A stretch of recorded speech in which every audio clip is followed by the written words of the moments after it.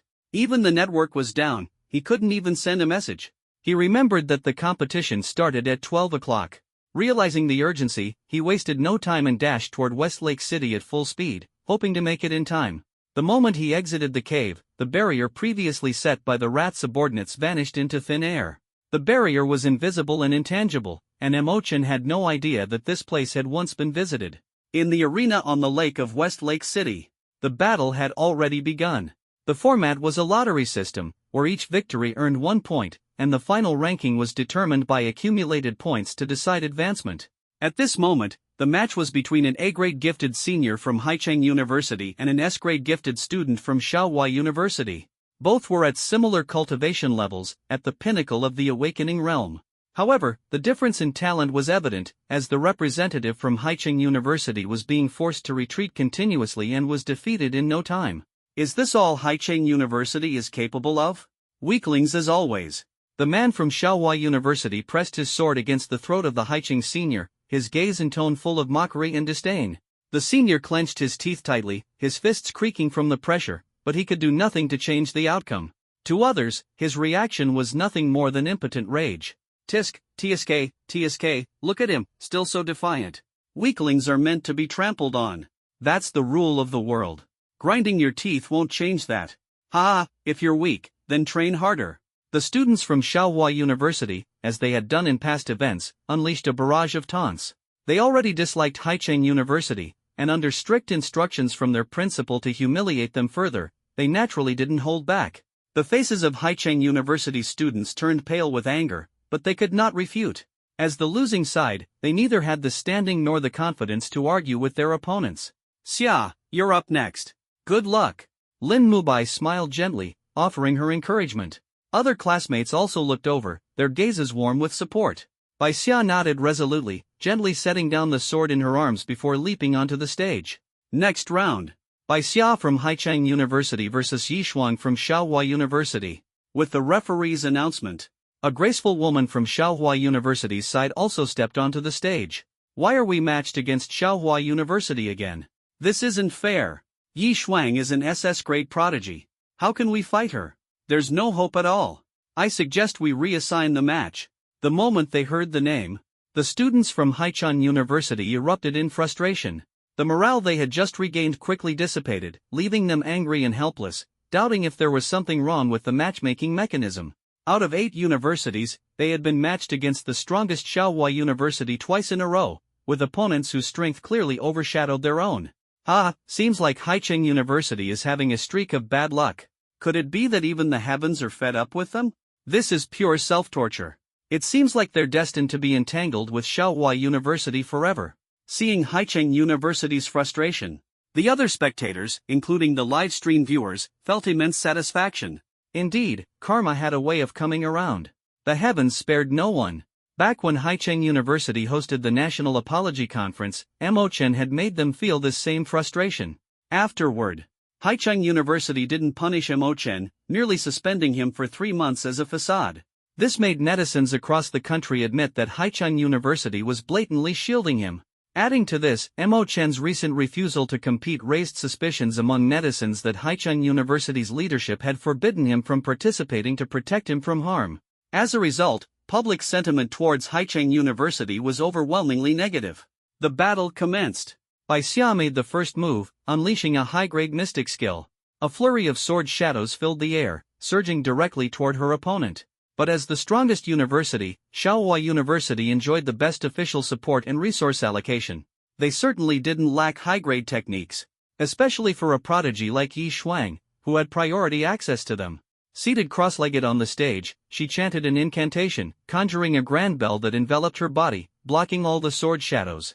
Not only that, but she quickly recited a second incantation.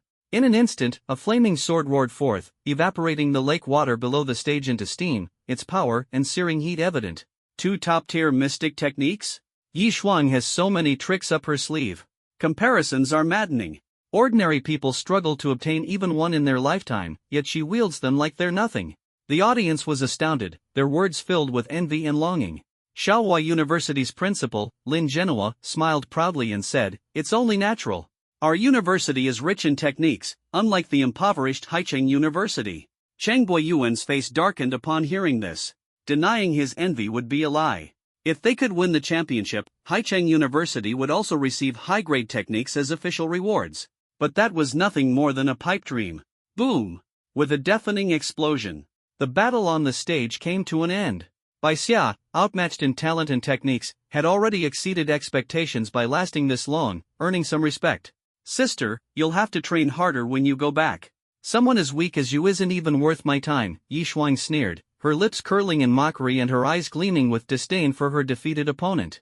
"I originally planned to teach Mo-chen a lesson, but since he didn't dare show up, I'll just vent my anger on you instead." Before she finished speaking, Yi Shuang lightly tapped Bai Xia's face with the flat of her sword, her movements teasing, as though she were toying with a helpless pet. At that moment, the hearts of Haicheng University students felt as if they were being stabbed. Their eyes burned with rage.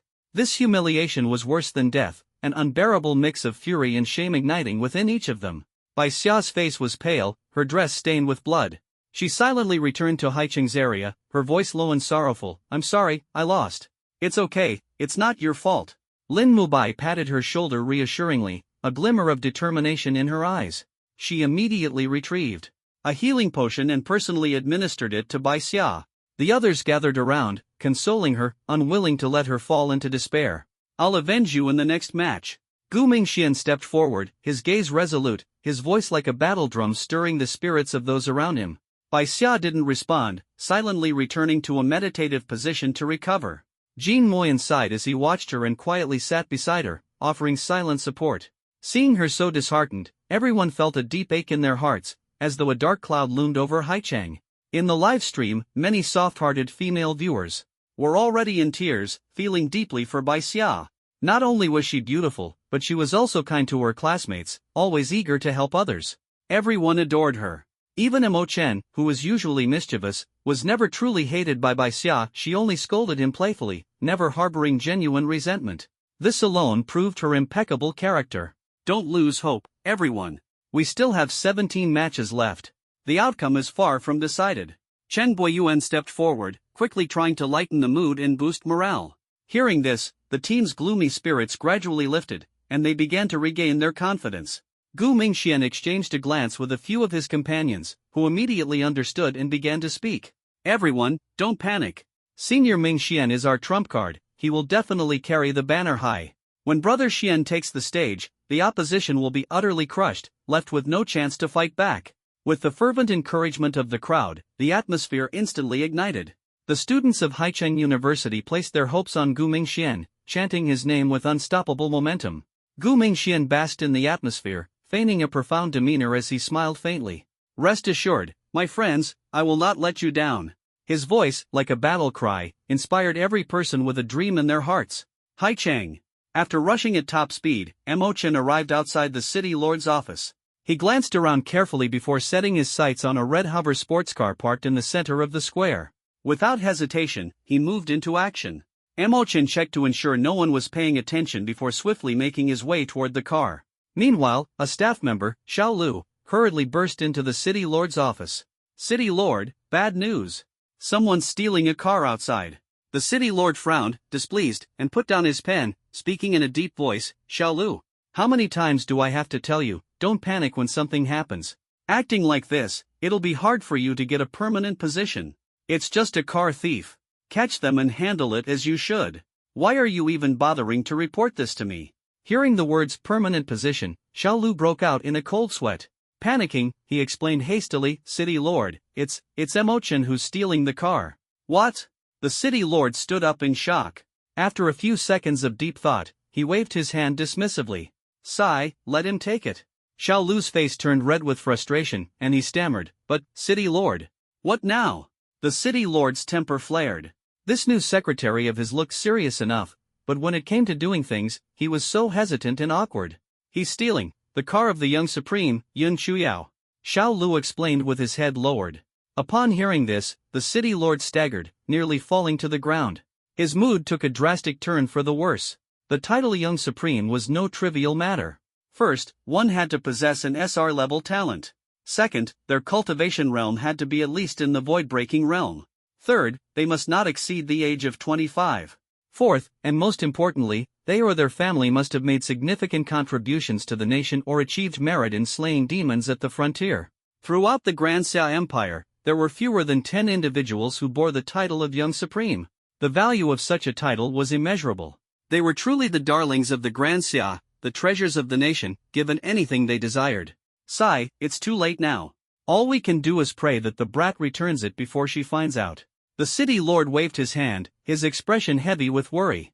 And there's one more thing. Xiao Lu glanced at him nervously. The City Lord's heart skipped a beat. Xiao Lu, can you just spit everything out at once? I'm telling you, my poor heart can't take this. What is it this time? Xiao Lu bit his lip, resigned to his fate, and said, the young Supreme Yun Chuyao is already chasing after him. Damn it! The heavens are about to change. The City Lord cursed in fright and immediately leapt out of the window. By the time he arrived at the square and scanned the city, Mo Chen was long gone, already driving far away. It's over. That brat is in for a world of trouble. His tone conveyed a trace of sympathy. In the skies en route to Shihu City, Mo Chen was thoroughly enjoying himself when suddenly he heard the sound of someone breaking through the air behind him. He knew that only top experts above the void-breaking realm could achieve such a feat. Unable to resist, he turned his head to look. A stunning young woman in a black skirt was pursuing him at breakneck speed, her face filled with fury. Audacious car thief! How dare you steal from me? You're dead meat! Mo Chen sneered with disdain. Steal? What are you talking about? I just forgot to turn off auto-loot mode. With that, he floored the accelerator, leaving the woman behind. Shameless! Yun Chuyao gritted her teeth in rage, quickly activating a secret technique to boost her speed as she closed the gap once again. Do you have any idea who I am? Stop the car right now! Mo Chen chuckled. From childhood to now, he'd heard this kind of talk far too often. It never worked. Do you know who I am? If I told you, you'd be scared out of your wits. Throwing threats and boasting in front of him was absolutely counterproductive. Yun Chuyao also smirked with disdain. In the Grand Xia, she had never feared anyone when it came to status. Go ahead, state your identity. Let me see what you've got. Mo Chen responded, my identity is forbidden. Go ask around when you get back, so you don't accidentally bring trouble upon yourself. Mo Chen was bluffing. Yun Chuyao knew he was bluffing, but there was nothing she could do about it. She could roughly guess what kind of person this man in front of her was. Thick-skinned and shameless, the kind who didn't care about appearances. If he truly had a prestigious identity, he wouldn't have stooped to stealing cars. With people like him, only brute force could deal with them. Any other threats would just be a joke to him. This is my final warning, stop the car now. If I catch you, you're in for a world of pain. And no one in the Grand Xiao will stand up for you. Hearing this, Mo Chen's grin widened. Let me tell you something, you can't scare me, I'm not well educated. This car? I borrowed it from the city lord. As a law-abiding taxpayer, why can't I borrow it for an urgent matter? Anger value plus 10. Yun Shuyao was truly enraged. Her first visit to Haicheng, and she encountered such an oddball. This guy dared to act so arrogant in front of her. Did he have a death wish? Him? A taxpayer? Can he even support himself? Let me tell you, this car was parked in the city lord's square by me. If you don't want to die, stop right now. Her fury surged as she silently vowed that this brat would not get away so easily. The name's Yun Shuyao. Go ask the city lord of Haicheng and see if you can afford to offend me. Her voice thundered, chasing after him. But Mo Chen remained indifferent, a cold smile curling at his lips. I wasn't born to be scared. I don't care who you are. If you've got issues, take it up with my mom, Zhuang Yining. With that, he slammed the accelerator, and the car shot off like an arrow, disappearing into the horizon. Although flying in the void-breaking realm was powerful, it couldn't match the speed of a hover sports car. The fact that Yun Shuyao had kept up for so long was practically a miracle. Zhuang Yining. Her heart skipped a beat as the name sparked a vague memory, perhaps something she'd heard from her elders. But for now, she knew she couldn't catch up and had no choice but to stop. She frowned, not out of concern for the car. To her, such a thing was trivial. All she wanted was to teach this brat a lesson. How dare he act so brazenly in front of her? It was like provoking a tiger. Judging by the direction he's heading, he's probably going to Shihu City for the Jiangnan province competition, huh? A sly smile spread across her lips as she made up her mind. Fine, I'll go there and block him. Yun Shuyao slowly descended from the sky, heading toward the nearest station.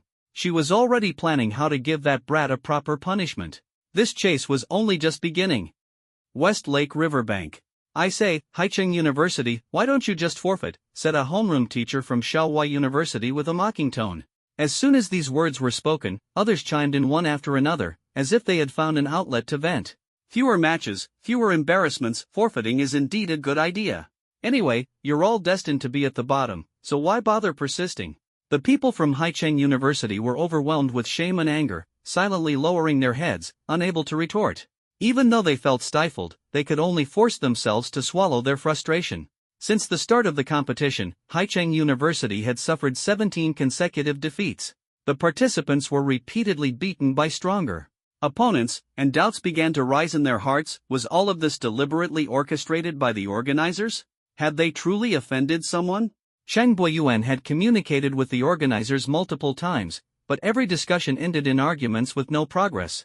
This only deepened everyone's heavy mood, as if they could already foresee their fate and inevitable outcome. The frustration and shame of Haicheng University only made others even more smug. The humiliation you're suffering now is half thanks to Mo Chen. You really recruited a great student, ha ha. That brat Mo Chen is still clever.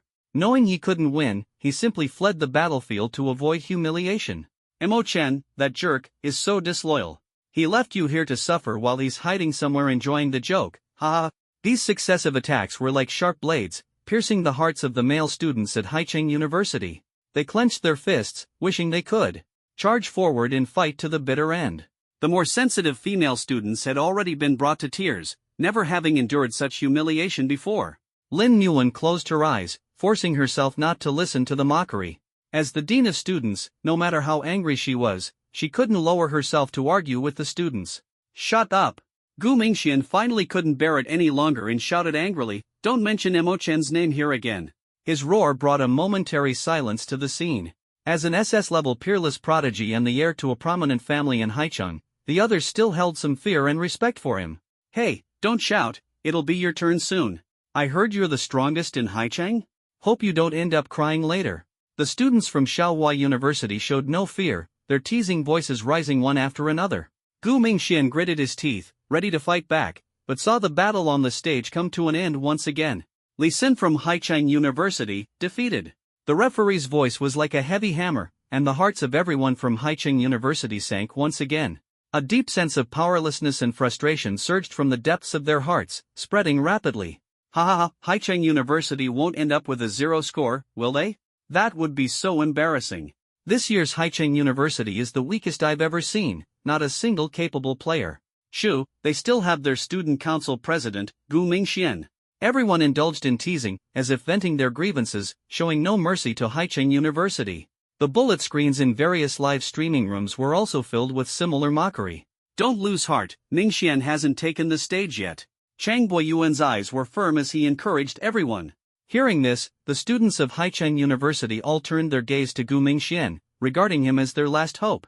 Gu Mingxian nodded with a smile, exuding confidence that seemed to say, "Leave it to me." After half an hour of waiting, it was finally Haicheng University's turn. Next match.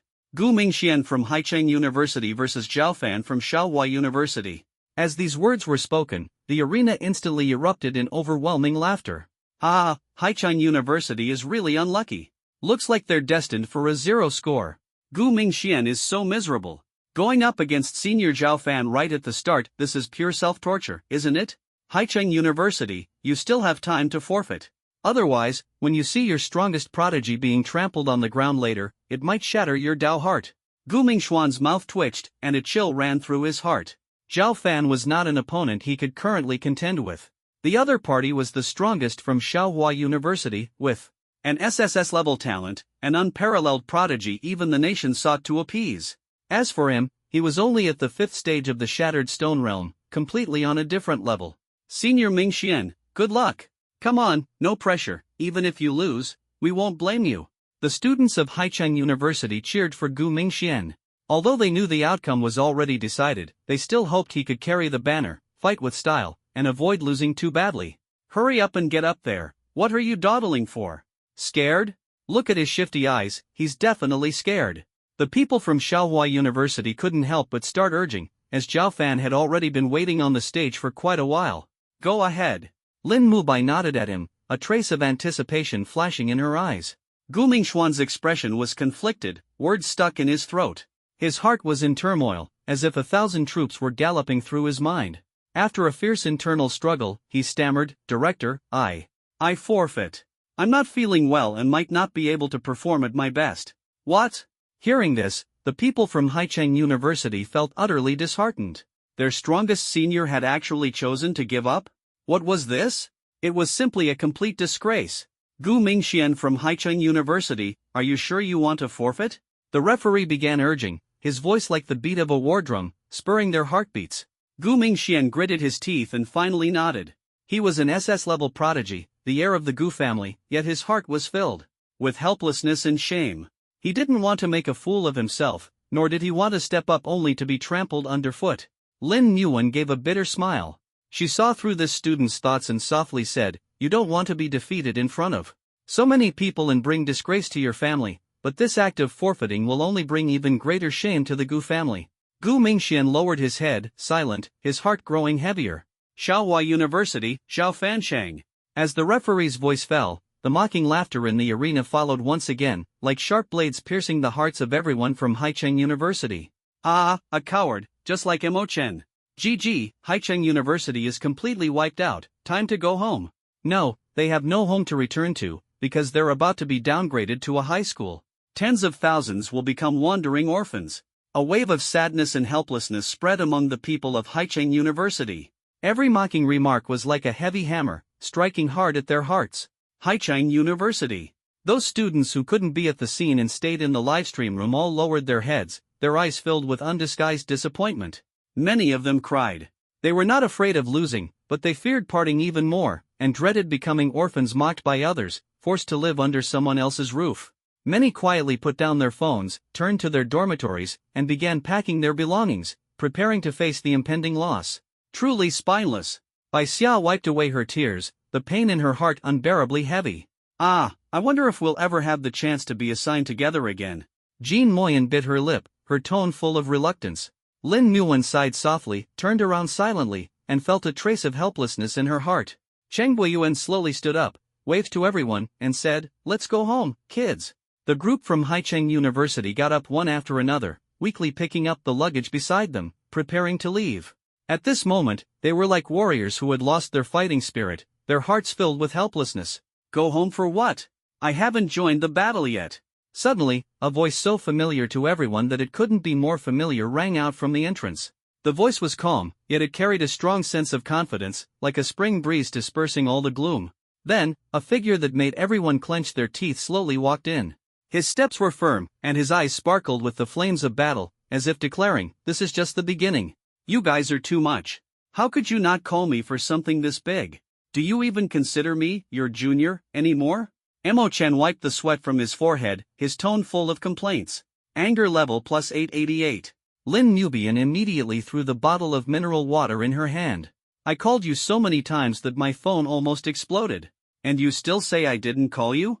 Emo-chan caught the bottle of mineral water with one hand, opened the cap, and drank directly from it, gulping it down as if he hadn't had water in his entire life. "Can you be a bit more hygienic?" Lin Mubai rolled her eyes at him, utterly speechless. Her saliva was still on the bottle. The scene instantly erupted. Countless people stood up, glaring angrily at Emo-chan, cursing under their breath. "What are you looking at? I don't owe you any money." Anger level plus 10,086. Emo-chan glared at those people and roared, casually tossing the empty water bottle he had just finished drinking. It landed squarely on the event organizer's table, making those old guys stomp their feet in fury. Anger level plus 50. "Emo-chan, you little punk, how dare you show up? Today I'll break your legs. You scumbag, you tricked us so badly online. Come out and face your death. I'm going to hang you up and beat you, spit on you, and pee on you while standing over you." Emo-chan chewed his gum, a disdainful smile curling at the corner of his mouth. These words were nothing but child's play to him. His gaze swept around as if looking at clowns, full of provocation. "You're asking for it. Watch how Grandpa will beat each of you until you're crying." He blew a bubble, casually picked out the gum residue from his mouth, and tossed it at some unlucky guy. Anger value plus 8,000. "Changboy Yuan, it seems your student is somewhat lacking in manners. Throwing trash around, using foul language, and disrespecting elders, aren't these behaviors a bit too immoral?" An elder from the event organizers couldn't stand it anymore and questioned Changboy Yuan. "If you like it, watch. If not, leave. My student just has this kind of temper." Changboy Yuan retorted confidently, secretly giving Emo-chan a thumbs up and feeling secretly pleased in his heart. Because of the matching mechanism issue, he had endured this group of old guys for a long time, having argued with them no less than 5 times. He suspected that these old guys might have been bribed, which was why they let them score 0. At this moment, the live stream room was in complete chaos.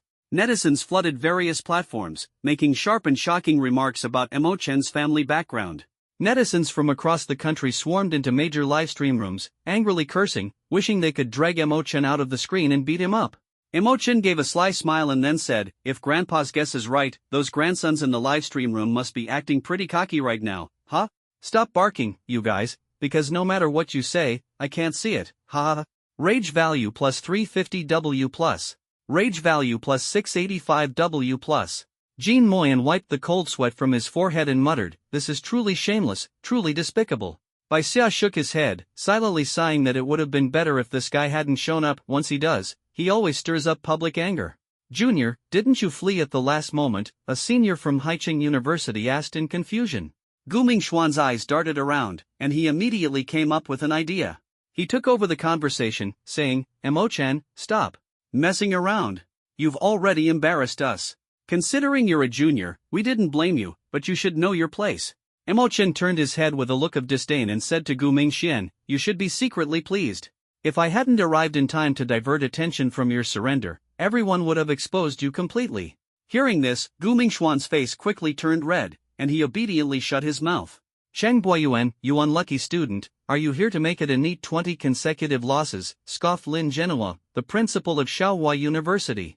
Changboy Yuan frowned slightly and had yet to respond when Emo-chan retorted first, "You old geezer, I think you're just old and loose-lipped, farting so loud it echoes."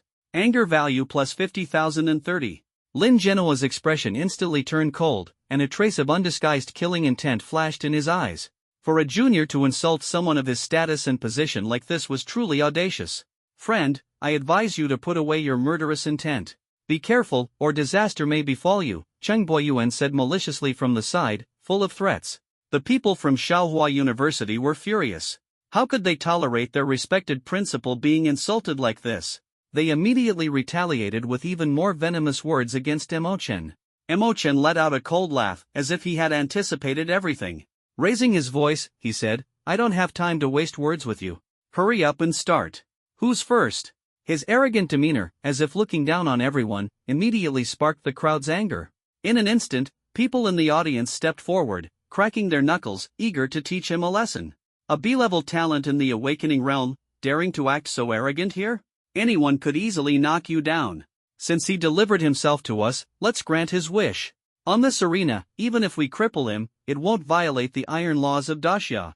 Seeing the situation spiraling out of control, the panel of referees quickly stepped forward, cleared their throats, and announced, according to the rules, when a school on a losing streak is down to its last participant, they may choose their opponent. Pick me. I'll teach him a lesson. If you dare, choose me. The students of Shaohua University spoke up one after another, all eager to be the first to step forward. Emochen glanced around and finally fixed his gaze on Bai Xia, asking, "Senior, who exactly injured you?" Bai Xia sighed, with a hint of helplessness, "Sai, you'd better pick a weaker one, that way it won't be so miserable." At that moment, a graceful woman stepped out from the crowd, her eyes carrying a trace of provocation. The corners of her mouth curled into a mocking smile as she softly said, "What, do you want to avenge your senior sister?" With that, she had already leapt onto the arena, provocatively curling her finger at Emochen. Ah, such a good opportunity was snatched up by senior sister Yishuang. With her temper, she could probably cripple this loser in just one round. "Senior Yishuang, give this guy a harsh lesson, especially his foul mouth, punch him until it's swollen." The students of Shaohua University shouted one after another, already anticipating Emochen's tragic fate. Hundreds of cameras were aimed at the arena, afraid to miss this thrilling moment. The major live streaming rooms were packed with viewers, and gifts flew like rain, with special effects dominating the entire screen. Everyone was eagerly waiting, finally able to witness the moment when Emochen would be thoroughly dealt with. The students of Haicheng University held their breath, their hearts filled with complex emotions. Although everyone understood that Emochen was bound to lose, seeing his bravery and how he managed to infuriate the students of Shaohua University so miserably, they couldn't help but silently cheer for him. This created a stark contrast. Gu Mingxian, who was once seen as a beacon of hope, chose to forfeit at the critical moment, leaving everyone disappointed. Yet the weakest Emochen arrived at the last moment, not only showing no fear but even boldly challenging everyone. Just this courage and determination alone restored much of Haicheng University's dignity. The tens of thousands of students who were about to leave in disappointment all took out their phones, eager to witness this thrilling showdown. "Junior Emochen, you can do it." Some senior girls couldn't help but send out bullet comments. Although their messages were quickly drowned out by a flood of criticism, their sentiments had already been conveyed. "Damn, bro, are you for real?" Sun Shuai was dumbfounded. He remembered that Emochen was never one to suffer losses, always the type who would rather betray the world than let the world betray him. So why had he suddenly become so assertive today? Could this be some new way of flirting? Why didn't I think of that? Sun Shuai mused, convinced that Emochen's desperate efforts might just be a tactic to impress girls. On the stage, Emochen slowly took out a peachwood sword from his spatial ring. This action once again provoked laughter from the crowd, as everyone thought he was just playing house. "Little kid from Haicheng University, are you planning to exorcise ghosts with that peachwood sword?" Yi Shuang couldn't help but laugh. "Seems like you're admitting you're not human," Emochen responded calmly. "Rage value +3. Hope your body is as tough as your mouth, or you're in for some suffering." Yi Shuang's tone grew colder. "I'm not just tough with my mouth. Want to try me?" Emochen gave a devilish smile. These words infuriated the students of Shaohua University. How dare he openly tease their senior sister? Angry curses erupted one after another, as if they wanted to skin Emochen alive.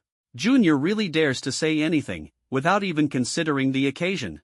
A female student from Haicheng University blushed and muttered softly. Lin Muwen sighed, knowing that Emochen was just not serious.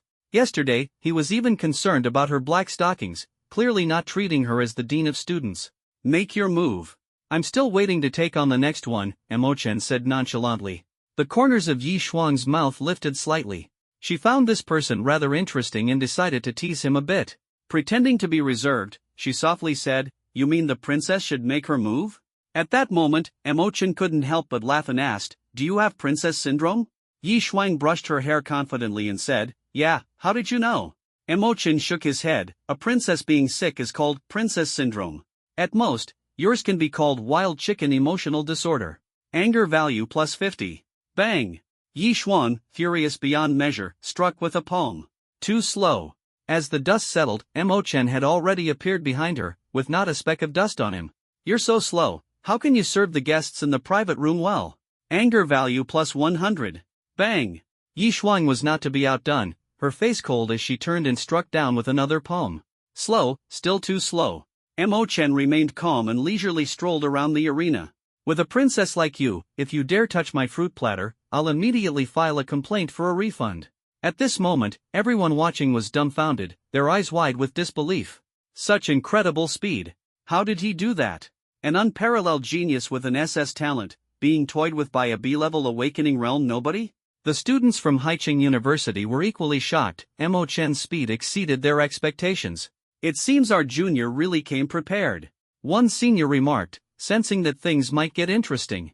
A trace of surprise flashed in Chang Guiyuan's eyes. He hadn't expected Mo Chen to have mastered such a mysterious speed technique. Can you only hop around like a grasshopper? Do you have the guts to face me in a real fight?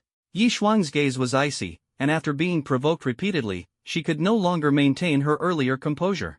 All right. Mo Chen nodded in response. Kid, you better take this sword. It's a diamond sword that the netizens crowdfunded for you. Bai Xia shouted from below, pointing to the diamond sword in her arms. Mo Chen shook his head. Why use a sledgehammer to kill a chicken? A wooden sword is enough. Anger level plus 200. Who the hell are you calling a chicken? Yi Xuan gritted her teeth, her eyes almost spitting fire, burning with rage. Senior, don't get worked up, I was just making an analogy. Mo Chen smiled faintly, then quickly rushed in front of her. Smack! The crisp sound of a wooden sword struck her face. Yi Xuan stood frozen in place, completely unable to react. I'll kill you. She touched the bright red mark on her face, her whole body almost going mad. Although this move didn't cause much damage, its extreme insult had ignited her fury. In a fit of rage and shame, she instantly unleashed various advanced martial techniques, turning the arena into a dazzling display of interwoven light and shadow. But this did not affect Mo Chen's performance in the slightest. Slap! Slap! Slap! The crowd only heard the crisp sound continuously ringing out, and Yi Xuan's face was swollen like a pig's head, looking utterly miserable. Perhaps tired from hitting, Mo Chen finally stopped. He looked at the disheveled Yi Xuan, the corners of his mouth slightly raised. Do you realize your mistake? If you admit defeat now, I'll spare you. Go to hell! Yi Xuan, like a raging cow, roared and launched her final counterattack. However, just as she was about to use her last resort, Mo Chen kicked her out of the ring and straight into the lake. Water splashed everywhere, rising several meters high. After waiting for a long time, Yi Xuan still did not get back up. In the end, it was the people from Shaohua University who fished her out, but by then, Yi Xuan had already fallen unconscious, completely incapable of continuing the fight. Mo Chen from Haicheng University wins. When the referee announced the victory, the entire arena was filled with the sound of gasps, and everyone was in disbelief. Yi Xuan is an SS level, 3rd stage Shattered Stone Realm, and she lost just like that? That's insane. How did this guy pull it off? I'm ing not convinced. Why? The scene instantly erupted, leaving everyone puzzled. Mo Chen has already reached the 1st stage of the stone-shattering realm. A homeroom teacher from Shaohua University explained with a frown and a serious tone. Hearing this, the astonishment on everyone's faces grew even more intense. A month ago, he was only at the 3rd stage of the awakening realm. How did he suddenly break through to the stone-shattering realm? A B-level talent definitely couldn't achieve this. Unless Mo Chen suddenly encountered some extraordinary opportunity, this cultivation speed is absolutely impossible for a B-level talent. This is freaking a cross-rank challenge. Thinking of this, an absurd idea involuntarily arose in everyone's hearts. Mo Chen's talent and martial skills are truly a level above Yi Xuan. At this moment, the most shocked were the people from Haicheng University. They had spent months with Mo Chen, fully aware of his strength and talent. It was clearly a situation where he was bound to lose against Yi Xuan, yet now the situation had completely turned around. It was evident that Mo Chen had undergone earth-shattering changes in the past month. Is this too unbelievable? Bai Xia and Jean Moyan wiped their eyes, looking utterly incredulous. What on earth is going on now? Lin Nubian widened her eyes, sizing up Mo Chen, unable to comprehend everything in front of her, feeling as if it were a dream. This is freaking impossible? Gu Mingxuan's face was full of shock, jealousy surging in his heart. Mo Chen's victory was even harder for him to stomach than eating crap. Not bad, not bad. Chung Boyuan nodded excitedly, a gleam flashing in his eyes. When he turned his head and saw Lin Zhenhua's cold expression, the smile at the corner of his mouth instantly grew even wider. All the major live streaming rooms were in a state of confusion at this moment. The comments section was filled with? Every netizen thought it was too absurd, even suspecting for a moment that this might be a scripted act. Junior Mo Chen, what are you doing? Suddenly, a senior sister pointed at the stage and said. Everyone quickly turned their gaze, only to see Mo Chen sitting cross-legged on the ground, holding a phone in his hand, grinning like a fool. Director, Mo Chen is cyberbullying netizens again. Bai Xia shouted over here. Lin Mubawan immediately picked up her phone and opened the Hongbao forum upon hearing this. The top post was made by Mo Chen, titled, "A Father's Fault for Not Teaching His Child, It's My Mistake That You're Insulting Others." Lin Mubawan felt a chill in her heart and nervously clicked into the comments section, which had over 500,000 comments. Young man, not spirited, a real man never hits women. I've never bullied little girls. Mo Chen, the price of iced red tea went up by 50 cents, and now you're behaving yourself. Spicy turkey chips, this kid Mo Chen doesn't know how to cherish beauty. He even dares to go after such a pretty girl. He lacks the responsibility of a real man. Mo Chen, a stinky loach with a bit of salt, and you really think you're seafood? Even if they sealed you in cement, no one would want you. Behind the scenes cook, beating up Mo Chen is everyone's responsibility. Mo Chen, the wind doesn't blow, the horse doesn't neigh, the knife isn't sharp, and the dog shouldn't bark. Got it? Jojo doesn't stay up late, refuses private chats. Mo Chen, you really deserve to die. Mo Chen, setting aside the facts, shouldn't you all deserve to die? Lin Muwan was speechless.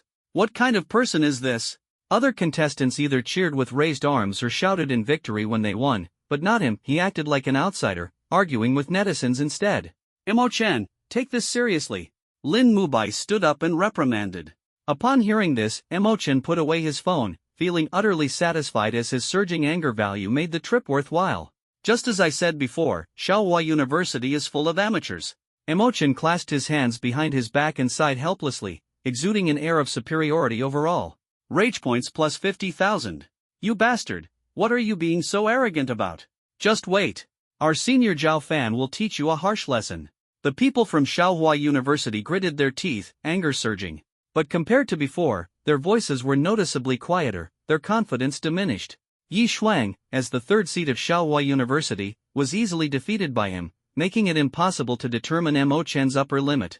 Mo Chen gave a faint smile and looked at the event organizers. Why are you staring at me? Hurry up and arrange an opponent. Can't you see I'm bored? Anger level plus 100. The group of old men from the event organizers were almost fuming with rage. In all these years, it was the first time a contestant had dared to show them such disrespect. Young man, aren't you afraid of inviting trouble by being so disrespectful to your elders? An elderly man in a traditional tang suit said coldly. The traditional virtues of Daxia have all been ruined by you. Another elder took over the conversation. Mo Chen couldn't help but laugh again. Which iron rule of Daxia states that I have to respect you? Respecting the elderly is deeply ingrained in my heart, but not every elder is worthy of respect, like you. He had long known that this group of people was up to no good. Otherwise, how could Haicheng University inexplicably suffer 19 consecutive defeats? No matter how bad the luck is, they should at least be able to match with a weaker opponent and win back a point, right? But Haicheng University keeps getting matched with players stronger than them. Such an unusual situation clearly indicates there's something wrong. There aren't so many coincidences in this world, many things are premeditated in advance. Cheng Boyuan nodded in satisfaction and muttered, not bad, rules are meant to be broken. I've been too rigid, which is why this group of old guys dares to mess with us. An elderly man from the event organizers approached the panel of referees and gave a few instructions. Within seconds, the head referee stepped forward and announced, since Mo Chen has already secured one victory, the rules are being temporarily adjusted. Now, instead of him choosing his opponent, the opponent will choose him. The corner of Mo Chen's mouth curled into a disdainful smile, as he had long anticipated they would pull this stunt. However, his confidence was as solid as a rock, fearing no one, and naturally, he didn't care about these rules, as long as they didn't gang up on him. When the new rules were announced, the contestants in the arena looked at each other, hesitant and indecisive, each waiting for someone else to make the first move. However, no one was a fool. Even the SS-ranked Yi Shuang had been defeated. Wouldn't an ordinary person going up be just serving themselves on a platter? After a moment of silence, the event organizers reluctantly changed the rules again. Anyone who defeats Mo Chen will receive 5 times the points. Winning 1 match is equivalent to winning 5 matches. This tempting condition instantly caused a stir in the crowd. Everyone whispered among themselves, but they were all recommending others, and no one dared to step forward to challenge. Shaohua University, your senior Zhao Fan can definitely defeat him, come on out. The people from Jiangnan University asked excitedly. Our senior Zhao Fan is a top ace, how could he lower himself to face such nobodies? The people from Shaohua University responded coldly. After a commotion, someone finally stepped forward.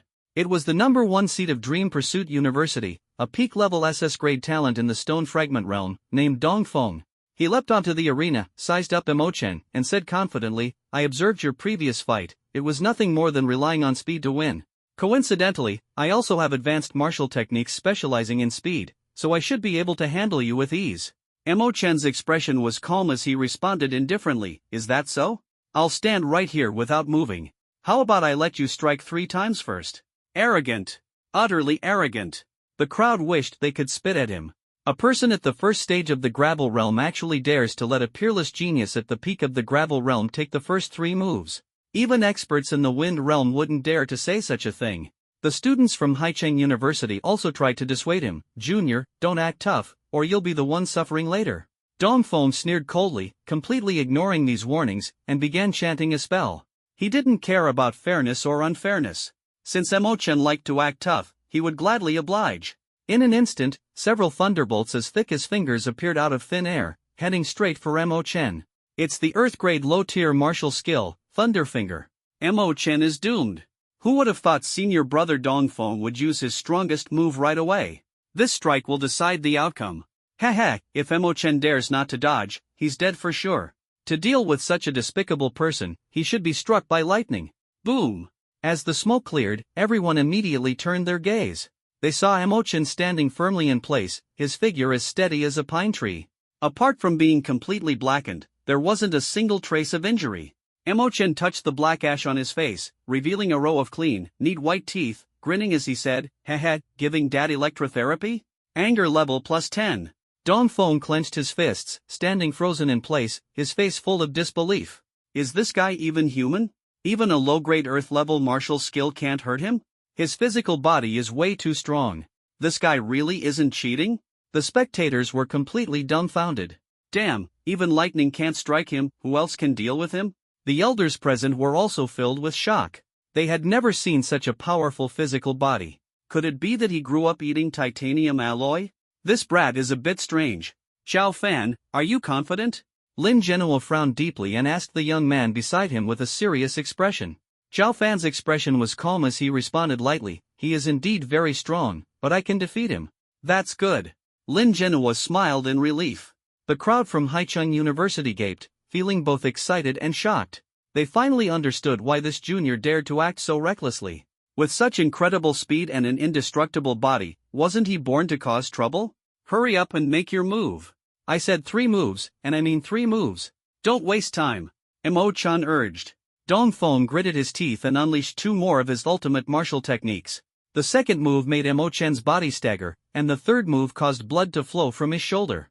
Seeing this, everyone finally breathed a sigh of relief. They had thought this guy was truly invulnerable, but it turned out not to be so exaggerated. Mo Chen smiled faintly, not the least bit flustered. He simply wanted to test the physical strength of the desolate ancient's sacred body. Reaching this level, he was already very satisfied. After all, the desolate ancient's sacred body is closely tied to one's realm and strength, requiring personal cultivation. Die! A trace of delight flashed in Dong Feng's eyes as he prepared to launch a 4th attack. But Mo Chen's afterimage flickered and instantly vanished from where he stood. When he reappeared, he was already throwing a punch straight at Dong Feng's face. Dong Feng quickly went on the defensive and used his proud speed martial technique to evade Mo Chen's attack. Boom! Thud! The 2 sides began to engage in close combat. The afterimages on the ring kept flickering back and forth, making it hard to follow. What kind of trashy speed technique is this? Too slow. Mo Chen let out a cold snort and punched Dong Feng in the face. In the face of his slipped-away technique, the opponent's speed seemed to be slowed down tenfold, full of flaws. After battling for dozens of rounds, Dong Feng lay motionless on the ring. Mo Chen from Haicheng University wins. As the words fell, the arena fell silent. If even after giving 3 moves away you still can't win, how can you even fight? The crowd truly couldn't understand, was Emochan still that despicable guy they used to curse and shout at? How did he suddenly become so powerful? Could it be that he was possessed? In the Haicheng University area, as well as among the students who stayed at Haicheng University, overwhelming cheers erupted. Thunderous applause came from their hands, and their mouths were filled with words of encouragement and support for Emochan. If defeating Yishuang the first time was a coincidence, then this time, it was undeniably true strength. Moreover, Dongfeng was an even stronger presence than Yishuang. As the top seed of Dream University, he was defeated by Emochan just like that. How could they not feel thrilled and excited? A senior specifically opened a live stream room online for Emochan, filled entirely with people from Haicheng University. The scrolling comments on the screen were all uniform: "Go, Junior." Previously, they were ridiculed online and didn't even have the courage to send comments in other live streams. Now, the situation has turned around. Haicheng University has the strength to win the championship. A championship, no less. The people of Haicheng University had never imagined this. Before the competition began, they were only praying not to end up at the bottom. But as the streak of 19 consecutive losses arrived, even that prayer was crushed by reality. Everyone had prepared themselves for the school to be relegated and for their own lives to be uprooted. But Emochan's appearance changed everything. When everyone thought he had fled the battlefield, when despair and humiliation arose from Gu Mingxuan's refusal to face the challenge, it was Emochan who arrived in time. As the final representative of Haicheng University, he swept away all the gloom and disappointment in everyone's hearts and loudly declared to all, "He is the strongest. They, Haicheng University, will win the championship. Junior Emochan, you're awesome. I will never badmouth you again." Who said Haicheng University has no strong ones? Our Junior Emochan sweeps away all enemies. Junior, you're so handsome. Senior sister will treat you to original milk tea tonight. In the dormitories of Haicheng University, the students' hearts were pounding with excitement like deer running wild, cheering and rooting for Emochan. Previously, they had shed tears of frustration, but now they couldn't wait to rush to the scene to cheer, absolutely determined to witness this glorious moment. Good, good, good. Cheng Boyuan praised repeatedly, clapping his hands non-stop, as if cheering for every performance of Emochan. This guy. Lin Nubian's beautiful eyes sparkled with surprise, completely unprepared for how deeply Emochan had hidden his abilities. At this moment, her impression of him instantly rose several levels. On the arena, Emochan moved like a confident king, his steps light and effortless, as if he disdained everything around him. Perhaps finding it too boring, he looked up and sighed, "The people from Shaohua University are really trash. Anger value plus 50,000. This sentence was like a heavy bomb, causing a huge uproar among the teachers and students of Shaohua University, their faces instantly turning as dark as ink. Damn it, you hit a contestant from Jumu University, and now you're mocking Shaohua University in return? What a lunatic! Lin Zhenhua was seething with rage, crushing the teacup in his hand into pieces.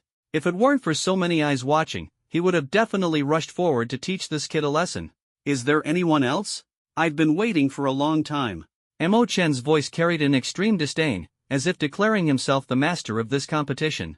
Let me tell you, my time is extremely valuable. The book says time is money, so you owe me compensation. His provocative gaze swept across the entire venue, finally landing on the event organizers. He extended his hand, making a pay me gesture, as if the entire arena was his domain. Everyone was gnashing their teeth in hatred, yet they were helpless. The strength of this guy before them was extraordinary, and only the SSS-level Zhaofan might be able to compete with him. After waiting for more than 10 minutes, the event organizers finally had no choice but to change the rules to a matching mode. It was as if everything had returned to the starting point, with 8 universities taking turns to battle on stage. After half a day of fierce fighting, a few more unlucky ones fell at Emochan's hands. Those who were later matched with Emochan simply chose to forfeit, knowing full well they were no match for him and had no chance of winning. Who would willingly go up just to take a beating and endure Emochan's sharp taunts? It was simply asking for trouble. In the end, Emochan leisurely advanced to the championship match. The other schools no longer harbored hopes of winning the championship and could only give their all to fight for third place, hoping to secure more resource rewards and support, striving to save face in this storm. Dusk fell, the atmosphere tense, as if the air could be sliced with a blade. All the play-ins and group stages had concluded, and the audience's anticipation surged like a tide. The top-scoring Shaohua University and Haicheng University were ready to engage in a fierce battle for the championship at this moment. The atmosphere on-site was electric. The audience hadn't left but instead grew in number, all eager to witness the most thrilling showdown. Major livestream channels were packed, and netizens across the country held their breath, even skipping dinner, with only one thought in mind: Chen must dominate, or the frustration in their hearts won't subside. At this moment, the ones feeling the worst were undoubtedly the group of flatterers from before. They had praised Chen against their conscience, even pooling money to buy him a sword just to coax him into competing, only to be harshly slapped in the face. Now, they could only feel like a joke. The real clowns turned out to be themselves. This Chen is truly ruthless, here solely to torment people.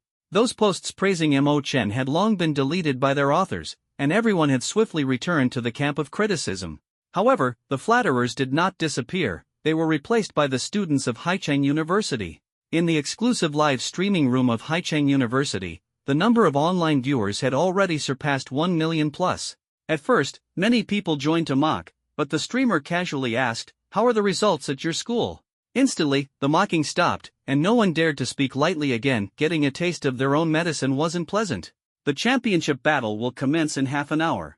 The two competitors are Chen and Zhao Fan.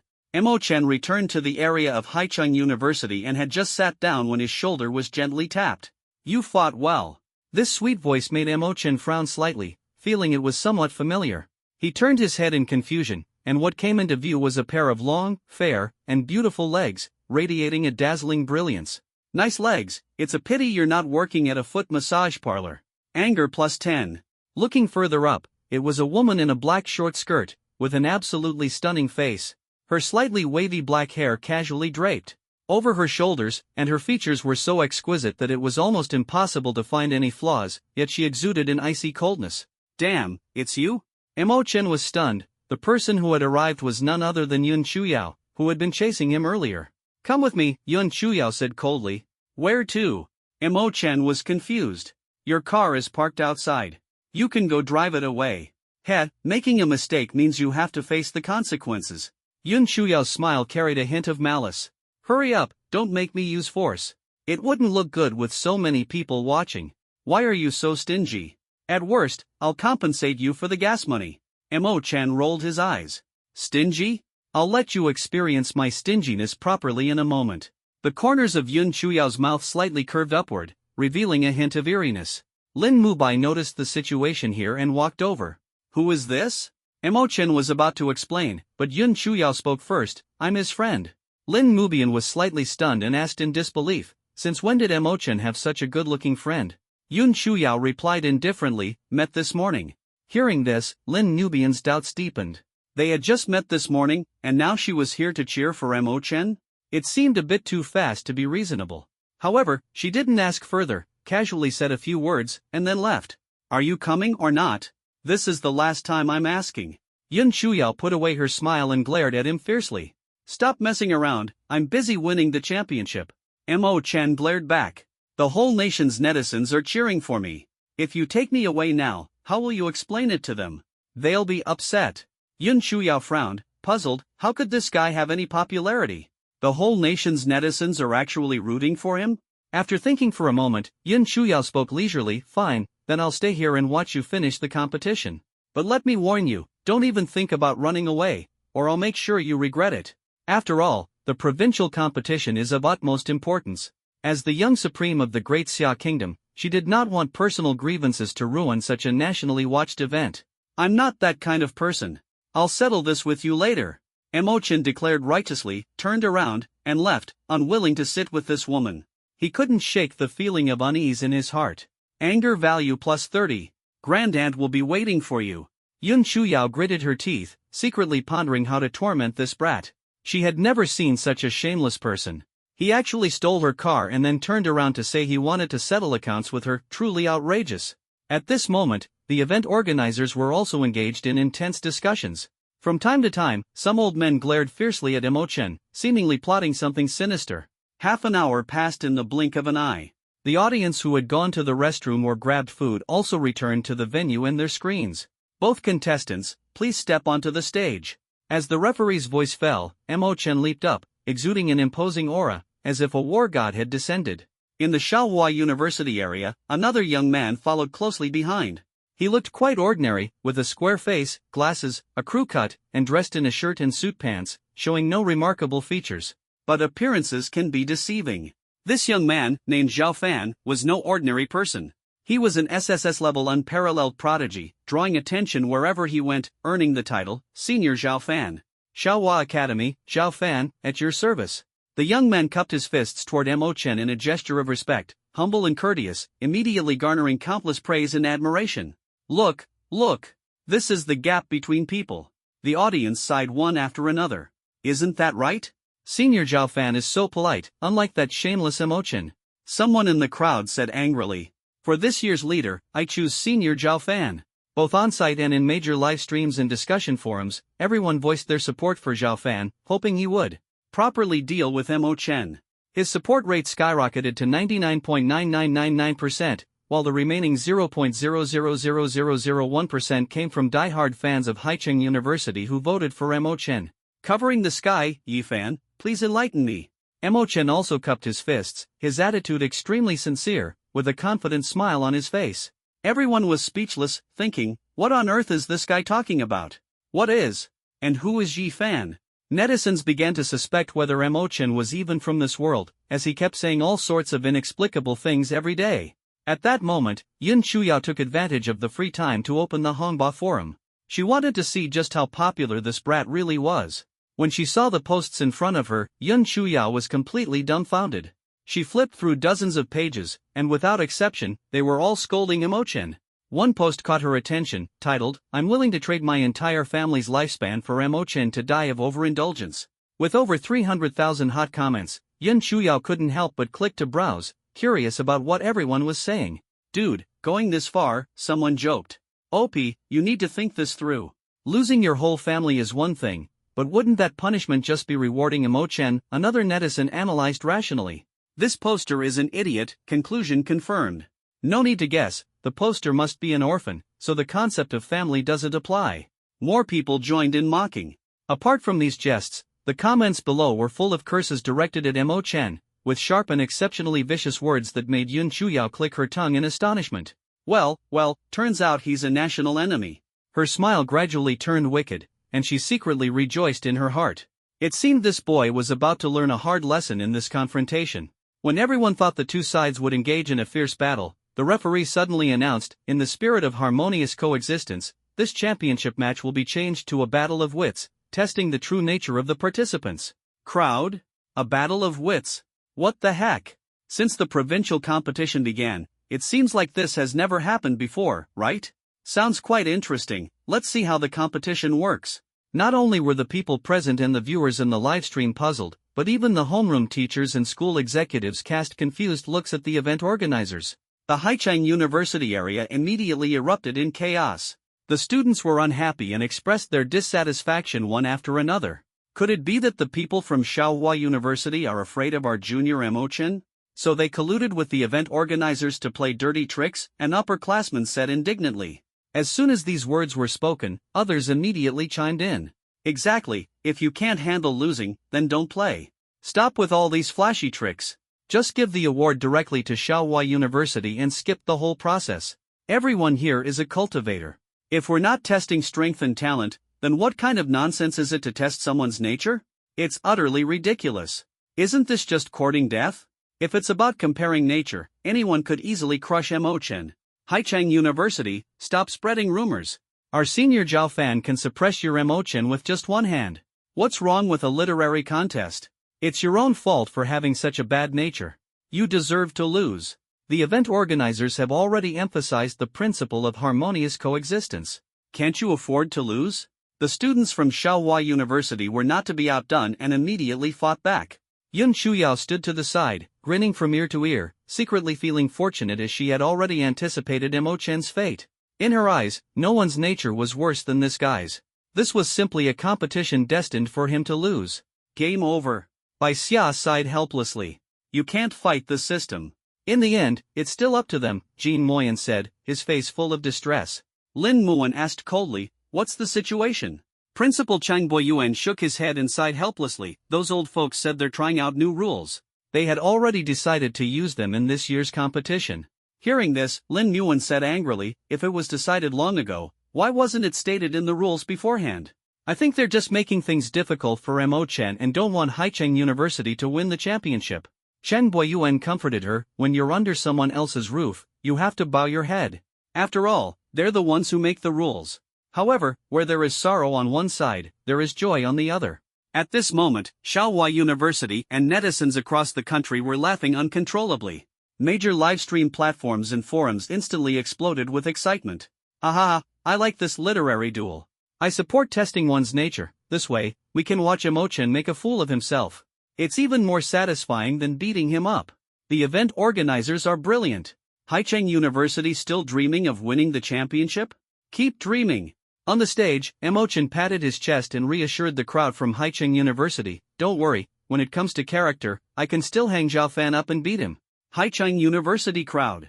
That statement really exposes your true nature to the fullest. In Haicheng University's exclusive live stream room, Sun Shuai sent a comment, end the stream, there's nothing worth watching.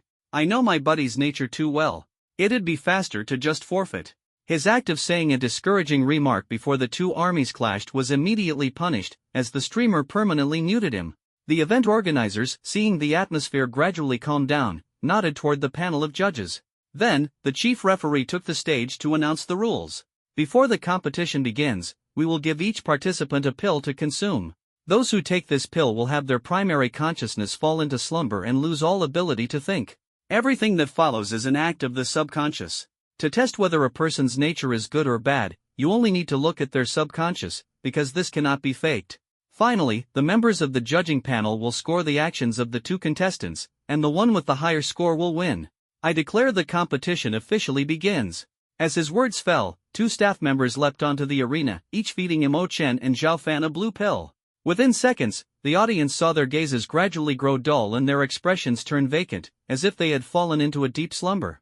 However, upon closer observation, it became apparent that their eyes weren't fully closed.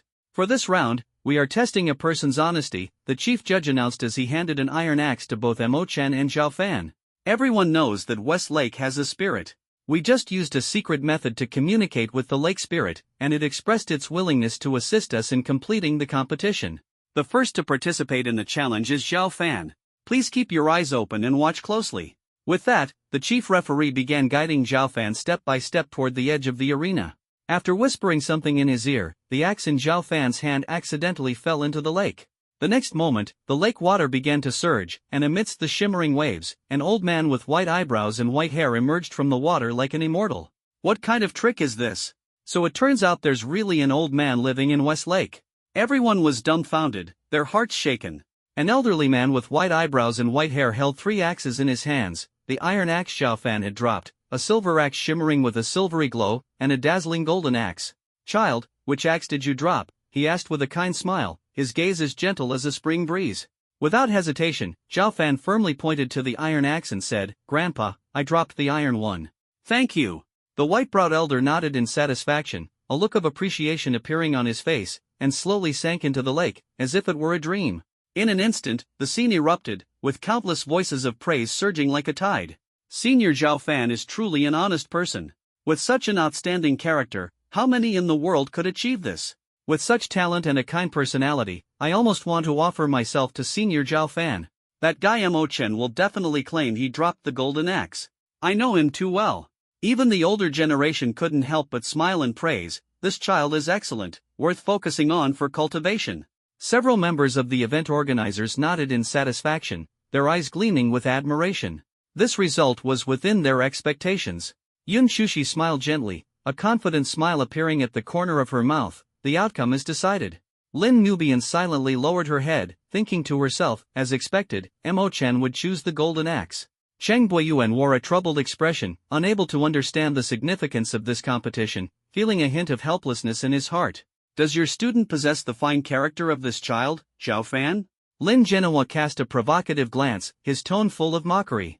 Cheng Buiyuan sneered disdainfully and retorted coldly, honesty is certainly commendable, but can it go to the front lines and kill the enemy? Don't forget, our original intention in training students is to provide more fresh blood for the frontier. An honest person can indeed be a good soldier, but they can never be a commander. These words left Lin Genoa speechless, with a trace of embarrassment appearing on his face. After a moment of silence, he reluctantly spoke, "You're getting off track. Focus on the results at hand. The next person to be tested is Emo-chan." As soon as these words were spoken, the entire scene fell silent, and everyone's gaze was magnetically fixed on the arena. The chief referee cautiously repeated the previous action, but at that moment, the iron axe in Emo-chan's hand unexpectedly fell into the lake. The elderly man with white eyebrows and white hair, like a deity descending to the mortal world, floated up again against the halo. "Child, which axe did you drop?" Emo-chan looked utterly confused. "What axe?" The old man was slightly startled, and an uneasy premonition surged in his heart like a tide. He smiled, patiently explaining while pointing at the 3 axes in his hand, "Grandpa here has a gold axe, a silver axe, and an iron axe. You just need to tell me which one you dropped, so Grandpa can return it to you." After speaking, he lined up the 3 axes in a row and quietly waited for Emo-chan's choice. "What iron, silver, gold?" "I dropped a diamond axe." Silence. The entire venue seemed to be frozen by an invisible force, even breathing became cautious. Not only the people present, but all the viewers watching the livestream were also stunned in an instant, their expressions frozen like sculptures. Even Hu Ling was left dumbfounded on the water's surface, at a loss for what to do. Everyone widened their eyes, doubting whether they had misheard. Time seemed to stop at this moment. The referee's face instantly turned extremely grim, feeling that things had spiraled out of his control. Yun Shuyao's beautiful face was filled with shock. She realized that she had underestimated Emo-chan's level of madness. Is this guy really human? Lin Nubian covered her face, unwilling to watch any longer, feeling helpless in her heart for having such a sworn younger brother. Several elderly men from the event organizers looked grim, filled with helplessness and anger. What kind of weirdo is this? They suddenly began to understand Emo-chan's previous disrespect a little. This guy's nature is simply too exaggerated. It seems like there's no one he respects, not even the gods, who would still get a retort from him. Goodness, are you trying to anger Lord Lake Spirit to death? Chang Boyuan was on the verge of losing it. In the boys' dormitory at Haicheng University, Sun Shuaishui was dumbfounded and muttered, "Brother Chen never taught me this move. It's just too flashy." After a brief silence, the entire internet erupted into a heated discussion. "See that? This is Emo-chan's true nature. Who would have thought? This kid is way more unscrupulous than we imagined. Quick, take Emo-chan away. He's anti-human." On West Lake, the lake spirit finally came to his senses. He took a deep breath, trying hard to suppress the anger in his heart, otherwise, the kind and benevolent image he had worked so hard to maintain would collapse. This brat is completely playing by his own rules. "Child, one must be honest and not tell lies, okay? Grandpa only has 3 axes here, 1 gold, 1 silver, and 1 iron. There is no diamond axe like you mentioned." Lake Spirit smiled, trying to use kindness to touch Emo-chan's heart. "Nonsense. The one I dropped is a diamond axe." Emo-chan grabbed Lake Spirit's white beard and raised his voice. "Are you trying to pocket my axe? How wicked of you, you old rascal. Hurry up and give me back my diamond axe." Everyone was dumbfounded again. Emo-chan's actions left them completely shocked. Today, they truly broadened their horizons. They thought Emo-chan was already unscrupulous enough, but they didn't expect his shamelessness to reach an entirely new level. Damn, this kid is here to extort people. This shameless guy is too shameless, he even dared to extort Grandpa Lake Spirit. Is there really no one in this world who can deal with him? The chief referee was almost scared to tears and hurriedly stepped forward to pull Emo-chan, trying to drag him off Hu Ling. "Let go. Do not show disrespect to Lord Hu Ling." But no matter how hard he tried, Emo-chan was like he was welded to Hu Ling, completely immovable, all the while shouting about compensating him for his diamond axe. Lake Spirit's face turned red with anger. He finally understood the true meaning of the phrase "give an inch, take a mile." He was, after all, the dignified spirit of West Lake. Worshipped for thousands of years, yet now, in front of a crowd, he had been turned into such a disgrace by a mischievous child, truly unbearable. His hands glowed as he angrily pulled Emo-chan down. "I choose your sister's axe. Take your scrap metal and get lost." Hu Ling stuffed the axe Emo-chan had dropped back into his hand, cursing under her breath. Cold sweat ran down everyone's backs. This is just too harsh. Even Lord Hu Ling, known for his kindness, was so enraged that he burst out swearing. If it had been another elder with a worse temper, they might have dropped dead on the spot. "Old Biden, stop right there, give me back my diamond axe." The moment Lord Hu Ling sank into the water, Emo-chan jumped in with a splash. The chief referee couldn't stop him, and the entire scene fell into silence once again. After a few seconds, intense arguing came from the bottom of the lake. It was clear the lake spirit was furious. This. Everyone looked at each other in confusion, momentarily stunned. Principal, how about we forfeit? I'm afraid that Brad is going to cause big trouble. Lin Mubai walked over to Cheng Boyuan, speaking with a face full of despair. Let's wait a bit longer. Cheng Boyuan said with a wry smile, though he was secretly worried as well. Haicheng University has really raised a good student. Daring to ride on Huling's head, Lin Zhenhua mocked from behind. In the back row, Jean Moyen asked awkwardly, where exactly is Junior Mo Chen's limit? Bai Xia shook her head, his lack of decency probably has no limit. On the stage, the chief referee looked toward the event organizers for their opinion. An old man scolded coldly, don't interfere for now, let him be properly taught a lesson by Lord Lake Spirit in the water. At the bottom of the lake, Mo Chen was being beaten into a sorry state by Lord Lake Spirit. But even though Lord Lake Spirit's hands were almost swollen from hitting, Mo Chen still clung tightly to his beard as if nothing had happened, displaying incredible tenacity. Lord Lake Spirit was astonished. Although he hadn't used his full strength, with his level of cultivation, even a light strike was not something an ordinary person could withstand. You little rascal, I'm going to lock you up and wait for your parents to come and ransom you. Quick, tell me, who is your father? I need to give him a good scolding. Huling pinned Mo Chen to the ground, his rough palm repeatedly smacking his backside. I don't know. My dad ran off when I was 2. What about your mom? My mom's name is Zhuang Yining. Hearing this name, Huling's movements came to an abrupt halt. His heart trembled, and cold sweat broke out. He gasped sharply, hurriedly channeling a gentle energy to heal the spot he had just struck. Taking advantage of the opportunity, Mo Chen leapt up and grabbed his beard. Give me back my diamond axe. I'll compensate you, alright? If I can't provoke you, at least I can avoid you. The lake spirit hurriedly pulled his hand away. But he used too much force and ended up pulling out a tuft of beard, causing him to grimace in pain and grit his teeth in anger. Then, he turned and left, secretly thinking to himself that this kid was truly a little troublemaker. It wasn't long before the lake spirit returned with a glittering axe made entirely of diamonds, her face full of reluctance. Take it and leave. The lake spirit shoved the axe into Mo Chen's hands, as if trying to get rid of a plague, hoping he would leave quickly. Mo Chen grinned, cheerfully swimming upward, his heart brimming with pride. Keep it up, you little troublemaker. Your parents achieved unparalleled feats. Their monumental military accomplishments are enough for you to do as you please in this great xia. Sigh. Huling gazed at Mo Chen's departing figure, unable to suppress a sigh, his heart a mix of emotions. This storm, it seems, has only just begun. Ripples spread across the lake, and a tense atmosphere instantly filled the air.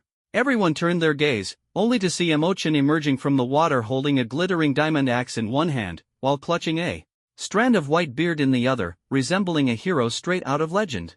This scene shattered everyone's perception in an instant. Holy smokes! This guy actually managed to swindle a diamond axe? What is going on? Even Lord Huling has to give him face? Who in the world can possibly deal with him? Lord Huling probably doesn't want to bother with a little punk like him, especially since his skin is so thick. This kind of rare oddity among people is truly the treasure of Dixia. The entire internet exploded instantly, with netizens exclaiming that they had never seen such an extreme character. During the championship battle, he even managed to swindle a diamond axe, too ruthless. Compared to the speechlessness of netizens, the people at Haicheng University were cheerfully boasting online. See that? This is the strength of our junior Mo Chen, even Lord Huling has to show him some respect. The championship doesn't matter, what matters is that our junior Mo Chen stands for not losing out. Totally worth it. Let me tell you the truth, if Firegold passes in front of Mo Chen, even a wheelchair would lose a wheel. Junior, well done. Come back quickly, Senior wants to discuss life with you. On the stage, Mo Chen and Zhao Fan gradually returned to normal after being fed the antidote. Zhao Fan's expression was calm, as if nothing had happened. In contrast, Mo Chen looked at the axe in his hand with a face full of astonishment. Where did this axe come from? Upon hearing this, everyone wished they could go up and give him a couple of slaps. The chief referee patiently explained, after taking that pill, everything you did was guided by your subconscious, so you won't remember that part of your memory.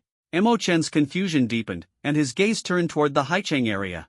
Bai Xia sighed, stood up, and said tactfully, it was an old man who thought you were sensible and gave it to you. Mo Chen grinned and said, that old grandpa is so nice. I just happen to be out of money, so I can use this axe to exchange for some blue star coins. Everyone's mouths twitched, instantly speechless.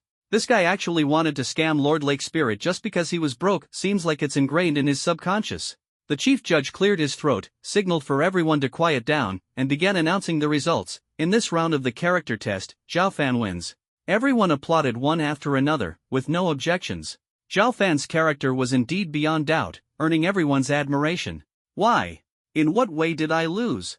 Mo Chen was utterly unconvinced, his heart burning with anger. Anger value, 800k plus. Damn it! Do you have no shame? Should I spell out everything you've done? Beast!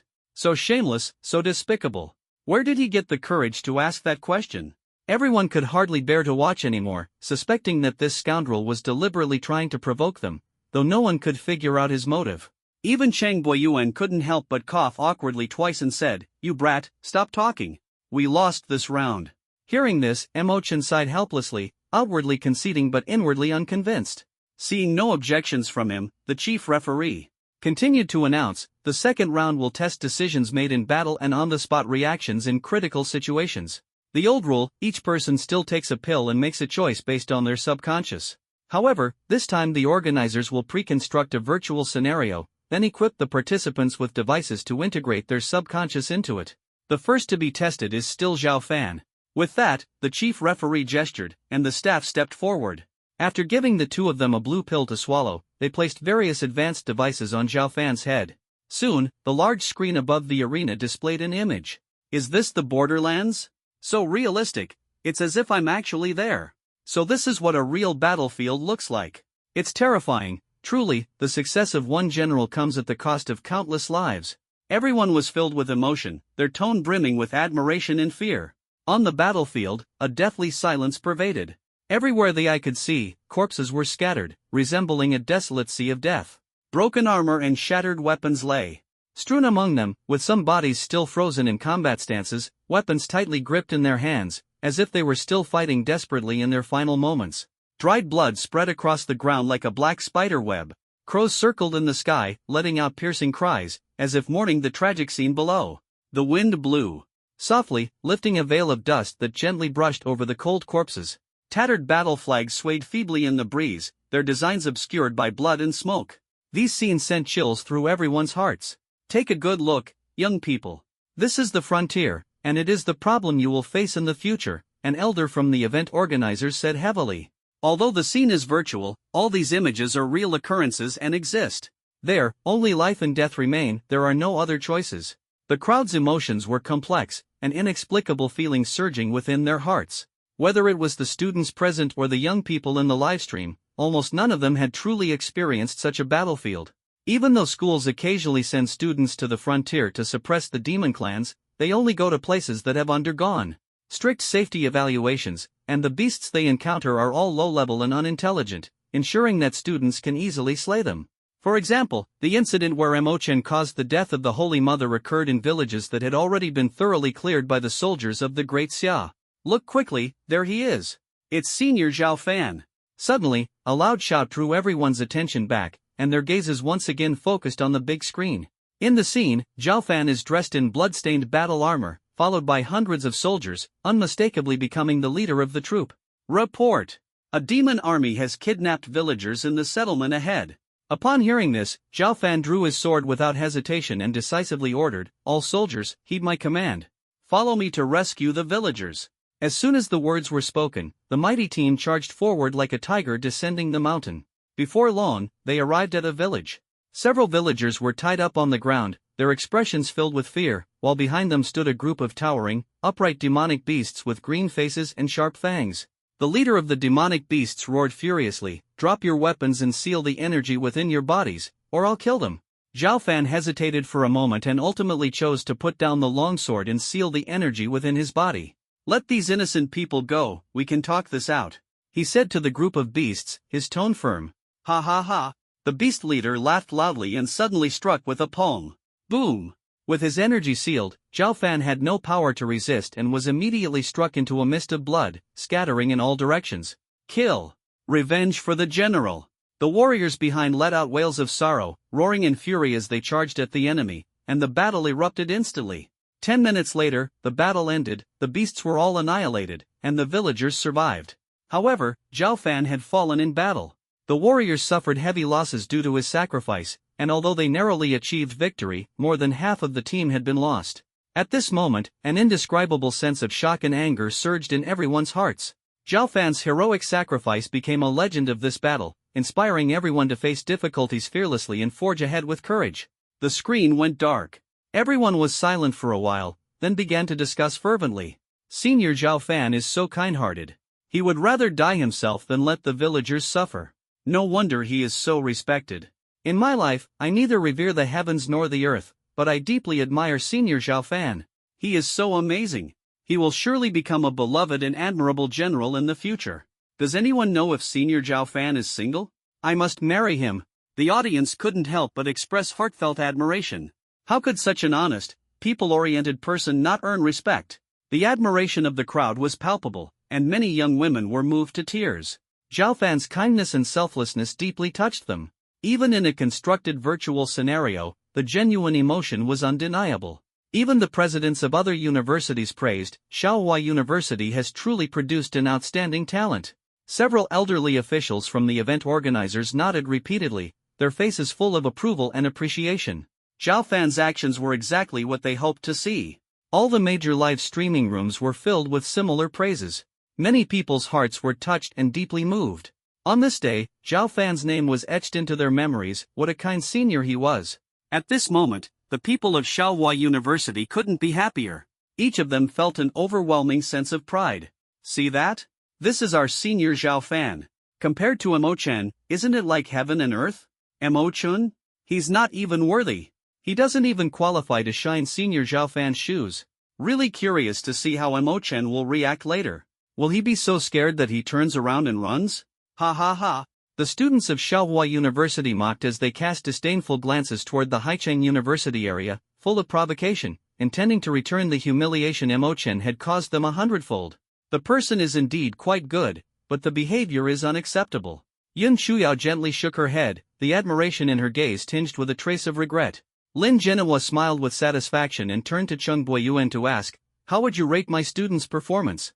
0 points. Cheng Boyuan responded bluntly. Hearing this, Lin Genoa's smile grew even wider as he teased, "You're just jealous." "Ha, if you think I'm jealous, then I am," Cheng Boyuan chuckled lightly, too lazy to explain. He felt there was no point in talking to someone like this, their thoughts were simply not on the same level. Over at Haicheng University, the crowd's emotions were rather mixed. Although he was an opponent, they couldn't help but feel a bit more admiration for Zhao Fan. After all, a senior as kind-hearted as him wouldn't be disliked by anyone. "I'm so worried about Junior Mo-chan. I wonder what choice he'll make." A female student clenched her fists, her tone full of concern. "Sigh, knowing Mo-chan's personality, the upcoming scene probably won't look too good." A male student beside her sighed helplessly. The event organizers are so despicable. Afraid that Zhao Fan might get injured in a martial duel, they arranged a literary duel he's guaranteed to win. Another person said indignantly. It wasn't just him. At this moment, all the students from Haicheng University felt dissatisfied. They clearly had a chance to win the championship, break the curse of being at the bottom for years, earn the admiration of other schools, and receive strong support from the highest education center. But suddenly pulling such a stunt made everyone's hearts sink halfway. On the stage, the chief referee praised Zhao Fan for a moment, then removed the device and placed it on Mo-chan's head. At this moment, everyone held their breath, their eyes all fixed on the big screen, anticipating how Mo-chan would choose. Before long, the image appeared. The same location, the same environment, the same hundreds of warriors, and Mo-chan clad in bloodstained armor. Report! A demon army has kidnapped villagers in the settlement ahead.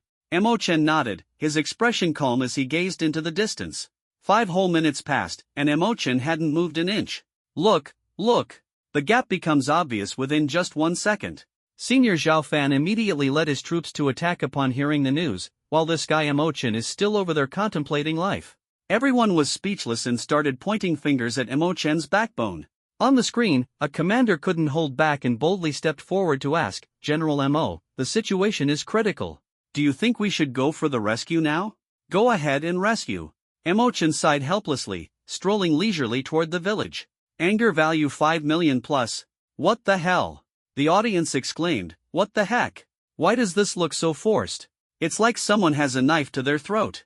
Mo-chan led his group into the village, where several villagers were tied up on the ground. Behind the villagers stood a group of upright demonic beasts with green faces, sharp fangs, and towering physiques. A demonic beast leader roared, "Drop your weapons and seal the energy within your bodies, or I'll kill them." Emo-chen frowned slightly and turned to a commander, giving the order, "Kill." The commander froze, his expression complex as he said, "General Mo, taking action now might implicate the hostages." "I'm talking about killing the hostages," Emo-chen responded coldly. Rage value 10 million plus. Everyone was stunned. This is simply beastly behavior. Emo-chen truly deserves divine retribution. This guy is so wicked, I really want to stab him. Even Yin Shuyao couldn't help but shake her head. This is too much, I must teach this brat a good lesson. Lin Nubian and Bai Xia looked at each other, their expressions bitter, as if they were pitiful victims of misfortune. Only Chang Boyuan's eyes sparkled with a peculiar light, his lips curling into a meaningful smile, even showing a hint of approval. In the scene, the commander was so shocked he almost lost his composure, trembling as he said, "General Mo, if this matter gets back, we will be sent to the military court." Emo-chen's lips curved slightly as he righteously declared, "Weren't the villagers all killed by the beasts? What does that have to do with us? We are here to avenge the villagers, to fight to the bitter end, with heaven and earth as witnesses." Anger value plus 15 million. Everyone was so shocked that they were speechless. Even if it's a person, they would absolutely never say something like that. This is Emo-chen for you.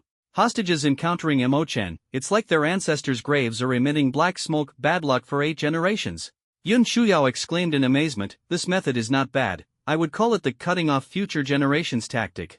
Cheng Boyuan at the rear couldn't help but clap lightly. This is a good talent for leading troops in battle.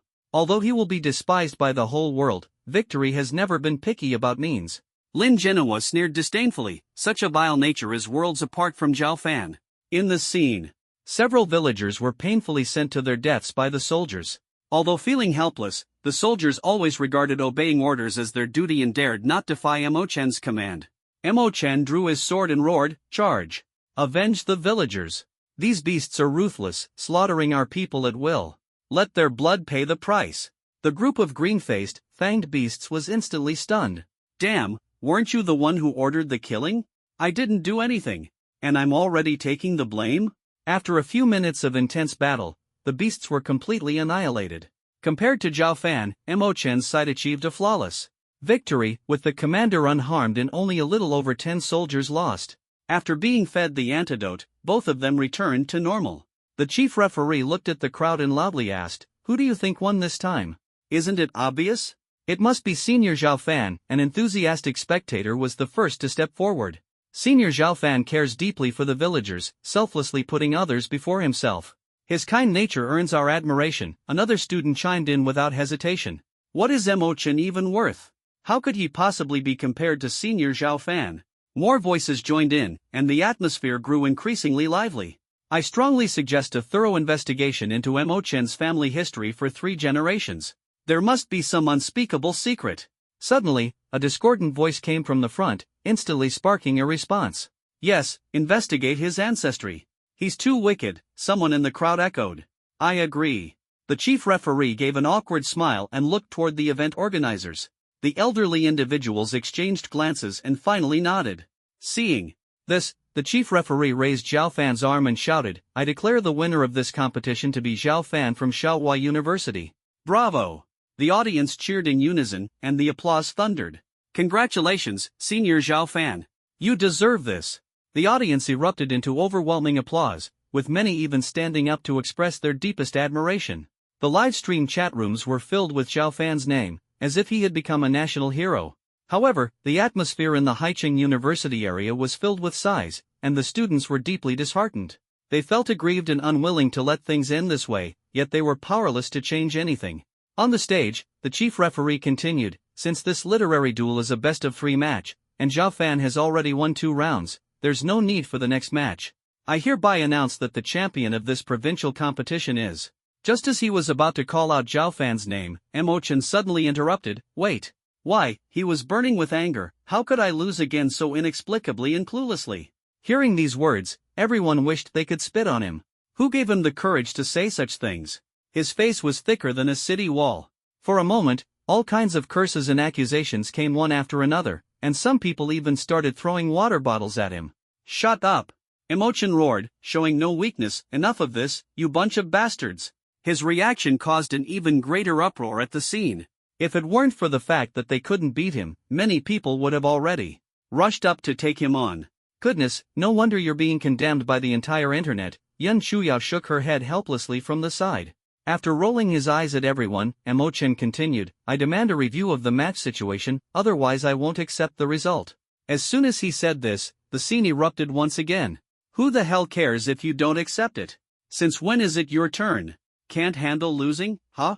Do you even have any self-awareness about your own character?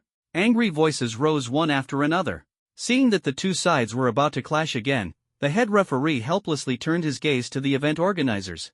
At that moment, something unexpected happened. Zhao Fan actually stepped forward and said, I also want to see what really happened, so everyone can be convinced. Look, look! Senior Zhao Fan is so magnanimous.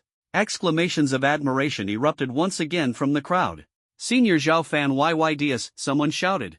After a discussion among a few elderly organizers of the event, one of them said, let's review the footage and let Emo-chan see exactly what he did to provoke such outrage. Once decided, the staff turned on the big screen. Before long, the test footage of the two from earlier began to replay. Emo-chan watched intently. As the footage showed Zhao Fan's actions, he couldn't help but feel a trace of admiration in his heart. Ordinary people indeed couldn't achieve such selflessness for the sake of others. Then, the scene shifted to him, and the crowd erupted once again. See that? Take a good look at what you've done, someone angrily rebuked. Do you even consider yourself human? If you were to lead troops into battle, the civilians would all be doomed because of you. The crowd stood on the moral high ground, furiously attacking Emo-chan with accusations. Various charges were imposed on him, their faces flushed with anger, as if they wished to hang him up for a public trial. When the playback ended and the screen went dark, Emo-chan revealed a cold smile. His proud gaze swept over everyone as he clasped his hands behind his back and spoke righteously, Senior Zhao Fan is a good man, but he is not a good commander. On the surface, it seems he saved the villagers, but what about the soldiers? More of them died. Are the lives of soldiers not lives too? In a battle between two armies, a commander dying first is a grave mistake. It directly leads to the collapse of morale and a devastating defeat on the front lines. His every word struck the hearts of everyone present like a heavy hammer, instantly freezing the atmosphere. All fell into deep thought. What was at stake was not merely the lives of a few villagers, but the survival of tens of thousands, even hundreds of thousands or millions of people in the rear. Life never offers the most perfect choices, let alone on the battlefield. The essence of war is to achieve victory with the least loss. At this critical moment of life and death, every decision and choice is of utmost importance, yet Senior Zhao Fan had clearly made an extremely wrong and unwise choice. If you don't agree, we can invite a general who has fought in wars to make the judgment. As soon as Emo-chan finished speaking, the entire room fell silent. Everyone was stunned, unable to find a reason to refute for a moment. That's indeed the case. Yun Chuyao nodded, her gaze resolute. If it were me, although I wouldn't kill the hostage like he did, I would definitely choose to directly engage the beast in battle, never compromising. Wait. Yun Chuyao's brows furrowed slightly, as if she had thought of something. Even if I chose to directly engage the beast in battle, the presence of a hostage nearby would inevitably make me cautious, unable to go all out for fear of harming the hostage. However, that brat's approach was to first eliminate all unstable factors. After a brief silence, the crowd gradually calmed down, and the sound of discussion slowly arose. Damn, I almost got fooled by him. That was really close. This guy not becoming a failed German art student is truly a waste of talent. Don't say that, really, don't say that. Why do I feel like Emo-chan actually makes some sense? In the Haicheng University area, the atmosphere instantly became lively, and the students cheered for Emo-chan. Emo-chan is right. He achieved the greatest victory with the smallest loss. This is war, not helping an old lady cross the street. What's the use of kindness? That's right, is kindness useful to enemies? It's nothing more than self-indulgence. Seeing that the crowd was about to start arguing again, the chief judge smiled helplessly and turned his gaze to the event organizers for guidance. An elder cleared his throat and solemnly said, Emo-chan, while there is some truth to what you say, the act of killing villagers on the battlefield has already crossed a major taboo and violated the military regulations of Dixia. Therefore, the winner of this competition should be Zhao Fan. Before the elder could finish his sentence, Emo-chan let out another cold snort, shut up. The atmosphere instantly grew tense, and everyone's eyes focused on Emo-chan, eagerly anticipating his next move. If I remember correctly, the theme of this round of competition is to test decisions made during war and the ability to respond in critical situations, right? Since the theme is about decisions in war, isn't my approach obviously better? If the theme of this round is still about character or kindness, then I have nothing to say. Emo-chan coldly glanced at the few people from the event organizers, his tone carrying a hint of disdain. The elderly man was momentarily at a loss for words and was about to retort when Zhao Fan on the stage spoke first. I lost this round. The decision I made subconsciously was indeed lacking in consideration and overlooked the essence of war. The event organizers sighed helplessly and finally nodded to the chief referee. The chief referee reluctantly stepped forward, shook Missouri-chan's hand, and shouted loudly, "In this round of competition, Missouri-chan from Haicheng University wins." As soon as the words fell, cheers erupted from Haicheng University, with some people even jumping up in excitement. The crowd once again saw hope for the championship. As long as the competition wasn't about kindness or character, they believed Emo-chan's chances of winning were still very high, because Zhao Fan seemed too honest and couldn't compare to Emo-chan's cunning. After the scene quieted down, the chief referee began to announce, "The third round of competition will test wisdom. This time, both contestants only need to answer my question. The question is as follows. During a battle with the Demon Clan, two groups of demon beasts attack two villages. Village A has 200 residents and is right in front of you. Village B has 2,000 residents but is over 100 kilometers away. If you choose to save Village A, the villagers in Village B will likely all perish due to delayed rescue. But if you choose to save Village B, the villagers in Village A will certainly die, and the people in Village B may still not receive timely aid. What will you choose?" As usual, let's have Zhao Fan answer first. Zhao Fan frowned and pondered for a moment before expressing his thoughts. "I will assess the urgency of the situation on site, then allocate some troops to stay in Village A based on the intelligence brought back by the scouts. The remaining soldiers will follow me to rescue the villagers in Village B. No matter what, I will do my utmost to protect every villager, leaving no one behind." As soon as he finished speaking, the crowd erupted in cheers. The audience praised Zhao Fan's noble character and calm reasoning. What a great commander! Such a commitment to leaving no one behind. If I could follow Senior Zhao Fan to the frontier battlefield, I would have no regrets even in death. Lin Genoa smiled proudly. Indeed, Zhao Fan is the pride of Xiaohua University. After the praise, everyone turned their attention to Emo-chan. "What do you think Emo-chan will say this time?" a male student from Xiaohua University asked. "He's full of cunning ideas. Nothing he says would surprise me. He might even claim that the villagers are a burden, slowing down his march," a female student nearby said with a laugh. On the stage, after the chief referee and other staff recorded Zhao Fan's answer, they began to announce, "Next, we invite Emo-chan to respond. However, there are two additional rules. First, you cannot abandon the villagers, and second, you must not draw your blade against them." Upon hearing this, everyone couldn't help but burst into laughter. "Ha ha, isn't this cutting off all his options? Without the hostage, how is Emo-chan supposed to play?" Emo-chan was also a bit speechless, thinking to himself that this was holding a grudge against him unnecessarily. The chief referee then announced, "Second, your answer cannot be similar to Zhao Fan's, it must be independent and reasonable." As soon as these words were spoken, the students from Haicheng University immediately protested.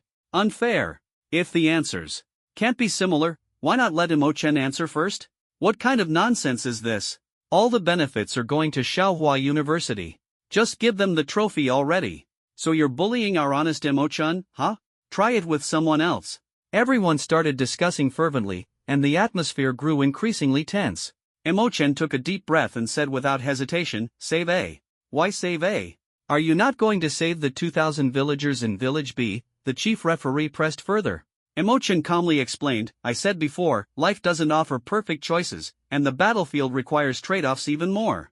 The question makes it very clear that saving it can be done in time, but if we go to save B, it could very likely result in both villages being left to fend for themselves.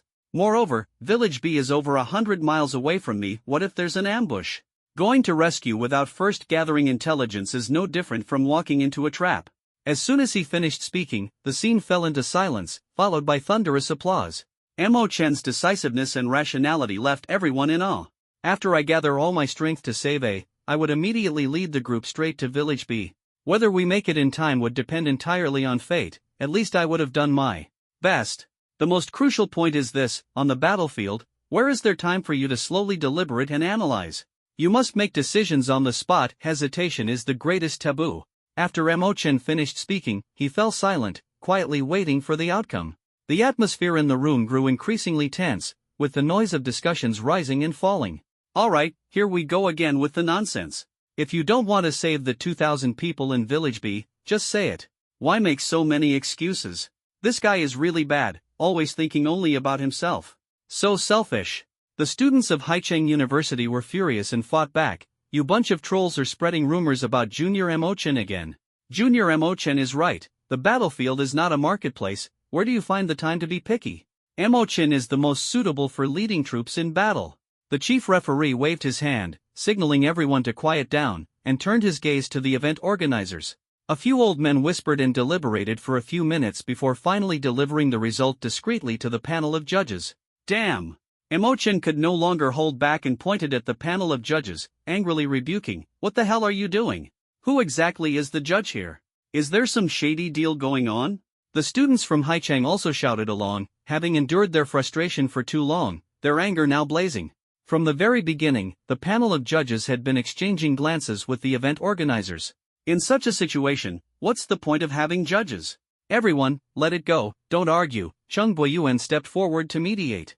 Although he was also dissatisfied, he didn't want to escalate the situation, as Haicheng University would ultimately be the one to suffer.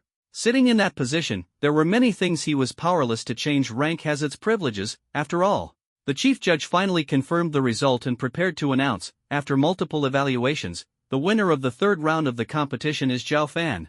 Therefore, the champion of this event is. I judge your grandma. Emo-chan interrupted him mercilessly. What's the basis for your multiple judgments? Isn't it an internal decision? Anger value plus 30.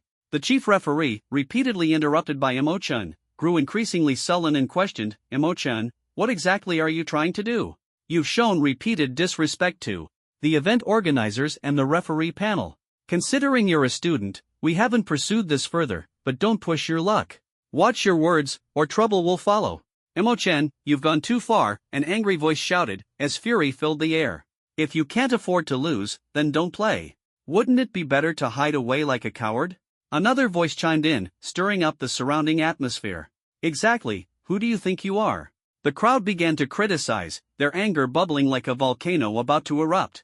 Disrespectful and uncultured, do you even deserve to exist in this world? Someone else launched a merciless attack, and the scene instantly descended into chaos. Emo-chan's lips curled into a sneer, his gaze sharp as a blade sweeping over the crowd. You bunch of useless cowards, stop barking at me from down there. If you're not afraid, come up here, and I'll beat you until you call me daddy. Dare to try? His words were like a matchstick, instantly igniting the crowd's fury. Anger level 50,000 plus. They gnashed their teeth in hatred. Emo-chan's arrogance made them feel utterly disgusted and furious. At this moment, Zhao Fan stepped forward and said firmly, Head Judge, Junior. Emo-chan's answer is also very reasonable. I suggest this round be declared a draw. Let us decide the final champion through a martial contest, so there will be no objections. In literature, there is no first place. In martial arts, there is no second. Only by proving oneself with sheer strength can one truly convince others. Zhao Fan's proposal once again ignited the crowd, and their admiration for him reached unprecedented heights.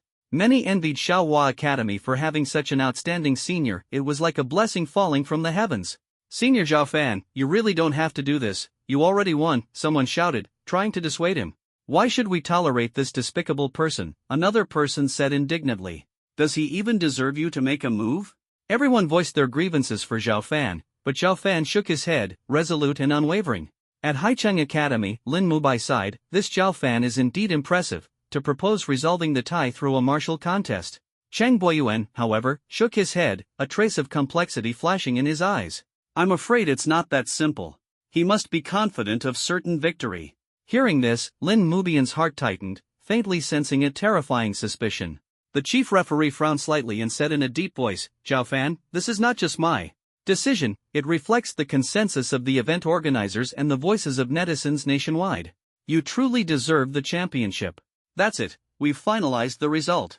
As soon as the chief referee finished speaking, a wave of enthusiastic cheers erupted at the scene. The champion of this year's provincial competition is Zhao Fan from Shaohua University. Let's congratulate him. His voice was like thunder, shaking the entire venue. Clap, clap, clap. Except for Haicheng University, all the spectators stood up in unison, and applause surged like a tide. Major live-streaming platforms and interactive forums were also filled with congratulatory messages. Despicable scum. Mo Chen gritted his teeth, angrily pointing at the panel of referees and the event organizers, his heart seething with boundless hatred. How dare you, Mo Chen? The chief referee could no longer tolerate it, his eyes flashing with murderous intent. You have repeatedly shown us disrespect. If we wanted to deal with you, even Cheng Boyuan wouldn't be able to protect you. His words were as sharp as a cold blade, instantly freezing the surrounding atmosphere. Several elderly officials from the event organizers also stood up in anger, their faces filled with displeasure. If not for concerns about their reputation and status, they would have already taken action to teach this arrogant brat a lesson. What, you want to kill me? Mo Chen sensed the murderous intent, and his gaze turned cold as well. I'm standing right here. If you have the guts, make your move. If I so much as blink, I'm no man. His tone was firm, but inwardly, he was secretly activating his escape technique, calculating his next move. Cheng Boyuan instantly appeared in front of Mo Chen, his heart wary of these people potentially acting out of desperation. The chief referee narrowed his eyes slightly, sizing up Mo Chen as if contemplating something.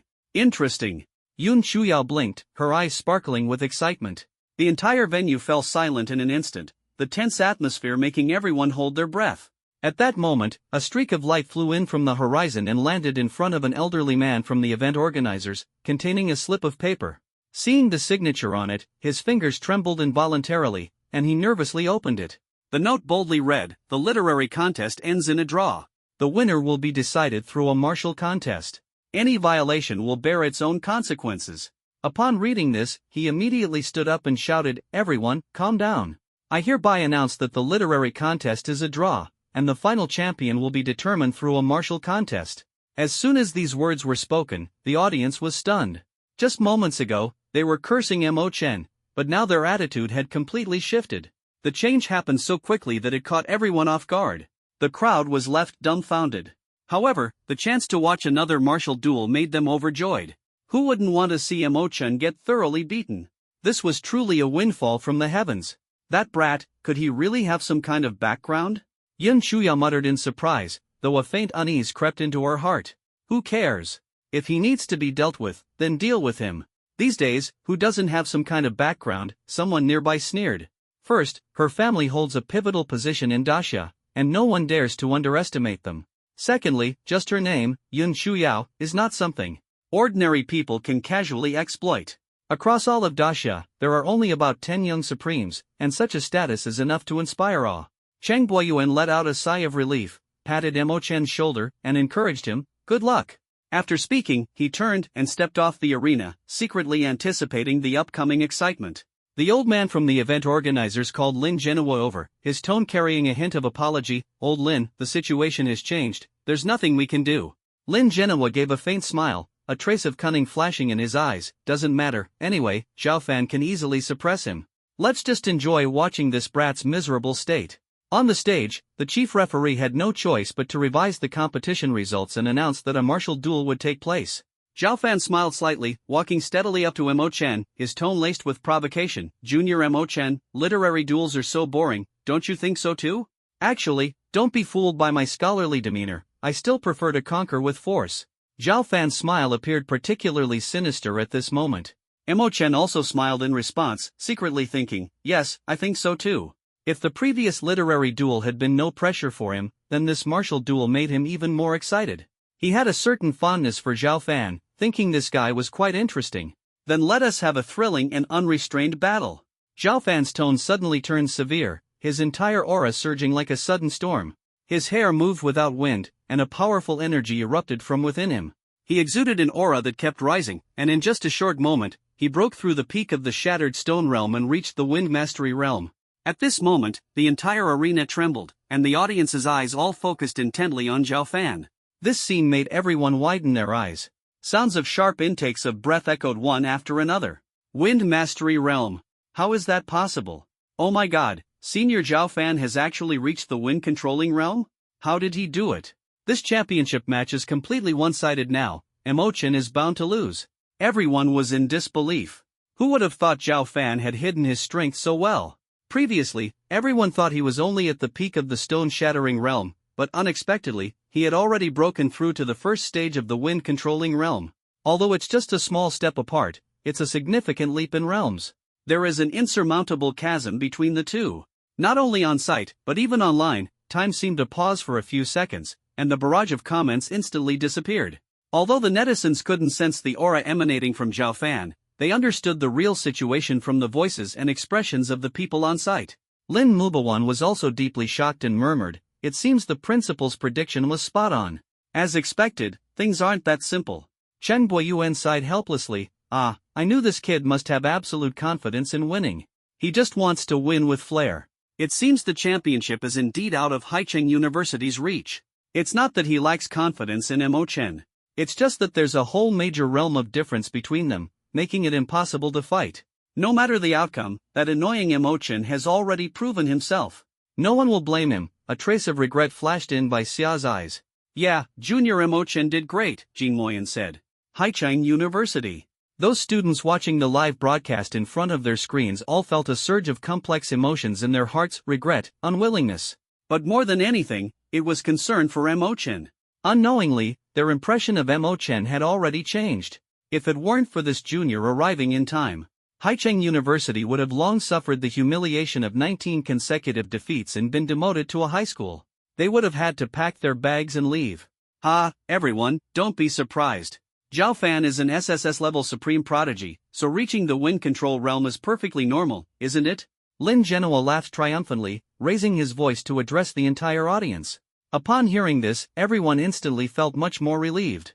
That's right. Zhao Fan is an unparalleled prodigy with SSS-level talent, a key figure nurtured by the great Xia. Reaching this level is only natural. Chen, are you still jumping around? Weren't you so arrogant before? Scared stiff now, aren't you? Definitely scared stiff. Look, he's not even talking. Probably thinking about forfeiting. Senior Zhao Fan, give this guy a good lesson and let him understand just how big the gap between people can be. The students from Shaohua University couldn't help but mock. They had been holding back for so long, and now they could finally vent their frustrations. In the farthest corner of Haicheng University's campus, Gu Mingxuan's lips couldn't help but curl into a smile. From the moment Chen appeared until now, he finally felt like laughing. However, he only dared to sneak to the back and laugh quietly, fearing that if his classmates and teachers saw him, his image would be completely ruined. If Chen really wins the championship, it would be worse than death for him. If we lose, we all lose together. What's the point of you showing off and winning alone? On the stage, Chen's expression gradually became serious. This duel, he had to take seriously. Any slight carelessness would render all his previous efforts a joke. Senior, hand me that sword. Bai Xia tossed the giant sword in her arms forward. Take it. I've been tired of holding it for you. Zhao Fan smiled faintly. It seems Junior Chen is getting serious. Chen said, I have to take this seriously. Zhao Fan adjusted his glasses and asked meaningfully, Junior, how confident are you? Chen calmly replied, 50-50. The head referee, seeing that both contestants were ready, began to announce, the match begins. Bang! Chen took the lead, leaping 20 meters and throwing a punch at Zhao Fan. The power of his physical body was fully displayed, cracking the floor of the arena, leaving the crowd in awe. Zhao Fan took out a meteor hammer, blowing brilliantly, clearly an extraordinary weapon. Clang! Chen's fist glowed with golden light, a characteristic of the ancient desolate sacred body, and directly struck the meteor hammer, sending it flying. A trace of surprise flashed in Zhao Fan's eyes as he swung the other end of the hammer toward him at lightning speed. But Chen nimbly dodged it and, with a flicker, appeared in front of Zhao Fan, his golden glowing fist smashing toward his face. Zhao Fan remained calm, knowing his speed couldn't compare to Chen's. He chanted a spell and surrounded himself with several golden shields. Knock! Knock! Knock! Chen's fist struck the golden shield, producing a crisp sound like a bell being struck. It's the Golden Bell Shield. This is a top-tier Earth-grade treasure. Senior brother Zhao Fan truly deserves to be someone heavily nurtured by the great Xia. To think he has something this good. The audience's tone revealed envy and amazement. In the Haicheng University area, cheers surged like waves. Go, Junior Chen. No matter the outcome, you're the best this time. The people from Xiaohua University, upon seeing this, also joined the fervor of the battle. Senior Zhao Fan will surely win. Teach that guy a harsh lesson. Make him cry, make him kneel and beg for mercy. On the arena, the clash between the two sides grew increasingly intense, with afterimages flickering and the clanging sounds of collisions echoing all around. Although Zhao Fan's speed was not as fast as Mo Chen's, it was by no means slow. The power of the Wind Mastery realm allowed him to move like the wind, and with the support of advanced martial techniques, in the blink of an eye, the two had already exchanged hundreds of blows. Mo Chen shimmered with golden light, his momentum soaring, displaying fearless courage. Meanwhile, Zhao Fan appeared to be on the defensive, but in reality, he occasionally launched fierce counterattacks, forcing Mo Chen far back and eliciting gasps of amazement from the audience. "Junior, you have a sword, why not use it?" Zhao Fan's voice came from the dust, carrying a hint of coldness. "I prefer fists," Mo Chen calmly responded, his gaze as firm as iron. The power of the ancient sacred body originates from the physical body in fists, absolutely not inferior to any weapon, and even more flexible. Time passed, and the audience gradually became dumbfounded. Since Zhao Fan demonstrated the strength of the wind control realm, everyone thought this would be a one-sided crushing battle. However, after all this time, Mo Chen still stands firm. Isn't this simply too astonishing? Zhao Fan possesses an SSS-level talent. As a top-tier competitor, the martial techniques he uses are all advanced, envied by many, and definitely not some cheap tricks. Mo Chen's physique and speed are extremely uncanny. It's precisely because of this that he's managed to hold on until now, someone couldn't help but analyze. Have to say, this kid's luck really makes people envious. It's so unfair. He's so immoral yet still gets opportunities. Why don't I have any? Everyone was indignant, their hearts surging with jealousy like a tide. Previously, they only disliked and resented Mo Chen, but now there was an added uncontrollable jealousy. They all stared at the two people on the arena, secretly competing in their hearts. In the audience, Yun Chuyao rested her hands on the empty chairs on either side, her crossed legs swinging back and forth. Her demeanor was elegant yet tinged with a hint of nervousness. Under the sunlight, her long, straight, and beautiful legs were particularly eye-catching, drawing the furtive glances of many male spectators. However, Yun Chuyao's attention was entirely focused on the arena, and the indifference on her face was gradually replaced by astonishment. Could this kid actually be an SR? As a young supreme talent with SR-level aptitude, she keenly sensed Mo Chen's extraordinary nature. Aptitude is a true reflection of combat power. The higher the aptitude, the greater the strength displayed at the same level. That this Mo Chen kid could hold his own against Zhao Fan, an SSS-level talent, was simply mind-boggling. To others, Mo Chen seemed to rely on the strength of his physical body and his peculiar speed, but in her eyes, every strike of Mo Chen's was no weaker than Zhao Fan's. The power of someone at the first stage of the Shattered Stone Realm could actually rival that of someone at the first stage of the Wind Dominion Realm. This couldn't be explained by SR-level aptitude alone unless he had mastered a legendary, divine-grade martial technique. But such techniques are exceedingly rare in the world and would undoubtedly spark a global frenzy. This kid sure has a lot of secrets. I'll have to capture him and study him thoroughly. A sly smile appeared on Yun Chuyao's face as she grew increasingly eager to deal with Mo Chen. On the stage, the two sides briefly separated. Mo Chen shook his arm, feeling the soreness, and noticed several injuries on his body. The minor wounds made him frown. But Zhao Fan was not in good shape either, his face pale and breathing heavily, even his Vajra shield had been broken. "Junior Mo Chen, I'm going to get serious now." Zhao Fan sat cross-legged and began chanting incantations, instantly intensifying the atmosphere. "So will I." Mo Chen drew his greatsword, his resolute tone carrying a hint of anticipation. Before the words had even faded, the sky suddenly darkened. Several millstone-sized stones appeared out of thin air, covering the entire sky. The sheer number was astonishing, at least 100. It's a heaven-grade low-tier martial technique, the 10,000 stars falling stone art. The audience below the stage exclaimed in astonishment. My goodness, Senior Zhao Fan actually has such a trump-card martial technique? The outcome is decided.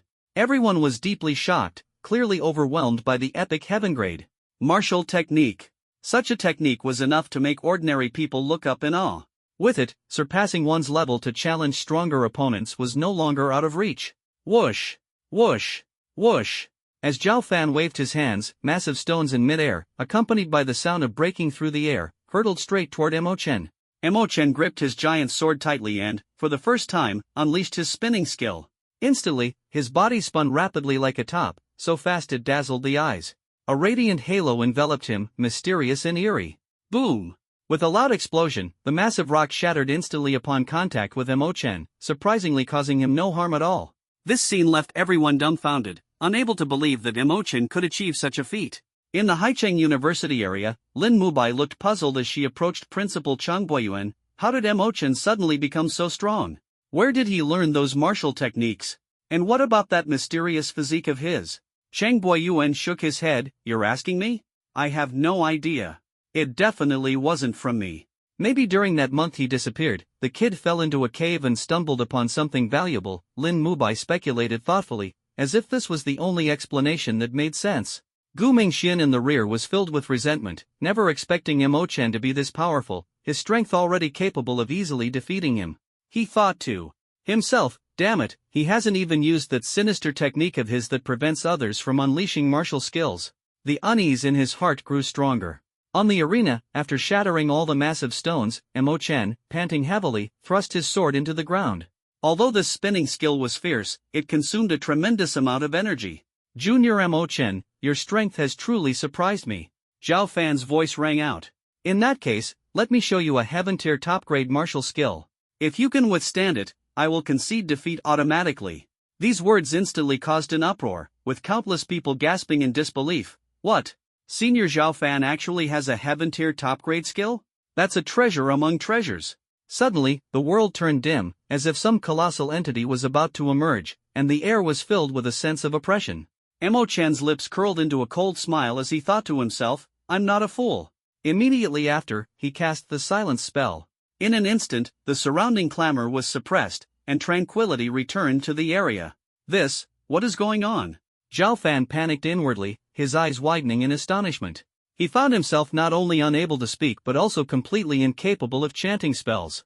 At that moment, Emo-chen had already appeared before him, imposing and majestic. Bang! A massive golden fist smashed down toward him, as if tearing through the air, accompanied by a deafening roar. Zhao Fan was shaken to the core, unable to think much, and could only rely on his physical body to face the battle. However, severely exhausted, his speed and strength had significantly diminished, making it nearly impossible to withstand Emo-chen's powerful physique. Crackling sounds. In just a few seconds, Zhao Fan had taken no fewer than 10 punches, writhing in pain. Emo-chen's attacks were as dense as raindrops, relentlessly targeting Zhao Fan's weak points without mercy. Poof! 10 seconds later, Zhao Fan was severely injured, blood gushing out wildly, his face pale.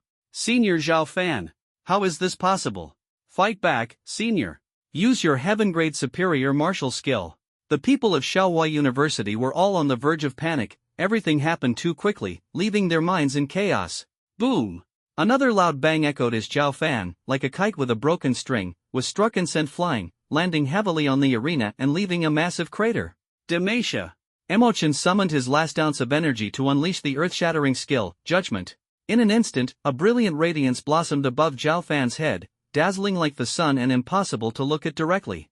Immediately after, a giant sword of light, 10 zhang tall and half a zhang wide, descended with a thunderous crash. The terrifying momentum caused the entire arena to shake violently, making everyone's hearts tighten involuntarily. At the critical moment, Lin Genoa stepped forward, standing directly in front of Zhao Fan, and struck out fiercely with a palm. Countless energies converged, and the immense power sent chills down everyone's hearts, unexpectedly shattering the giant sword of light. You little brat, you actually want to kill someone? Lin Genoa glared furiously at Emo-chen, his eyes filled with overwhelming killing intent. One can eat nonsense, but words can't be spoken recklessly. When did I ever have such thoughts? Isn't this a competition? Emo-chen didn't care at all and retorted with a cold sneer. Besides, if Zhao Fan had admitted defeat in time, I naturally would have held back.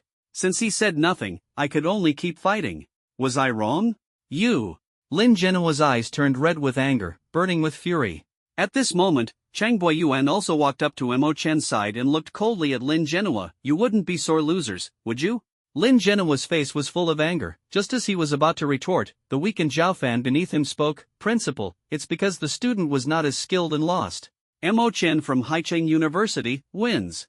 I hereby announce that the champion of this provincial competition is Haicheng University.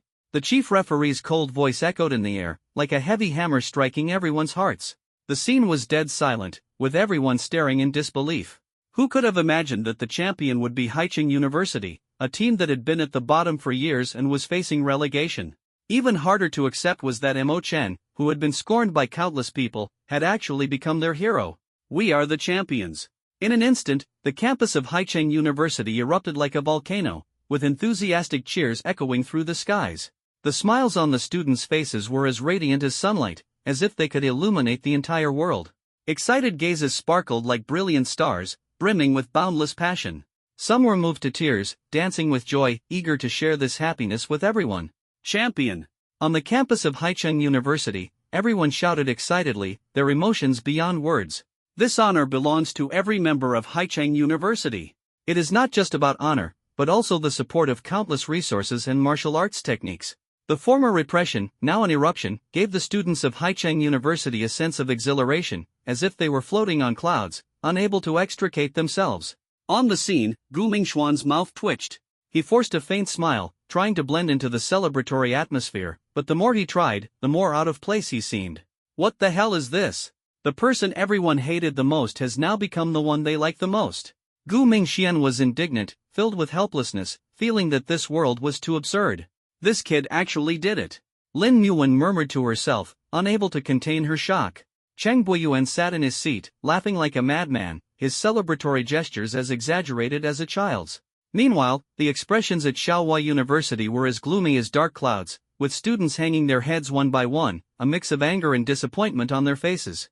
They can accept losing the championship, but they cannot accept the championship falling into Mo Chen's hands. The expressions of the other spectators on site were also far from pleasant. Mo Chen's success was undoubtedly the biggest thorn in their hearts. Bullet comments flooded the major live streaming platforms, with the word unlucky filling the screens. Some even remarked that letting Mo Chen win the championship made the Jiangnan province competition a complete joke. The forum was in an uproar, with bizarre posts emerging one after another.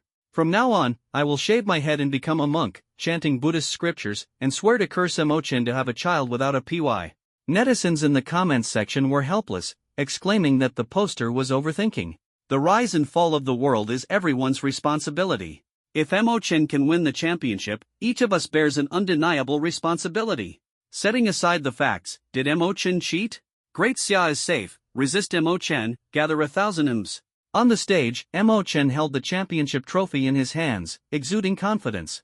A reporter, after receiving permission, stepped onto the stage and handed over the microphone with a smile. Student Mo Chen, as the biggest dark horse of this competition, what opportunities have you encountered?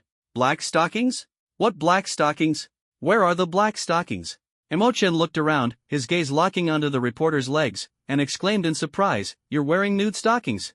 The reporter's face instantly turned bright red, frozen in place and at a loss for what to do. This newly graduated reporter had originally hoped to use this opportunity to secure a permanent position, but unexpectedly, Mo Chen's first words put her in a difficult spot. Just as the rumors said, this junior was indeed a bit unreliable. In the Haicheng University area, Bai Xiao walked up to Lin Nuwen and said softly, "Director, are you really going to let Mo Chen do the interview? I think this is an unwise decision." Lin Nubian awkwardly smiled. This wasn't something she could decide. She silently thought to herself that this child was truly hopeless. Bah! Turns out you're not just a thief but also a lecher. Yun Shuyao's anger flared up again, barely able to restrain herself from taking action. The other spectators also shook their heads helplessly. This shameless person truly never does anything properly, yet somehow they're still quite skilled, leaving people frustrated but unable to criticize. Classmate Mo Chen, it's not black silk, it's a dark horse. The reporter's voice gradually lowered, tinged with a hint of shyness. What dark horse? I am the white horse prince, Mo Chen said righteously. This sentence completely stunned the reporter, who thought to herself, how can someone be so playful? But she decided to skip this topic and continue with the interview. Then he asked, Ahem, Mo Chen, have you had some kind of opportunity to suddenly become so powerful? Mo Chen smiled faintly, no, because I am the chosen one. Anger value 8 million plus. The scene and the entire internet instantly exploded. The audience could no longer hold back and started pointing at him, cursing angrily. Bah! Shameless scum! And you call yourself the chosen one? Be glad lightning didn't strike you dead. Heavens, strike him down. At worst, I'll just stop directing from now on. These words caused a brief 2-second silence among the crowd, with an air of anger lingering like gunpowder. A man nudged the person who said this and exclaimed, Buddy, then you must truly be doing a great service. The reporter could barely hold it together. All thoughts of promotions or not had become utterly insignificant. She just wanted to wrap up the interview as quickly as possible, thinking to herself, staying here even one more second feels suffocating. So she hurriedly asked the final question, Student Imo-chen, may I ask what your thoughts are on winning the championship? Is there anyone you would like to especially thank? Imo-chen cleared his throat, a confident smile on his face, and said seriously, just as I mentioned earlier at Haiching University. Everyone present here, including those in front of the screen, do you now admit that you're all trash? Anger value 12 million plus. Anger value 15 million plus. Hearing these words, countless people gritted their teeth audibly, their anger surging like a tide. Some went as far as smashing their phones to pieces, unwilling to see Imo-chan's face ever again. Someone even calculated that, because of this incident, new phone sales skyrocketed dozens of times that day. Imo-chen, you won't die a good death. I'll do nothing else in this life but target you. Is there any big shot who can go kill him? I'm begging you, as long as you kill him, I'll even pledge my loyalty to you. Imo-chen, I curse you to have pus flowing from your lower body and maggots growing on your butt. Angry curses rose one after another, the entire scene resembling a volcanic eruption. Imo-chen smiled smugly, blew a kiss at the camera like a victorious king, then kindly handed the microphone back to the reporter.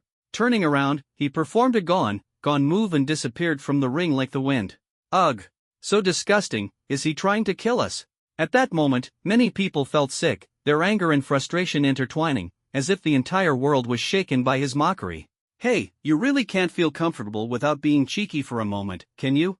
Lin Muwen was completely speechless. What a great atmosphere for winning the championship. But before the celebration even started, Imo-chen had already turned it into a situation of endless conflict with everyone. The students of Haiching University were also quite speechless, awkwardly frozen in place. They didn't dare to cheer anymore, fearing that the people present might lose their temper and turn their anger toward Haiching University. Junior Imo-chen, did you indirectly scold us too? A senior sister muttered softly. Strictly speaking, that's the case, her close friend nodded. At the rear, Yun Chuyao chased in Imo-chen's direction. Trying to run? Watch how this lady eliminates a menace for the people today. She gritted her teeth and quickened her pace. After Imo-chen ran out of the West Lake area, he arrived at an open field in the suburbs. Little Dien, how much rage value do I have now?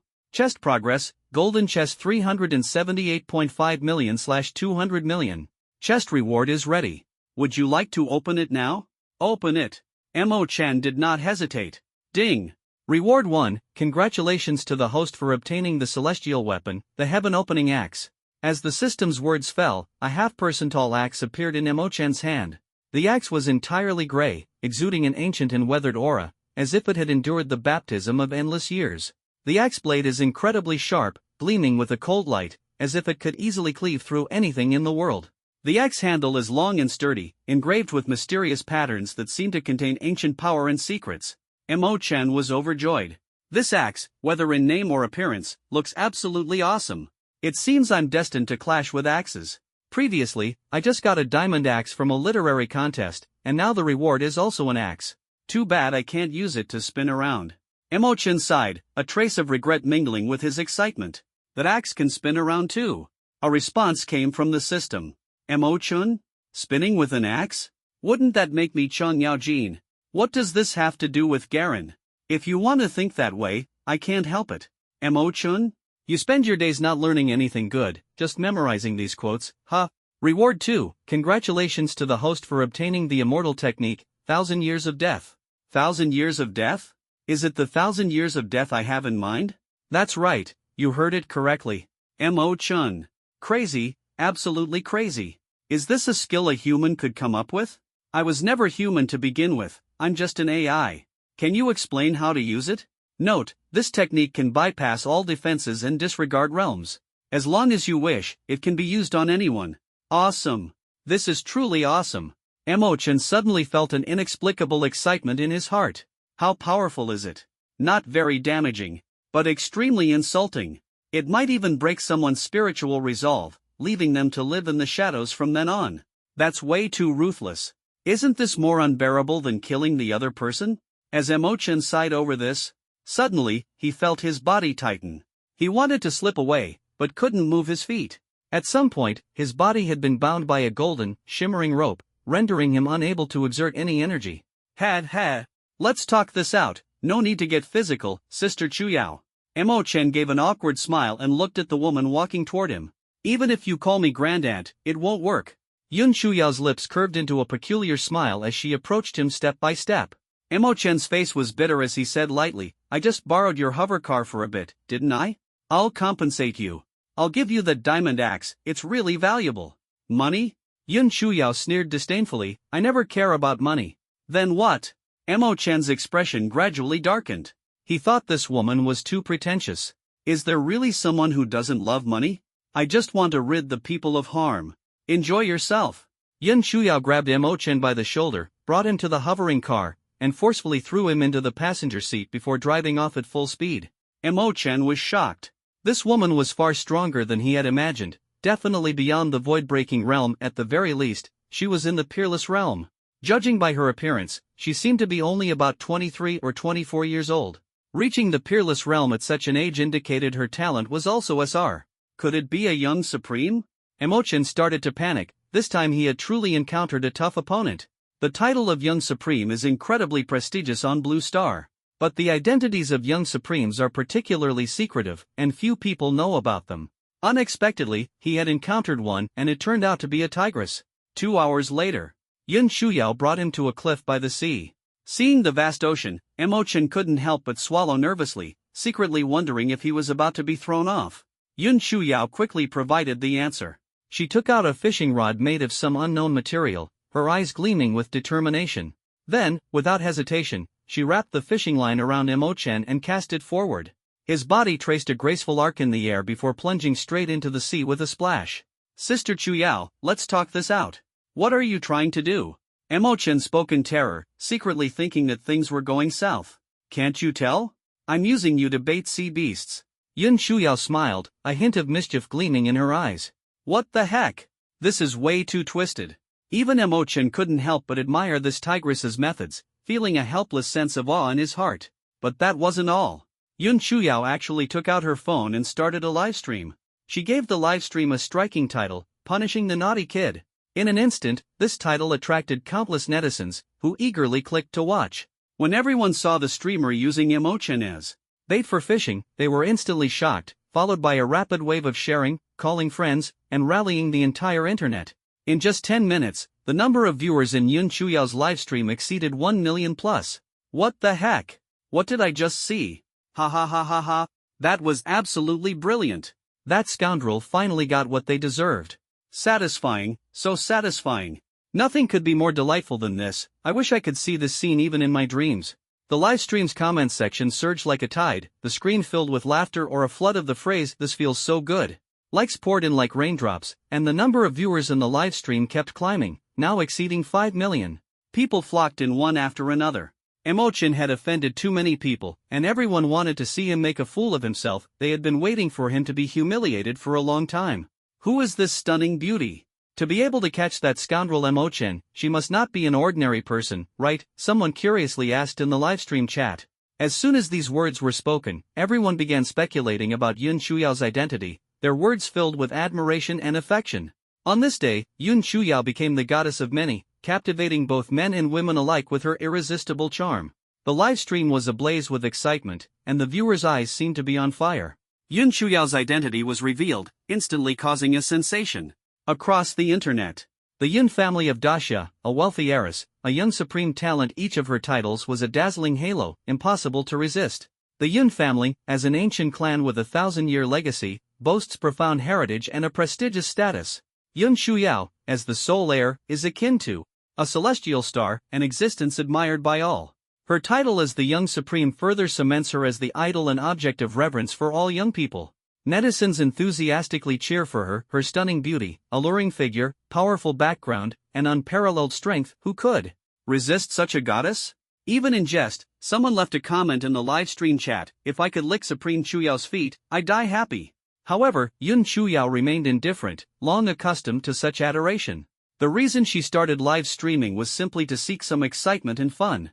On the sea's surface, as a sharp-toothed fish monster leapt out of the water, the crowd screamed in excitement. But soon, everyone realized something was off. Emo-chan not only showed no signs of pain but instead displayed an expression of enjoyment, as if relishing this fish monster feast. This guy's body is really tough, ordinary fish monsters can't bite through it. We'll need the iron-eating fish. The livestream chat was instantly flooded with comments. Viewers began sending gifs one after another. Rockets and ships filled the screen, urging Yun Chuyao to use fish bait to attract the iron-eating fish. Yun Chuyao responded with a smile, "I don't have any fish bait. Who's going to send me some?" The viewers immediately scrambled to volunteer, setting the stage for an exciting scene. In just over 10 minutes, a viewer arrived in a hurry, bringing several large bags of fish bait. Yun Chuyao poured the bait into the seawater, her face full of anticipation as she waited for the show to begin. However, Emo-chan was furious. Knowing that begging for mercy was useless, he threatened viciously, "You wretched woman, just you wait. I'll make you pay." His arrogant demeanor made everyone burst into laughter, but Yun Chuyao merely gave a cold smile. With a flick of her fishing rod, she plunged him harshly into the sea, only pulling him back up after quite some time. "Still daring to be stubborn? Want to try again?" Yun Chuyao asked with a faint smile as she looked at Emo-chan's wailing. At this moment, Emo-chan no longer dared to speak and could only keep this grudge in his heart. The atmosphere in the livestream room instantly became lively. "See that?" He quieted down immediately. Yun Chuyao the Supreme truly has her ways. Netizens praised one after another. Emo-chan secretly felt indignant and decided to vent his anger on others. Raising his voice, he shouted, "You stinking rats in the livestream room, stop squeaking online. Even if my limbs are tied, I am still invincible in this world." His arrogance only fueled the crowd's anger. This guy really doesn't respond to reason or force. He's already become bait, yet he still dares to be so arrogant.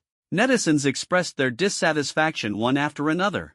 Just as everyone was engaged in heated discussion, a large dark shadow suddenly appeared beneath the surface of the sea, moving as swiftly as an arrow, sending chills down their spines. Those iron-eating fish, silver-white, palm-sized, with razor-sharp teeth, swiftly swam toward Emo-chan. They surrounded Emo-chan, ravenously devouring the fish bait.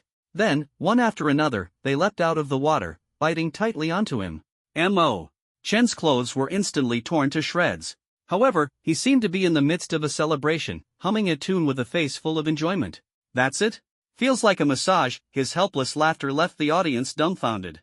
Yet those iron-eating fish were completely powerless against his body. The sound of teeth shattering echoed, and the school of fish scattered in panic, causing the scene to spiral out of control. This guy not only has thick skin but even his body is impossible to deal with. Netizens began angrily ranting, and the atmosphere heated up once again. "Goddess, bring out some powerful sea beasts." Yun Chuyao frowned and turned to ask the person next to her, "Do you have any other fish lures?" The person wiped the sweat from their forehead and nodded like a pecking chicken. "Yes." "How strong do you want it, goddess?" "The stronger, the better," Yun Chuyao said decisively. The man immediately darted away like an arrow leaving the bowstring. Before long, he returned, dragging a cart full of colorful fish lures, all top-notch goods that could truly attract sea beasts. These items were usually forbidden and extremely dangerous, leaving everyone curious about how this guy managed to get his hands on them. When they saw the patterns on the packaging, the livestream chat erupted into waves of laughter. "Ha ha ha, just wait for your doom. He won't be able to get it up soon. This is going to be fun to watch. This stuff is absolutely potent." Emo-chan saw it too, his heart tightened, and he roared angrily, "You crazy woman, are you going this far? Let me go quickly, or you'll regret it. You won't have a good ending. Don't say I didn't warn you." Yun Chuyao revealed a devilish smile, as enchanting as a demon from the abyss. She hesitated for a few seconds, then finally tossed aside the bait attractant meant for large sea beasts, opened a pack for medium-sized ones, and quickly poured it in. A few minutes later, the once calm sea surface suddenly surged with waves, as if stirred by an invisible giant hand. In the distance, the seawater began to churn violently, gradually revealing a massive dark shadow. "Ha! It's a blue whale shark, a sea beast comparable to the Windmaster realm. This wretched guy is done for." As a massive splash erupted, a shark about 10 jianglong leaped out and swallowed Emo-chan whole. Just as it was about to snatch Emo-chan away, Yun Chuyao raised the fishing rod high and decisively stopped its action. The blue whale shark thrashed in the sea for several rounds but couldn't move. In the end, it had no choice but to spit out Emo-chan and swim away. "Injured? Ha! This kid is finally injured. Not so tough now, huh? Daring to offend the goddess Yun Chuyao, isn't this purely seeking death?" The audience in the livestream burst into laughter at the scene, frantically sending gifts to make the atmosphere even more lively. Emo-chan grimaced in pain, cursing inwardly. Before he could catch his breath, a massive sea beast suddenly swam over. This is an octopus comparable to the peak of the Wingmaster realm, with tentacles as long as trains, enormous beyond measure. Its tentacles instantly wrapped around Emo-chan, squeezing him so tightly that he could barely breathe. After a bout of struggle, the sea beast finally left reluctantly, unable to devour Emo-chan.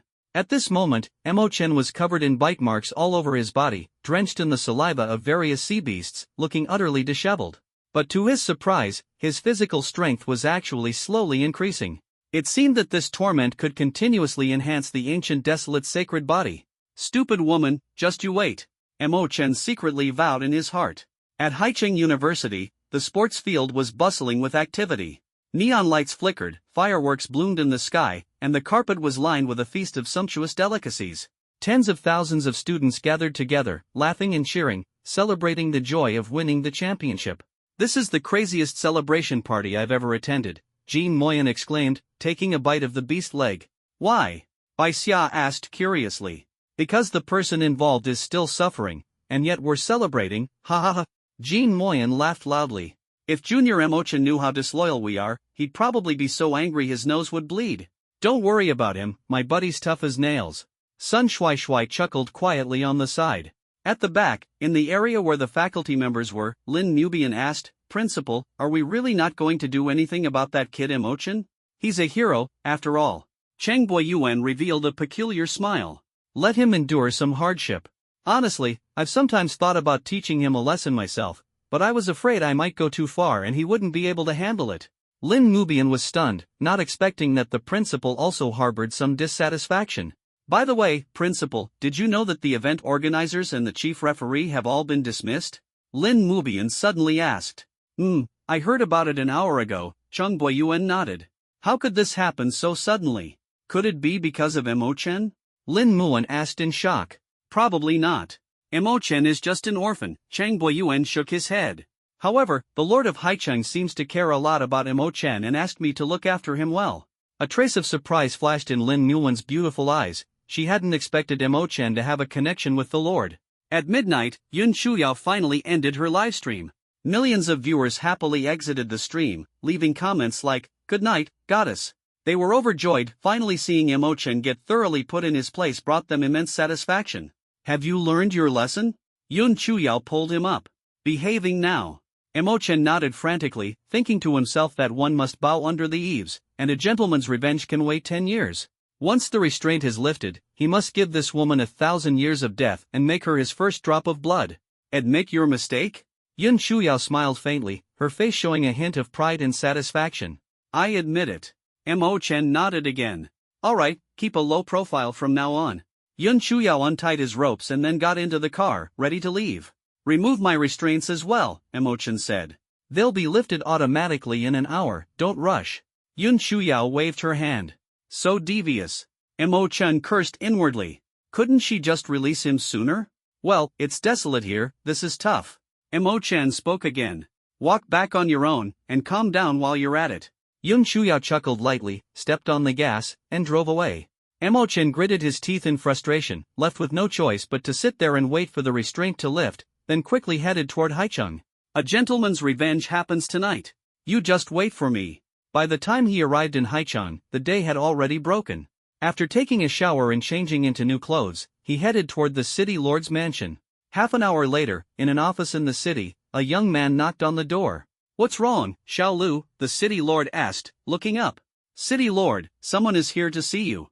Take him to the reception room to rest for a while." "I still have work to finish," the city lord said. The intern secretary scratched his head awkwardly and stammered, He's already coming over." The city lord frowned, wanting to see who could be so impolite. As he put down his pen and stood up, he happened to see Emo-chan, who had already barged in. Why are you here, you little rascal?" The city lord's expression turned grim, as if he had seen a harbinger of bad luck. Emo-chan pretended to be obedient and said, "Lord City Lord, where is Supreme Yun Chuyao? She asked me to find her, but she forgot to leave me an address." His voice carried a hint of innocence, as if he were a misunderstood child. The city lord was slightly taken aback, furrowing his brows. Why are you looking for her?" He secretly grew cautious, knowing this troublemaker was never simple. Emo-chan lowered his head and said with a hint of grievance, "Didn't I borrow her car last time? She insists I apologize to her in person." His words carried a trace of cunning, as if there was more to it. "Oh, I see." The city lord nodded, feeling slightly relieved but still puzzled. "She's temporarily staying at the Haichang Grand Hotel. You can ask the front desk." He thought to himself, if Emo-chan truly intended to apologize to Supreme Yao, perhaps there was nothing to worry about. "Alright, thank you, city lord." Emo-chan smiled faintly, secretly pleased, and turned to leave. After he walked away, the city lord fell into deep thought, feeling that something was amiss. This brat would take the initiative to apologize? Could it be that he's up to some mischief? After pondering for a long time, the city lord's brows furrowed tighter, and finally, he sighed, forget it. Perhaps I'm overthinking. If Yun Shuya wanted to deal with Emo-chan, it would be too easy. How could Emo-chan dare to act recklessly? He's not stupid. Meanwhile, in room 1702 of the Haicheng Grand Hotel, Yun Shuya stretched lazily, slowly got out of bed, and walked to the floor-to-ceiling window. Sunlight streamed through the curtains, casting a glow on her body and outlining her perfect curves. She was wearing a sheer lace-fitted nightgown that accentuated her alluring figure to the fullest, exuding both innocence and maturity, like a delicate and vibrant flower in full bloom. Ring ring ring, suddenly, a phone call came in, breaking the tranquil atmosphere. "What's the matter, Grandpa?" "I'm sightseeing in Haicheng," she said, her voice carrying a hint of languidness. A hoarse and aged voice came from the other end of the phone. Yao, the global trial will begin in 3 months. You need to lead a team to participate, so start preparing early." Hearing this, Yun Shuya's lazy expression instantly turned to shock. Isn't the global trial supposed to be in 5 years? Why has it been moved up so much? A sense of urgency surged in her heart. The voice on the other end replied, "The situation at the borderlands is critical. The demon race seems to be plotting a massive scheme."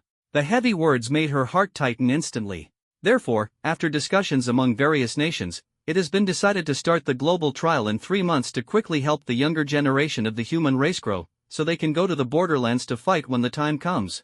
The so-called global trial is, in fact, a life and death test for all young people of the human race. All nations will participate, with the young supremes of each country leading teams of academy students to venture beyond the heavens for the trial. Meanwhile, the prodigies of the demon race will also take the opportunity to infiltrate, hiding dangers and perils at every turn. Yao, you must be careful this time.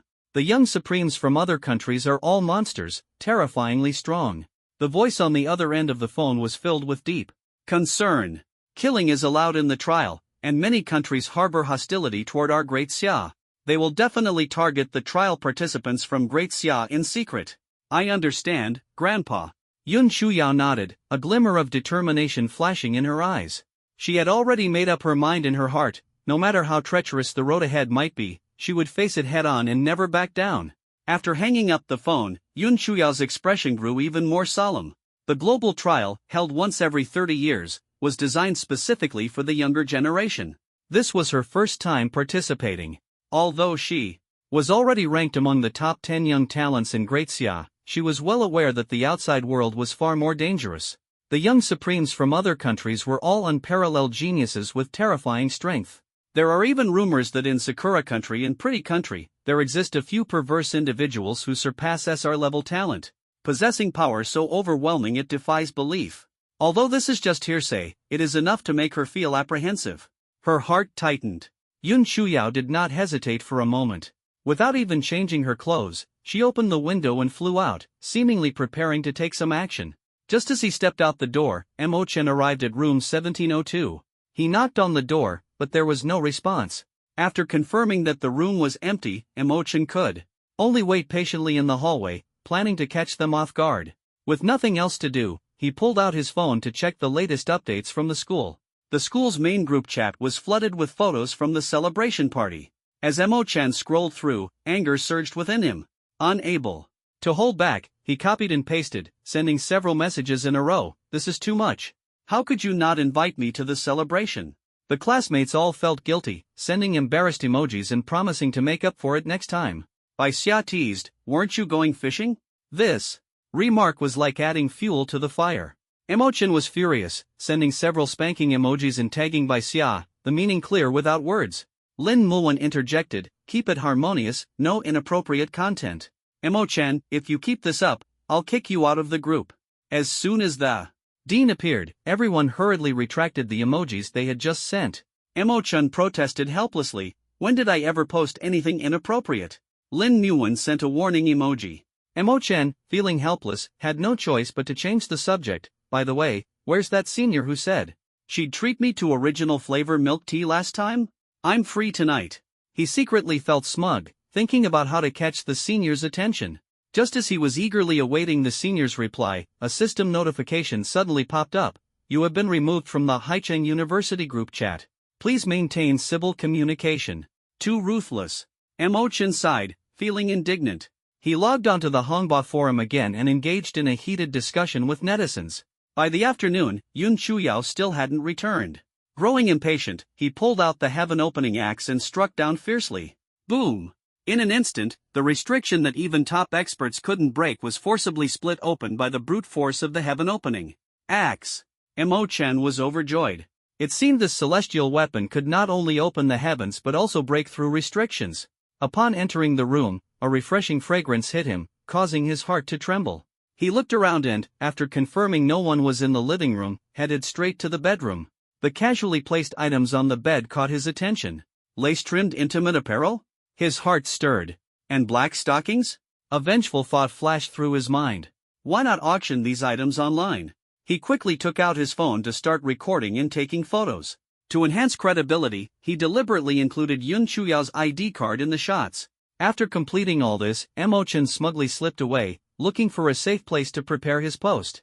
Auctioning Yun Chuyao's supreme underwear, highest bidder wins. He excitedly posted online, attaching a photo taken separately, with a starting bid of 5 million blue star coins.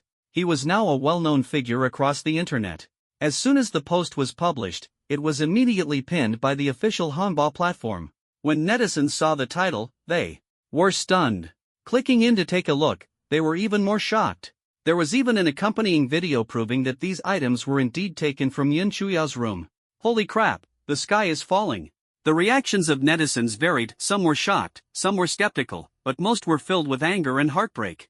They were jealous that Emo-chan had such an opportunity, and heartbroken that Yun Chuyao had been defiled by the person they hated the most. In just 10 minutes, the comments skyrocketed to over 500,000, all filled with voices cursing him, their anger blazing uncontrollably. Emo-chan glanced at his private messages in the comments section, only to find that not a single person had come to negotiate or make a deal. He rolled his eyes and cursed inwardly, bunch of broke losers. He couldn't believe those crude men weren't tempted. Yun Chuyao's intimate clothing was priceless, especially with its commemorative and collectible value. This was a once-in-a-lifetime opportunity, didn't they want to own it?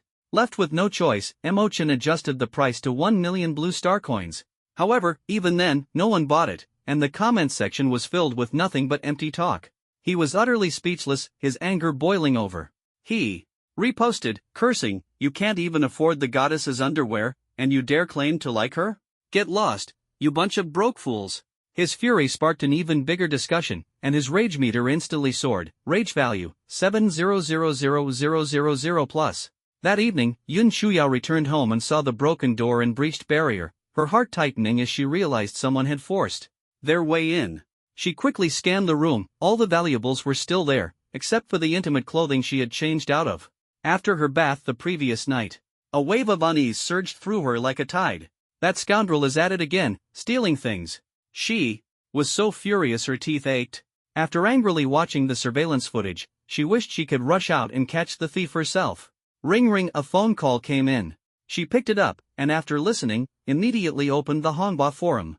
Seeing the two most popular posts there, Yun Chuyao's vision darkened, and she almost fainted. "I'm going to kill you," she roared, gripping her phone tightly, her heart a mix of fury and shame. "You bastard, you're dead." She had never been so humiliated before. It was simply unimaginable what kind of despicable person could do something as outrageous as auctioning off her intimate clothing.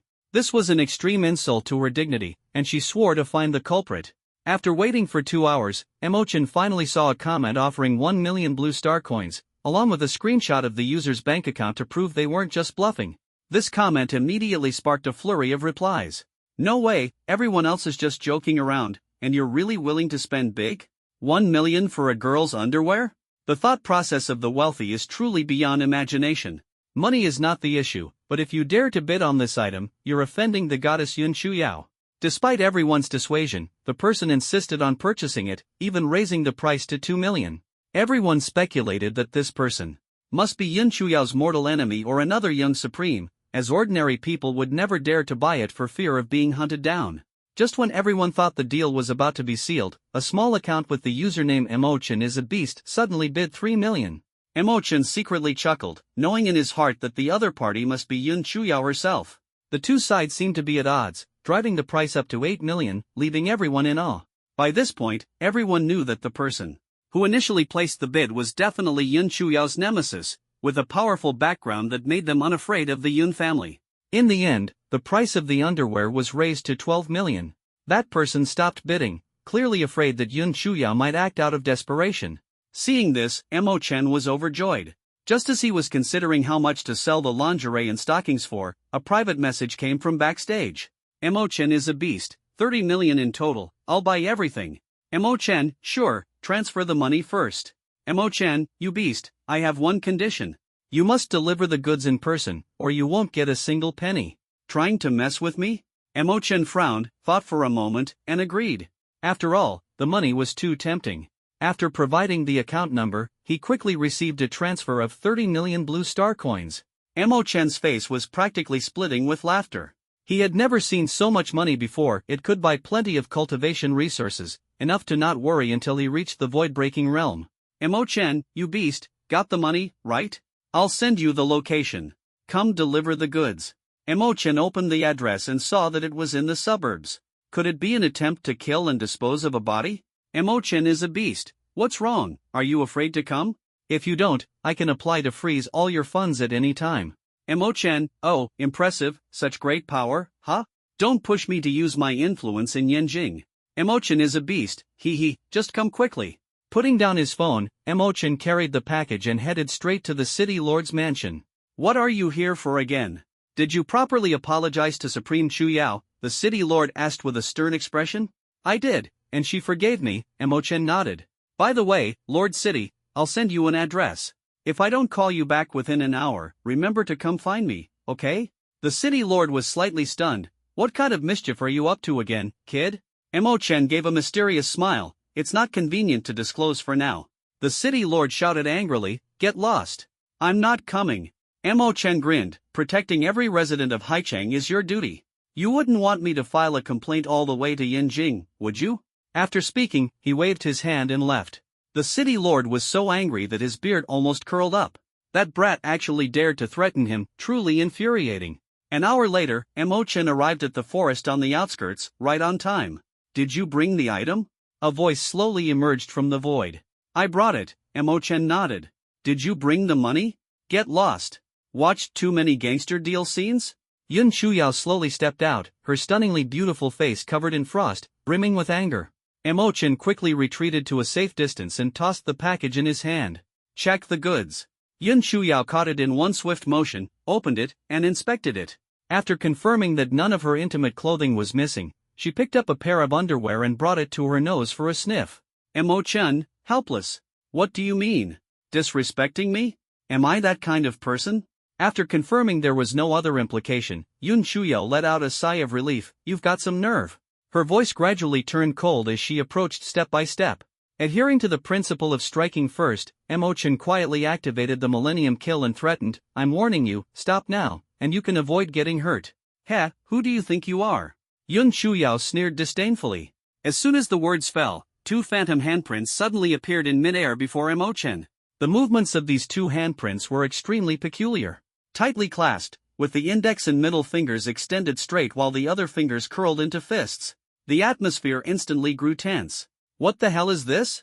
Yun Shuyao frowned, a faint sense of danger creeping into her heart. This thing seemed devoid of any energy fluctuations, yet it stirred an unsettling premonition deep within her. Boom! In an instant, she struck out with her palm, a fierce wind arose, trees snapped in response, and even the ground was lifted several meters high with dust. However, those palms seemed completely unscathed, still charging straight toward her. How is this possible? Yun Shuyao was utterly shocked, unable to believe that her unparalleled strength in the Wushuang realm couldn't shake the martial technique of a mere ant in the Suisher realm. But now there was no time for her to ponder deeply. She immediately cast several defensive and restraining spells in an attempt to block the attack of those hands. Boom! Boom! The hands ignored all defenses, effortlessly tearing through all of Yun Chuyao's measures and directly circling behind her. Damn it! At this moment, Yun Chuyao finally understood its intent. Her heart tightened as she hurriedly used one hand to cover her rear while striking toward Mo Chen with the other, trying to defeat the caster. Yao Yao, stop! Suddenly, an aged and deep voice rang out. Following it came a gust of wind, dispersing the palm strike she had aimed at Mo Chen. Mo Chen was startled, realizing that a master had arrived, and immediately withdrew the 1,000-year kill. Yun Chuyao, seeing those hands disappear, collapsed to the ground as if narrowly escaping death, panting heavily.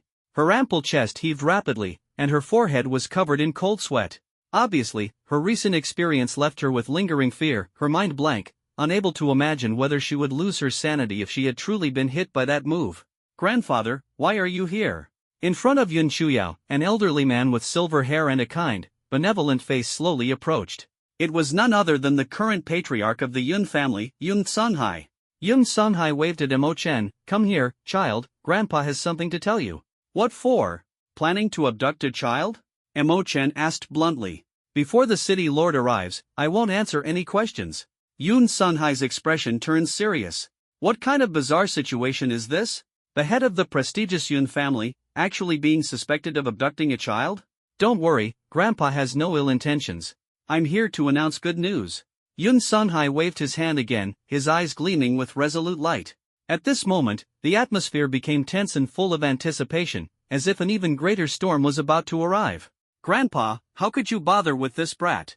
Let me slap him to death. Yun Chuyao said angrily, her eyes blazing with fury. Don't say I didn't warn you, this kid is especially infuriating. Be careful, or he'll have you fuming with rage in no time. Yun Sunhai smiled faintly, as if he had long anticipated all of this. Alright, I'll be off then. Mo Chen waved his hand and turned to leave, secretly relieved. Although the old man in front of him didn't seem malicious, Yun Chuyao's fiery temper made him wary of staying any longer. You're too naive. Yun Chuyao made a move to chase after him, the flames of anger burning fiercely in her heart. You crazy girl, how can you bully someone younger than you? Get back! Yun Sunhai quickly pulled her back, scolding her angrily. Yun Chuyao was instantly stunned, seemingly thrown off rhythm by the sudden intervention. Mo Chen's escape speed also slowed down. He was puzzled in his heart. Could it be that this old man was here to help him? Suddenly, a hearty laugh rang out. Ha, Senior Sunhai, long time no see. The city lord flew in from the horizon, his aura overwhelming, instantly drawing everyone's attention. He respectfully cupped his fists toward Yun Sunhai, leaving Mo Chen even more shocked. It seemed that the Yun family's influence was extraordinary, to the point where even the city lord showed such respect. Xiao Xia, I'm here to announce something very important. Yun Sunhai smiled, as if he had something to say. An important matter? The three simultaneously cast puzzled glances, and the atmosphere instantly grew tense. Yun Sunhai put away his smile, his expression gradually turning serious, and then said, I plan to have Yao Yao take Mo Chen as her personal disciple and fully assist him in preparing for the global trial 3 months from now. Mo Chen was startled and couldn't help blurting out, take a disciple? No way. How could I possibly be her disciple? Old man, are you daydreaming? Hearing this, Yun Chuyao immediately became furious. Pa, in your dreams. Yun Sunhai was not angry, instead, he turned and glared at his granddaughter. Yao Yao, how are you speaking to your disciple? If you keep this up, I'm going to lose my temper with you. The city lord quickly tried to persuade him, you brat, stop messing around. Opportunities like this are rare. You need to cherish it, understand? I don't understand. Mo Chen shook his head disdainfully, his face full of arrogance. I alone can stand proud through the ages. The city lord was amused. This kid really didn't care about the occasion. Just as he was about to lose his temper and scold him, Yun Sunhai quickly pulled him aside. Hey, it's good for young people to have drive. Mo Chen chuckled inwardly and thought to himself, not only do I have drive, but I might even surpass my master. Seeing the awkward atmosphere, Yun Sunhai waved at his granddaughter, come here, properly apologize to young Chen. This matter is indeed your fault. Yun Chuyao was extremely reluctant. How could she swallow this humiliation? Her heart burned with anger. Still not coming over? Do you want to be confined? Yun Sunhai's tone grew increasingly stern. Seeing this, Yun Chuyao's expression changed, and she hesitantly approached Mo Chen. I'm sorry, Is that enough? The corners of Mo Chen's mouth lifted slightly. All talk and no action is meaningless. Yun Sunghai smiled faintly, immediately understanding his meaning, then handed over a spatial ring and said, "Inside are abundant cultivation resources, consider it as fully supporting Xiao Chen's training." Mo Chen snatched it over in one swift motion. Although he said this outwardly, he was already scheming in his heart about how to betray his master and ancestors. Then I reluctantly agree to this. This grudge is impossible not to avenge. He considered using the 1,000-year kill on her right now, but seeing the old man's demeanor as a master, reason told him to hold back for the time being, otherwise, he might end up being slapped to death.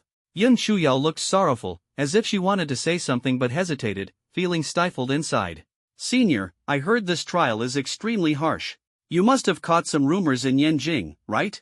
The city lord shifted the topic, focusing on the most critical issue. Yun Sunhai sighed and said gravely, "That's indeed the case. The main reason is that a few extremely abnormal individuals have emerged from those countries hostile to us. In the beautiful country, there's a young person called Daughter of Thor, who seems to have truly surpassed SR-level talent, which has drawn special attention from Daxia." His voice was low and filled with menace. Hearing this, Mo Chen gasped sharply. "Surpassing SR-level talent?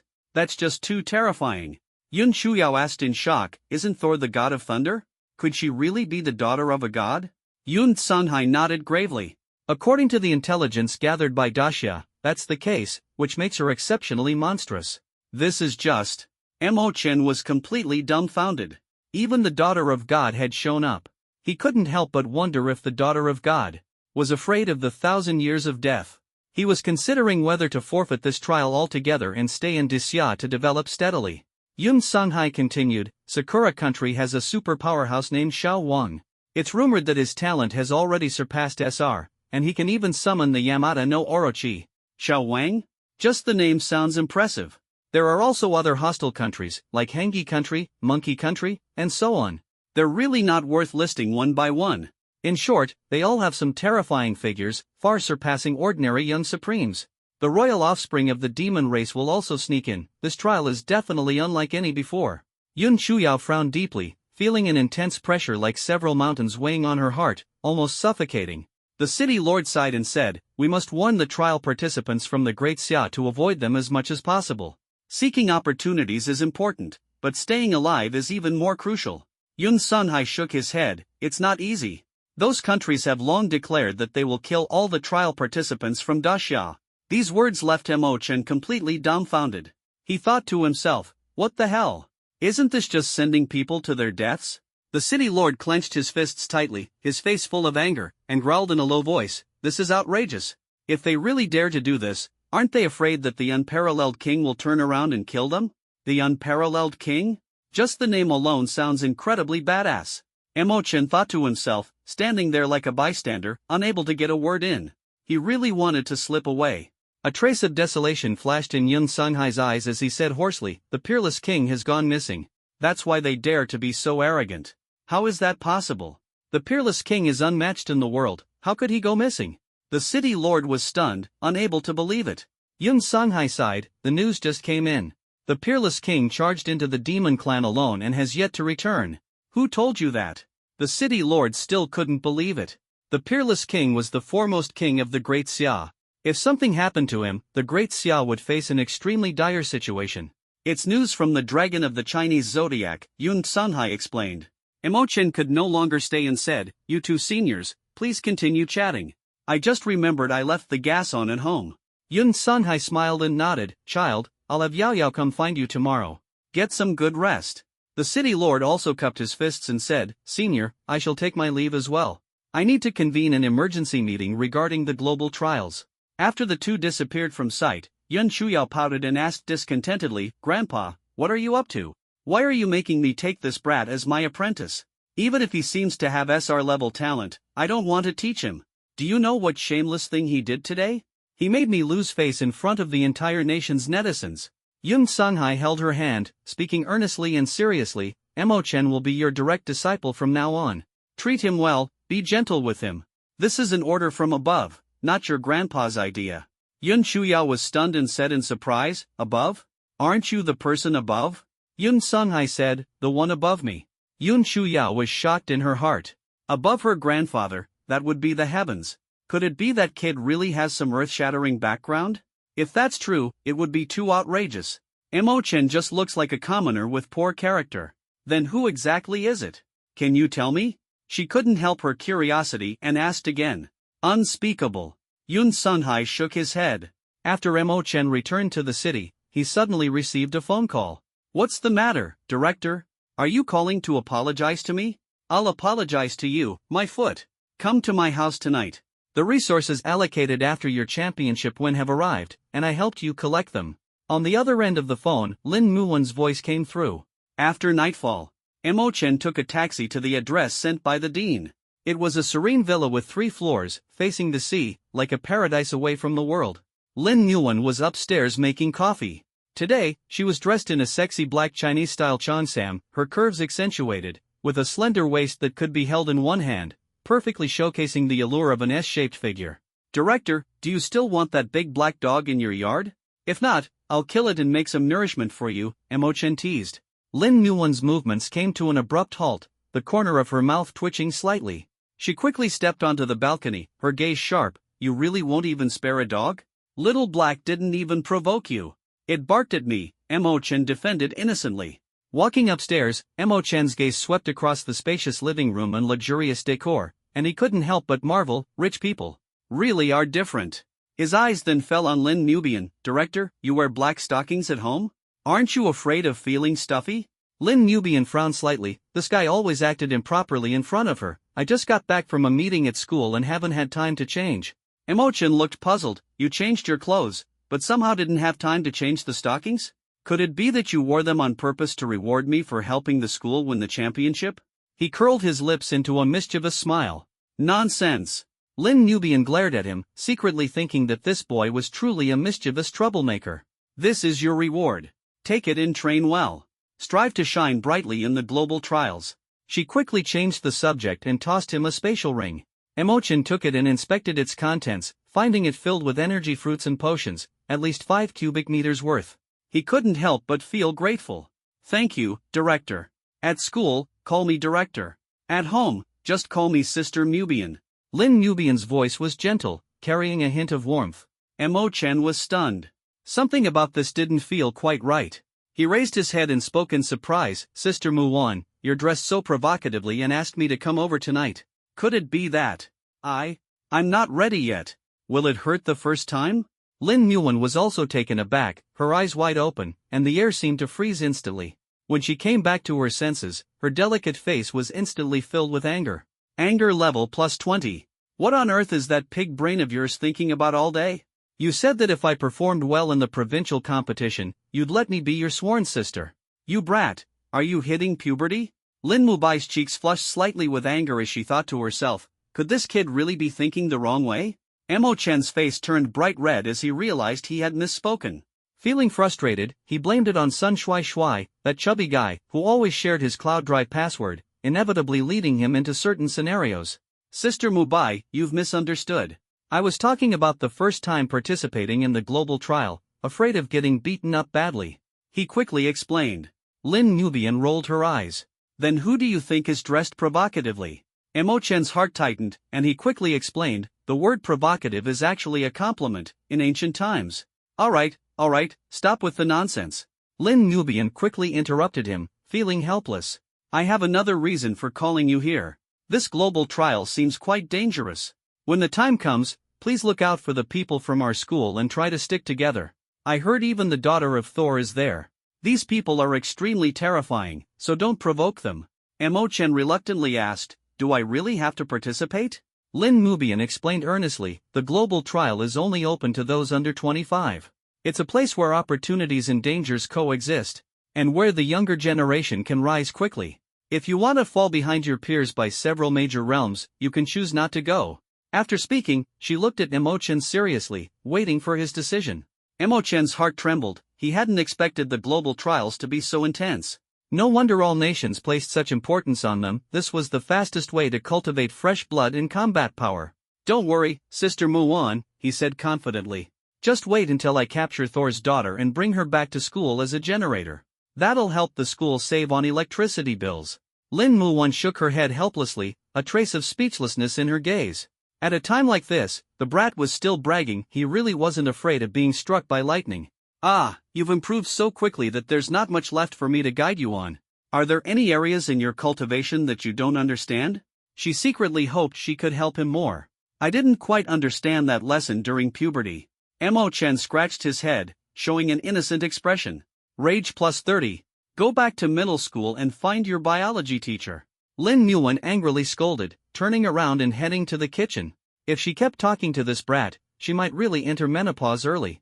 Mo Chen looked aggrieved, thinking to himself that he truly didn't understand.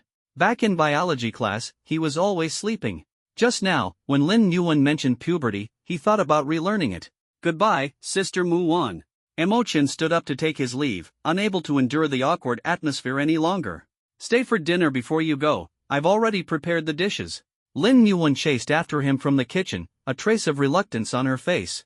I'm not staying. Mo Chen waved his hand, thinking to himself that staying any longer would truly make him a joke. Lin Mu let out a soft sigh, reflecting inwardly on whether her tone had been too harsh just now. After all, Mo Chen had been lonely since childhood, without the company of parents, so a mischievous personality was somewhat understandable. Just as she was about to chase after him to forcibly make him stay, she suddenly heard a pitiful dog yelp coming from the yard. She hurried to the balcony to check, only to see Mo Chen holding the big black guard dog upside down in midair and even flicking its privates with his finger. Anger value plus 200. Hint, a person's maximum anger limit is 200 points. Get lost. Lin Muan, furious, directly threw the spatula in her hand at him. Mo Chen dodged to the side and coldly pointed at the black dog, saying, behaving now? If you bark at me again, I'll show you what I'm capable of. After saying that, he threw the dog to the ground, turned around, and bolted, thinking to himself, if I were a second slower, Lin Muan would have really beaten me to death here. When he returned to the university dormitory, it was already late at night. Sun Shuai wasn't there, probably coaxed by some girl into treating the whole class to a late-night snack again. Mo Chen took out his phone and found that Yun Chuyao had actually sent him a message, leaving him completely baffled. Tomorrow morning at 9, meet me at the seaside cliff from last time. What for? You're not planning to use me as bait again, are you? Mo Chen thought to himself but ignored her and opened the Hongba forum. He found that the forum was already in an uproar. The heated discussion wasn't about him but about the global trial topic, which everyone was taking extremely seriously. The crowd was fired up, their words brimming with an earth-shaking sense of heroism. Mo Chen couldn't stand it anymore. These people were even better at bragging than he was. Unable to resist, he posted, "What's all the fuss about? You bunch of rookies would just be cannon fodder if you went. Better stay home and farm." Anger level 23 million plus. At this moment, Mo Chen's name once again stirred up waves on the internet. People were astonished and couldn't help but applaud his courage and audacity. Mo Chen, damn your grandfather. Mo Chen, you brat. You should be grateful to live in a country like Daxia. In the global trials, no one will pamper you. Exactly, this guy is doomed if he goes to the global trials, unless he hides and plays the coward. Don't be fooled by how Mo Chen is thriving in Daxia. The moment he steps outside, he'll behave himself. I know this type of person too well. Just wait and see. At the global trials, we probably won't even catch a glimpse of this guy. Netizens immediately exploded with chatter. The scene was simply unbelievable. Clearly, the discussion about the global trials was lively, yet it was disrupted by a sharp-tongued individual. The key point is that this person is a celebrity whenever he posts, it gets instantly promoted to trending by the Hongba official account, drawing a massive crowd of onlookers. Mo Chen, however, paid no attention to this. After posting, he simply put down his phone, closed his eyes, and went to sleep. The next morning, the shrill sound of the telephone woke him up. Ring ring. Hello, who is it? So annoying this early in the morning. I told you to come at 9, why didn't you? Yun Chuyao's icy voice came from the other end of the line. This voice was like icy cold, instantly dispelling his drowsiness. Mo Chen checked the time, it was already noon. He thought to himself, this woman is really too serious. Come now, order takeout and wait for me. Mo Chen said as he started getting dressed. No matter what, he still had to go and take a look, lest the city lord came to drag him out. Go eat shit. Yun Chuyao angrily hung up the phone. 2 hours later, Mo Chen arrived at the seaside cliff from before. Yun Chuyao, not wanting to dwell on his tardiness, spoke coldly, "This is my first time being a master, so I might be strict. I hope you can endure it." Hearing this, Mo Chen immediately felt a chill down his spine. Then kneel down and kowtow to me 3 times. From now on, I'll be your obedient disciple, he said. Anger value plus 100. Upon hearing this, Yun Shuyao was so furious she almost ground her molars to dust. Why are you so shameless? Have you ever done a good deed in your life? Mo Chen refused to accept it and righteously said, how is that possible? Back when I went to the mountains to teach, I carried 50 kilograms of mineral water and walked 30 kilometers of mountain roads to bring clean drinking water to the children. Rage value plus 120. I'll support your mom. Yun Shuyao could no longer hold back. She suddenly struck, and a streak of light shot toward him. Mo Chen had no time to react and was knocked to the ground, eating a mouthful of dirt. The gap in their levels was too great, rendering his speed advantage completely useless. Before Yun Shuyao made her move, she had already sealed off the surrounding area. Her anger subsided significantly, and as she walked over to help him up, a roar came from beneath Mo Chen, crazy girl. If you dare bully Mo Chen again, just wait, I'll deal with you tomorrow. Yun Shuyao's face changed drastically. She hurriedly turned Mo Chen over and saw that he had already dialed Yun Sanghai's number. Grandpa, he started at first. She quickly put the phone to her ear. Be gentle, be gentle. Otherwise, I'll put you in confinement. Yun Sanghai scolded twice and then hung up the phone. Yun Shuyao took a deep breath, calmed herself, and said, you little rascal, you've actually learned to tattle. It was the old man who told me to contact him if anything happened. Mo Chen got up and patted the dust off his clothes. Yun Shuyao bit her lip, thinking to herself that this kid was really hard to deal with. How did she end up with such a disciple? What on earth were they thinking up there? The two were clearly incompatible, or rather, it seemed that no one was compatible with Mo Chen. Let me ask you something. The martial skill you used yesterday, what was that about?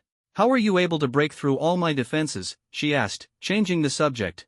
Are you talking about the 1,000 years of death? It's just like that, Mo Chen said calmly. Hearing this name, Yun Shuyao's face instantly darkened.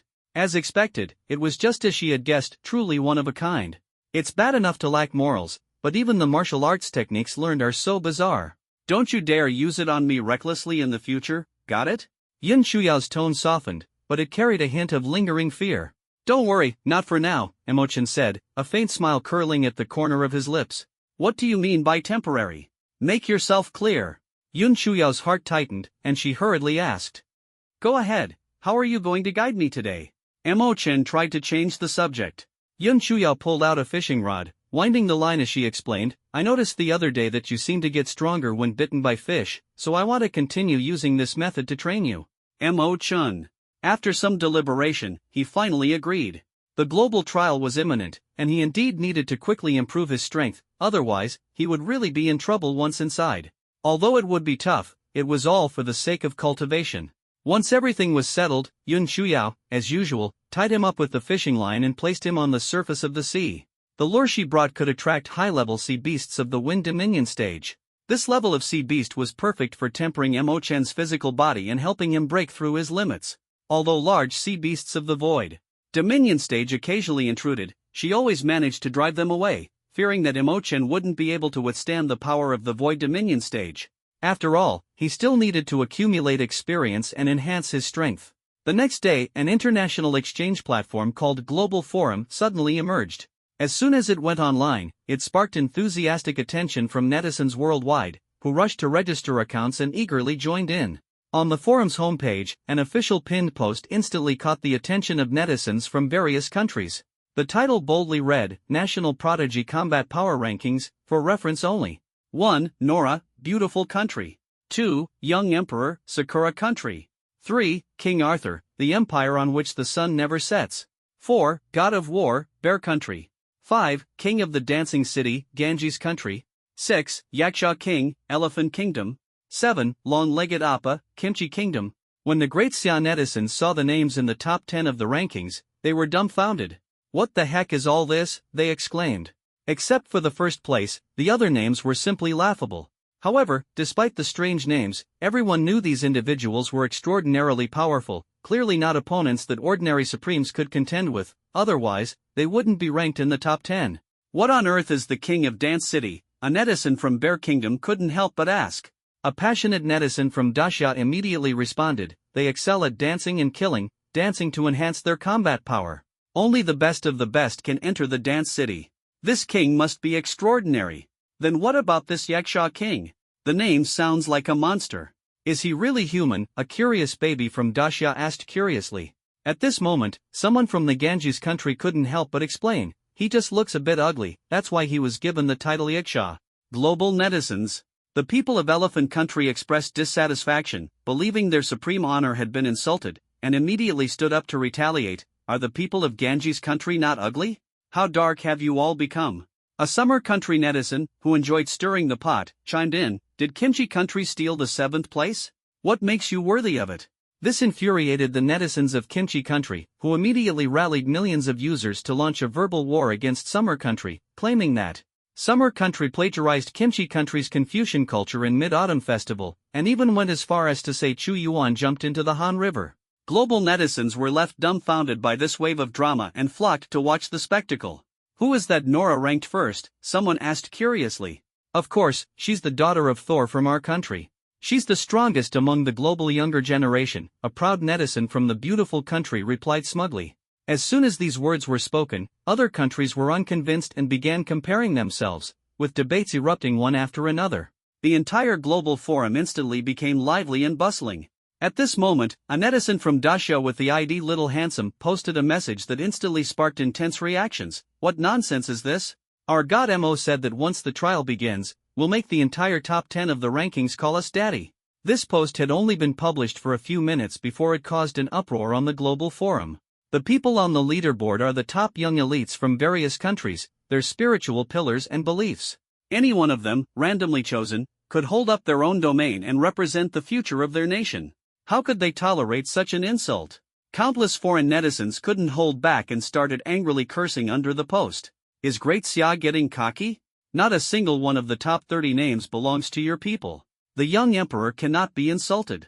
Your emotion from Great Xia should commit seppuku an apology. Daring to look down on King Arthur?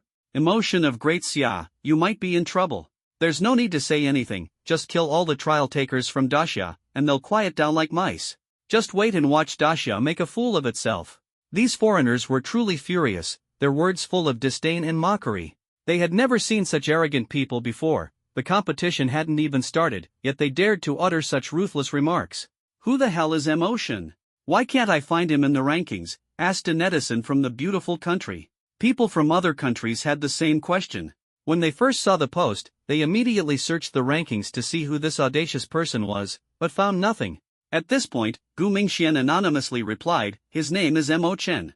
As soon as the name was revealed, foreign netizens immediately went to search for it.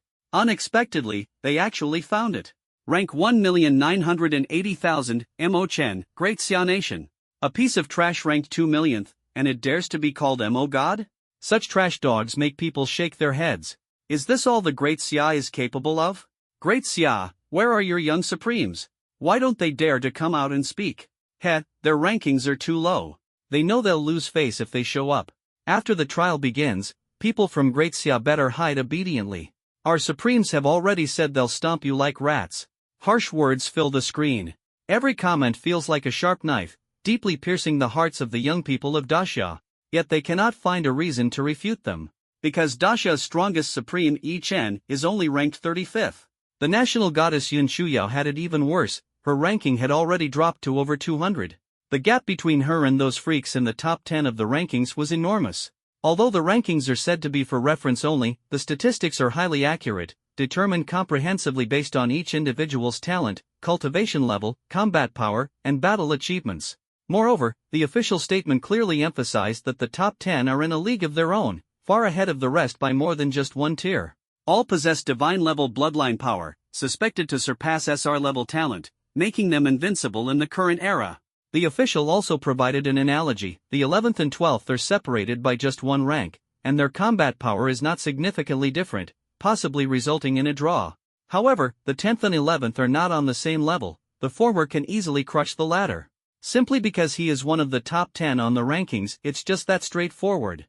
These situations are enough to prove that the top 10 on the leaderboard are an extremely exaggerated and terrifying existence.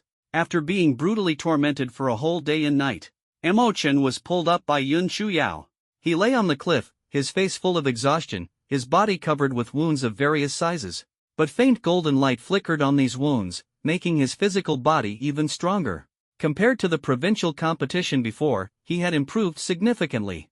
Go back and rest for a while, then make the most of your time to cultivate.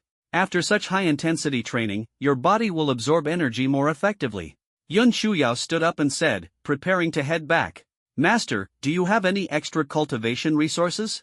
Emo-chan asked with a simple smile, scratching his head. Yun Shuyao frowned, knowing what this kid was up to. Truly taking advantage while pretending to be innocent. Didn't you swindle 3 billion blue star coins from me? Isn't that enough for you to buy cultivation resources? Emo-chan shamelessly said, it went to paying off debts. You know, your disciple has been an orphan since childhood, and even schooling was funded by loans, high-interest loans at that. The interest is really expensive. Stop. Yun Shuyao took out a spatial ring. Meeting you is my bad luck. After saying that, she reluctantly threw the ring over. Emo-chan was overjoyed. After agreeing on the next training time, he thanked her and left. On a small path in the fields, Emo-chan couldn't help but open the ring to take a look. Damn! Empty? Such a good actor, even pretending to look pained. Suddenly, the ground began to tremble, as intense as an earthquake. He couldn't help but look up, only to see 100 Shanghai mountain peaks suddenly rise from the ground, as if lifted by an invisible giant hand. The moonlight in the sky was instantly obscured, plunging everything into darkness. Mountain-moving realm. Emo-chan's eyes sparkled as he thought to himself, this is a perfect opportunity. He quickly adjusted his state, ready to face the imminent challenge. Emo-chan's eyes widened, his heart clenched sharply, and his mind went completely blank in an instant. The 100 Shanghai mountain came crashing down toward him like the end of the world. The howling wind tore at his clothes, as if urging him to muster the resolve to flee for his life. Yet his legs felt as if they were filled with lead, too heavy to move, as though the entire world was conspiring against him. The frantic figures of countless animals fleeing flashed before his eyes, their terrified cries like alarm bells, warning him of the impending catastrophe. Divine descent, shatter the heavens.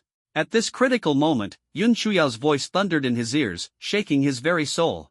In the next second, a massive phantom suddenly appeared in front of Emo-chen, resembling a giant who could split the heavens and earth, utterly awe-inspiring. With arms outstretched, it forcibly halted the earth-shaking collision with sheer brute strength.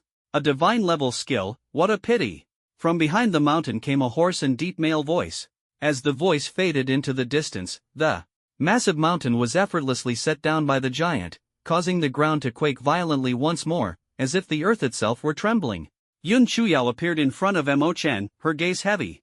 After waiting for a while, she realized the other party had already left and finally let out a sigh of relief. You brat, can't you just behave for once? When did you provoke a strong expert at the mountain-moving realm? She said coldly, her tone full of reproach. If it weren't for me being nearby, you'd already be dead, she added, a trace of anger flashing in her eyes. Emo-chen was still shaken, the shock from earlier replaying in his mind.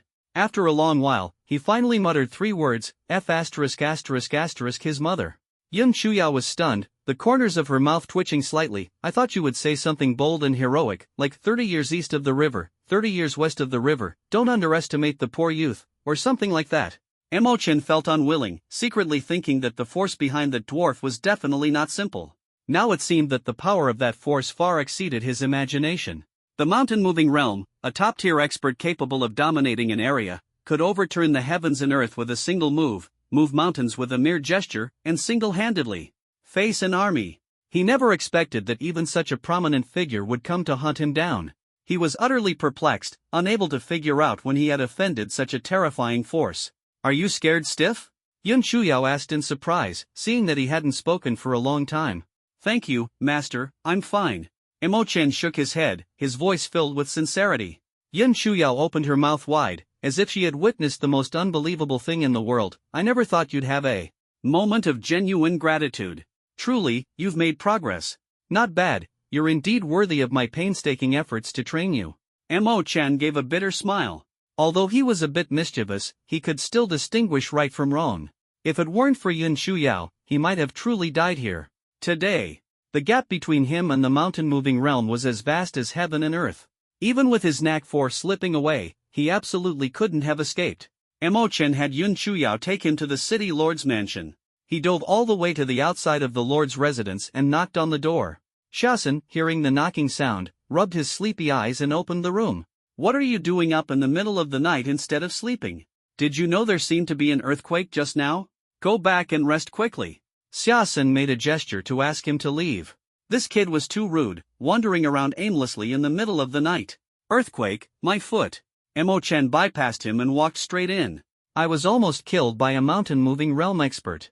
What kind of city lord are you? Hearing this, Xiaosen's gaze instantly turned sharp. His entire aura surged, transforming into a streak of light as he flew out. A few minutes later, he returned to the room with a grave expression and asked, "Where is he?" "He left long ago." "Were you expecting him to wait for you to treat him to a midnight snack?" Mo Chen said irritably. Xiaosen frowned deeply, fully aware that this was a serious dereliction of duty on his part.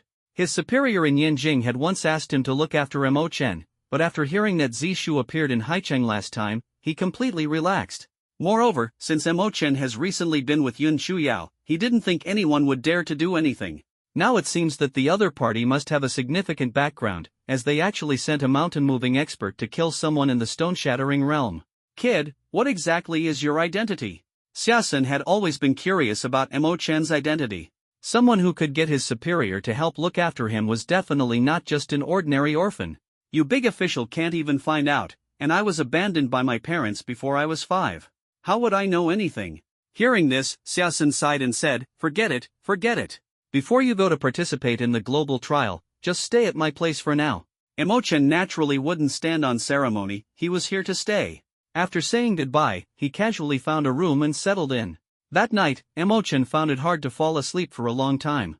The scene of the battle between the mountain-moving realm expert and Yun Shuyao replayed in his mind. That kind of power was something he deeply yearned for. Especially the divine-level martial skill displayed by Yun Shuyao, which can directly challenge higher levels, its power and effect are quite astonishing. Then think about your own trash skills. Calling it some kind of immortal technique. In fact, they are all auxiliary skills, just for messing around, unable to determine victory in a single move. Having an opening axe is useless because the level is too low to even utilize its basics. Not being robbed is already considered fortunate.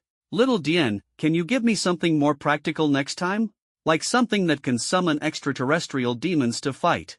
Host, the desolate ancient sacred body is the strongest martial skill, capable of breaking 10,000 techniques with sheer force. Please accumulate more rage points. The platinum treasure chest holds surprises beyond your imagination. Check the treasure chest progress. Platinum treasure chest, 400 million/20 billion. Still 19.6 billion to go. How many years and months will it take to accumulate that? Mo Chen suddenly lost all sleepiness, took out his phone, and prepared to vent to netizens. Since when was there a global forum? Mo Chen was quite surprised and, in a fit of anger, registered an ID for himself, Daddy of the Beautiful Country. As soon as he entered the forum, he was dumbfounded. Why was the entire screen filled with posts about him? Click on anyone, and the comment section is full of insults directed at him, such as yellow-skinned monkey, sick man, begging on his knees, and so on. It's strange, he thought he hadn't offended any foreigners. After searching for a long time, he finally found the root cause. It turned out that Sun Shuai, that bastard, was stirring things up for him, probably worried that not enough people hated him. These bastards, truly turning the world upside down. Mo Chen couldn't tolerate it and immediately posted a thread titled, "Grandsons of the Pretty Country, get in here and eat sh*t." Afterward, he spent 500,000 blue star coins to buy himself a trending spot. Although it pained him, seeing the arrogance of these foreigners made him feel it was worth it.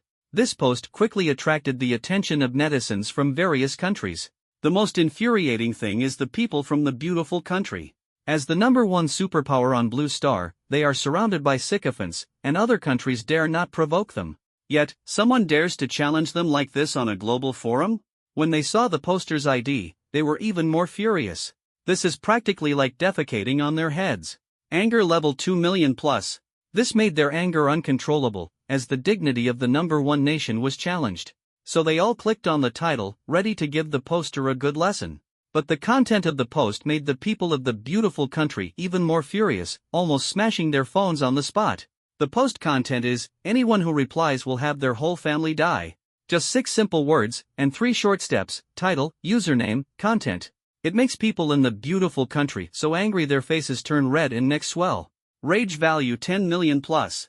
This puts them in a dilemma. If they don't curse, they can't vent their anger. If you reply with insults, you'll be cursed again. They are only good at mocking, but they never expected someone to use such despicable means. In their anger, they had no choice but to start over and create a separate post. Under a post titled, "Dasha, come out and apologize," various comments flooded in. "Dasha must come out and apologize, your people have gone too far. Does the official not care? How can such a disgusting username even be allowed? People of Dasha, you will pay the price for this. Today's disrespect will inevitably become the grave of your future trials. Doesn't Dasha promote the teachings of Confucianism? Why allow such people to exist?" However, Mo-chan paid no attention to this. After posting, he set his phone aside and fully immersed himself in cultivation. He took out a large pile of energy fruits from his spatial ring, preparing to break through to the second stage of the Shattered Stone Realm. While he was cultivating, his post continued to spark heated discussions on the trending list. Every user from the beautiful country logging into the global forum was so enraged they nearly lost their sanity. The next morning, Mo-chan slowly opened his eyes, just waking up from meditation. After a night of cultivation, he had unexpectedly advanced by 3 minor levels, a speed that was truly astonishing. This was not only due to his already well-tempered physique but also thanks to the assistance of a large number of energy fruits. Such rapid progress was indeed within expectations. He checked the system and found that the anger value had increased by 200 million overnight. It seemed the people of the beautiful country were truly infuriated. This money was definitely well spent. After logging into the global forum, he discovered that his post was no longer trending due to insufficient renewal fees. However, another post had quickly climbed to the top. Its title read, "To the Dasha person from last night, in the name of Nora, I command you to immediately apologize to all the people of the beautiful country." Mo-chan couldn't help but laugh, thinking to himself, what nonsense is this? Daring to order me around? Without hesitation, he immediately replied, "Daughter of Thor, huh? Just wait, I'll capture you and turn you into a generator." As soon as these words came out, they instantly ignited the fury of the people from the beautiful country, their anger surging tenfold compared to last night. Anger value 50 million plus. Anger value 70 million plus. In just half a day, Mo-chan had accumulated 500 million anger points.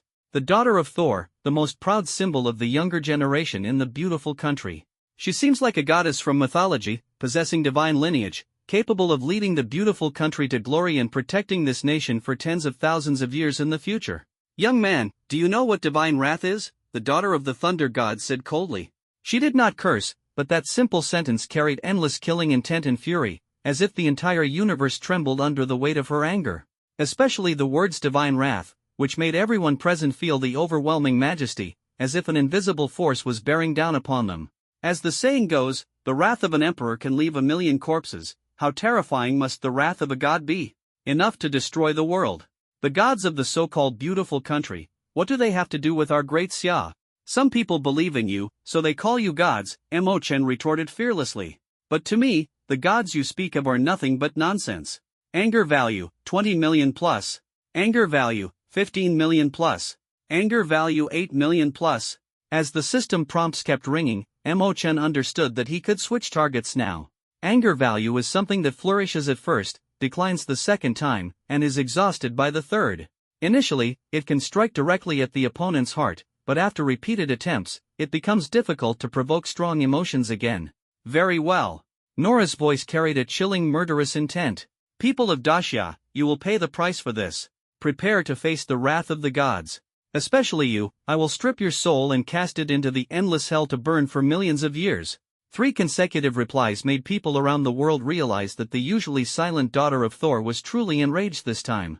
Mo-chan merely gave a faint smile and no longer paid attention to the other party. He understood that showing weakness would never make the opponent show mercy. The beautiful country has always been hostile toward Xia, and the hatred between the two sides has lasted for a long time, even leading to wars in the past. In this global trial, the beautiful country even made harsh remarks, vowing to kill all the trial participants from Dasha one by one. Since that's the case, Mo-chan wouldn't show them any kindness either. He knew well that if he didn't want to become prey, he must possess the strength to turn the other party into prey. Although Mo-chan had already logged off, a massive storm erupted on the global forum. People from all countries were speculating about Mo-chan's identity, wanting to know who he really was to dare act so audaciously. Even the children of the gods dare to provoke. This is the first time in history. This Dasha person really doesn't know their place. Provoking the beautiful country is simply courting death, a netizen from Kimchi Country sneered. I can already foresee the fate of the Dasha trial takers. It will be very miserable. Someone from Sakura Country chimed in. Ha, this Dasha person said it perfectly. A netizen from Bear Country stood up and said, if we believe in you, you are a god, if we don't, what nonsense are you? Emochin finished his lunch and was about to continue cultivating when Lin Mubai called. That ID called Pretty Country Daddy, that's you, isn't it? You're really stirring up trouble everywhere. Emochin smiled faintly. This isn't stirring up trouble, it's a normal counterattack. Lin Mubai sighed, her tone turning serious. I know, I can't stand the people from Pretty Country either, but I'm worried about you. Once the global trial begins, you'll immediately become the target of everyone, hunted by all the trial participants from Pretty Country. Emochin comforted, don't worry, Sister Muon. Who kills whom is still uncertain by then. After hanging up the phone, another call came in immediately. It was from an unknown number, showing the location is Yanjing. Hello. A hoarse and aged voice came from the other side, don't mess with her. Once you go out to participate in the trial, no one will protect you. Emochin was startled, his guess was indeed correct. Someone had been secretly watching him all along. I know what I'm doing, Emochin said firmly. I have only one request, after entering the trial, find a place to hide, the other side responded. Why? Your cultivation level is too low, you can't confront them head-on. I have a question for you. Go ahead. Where's my mom? I want to know if she really doesn't want me anymore. Emochin asked the question he had been wanting to know for a long time. She has always loved you, but she has very important things to do. I can't tell you what she's doing, so don't ask again, the other side said. Heh, is it more important than your own son? Emochin let out a bitter laugh. There was silence on the other end of the phone, and no sound came through for a long time. One more question, what about my father? Does he still remember he has a son? Emochin's words plunged the other end of the phone into silence once again. It wasn't until he started urging that the voice on the other end of the phone spoke heavily, forget him. Everyone has their own destiny, and the paths they take are different. Your father is like that, and so are you. A glint of cold light flashed in Emochin's eyes, seemingly harboring endless fury. Fine, then I'll carve out a unique path and let you all see for yourselves. Sigh. You're still young. Many things can only be understood when you reach that point. With great power comes great responsibility. The voice on the other end of the phone grew increasingly somber, as if emotions had been stirred. Having children but not raising them, leaving descendants but not caring for them, this is what you call responsibility? Very well, I understand.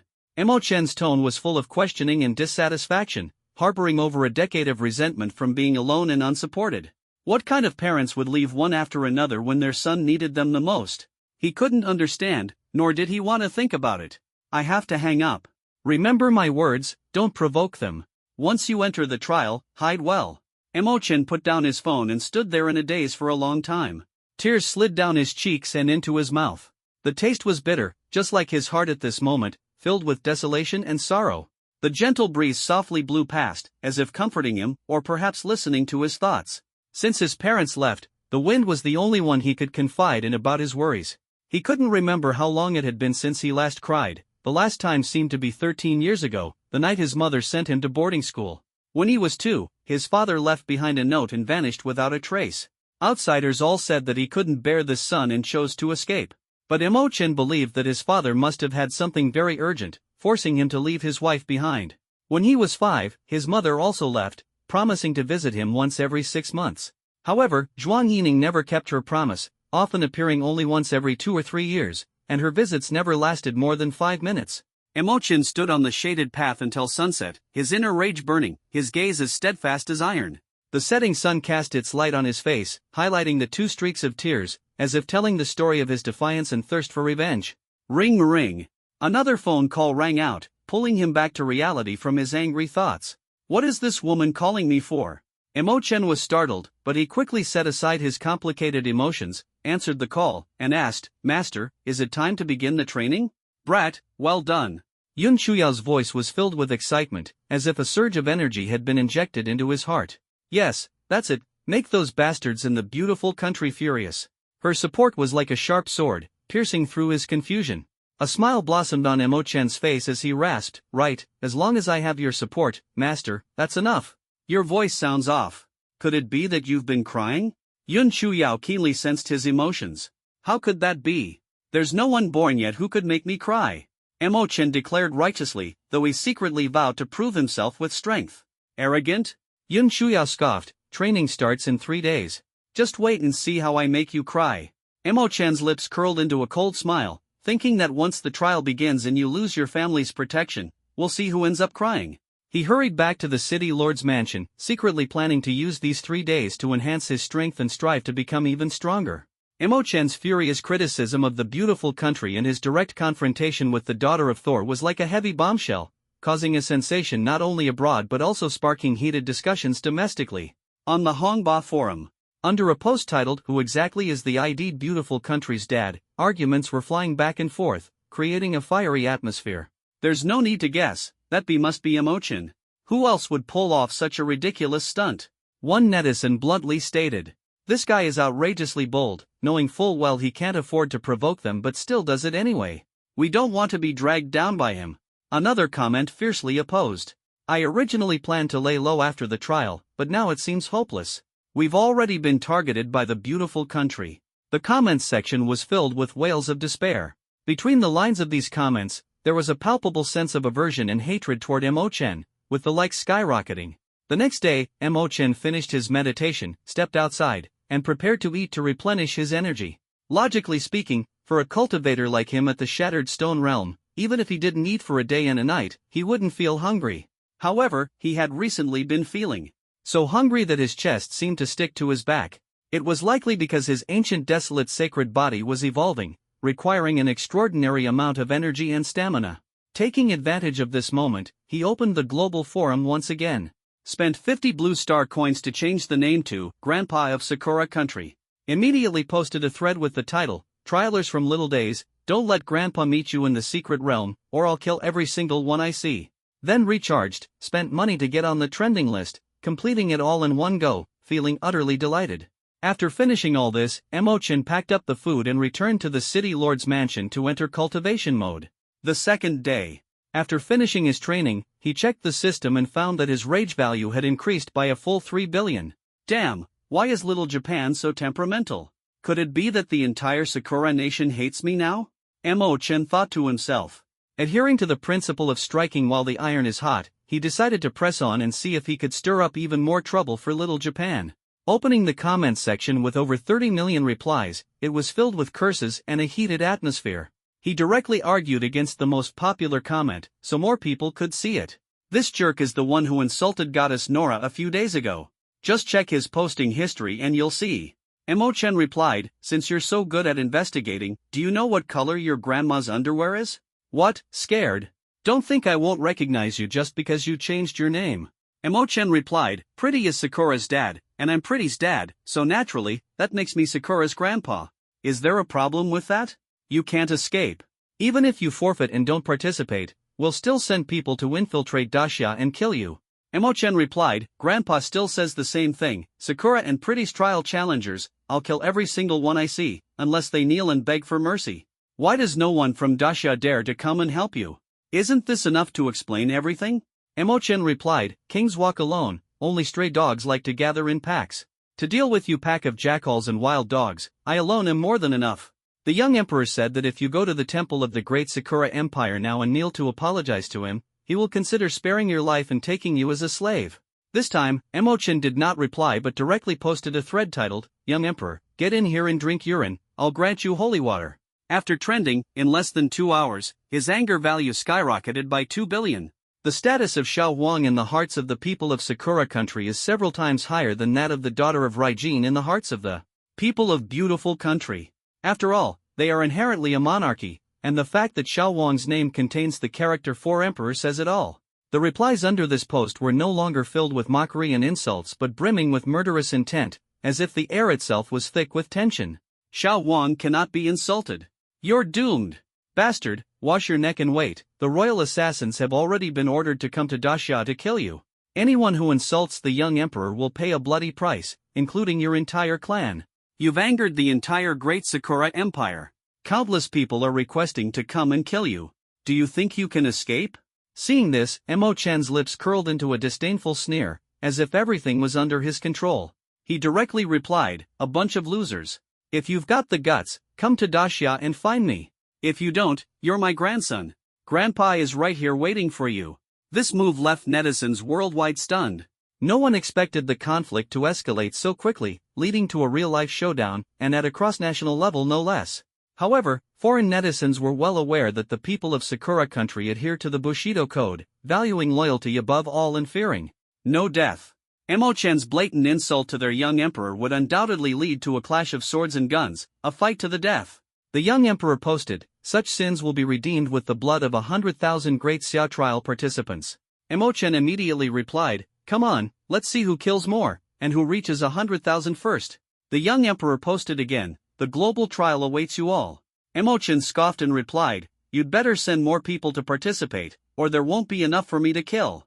After earning another billion anger points from Sakura country, Emo-chan knew he had reached his limit, so he stopped paying attention to them and prepared to face greater challenges.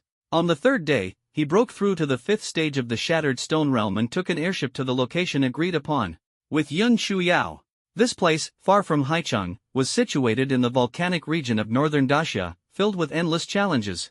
"You've been pretty hyped these past 2 days, first confronting beautiful country, then cursing Sakura country. But I like it a lot, ha ha ha. Someday I'll register a small account too, to join you in cursing." As soon as they met, Yun Shuyao began to praise, her eyes sparkling with excitement, which was quite rare. Emo-chan gave a faint smile. A hero doesn't boast about past glories. "How are we training our bodies today?" Yun Shuyao snapped her fingers, pointing to the volcanic crater opposite, a mysterious smile curling at the corner of her lips. "Let me show you what true fire and ice feels like. I said I would make you cry, so I hope you can hold on." At this moment, the atmosphere of the challenge instantly heated up, and Emo-chan felt a surge of fighting spirit, as if the entire world was trembling for him. What do you mean by a world of ice and fire?" Emo-chan was so startled that he took several steps back, cold sweat breaking out on his forehead. Just hearing the name, he knew it was definitely not simple. "Is it like a bathhouse?" Emo-chan scratched his head, still holding on to a sliver of hope in his heart. Yun Shuyao gave a mysterious smile, a trace of cruelty flashing in her eyes. "It's much more thrilling than that." As soon as she finished speaking, a magical chain suddenly lashed out, binding Emo-chan to the fishing rod. Then, she leapt up, reached the crater, and mercilessly threw him into the magma. "No! He'll get scorched!" Emo-chan let out a heart-wrenching scream. Yun Shuyao paid no heed, casually roasting sweet potatoes on the shore while observing the movements in the magma. When the aroma of roasted meat wafted over, she finally fished Emo-chan out. "Burnt!" Emo-chan exhaled a puff of black smoke, his teeth being the only part of him still white. He clutched an unknown spot, his clothes long since burned away. Although his body was covered in burns, faint golden light spots flickered from his pores, repairing his flesh. Even the strands of his hair shimmered with a crystalline glow, appearing extremely divine. "Hurry up and put it on." Yun Shuyao tossed over a set of clothes made from a special material, her tone rather disdainful. Emo-chan had just finished dressing when she cast the fishing rod into the lava again. This cycle repeated over and over, lasting an entire day. Afterward, Yun Shuyao drove him to the land of the cold caves, allowing Emo-chan to personally experience what extreme cold truly felt like. During the time Emo-chan was tempering his physical body, various countries also became engulfed in busyness. Each participant is actively preparing for the competition, either by purchasing weapons and cultivation resources or striving to break through their realms. However, in their leisure time, they still visit the Global Forum for some entertainment. At this moment, the Global Forum is filled with posts from people of the beautiful country and Sakura country. A quick glance reveals that the titles are all mocking Daxia and insulting Emo-chan. Offending two powerful nations in succession, whether out of arrogance or ignorance, has drawn everyone's attention. Everyone wants to know who this Daxia person really is. There was hardly any news about the previous participants of the Great Xia trials. To put it nicely, the people of Great Xia are modest and humble. To put it bluntly, they are too honest, unwilling to offend others, and only want to guard their own small territory. However, the appearance of Emo-chan completely shattered the long-standing impression other countries had of the people of Great Xia. That's so damn wicked, utterly arrogant beyond measure. Arrogant people like him used to be traced back to the era of Genghis Khan thousands of years ago. On the Hongba forum, the voices targeting Emo-chan are growing louder and louder. This Emo-chan is just too much. First, he provokes the beautiful country, then offends the Sakura country. Does he even care if we trial participants can survive? Emo-chan really deserves to die. It's bad enough he's arrogant in our own country, but he dares to act so recklessly abroad. How about we go explain to Sakura and Big Beautiful? Just tell them it's all Mo-chan's doing, and not to drag us innocent people into this. That bastard is deliberately retaliating against us, trying to ruin us all. Seeing more and more people rallying to denounce Mo-chan, someone with the ID Haicheng's #1 handsome couldn't hold back. He came forward and shouted, "Are the people above a bunch of traitors? Do you think pretending to be submissive will make the beautiful country and Sakura country spare you?" Immediately, another student from Haicheng University chimed in, "Exactly, we've always been sworn enemies with them. Junior Mo-chan did nothing wrong, this is exactly how it should be." Another senior sister said, "Always thinking about asking others for mercy, why not focus on improving yourself? Then would anyone dare to provoke you?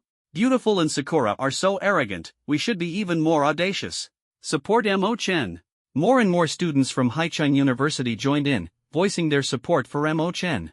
At such a critical moment, they didn't want Mo-chan to become the target of everyone's criticism. If even the people from his own school didn't stand by his side, then Mo-chan would truly become an orphan that everyone wanted to attack. As the atmosphere grew increasingly intense, many people from other universities also stood by Mo-chan's side.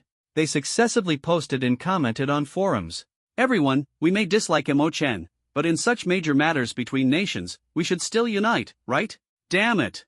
The beautiful country doesn't even see us as human, so why should we give them any face?" For a time, the Hongba forum was divided into two factions. One side disliked Mo-chan, dissatisfied with him recklessly making enemies outside. The other side supported Mo-chan, believing he should fiercely teach Kyoleon and Sakura a lesson. Half a month later, Mo-chan finished his training and returned to the city lord's mansion. During this period, his cultivation level broke through once again, reaching the 6th stage of the stone-shattering realm. But Mo-chan knew this was still far from enough. The gap between him and others was too great. The reason he ranked around 2 million among the world's young prodigies was precisely because his cultivation level was too low. A super powerhouse like Yun Shuyao, who was at the unparalleled realm, was ranked beyond the 200th position. This undoubtedly sends chills down one's spine. Just imagining the strength of those ranked ahead is suffocating. As for those in the top 10, their power is so overwhelming that one dares not even look directly at them. After finishing a hearty breakfast, Mo-chan immediately took out a large pile of precious cultivation resources and began intense meditation. He knew that the opportunity before him was hard-earned and must be fully utilized.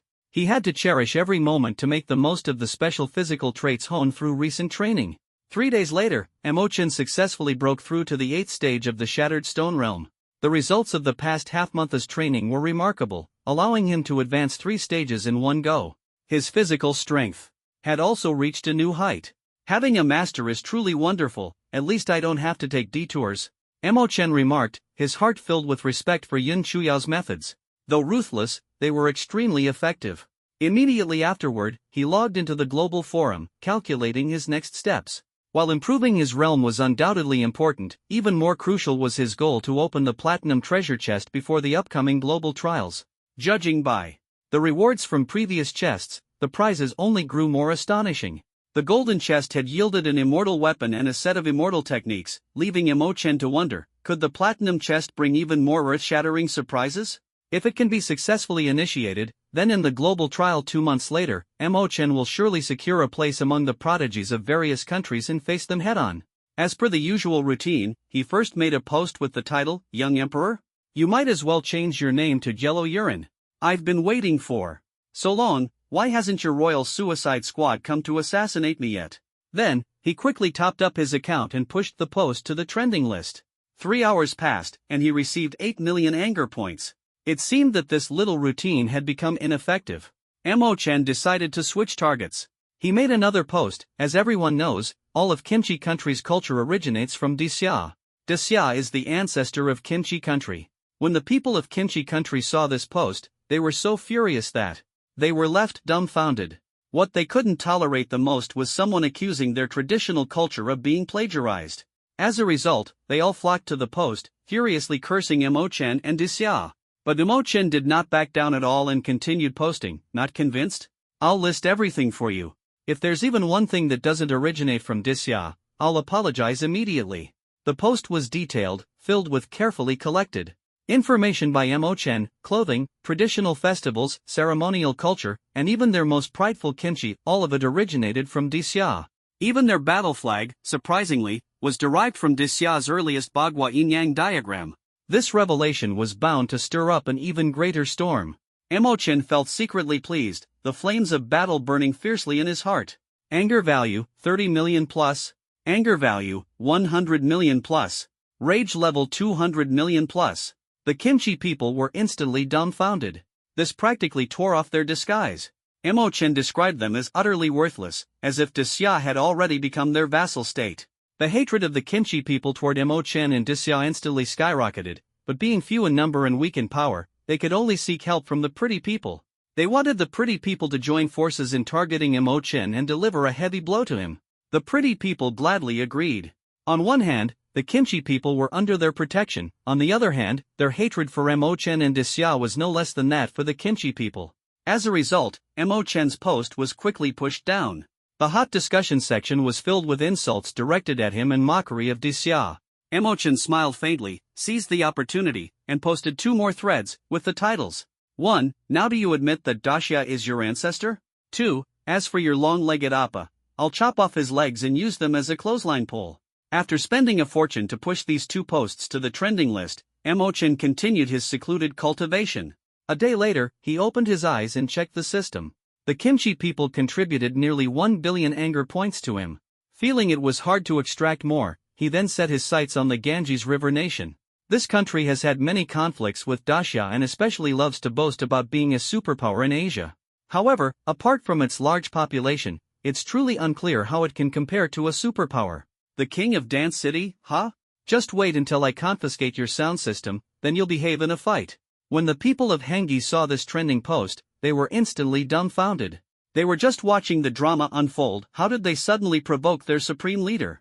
Before they could react, Emochan's second post appeared. Please, I beg you, leave the monitor lizard alone.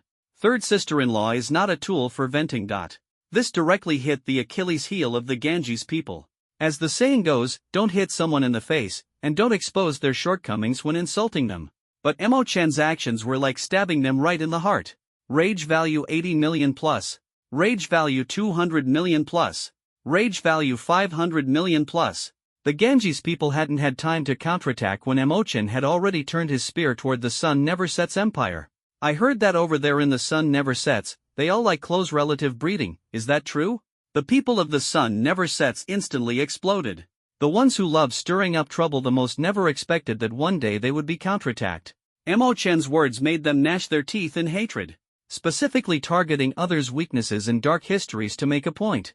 F***K. People of Dasya, are you really not afraid of death? We're just trying to keep our noble bloodline from spreading out, is that wrong? Dasya's indulgence of this brat's reckless behavior will inevitably lead to catastrophic consequences. Emochan completely disregarded the impotent rage of the Sun Never Sets people in the comment section. Because he had already set his sights on Elephant Nation. This time, he was relatively gentle. Sawastika, I am Dilraba Dilmurat, my master is Malzahar, secretly in love with Gulanaza. What the hell? The people of the Elephant Kingdom were instantly dumbfounded. Is this actually insulting them? Why did they only understand the word Sawasti from what this kid said? In just a few days, Emochan had already mocked all the top 10 countries on the Tenjio rankings. The global forum completely exploded.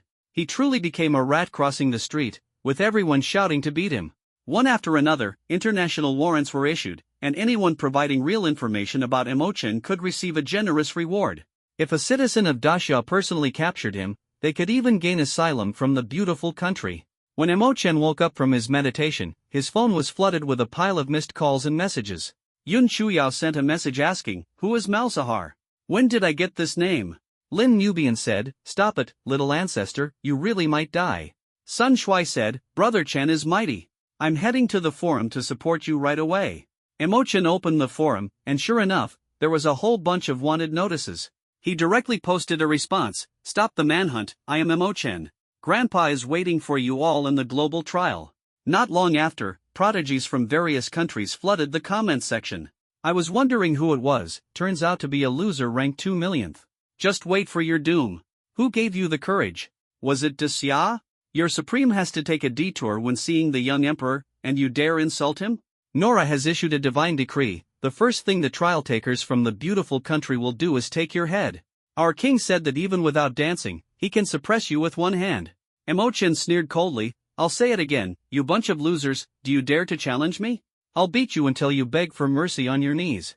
He pinned this reply to the top, attracting the attention of countless foreign netizens.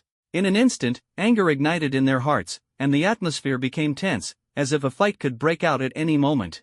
The next day, the system's notification sound rang out.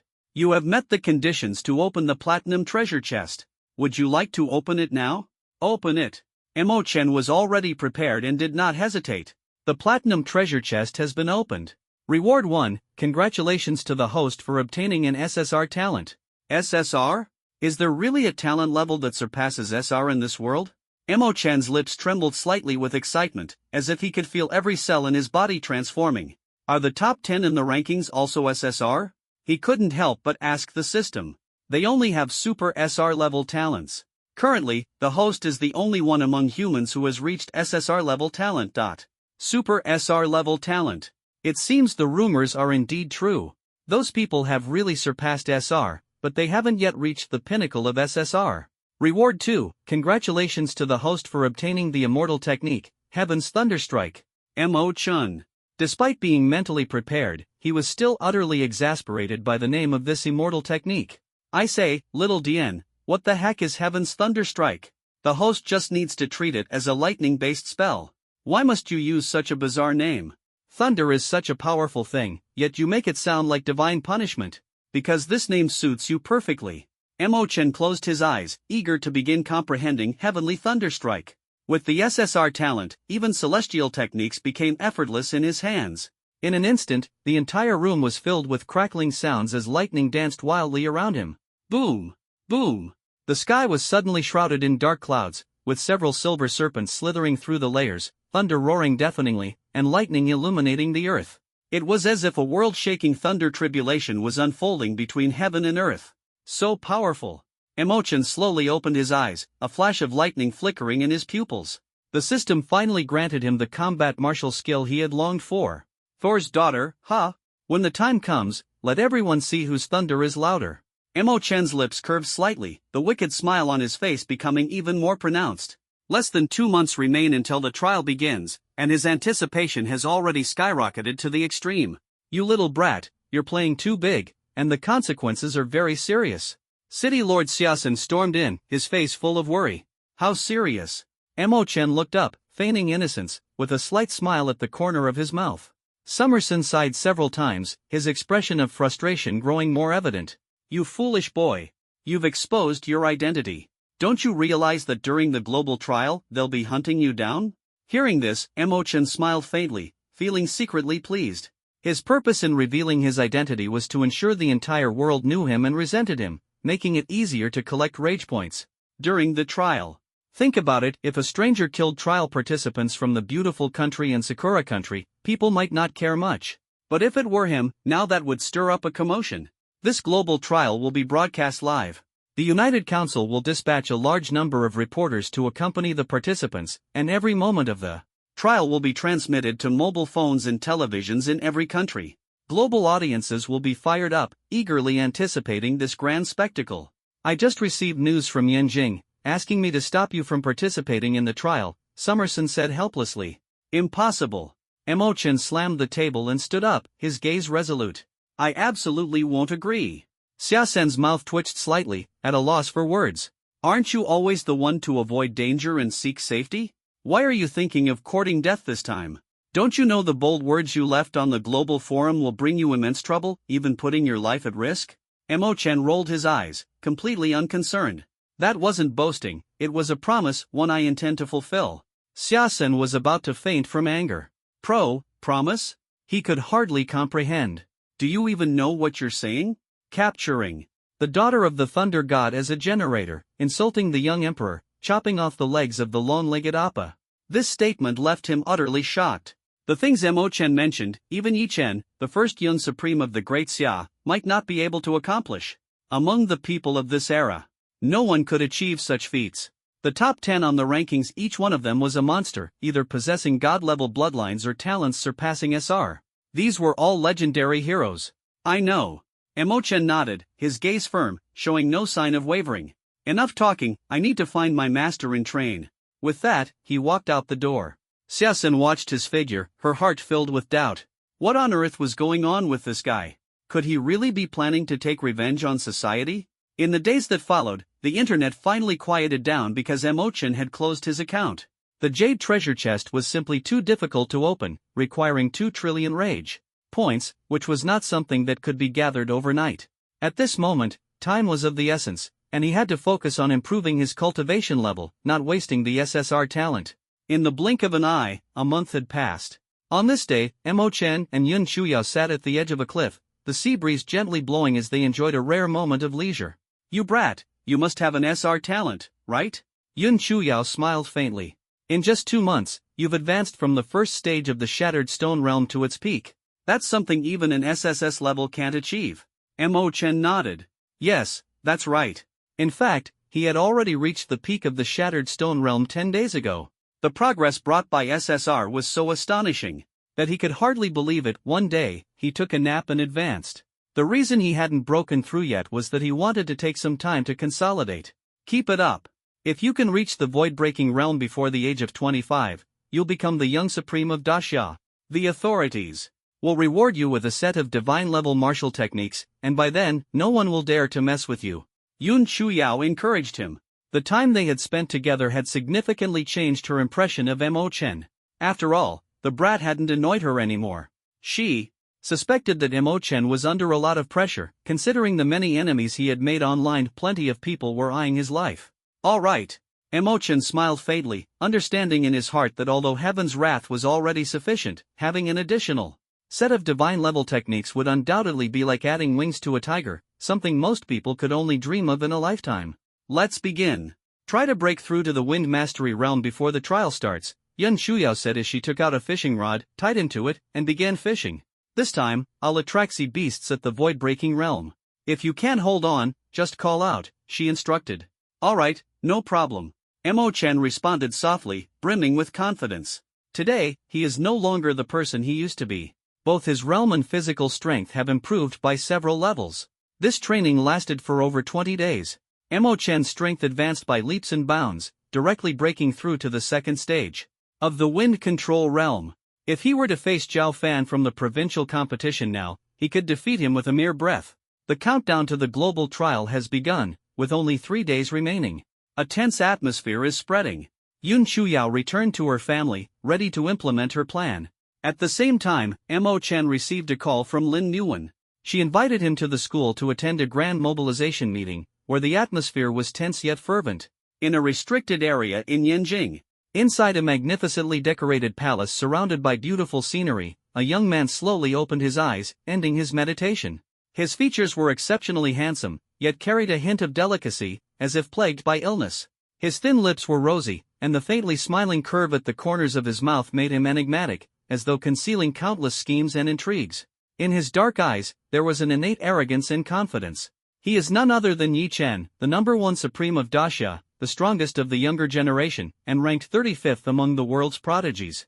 The Yi family, as one of the top 8 families in Daxia, carries immense expectations. Shan'er. A hoarse yet authoritative voice echoed, breaking the tranquility of the hall. Immediately after, a middle-aged man entered the room, his gaze focused and profound. "How is your cultivation progressing?" the middle-aged man asked. Yi Chen stood up respectfully, a hint of confidence in his expression. "Father, I have successfully fused the divine blood you found for me. I have now reached the peak of the unmatched realm and am awaiting the fortune from the trial to break through to the mountain-moving realm. If all goes well, I am confident I can break into the top 10 of the rankings." His voice carried determination, as if he could already see the dawn of victory. "Not bad, Shan'er." The middle-aged man smiled with satisfaction, his eyes gleaming with pride.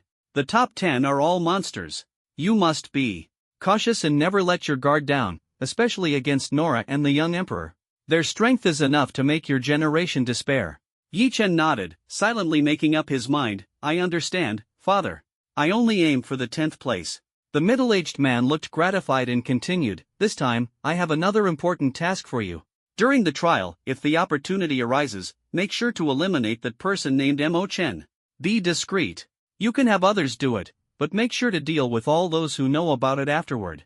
That kid is extremely cunning, and he has skilled guards by his side.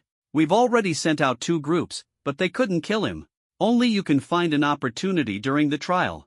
Mo Chen from Haicheng University? Isn't he just at the stone-shattering realm? Why is father so concerned about an ant like him? Isn't someone like that easy to crush? Yi Chen looked at the middle-aged man in confusion, faintly sensing that things were not so simple. Don't ask. Knowing too much won't do you any good. The middle-aged man's tone was serious, as if leaving no room for doubt. Hearing this, Yi Chen stopped asking further questions, but his curiosity about Mo Chen's future grew even stronger. A smile tugged at the corner of his mouth. That kid has been making waves on the global forum lately. A lot of people are eyeing his life. The middle-aged man nodded, a hint of approval flashing in his eyes. Actually, you don't need to intervene. He won't last long after going in. That's even better. It'll save us some trouble. After saying this, the middle-aged man clasped his hands behind his back and walked away gracefully. Haicheng University. On the playground, the sun was shining brightly. The students stood in their respective class positions as usual, waiting for the assembly to begin. On the high platform, the teachers lined up neatly, the atmosphere tense yet exciting. Cheng Boyuan looked around the crowd, smiled faintly, and said, "Students, the global trial is just 3 days away, and we have a total of 500 participants. This time, it's no longer a domestic competition but a life-and-death battle where killing is allowed, so you must work together as one." Leading the team this time is Bai Xia. Everyone, please welcome her to the stage to say a few words. As soon as the words were spoken, thunderous applause erupted across the playground. Everyone was cheering for Bai Xia, and the atmosphere was so electrifying it was invigorating. Bai Xia stood frozen in place, her cheeks slightly flushed, clearly not expecting to become the leader. "Go say something, senior. What are you standing here for?" Mo Chen gently pushed her from behind. Bai Xia turned to glare at him, then hesitated before walking toward the podium amidst the crowd's cheers. At the back of the crowd, a flicker of fire flashed in Gu Mingxuan's eyes. He felt indignant, clearly, as the student council president, he should be the one leading the team. How did it end up being Bai Xia? During the last match against Zhao Fan, he couldn't even win. How could they let her go and embarrass herself? He was furious, thinking the school's arrangement was utterly nonsensical. Bai Xia stepped onto the high platform, gathering her courage for a long time before finally speaking resolutely. "I hope everyone can come back alive." Cheng Boyuan followed up, "Bai Xia is right, everyone must come back alive. Time is limited, so I won't hold you up. Gather outside Haicheng in 3 days, and everyone, prepare well." Applause rang out again, filled with passion and excitement. Everyone was looking forward to the upcoming global trial. Mo Chen, wait a moment. Just as Mo Chen was about to leave the school, Lin Mubai called out to him. "What's up, director? Are you inviting me to your place for dog meat tonight?" "Eat my foot. I'm heading back to my family later." Lin Mubai rolled her eyes. "Remember, don't cause any trouble when you go in. Stay low and behave, got it?" "I'll try my best, thanks for the concern." Mo Chen nodded, but his mind was already contemplating the upcoming challenges. At that moment, Cheng Boyuan walked over, patted Mo Chen on the shoulder, and praised, "Not bad, kid. You're improving at lightning speed." But he immediately put away his smile, his tone turning serious. "This trial is a life-and-death test for all participants from Great Xia. While ensuring your own safety, try to protect your senior brothers and sisters as much as possible." Mo Chen nodded earnestly. "If I encounter them, I will." "Thank you." Cheng Boyuan patted him and turned to leave. Mo Chen bid farewell to Lin Mubai and set off on the road back to the city lord's mansion. He began to ponder the information about the global trial. The so-called global trial randomly teleports all participants to various corners of Green Star through wormholes. Green Star, located in the southern star region of the Milky Way, is a mysterious green planet. Towering ancient trees and giant forests stand tall, with oceans, volcanoes, and glaciers interwoven. The scenery resembles the Cretaceous period, but even more terrifying. This is because countless prehistoric beasts inhabit this place, and it is rumored that some of these ferocious creatures possess power comparable to supreme experts in the heaven transformation realm. As early as several hundred years ago, Blue Star discovered this planet and established a base station on it, occasionally sending back some photos and videos for public viewing. However, no one has migrated there to this day for 3 reasons. First, the distance is vast, and opening a wormhole requires enormous resources, making it difficult to support a large number of people traveling there. Second, the environment is harsh and unsuitable for ordinary human survival.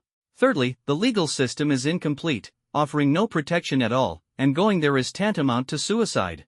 However, hidden above are countless realms of fortune and opportunity, rare precious medicinal fruits, and even the legacies left behind by ancient deities, making them highly coveted. After discussions among various nations, it was decided to open a global trial every 30 years, allowing young people aged 25 and under to participate. This is not only to rapidly cultivate a new generation of strong individuals but also to compete for those enticing fortunes. Thus, the saying 30 years east of the river, 30 years west of the river came into being. Many people, before entering the trial, are not even considered third-stage dochi trash, but once they emerge, they become highly respected masters, gaining both fame and fortune. According to statistics, this global trial involved over 30 million human participants, with more than 800,000 young people from the Great Xia alone. In addition, there were countless demon race participants. In previous trials, the demon race would always send people to seize opportunities and hunt down the human prodigies, making the situation extremely dangerous. Not only are there fierce beasts native to Green Star, but also hunters from other countries and the demon race. There might even be cases of deception and betrayal among one's own people. Not to mention the war correspondents, they are volunteers from various countries, equipped with personal treasures provided by the United Union, allowing them to instantly teleport back to Blue Star in life-threatening situations.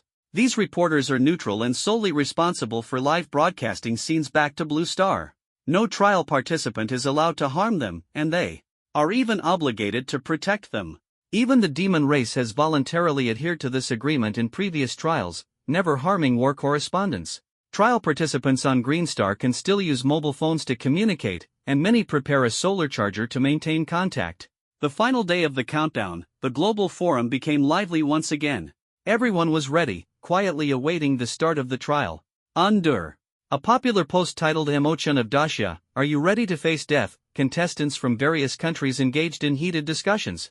Our King Arthur has issued a strict order. The first thing to do after entering is to hunt down Emochen. The young emperor has issued a bounty. Killing a Dacia trial participant will earn a generous reward, and taking down Emochen will make you his lifelong ally. The goddess Nora also said that whoever provides her with Emochen's location at the time will receive her protection. The king of Dance City has made a ruthless declaration, saying he will capture Emochen to mate with third sister-in-law. Long-legged Appa has boldly claimed that he will make the people of Disya call him ancestor. He even said Disya is a nation of thieves. Emochen sneered coldly, completely indifferent, and posted, "Everyone must die." Early morning. Drums and cannons resound together. Every city is the same. People wake up early, too excited to sleep all night, staying up to browse all kinds of information about the global trials. The streets and alleys, as well as all the main roads of the city, were adorned with banners and colorful ribbons. On them were written, wishing the Dacia trial participants a triumphant return, wishing the children of XX City a safe homecoming. People came and went, pausing to look up at the banners, silently praying for the Dacia trial participants. Children weaved through the crowds, their eyes sparkling with curiosity and excitement. Although they might not yet fully understand the significance of this trial, they could feel the anticipation of the adults. The busiest of all was the Dacia officials. Everyone was on the move, phones in hand, directing and organizing various affairs. Airships from major war zones began to take off, personally escorting Dacia's trial participants to the open sea, where the wormhole would be activated. People poured out of their homes and onto the streets, soaking in the lively atmosphere and cheering enthusiastically for the trial participants. The trial participants of Dacia began their journey.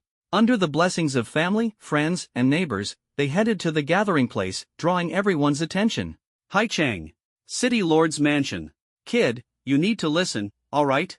Xiaosun arrived in the room early, speaking earnestly. When we go in, keep a low profile, got it? It's best to find a place to hide until the trial is over. You've been freeloading off me for so long, I only have one request, come back alive. Emochen's expression was strange as he nodded, I'll be honest. Seeing his demeanor, Xiaosun sighed deeply, knowing this kid was definitely not the honest type and would probably stir up some trouble. Anyway, he had said everything he could, and the rest was up to fate. Ah, hurry up and go, we're about to set off soon. Xiaosun waved his hand, his expression full of melancholy. After walking out of the courtyard, Emochen's phone vibrated. He picked it up and saw a message from that person in Yanjing. Don't provoke the supreme beings of other countries. Survive. This is my only request. Emochen turned off his phone without replying. That's outrageous, how could anyone say something like that? On the way to the outskirts of the city, He came across a crowd bidding farewell to the trial participants, roughly estimated to be several thousand people. Some held flowers, some carried carefully baked pastries, while others brought cultivation resources. Every trial-goer who walks that path receives everyone's blessings. Emochan silently lowered his head, preparing to take a detour. He knew that people were not friendly toward him, and on this exciting day, he didn't want to ruin everyone's mood.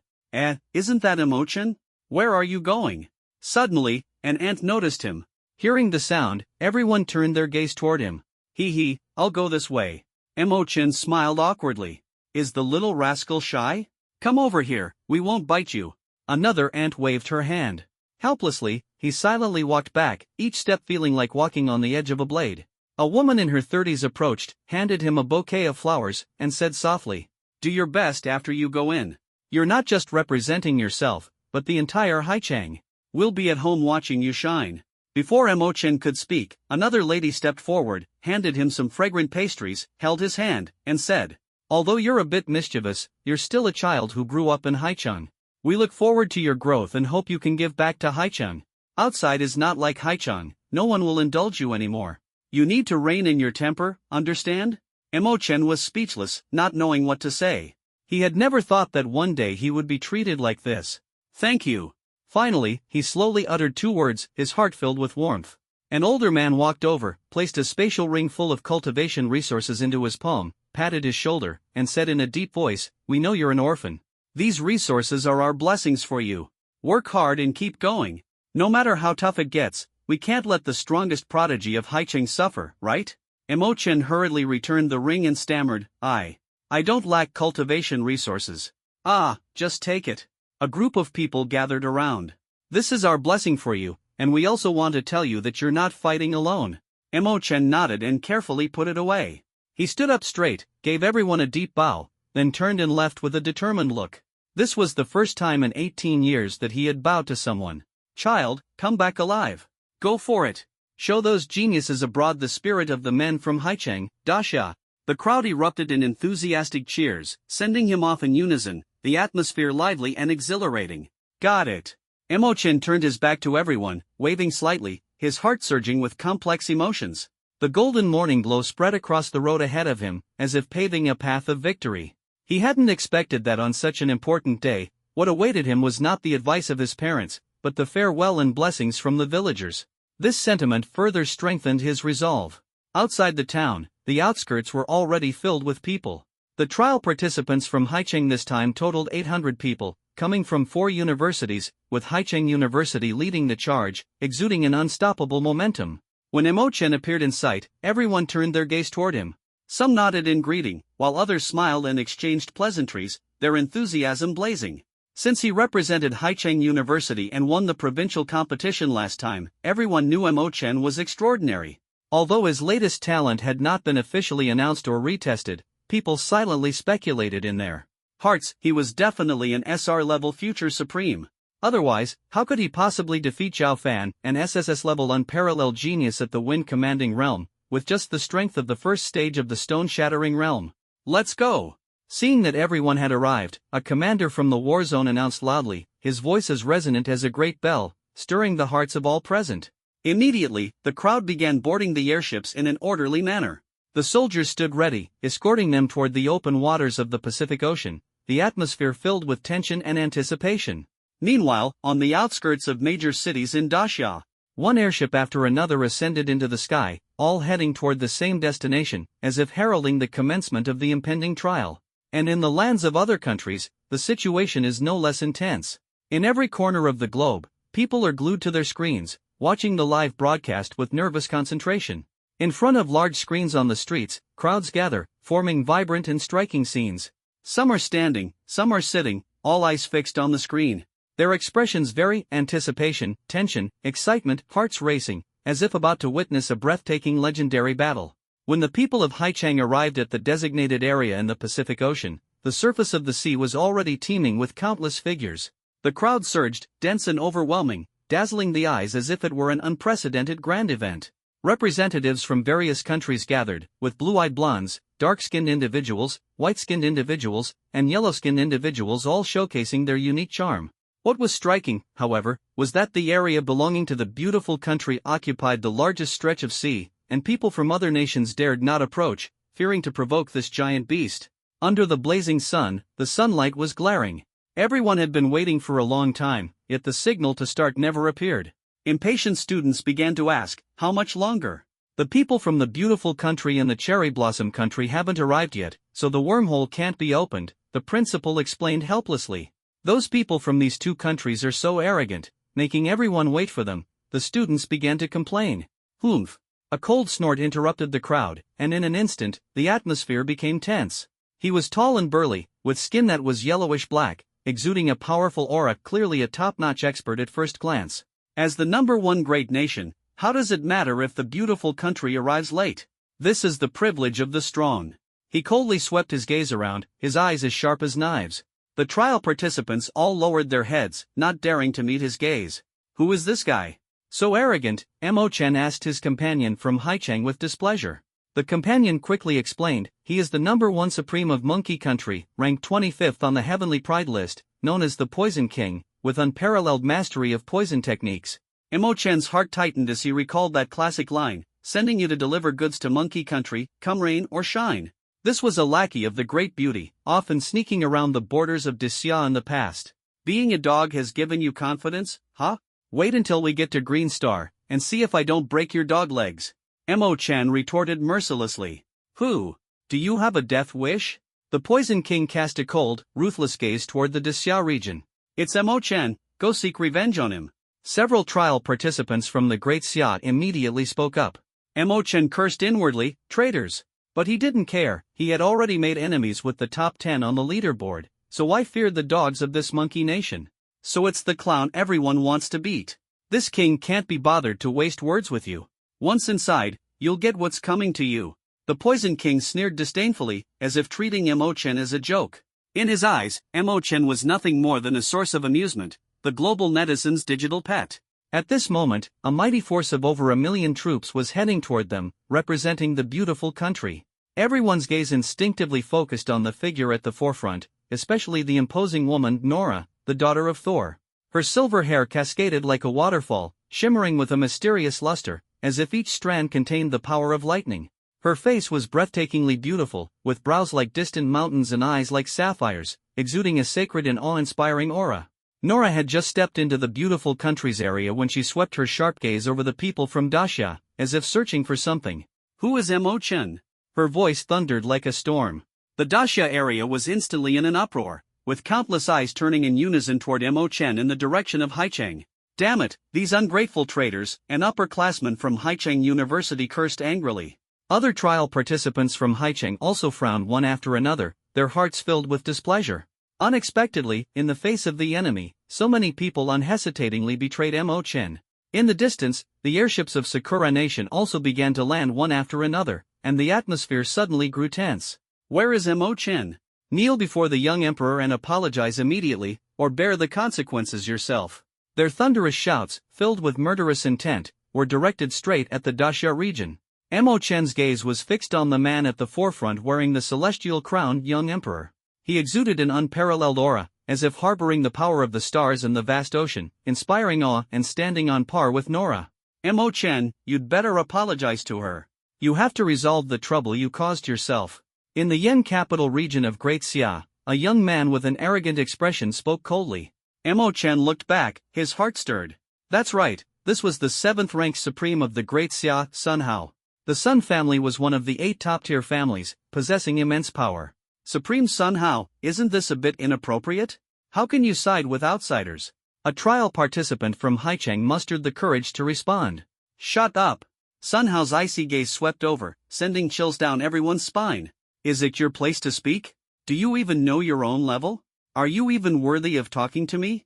Mo-chan's eyes sharpened as he stared directly at him, and what kind of crap are you supposed to be? Sun Hao narrowed his eyes slightly, his body exuding a murderous aura as he looked down at Mo-chan and said, Are you sure you're talking to me? No respect for your elders, huh? The others couldn't help but laugh. Ha, this Mo-chan really has guts. It's one thing to cause trouble outside, but he even dares to insult the supreme leader of his own country. What an idiot, doesn't even know how he's going to die, yet still talks tough. A frog at the bottom of the well, thinking winning a provincial competition makes him remarkable. In front of the supreme leader, he's nothing. Sarcasm and insults of this kind surged like a tide, each carrying deep disdain, igniting a blaze of anger in Mo Chen's heart. His cold gaze swept over the crowd, memorizing every person who mocked him.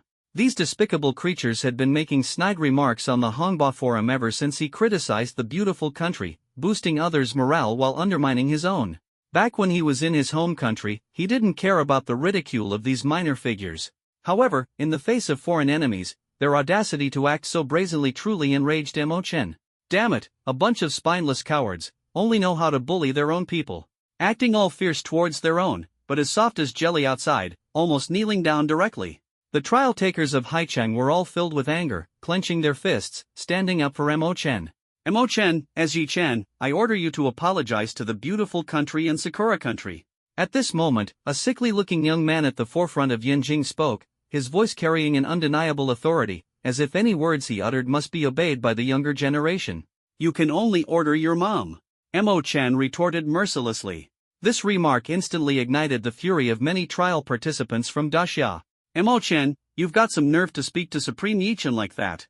Yi Chen is the first Supreme, the leader of our generation. Do you realize the magnitude of your sins? Brat, your crimes are unforgivable. Not only will our friends from the beautiful country and Sakura country refuse to forgive you, but we also won't tolerate you. Kneel down and apologize to Yi Chen and Sun Hao Supreme immediately, or don't blame us for cleaning house. Mo Chen laughed heartily, ha ha. The sound echoed like thunder, shaking the entire scene. You consider the beautiful country and the cherry blossom country as friends? When you said that, your ancestors could never forgive you. Unless your ancestors were also dishonorable. Seeing this scene, the people from the beautiful country and Sakura country burst into laughter, their faces full of mockery. It seems I don't even need to lift a finger, they will fight among themselves. What an amusing race, Xiao Wang said with a playful smile. Nora also shook her head disdainfully and then stopped paying attention. In her eyes, there was no one in Daxia worth noticing. If they could deal with Mo Chen themselves, it would save her the trouble. The other top 10 countries on the leaderboard cast peculiar glances, their expression strange, as if watching an amusing joke. Are you still citizens of Daxia? Yun Chuyao's voice exploded like thunder, instantly silencing the surrounding commotion. I advise you to be careful. Don't lose your lives by following the wrong people. Sun Hao and Yi Chen won't protect you, nor do they have the ability to. Her words were like a heavy hammer, striking at everyone's hearts. Upon hearing this, the crowd was initially stunned, then began to discuss in astonishment. No one had expected the national goddess Yun Chuyao to speak up for Mo Chen. Could it be that she had received some kind of benefit? But the Yun family had never lacked advantages, whereas Mo Chen, a poor orphan, was truly puzzling.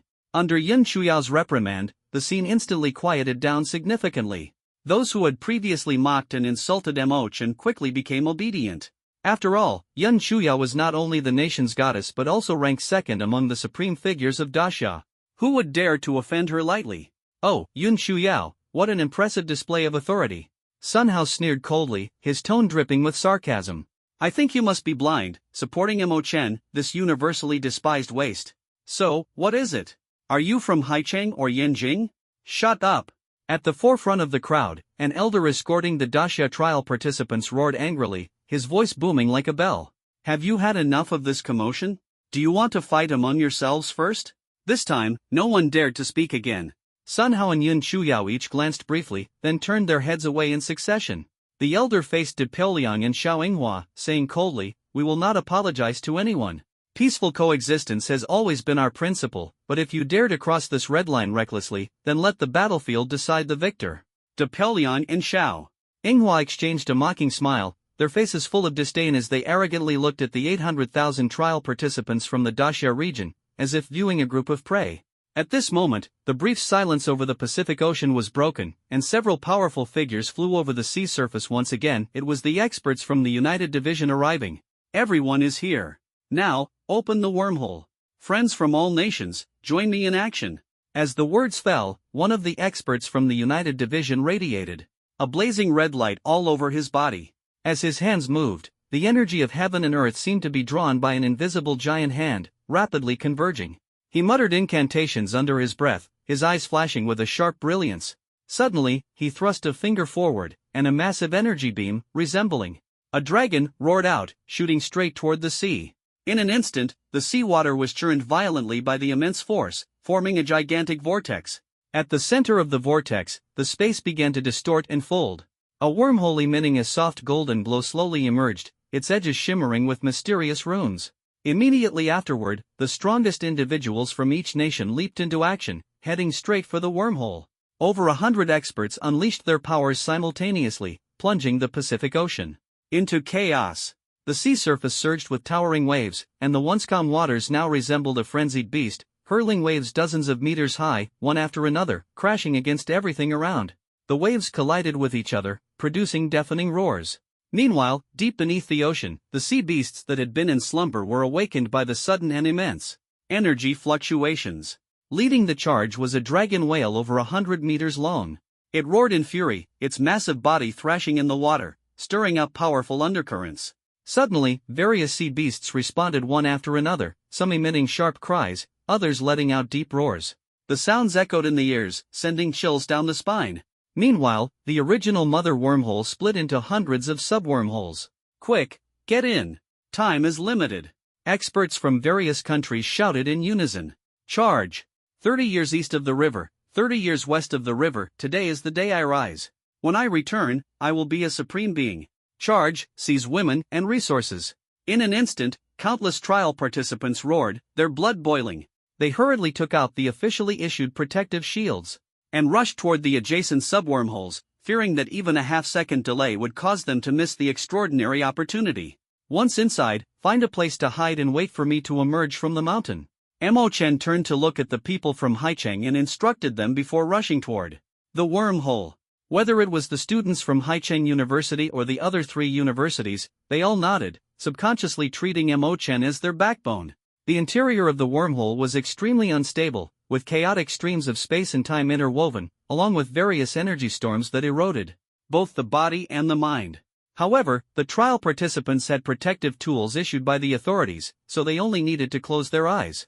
It was unclear how much time had passed. When Mo Chen slowly opened his eyes, he found himself lying in a lush forest. Towering trees reached into the clouds, their broad canopies resembling a sea of green clouds, swaying gently in the wind. The tree trunks were entwined with various vines and exotic flowers, exuding a faint fragrance that was both refreshing and uplifting. The sun seems different from the one on Blue Star, emitting a soft blue-white glow. Mo Chen took a deep breath, feeling the air that was completely different from that of Blue Star. The air here seemed as if it had never been polluted, fresh and slightly sweet, intoxicating. Is this the Green Star? It's much more beautiful than the videos I've seen. After marveling for a moment, Mo Chen took out his phone, logged into the global forum, and checked the latest news. Posts were everywhere, with people attaching pictures to praise the scenery and air, their words filled with a strong sense of anticipation. Mo Chen thought to himself, these people are truly daring, not afraid of exposing their coordinates and being targeted by enemies. After all, there is no law to protect anyone here, the strong are revered, while the weak can only be at the mercy of others. Suddenly, a delicate and trembling voice of terror echoed. Mo Chen frowned, swiftly executed his movement technique, transforming into a blur as he rushed toward the source of the sound. As his cultivation level improved, this set of immortal techniques became increasingly exquisite, with a speed that left people astonished. In just a few seconds, he arrived at the scene. On a massive boulder stood a beautiful woman dressed in an office lady's professional attire, carrying a specially designed camera on her shoulder. Below the boulder, a mutated saber-toothed tiger, about a zhang long, was baring its fangs and drooling as it stared at her. Its sturdy body was slightly crouched, ready to pounce at any moment. The woman's body trembled slightly as she took out a colorful short dagger, standing ready, her watery big eyes filled with fear. Mo Chen examined the mutated saber-toothed tiger and found that its aura was only around the stone fragment realm, not worth mentioning at all. So, he softly called out, "Miss, do you need some help?" Upon hearing this, the woman's expression immediately became excited. "Mo Chen, is that you?" She looked up at the person in front of her and immediately became even more excited. This person was none other than Lin Shisher, the intern reporter who had interviewed Mo Chen during the provincial competition but was left flustered by his mischievous antics. "No time to talk, hide quickly." Mo Chen gave the order, instantly unleashing a powerful aura. His hands gathered spiritual energy, ready to face the mutated saber-toothed tiger. Why are you here?" Lin Shisher stammered, her face still pale. "Let me deal with it first," then we'll talk. Mo Chen's eyes were sharp, and the saber-toothed tiger's threat seemed no more than a kitten to him. He stepped forward, waved his hands, and the spiritual energy transformed into sharp blades, striking directly at the saber-toothed tiger. Take this! With a furious roar, Mo Chen's figure shot toward the saber-toothed tiger like lightning, instantly kicking off the battle. At this moment, the entire Green Star seemed to be cheering for him. Do you need help or not? If not, I'll leave. Mo Chen asked again, his brows slightly furrowed, as if reluctant to meddle. Yes. Please save me quickly. Lin Shirshir spoke anxiously, her voice trembling slightly. Roar! At that moment, the mutated saber-toothed tiger, enraged, opened its bloody maw and lunged forward. Ah! Lin Shirshir screamed, her face filled with despair. Mo Chen reacted swiftly, leaping into action. His golden fist pierced through the saber-toothed tiger's chest like lightning, instantly killing it as blood splattered everywhere. Thank you. Lin Shirshir let out a sigh of relief, slumping onto the boulder, gasping for breath, her chest heaving violently as if she had just escaped from the brink of death. Mo Chen rolled his eyes, a trace of disdain curling at the corner of his mouth. Aren't you at the peak of the fragmented stone realm yourself? You could have easily defeated it. Was there any need to be this scared? I've never fought before, I was scared. Lin Shirshir pouted, but a hint of shyness appeared on her face. Ha! Mo Chen let out a cold laugh, seemingly torn between frustration and the urge to scold her, but ultimately chose to remain silent. He stood up and began to handle the saber-toothed tiger's corpse. On this Green Star, there were no restaurants or takeout, everything had to be self-sufficient. Such a rare prey couldn't be wasted. With such a timid personality, you still dared to volunteer? Mo Chen teased. Luckily, you ran into me. Otherwise, if you'd encountered Xiao He or Third Brother, you'd be done for. Lin Shirshir's face flushed slightly, and she smiled awkwardly. She understood in her heart that with the life-saving artifact provided by the United Division, she could simply teleport back to Blue Star in a critical moment, so it wasn't too worrisome. After this trial is over, I'll be a globally renowned journalist, and getting a permanent position at a small company won't be a problem anymore. She was brimming with confidence. Mo Chen looked up in surprise, his gaze sliding from her face to her figure, and teased, quite ambitious, huh? Your cleavage isn't bad either, pretty deep. Lin Shirshir's face instantly turned red. She lowered her head and said, no way. As she spoke, she quickly buttoned up the front of her shirt, her face full of embarrassment, which made Mo Chen chuckle uncontrollably. Before long, the sky gradually darkened. Mo Chen prepared to find a place to spend the night, but Lin Shirshir followed closely behind. Why are you following me? Mo Chen asked with a frown. Because you're a celebrity, filming you gets more attention. Lin Shirshir said hesitantly, looking conflicted. Holy crap! You haven't been live streaming this whole time, have you? Mo Chen's eyes widened, his heart tightening. What's wrong? This is just part of our job as reporters. Lin Shirshir looked innocent. Damn it! Mo Chen couldn't help but curse, his anger surging. Quickly picking up his phone, he opened the global forum. Sure enough, posts about him were everywhere. One post, titled Mo Chen has appeared, hurry and catch him to claim the reward from Xiao Wang and Nora, sparked intense discussion. That idiot Mo Chen actually dared to reveal his surroundings. He's as good as dead. I heard that experts from Sakura Country and Beautiful Country are already on the hunt. Let's wait for their good news. I think I'm near him. I'm gathering warriors now. Anyone willing to join me? Just as Mo Chen was watching with great excitement, Lin Shirshir cautiously said, actually, you don't need to worry. The environment in this forest is the same everywhere, no one knows your exact location. Hearing this, Mo Chen found a tall ancient tree, quickly climbed up to the canopy, and looked around. All he could see was endless greenery. Stop filming me, do you hear? Or I'll beat your butt to a pulp, he roared, trying to put on a fierce appearance. This is the authority granted to us by the United Department. No one is allowed to interfere. Lin Shirshir seemed a bit flustered. I don't care about your damn United Department. Mo Chen turned around angrily, snatched her custom-made camera, and made a move to smash it. Wait! Lin Shirshir hurriedly grabbed his hand. I'll use AI to change the background for you, that way no one will find out. We're all compatriots, why so aggressive? Mo Chen felt helpless, secretly thinking this woman was really a nuisance, but he couldn't do anything to her. After all, she wasn't just a reporter, she was a reporter from Dasha. If he really did something, it would be troublesome to return home. Helplessly, he could only watch her change the background to the ocean before she finally stopped. Meanwhile, on the playground of Haicheng University, carpets were spread out, covered with snacks, fruits, delicacies, and drinks. Students sat on them, their faces beaming with bright smiles, their eyes fixed on the scenes displayed on the big screen, brimming with excitement. Junior Mo Chen's treatment is truly enviable. He even has a personal reporter following him. Of course, our Junior Mo Chen is undoubtedly a big star. Among the volunteers and reporters participating this time, there are fewer than 1,000, and many didn't even get a chance to appear on camera. I really want to know when he can meet other classmates. I'm so looking forward to it. It's not happening anytime soon. With Mo Chen's personality, he will definitely choose to develop cautiously first. Although the trial participants can use their phones, they can only log into the global forum and cannot contact people on Blue Star. Moreover, the global forum has locked Blue Star's IP address. All of this was uniformly set by the United Department before the trial began, aiming to prevent people on Blue Star from secretly contacting the trial participants and thereby affecting the fairness of the global trial. The potential value testing stone should be appearing soon, right? In the faculty area, Cheng Boyuan said meaningfully. Well, 2 more minutes, and another leaderboard will be revealed. The male teacher next to him glanced at his watch, his eyes full of anticipation. The sea surface of Green Star was calm, but suddenly ripples spread out, as if something massive had caused a great disturbance. Beneath the ocean. In an instant, towering waves rose layer upon layer, the seawater surging backward to form a bottomless whirlpool.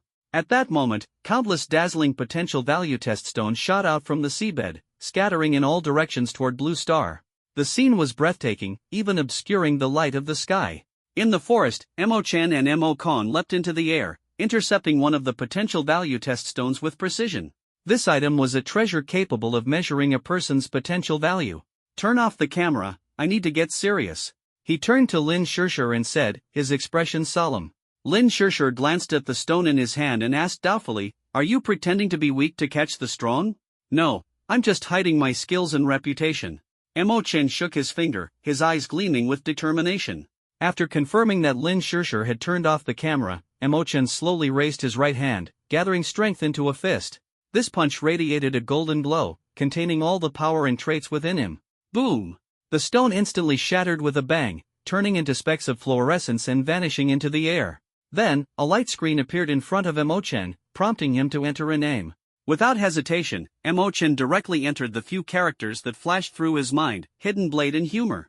Mo Chen. Lin Shishir secretly saw this from behind and was instantly speechless, her cheeks slightly flushed. She sighed inwardly, thinking that this junior was as unserious as ever. What on earth was he thinking? A perfectly good hidden blade and a smile was turned into something so ridiculous by him. Ah! Mo Chen sighed and silently changed the name to Hidden Blade and Wit. 3 hours later. Despite it being late at night, the global forum was bustling with excitement because the potential value rankings had officially been unveiled. Compared to the Heavenly Pride Combat Power rankings, this potential value rankings drew even more attention, surpassing the focus on the combat rankings. The higher the ranking, the brighter the person's future. Although their current level and combat power might seem slightly behind, once they rise, they are absolutely unstoppable. The changes in the potential value rankings were astonishing. Among individuals with equal talent, the younger ones saw their rankings skyrocket, drawing envy from others, while the older ones experienced a sharp drop in rank, feeling dejected as they lost the advantage of years of cultivation. However, what garnered the most attention and shock was the top 10 list of the rankings. Compared to the Heavenly Pride rankings, there was little change here, with the same 10 individuals still far ahead. Yet, one name left everyone stunned: a person named Billy Hiddenblade surpassed figures like Xiao Wang and King Arthur to become the new number 1. In an instant, many of the challengers speculated that this person must be Nora. Only she could achieve such a feat as the daughter of the god of thunder. She undoubtedly had this potential. But why would such a noble and beautiful goddess choose such a vulgar name? Could it be the name of her ultimate skill? The name was simply too baffling. At this moment, amidst a sea of flowers, Nora herself furrowed her brows, her stunningly beautiful face full of confusion. She was also puzzled about who this Billy Tsungdao person could be. Clearly, figures like the young emperor, King Arthur, and the god of war had already made their appearances. How could someone so astonishingly brilliant suddenly emerge? Could it be, like her, a descendant of some deity? Bang! Confused, she gathered all her strength and smashed the potential value stone in her hand with a fierce punch. Why? A strong sense of unwillingness flashed in Nora's eyes. She then decisively clicked the option to give up ranking participation. She refused to fall behind others. On the other side, Mo-chan and Lin Shirshir temporarily stayed in a cave. Mo-chan set up a fire and roasted several pieces of sliced mutant saber-toothed tiger meat. The golden meat chunks sizzled with oil, releasing a mouth-watering aroma. When the timing was just right, he sprinkled some pre-prepared cumin, chili powder, and Sichuan pepper powder, then brushed on a layer of oil. Lin Shirshir quietly swallowed her saliva and exclaimed in surprise, "You know how to do this? I used to make mistakes and had to live in the mountains, so naturally, I had to learn a few things. Otherwise, I'd starve to death."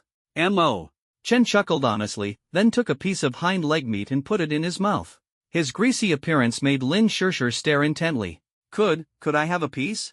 She touched her stomach and shyly asked. "Don't you have hands yourself?" Mo-chan rolled his eyes, thinking to himself that this girl was really something, just like a child. Lin Shirshir's expression froze, standing there in a daze. She thought to herself that Mo-chan must be a bachelor, definitely the kind who's never been in a relationship. Although a bit annoyed, the temptation of delicious food ultimately made Lin Shirshir give in. She awkwardly moved closer, picked up a piece of meat, and sat beside him, nibbling on it. On Blue Star, the viewers watching the livestream were all stunned, secretly thinking that this guy truly treats everyone equally. Regardless of gender or looks, he never shows favoritism. With such a lone wolf personality, he's bound to stay single for life. I have a bad feeling, someone is coming. Suddenly, Mo-chan stopped what he was doing and said with a frown. "Ha? No way, right?" Lin Shirshir looked incredulous. Mo-chan quickly extinguished the campfire and cautiously walked out of the cave, while Lin Shirshir turned off the camera and quietly followed behind. 50 meters away from the cave, four short and somewhat chubby men were engaged in a hushed conversation. "Fujita, are you sure Mo-chan is here?" A man dressed in a kimono, with a samurai sword at his waist and a chanmich hairstyle, asked softly. "Don't worry, I descended right at the edge of this forest, so I'm naturally very familiar with the surroundings," the man named Fujita replied confidently with a nod. "Great. If I can personally kill Mo-chan, my sister will never look down on me again." A girl wearing a cherry blossom dress clapped her hands, her tone excited.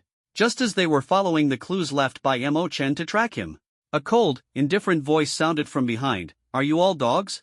Your noses are so sharp." "Who?" The group immediately turned their heads vigilantly.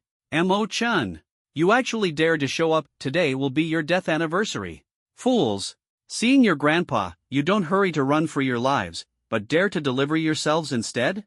Before the words had even faded, the four of them scattered to four different positions, surrounding Mo-chan in the center. "Ha!"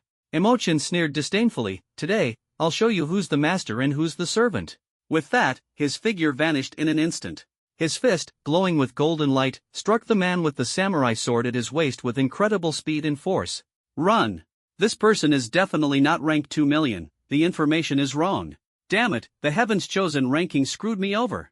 After a brief moment of shock, the three immediately scattered and fled.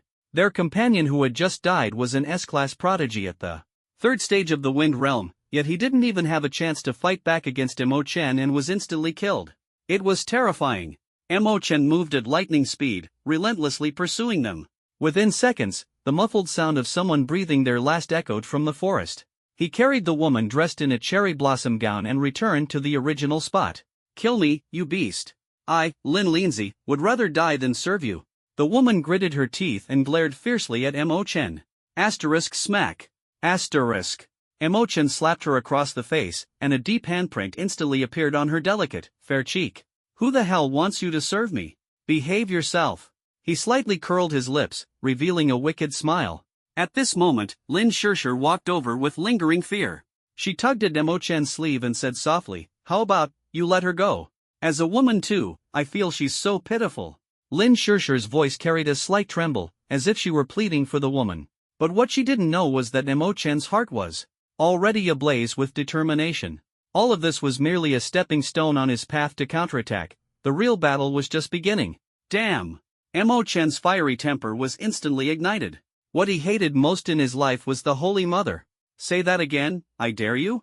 I'm warning you, don't act like a Holy Mother, or I'll cut you down." Lin Shirshir was frightened by his demeanor, but still mustered the courage to bite her lip and say, "She's just a weak woman." Without waiting for her to finish speaking, Mo-chan picked up the samurai sword from the ground and decisively swung it at Lin Shirshir. Without hesitation. "Ah!" Lin Shirshir stepped back in fright, immediately turned on the camera, and pointed the lens directly at Mo-chan's face. I'll tell you. This is being broadcast live to the entire blue planet. Mo Chen gritted his teeth in anger. After taking a deep breath, he coldly threatened, throw you in front of Brother 3, and you'll behave. Then, carrying the woman named Lin Lindsay, he headed straight toward the cave. What are you going to do? Do not go against a woman's will. Don't forget, the whole world is watching you. Lin Shirshir quickly ran after him. Mo Chen forcefully threw Lin Lindsay into the corner and began to grope her. Beast! If you dare to violate me, the great Sakura Empire won't let you off. Lin Lindsay was so frightened that her face turned pale, and tears streamed down her cheeks. She bit her tongue, ready to commit suicide at any moment. Mo Chen, stop! Lin Shirshir chased after him, the camera in her hand recording his atrocities. The people on Blue Star, upon seeing this scene, all had somewhat unpleasant expressions. Anger value plus 5 billion. Especially the audience from Sakura Nation, who could only watch helplessly as their prodigy was treated this way by Mo Chen. This suffocating frustration and anger made them wish they could dive into the screen and skin Mo Chen alive. This brat, sigh. Misfortune has befallen the family, misfortune indeed. On the playground of Haicheng University, Cheng Boyuan's face turned dark. With so many people watching, where will he put his old face in the future? The expressions of the other students were also very peculiar. The boys were clapping and cheering, applauding Mo Chen, hoping he would be even more intense. The girls, on the other hand, felt extremely embarrassed, their faces flushed, and some of the more shy ones simply closed their eyes. Is he crazy? Is it really just a surge of teenage hormones? Lin Mubai was quite speechless, worried in her heart that Mo Chen might have lost control and made a mistake. Inside the cave, Mo Chen stopped his movements. After searching for a long time, he didn't find any treasures, only a spatial ring containing cultivation resources, spare clothes, daily necessities, and the like. It must be said, although this woman had a fiery temperament, her figure was quite remarkable. Her skin was so tender it seemed like water could drip from it, with a curvaceous figure and not a trace of excess fat. He seized the cultivation resources and threatened, Flower Girl, speak up. Where are your people now? Go to hell, you. Lin Lindsay spat at him. Damn, this is outrageous. Smack. Mo Chen slapped her face again. Still being stubborn, huh? Fine, you'll calm down soon. He struck Lin Lindsay's abdomen with his palm, sealing her cultivation, then leapt out of the cave. Lin Shirshir let out a sigh of relief and quickly stepped forward with concern, asking, How are you? Are you okay? Lin Lindsay's expression softened slightly, and she pleaded earnestly, Reporter, I beg you, please help me end my life. Falling into this guy's hands, I definitely won't have a good ending. Lin Shirshir sighed and comforted, Don't say that. Being alive is the best thing. Actually, he's not as bad as you think. If you ended up in Third Brother's hands, you might really have been, well, you know. Try to look on the bright side. Doesn't it seem a little less hopeless in comparison?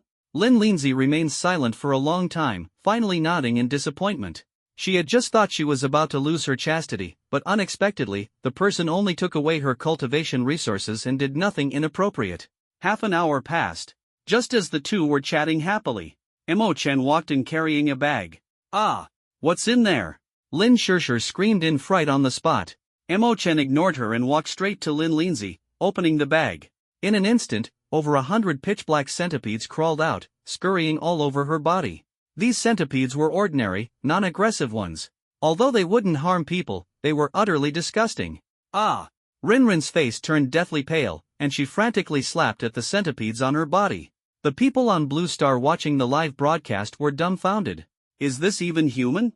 This is even more unbearable than killing her. If this Sakura girl were given a choice, she'd probably rather be Hihi than endure this kind of treatment. In front of the large screen in the square of a certain city in Daxia, someone exclaimed, Mo Chen, you're too much. Lin Shirshir reacted immediately, rushing forward without hesitation, using martial techniques to fend off the centipedes one by one, her momentum. Unstoppable. I can't believe I just praised you for not being bad. She glared angrily at Mo Chen, though secretly relieved that she had reacted quickly. When did I ever say I wasn't bad? It seems your understanding of me isn't deep enough. Mo Chen's lips curled into a devilish smile, his eyes glinting with malicious intent.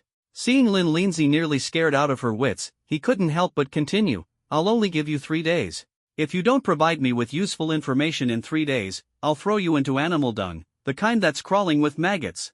These words sent a shiver down both Lin Shirshir and Lin Lindsay's spines, as they thought to themselves, what kind of perverted threat is this?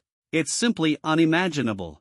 Emochan sat cross-legged at the entrance of the cave, took out dozens of energy fruits, and quickly swallowed them before beginning his meditation. He understood in his heart that if he didn't accelerate his cultivation, he would never be able to catch up with the pace of those supreme beings.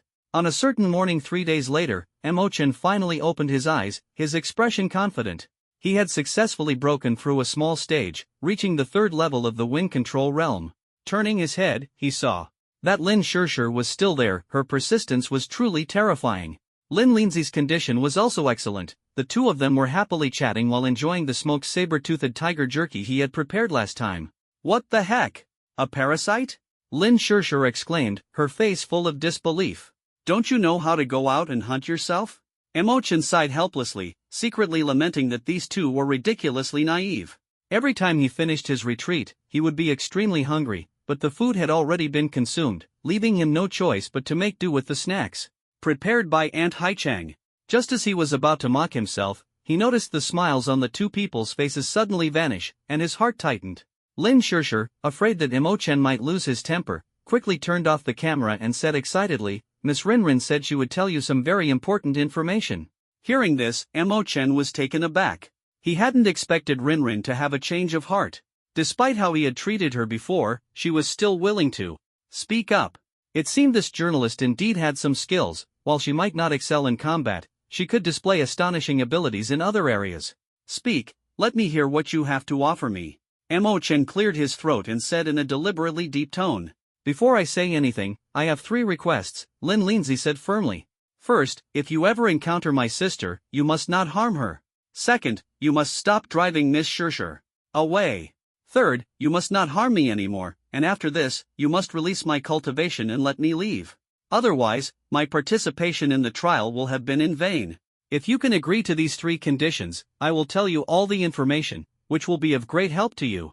Moreover, I also know that among the trial participants of your great Xia, many have unspeakable motives tied to the young emperor, including 2 great Xia supremes. As Lin Lindsay finished speaking, a fiery determination ignited in Emochan's heart. The situation before him seemed to grow more complex and thrilling. He smiled faintly. All right, the deal is done. Damn! There really is a damn traitor.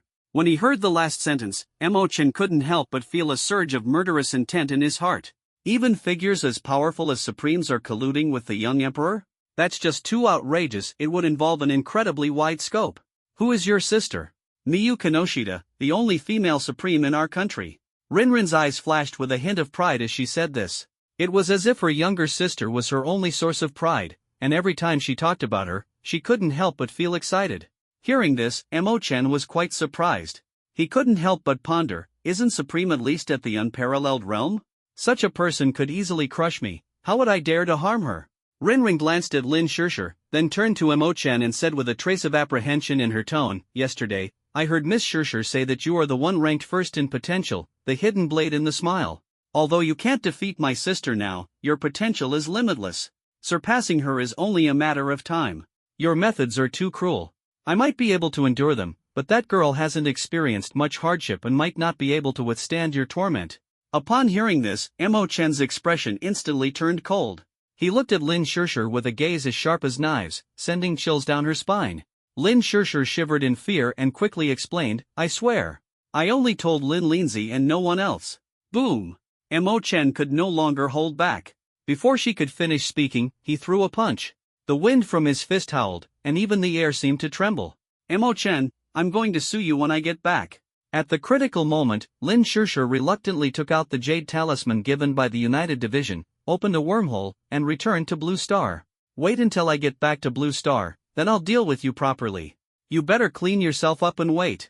Emochan threatened viciously, then turned his gaze back to Lin Lindsay. I promise you, you can speak now. Lin Lindsay broke out in a cold sweat, her face pale. Wasn't this man in front of her a bit too domineering? She took a deep breath, as if making up her mind, and gritted her teeth as she spoke. 500 miles southeast of here, we have a small team, with about 70 people. They've gathered together because they've found a nest of spirit wild birds. Judging by the timing, they'll probably take action together tomorrow. Emochan was startled. The Linghuang bird is a unique bird of green star, usually very gentle and not aggressive, but its strength is exceptionally formidable. What attracts people the most are the eggs of the Linghuang bird. It is said that consuming just one is equivalent to 3 months of arduous cultivation. Whether used for secluded cultivation or breaking through major realms, they are extremely precious elixirs. What is Xiao Wan's cultivation level? He asked. Before entering, he was at the first stage of the mountain-moving realm, but he knows the locations of several peerless elixirs. If he finds them, his strength will surely advance greatly. Lin Lindsay explained. Damn it! Mo Chen gasped. He was only at the wind control realm, while the other party was already at the mountain-moving realm, with the void-breaking and peerless realms in between. Someone ranked second on the heavenly prowess ranking was indeed no ordinary figure. No wonder his earlier provocation seemed like clownish behavior to others, as if he was deliberately courting death. If it were someone else, he would think the same. Is there something shady between the Supreme of Daxia and the young Emperor? Mo Chen continued to ask. This is beyond my knowledge. Lin Lindsay shook her head. Then do you know who they all are? Mo Chen asked again. One of them is Sun Hao, and the other concealed their face. I haven't seen them before, but judging by the level of respect Sun Hao showed them, they must be far more formidable than Sun Hao, Lin Lindsay explained. After thinking for a moment, Mo Chen decided to set off immediately to seize the egg of the spirit wild bird. What he needed most right now was time. Not a single minute could be wasted, he had to rapidly elevate his cultivation level. Otherwise, encountering someone in the top 10 of the rankings would truly mean death. After finalizing everything, Mo Chen slowly approached Lin Lindsay, opened his arms, and headed straight for her graceful figure. What are you doing? You said you wouldn't hurt me. Lin Lindsay retreated in panic until she was cornered against the wall with nowhere else to go. Shut up. I'm just placing a restriction on you, Mo Chen snorted coldly. Electric arcs crackled and surged at his fingertips, resembling hands of thunder that illuminated the entire cave. He then crouched down and injected this terrifying lightning energy into Rinrinzi's various acupoints. Each time his fingertips pressed down, Rinrinzi's body would tremble slightly, evoking endless imagination. If what you say is true, I will lift your restrictions when I return. But if you deceive me, no matter where you run, I can detonate this lightning energy at any time, shattering your body to pieces. Mo Chen clapped his hands, then leaped down from the cave, disappearing into the darkness, leaving behind a sense of shock and anticipation. Next, Mo Chen's speed increased once again, as if transforming into lightning, heading straight for the southeast. After an hour of full-speed travel, Mo Chen finally arrived at the Sakura Nation squad mentioned by Lin Lindsay. By the side of a rushing river, dozens of people were busily setting up tents, surrounded by gravel. After a quick count, the number of people surprisingly reached 73. The strongest in the team were 2 experts at the void-breaking realm, while the others ranged from the shattering stone realm to the wind-controlling realm. After confirming that they posed no threat to him, Mo Chen took out the Sakura pattern kimono of the person he had killed earlier from his spatial ring, put on a mask, and prepared to blend in with them. As soon as he stepped onto the gravel ground, someone approached him. It was one of the void-breaking realm experts. Hello, may I ask for your name, brother? The man smiled slightly, his attitude friendly. I am Inoue Tenka. Mo Chen cupped his fists in response, his tone calm. The corners of the other party's mouth twitched slightly, and his expression appeared somewhat peculiar. So it's brother Inoue. I am Shuizhong Songtan. Mo Chen's heart tightened as he cautiously scrutinized him. What a joke, what Shuizhong Songtan. This is simply ridiculous. But he still put on a relaxed demeanor, patting the other party's shoulder and acting very familiar. So it's brother Tan Tan. Same old, same old. Shuizhong Songtan was momentarily stunned, his expression a bit unnatural. Brother Inoue, your accent doesn't sound local. It seems more like it's from the Great Xia gambling city area. Brother Carbon, you've misunderstood. I've just recently become fascinated with the movies over there, so I picked up a few phrases. Mo Chen remained indifferent, his expression unchanged. Snow in the Fire smiled. If brother Inoue doesn't mind, you can call me Snow. Mo Chen nodded. Alright, brother Carbon. Snow in the Fire. Just as the two were chatting happily, another expert in the void-breaking realm walked over, his gaze carrying a hint of authority, clearly the leader of this small team. Damn, is this really called a timely help in the snow? Mo Chen sighed inwardly. This old mother is simply a genius at naming. Watanabe, come, let me introduce you. This is brother Inoue, who just arrived here. A timely help in the snow smiled and waved. Hearing this, Watanabe narrowed his eyes slightly, sizing up Mo Chen from head to toe. After confirming that he was only in the wind-riding realm, he slowly let down his guard. Why are you wearing a mask? Is there something you can't let others see? He changed his tone, staring directly at Mo Chen, a hint of curiosity flashing in his eyes. Ah, well. I have a condition where my skin can't be exposed to sunlight. Mo Chen stammered as he explained. What illness? Watanabe's gaze was sharp. It's that. Mo Chen's mind was spinning at lightning speed. At this moment, he finally understood the regret of not studying enough when it was needed. Albinism. The skin can't be exposed to ultraviolet rays, Shuizhong Song-tan answered for him from the side. Yes, that's it. Mo Chen hurriedly nodded in agreement. Unexpectedly, that turned out to be a cultured person. However, this made him even more vigilant, always feeling that the guy harbored ulterior motives. Watanabe no longer delved into the matter and changed the subject, saying, after the sun sets, when entering the spirit wild bird's nest, you wind. Realm cultivators shouldn't think about the spirit wild bird's eggs. You can follow the main group to gather some spiritual herbs and fruits. Yes. Mo Chen nodded like a pecking bird. Seeing Watanabe turn his head in confusion, he quickly changed his tone, bowed, and said, hi. After Watanabe walked away, Shuizhong Song-tan smiled and said, Brother Inoue, your accent is truly versatile, even the Central Plains dialect of Daxia has made an appearance. Know yourself and know your enemy, and you will never be defeated in 100 battles, Mo Chen replied with a smile. In the blink of an eye, it was already sunset. Watanabe began organizing the team to head to the Linghuang bird's nest. More than 70 people set out in an orderly manner, while the reporter followed behind the group, live streaming and providing commentary. This bird is quite unique. Its nest is not in a tree but in a cave on a cliffside halfway up the mountain. The cliff is several hundred meters high above the ground, and those who haven't reached the sky-breaking realm can only rely on tools to climb. The cave entrance is relatively large, capable of accommodating dozens of people passing through simultaneously. The inner rock walls are red and emit heat, giving the impression of being at the mouth of a magma chamber, with sweat dripping uncontrollably. Mo Chen, climbing relatively quickly, soon arrived at the cave entrance. Sir, this way, please.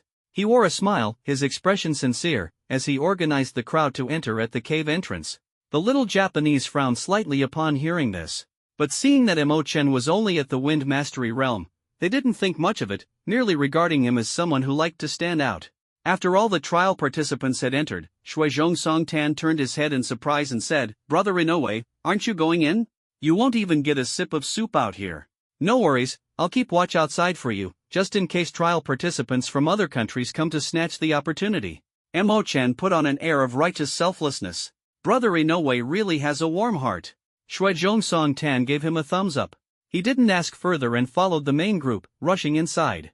Mo Chen waited quietly at the cave entrance, listening. Before long, the sounds of fighting came from within, accompanied by the cries of the Linghuang bird. It seemed that a confrontation had begun. Run! The Linghuang bird has gone berserk. Just as Mo Chen was about to doze off, panicked shouts came from inside.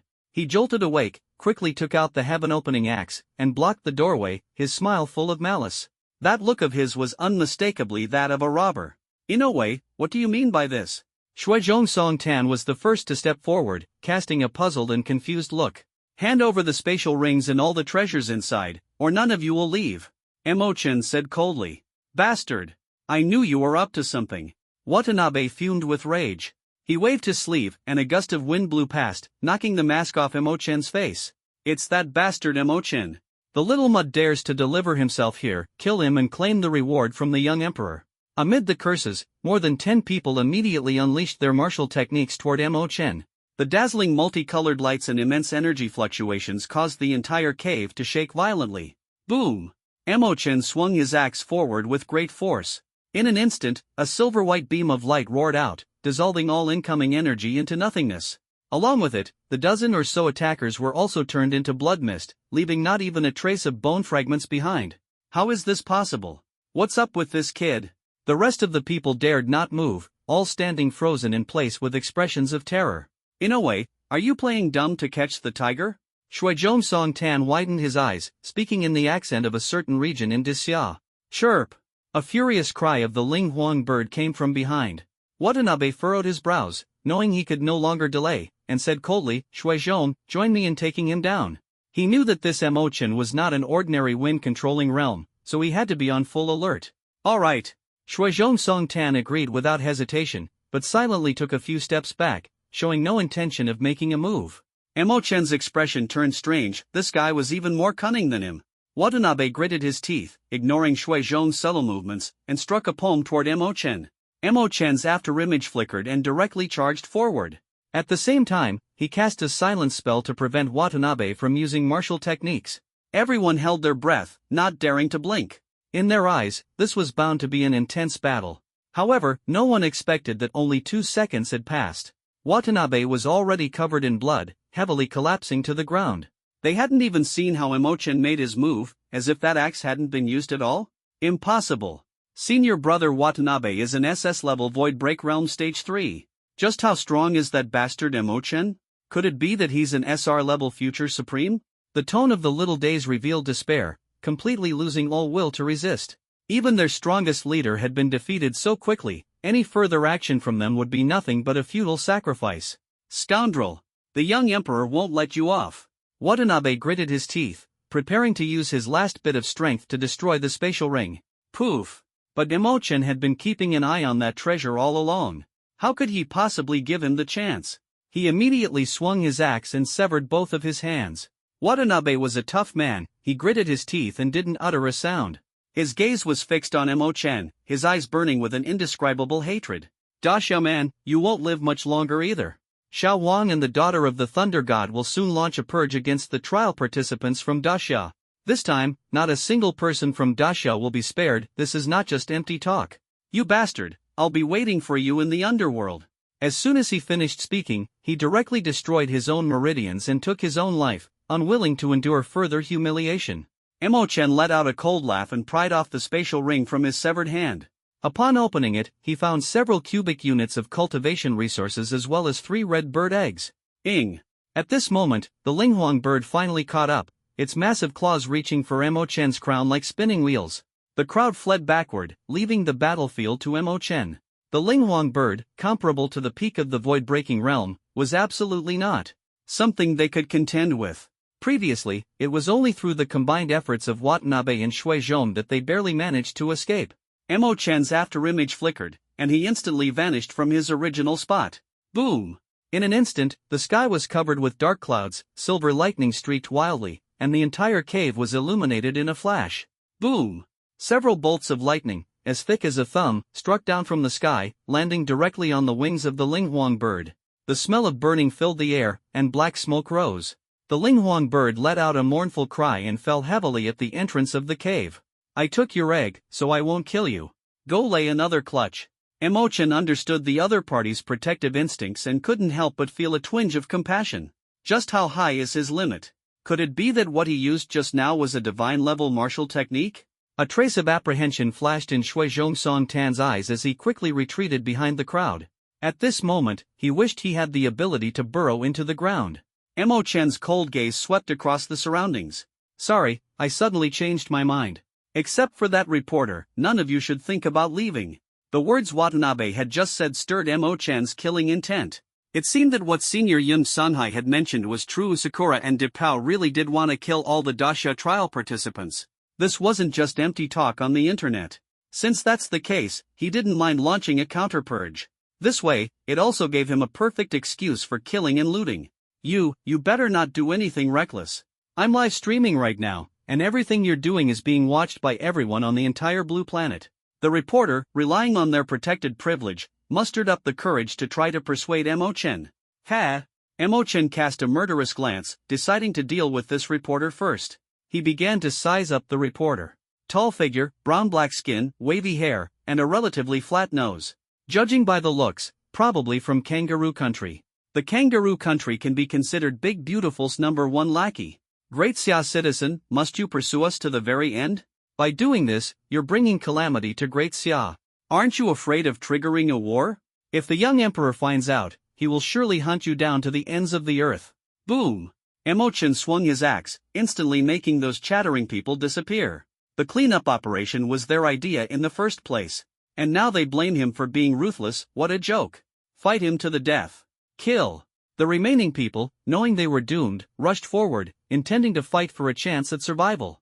But this was no different from moths flying into the flame.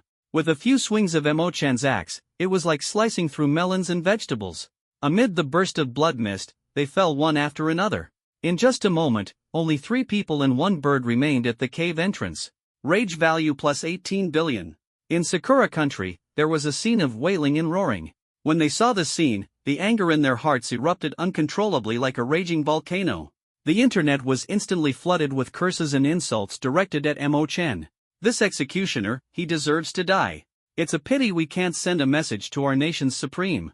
Otherwise, exposing this demon's location would seal his fate. Disya, you must provide an explanation and compensation. Great Xia, I know you're watching. If you don't provide compensation for this matter, disaster will surely befall you in the future. Countless people from Sakura country flocked to the Hongba forum, posting demands for an official response from Great Xia and compensation for the incident. But the people of Great Xia were not to be outdone, logging into their accounts to mock Sakura country. They had all just heard Watanabe's words about launching some kind of purge operation against Great Xia's trial participants, leaving none behind. Such ruthless and merciless methods, cutting off all descendants, are worthy of demanding justice. Well done. In the city lord's mansion of Haicheng, Xiesin excitedly clenched his fist, feeling for the first time that Emochen had done something right. On the playground of Haicheng University, the classmates were so shocked that their jaws almost dropped. They never expected that Emochen would have such a ruthless side. Previously, during all the joking around, no one could tell. Bro, I'm crying. I won't dare to mess with you casually anymore. Sun Shuai shivered in fear. Cheng Boyuan gave a kind smile and comforted everyone, saying, classmates, don't be afraid. This is the battlefield, and it's something you will experience in the future. Mo Chen has merely taken that step ahead of you. Remember, mercy to the enemy is cruelty to yourself. The students nodded in unison. That being said, it would still take them a long time to adapt to such a bloody life and death scene. Mo Chen's actions this time sparked a heated discussion in Disya. Some supported Mo Chen, believing that he had brought pride and honor to Disya. However, a small minority condemned Mo Chen, saying that his actions would anger Sakura and Depiliang, potentially bringing catastrophic disaster to Disya and its 800,000 trial participants. Inside the cave, Mo Chen looked at Shuizhong Song Tan in the corner. Brother Tan Tan, take care. Without any extra words, he swung the axe down. The fierce silver-white light tore deep gashes into the rock walls on both sides. At the critical moment, Shuizhong Song Tan sat cross-legged on the spot. A lotus flower quickly wrapped around him, resisting the attack. Mo Chen was surprised. After consuming 2 energy fruits, he raised his axe, ready to strike again. Repeatedly using the heaven-opening axe took a significant toll on him. Wait. Brother Mo Chen, we are not enemies. Shuizhong Song Tan's face was pale, gasping heavily, and shouted anxiously. I think you're the one pretending to be weak to deceive others, aren't you? Mo Chen smiled faintly, stepping closer step by step. Although this bee is in the void-breaking realm, the feeling it gives him now is far stronger than Watanabe. Otherwise, it wouldn't have been able to withstand his axe strike. I'm just more Loki, that's all. Compared to Brother Mo Chen, I'm nothing. Shuizhong Song Tan said with an awkward smile. You have only one chance to speak. State your purpose and true identity. Mo Chen raised his axe. Shuizhong Song Tan glanced at the reporter with his eyes, hinting that there was an outsider present. Mo Chen turned back and snorted coldly, leave your spatial ring behind, and then get lost. The reporter sneered disdainfully, showing no fear. What, I'm a journalist assigned by the United Department, are you planning to rob me? I think you are. Bang! Her mocking words were not yet finished. Mo Chen stomped his foot, dust rose into the air, and he instantly vanished from the spot. When it reappeared, it was already raising a golden fist, smashing toward his head. The fist shimmered with a chilling light, showing no mercy, it was truly a killing intent. You've got some nerve, the woman roared in anger, her eyes filled with terror. She never expected someone would dare to lay hands on a reporter, this was a grave crime. Anger value plus 30 billion. Everyone on Blue Star witnessed this scene, and an indescribable fury surged in their hearts, as if a storm was about to break. At the critical moment, she decisively crushed the jade talisman bestowed by the United Division. In an instant, a strong black light forced Mo Chen back. Abruptly, and immediately a wormhole opened up behind the reporter, enveloping her and making her vanish from Blue Star's sight in the blink of an eye. Brother Mo Chen, you're truly fierce, even daring to kill a reporter. Shuizhong Song Tan was stunned by the scene. Who would have thought that this seemingly harmless young man would act so recklessly at a critical moment? He was indeed a ruthless character. I usually don't lay a hand on reporters, but don't think you can act arrogant and domineering just because you're under the United Division's protection. Mo Chen smiled faintly, a trace of disdain in his tone. Brother Mo-chen, actually my ancestors also came from Dixia. We're compatriots. Shui Zhongsong Tan, seeing the situation, hurriedly set aside his reservations, stepped forward, and began to strike up a conversation in a thick Dixia accent. You're an overseas Chinese? Mo-chen raised an eyebrow, looking somewhat curious. That's right, my great-grandfather moved to Sakura country from Dixia. Shui Zhongsong Tan replied confidently. Hearing this, the expression on Mo-chen's face grew even more mocking, the corners of his mouth slightly lifting. So, your family is the kind that made money in Dixia and then ran abroad to squander it?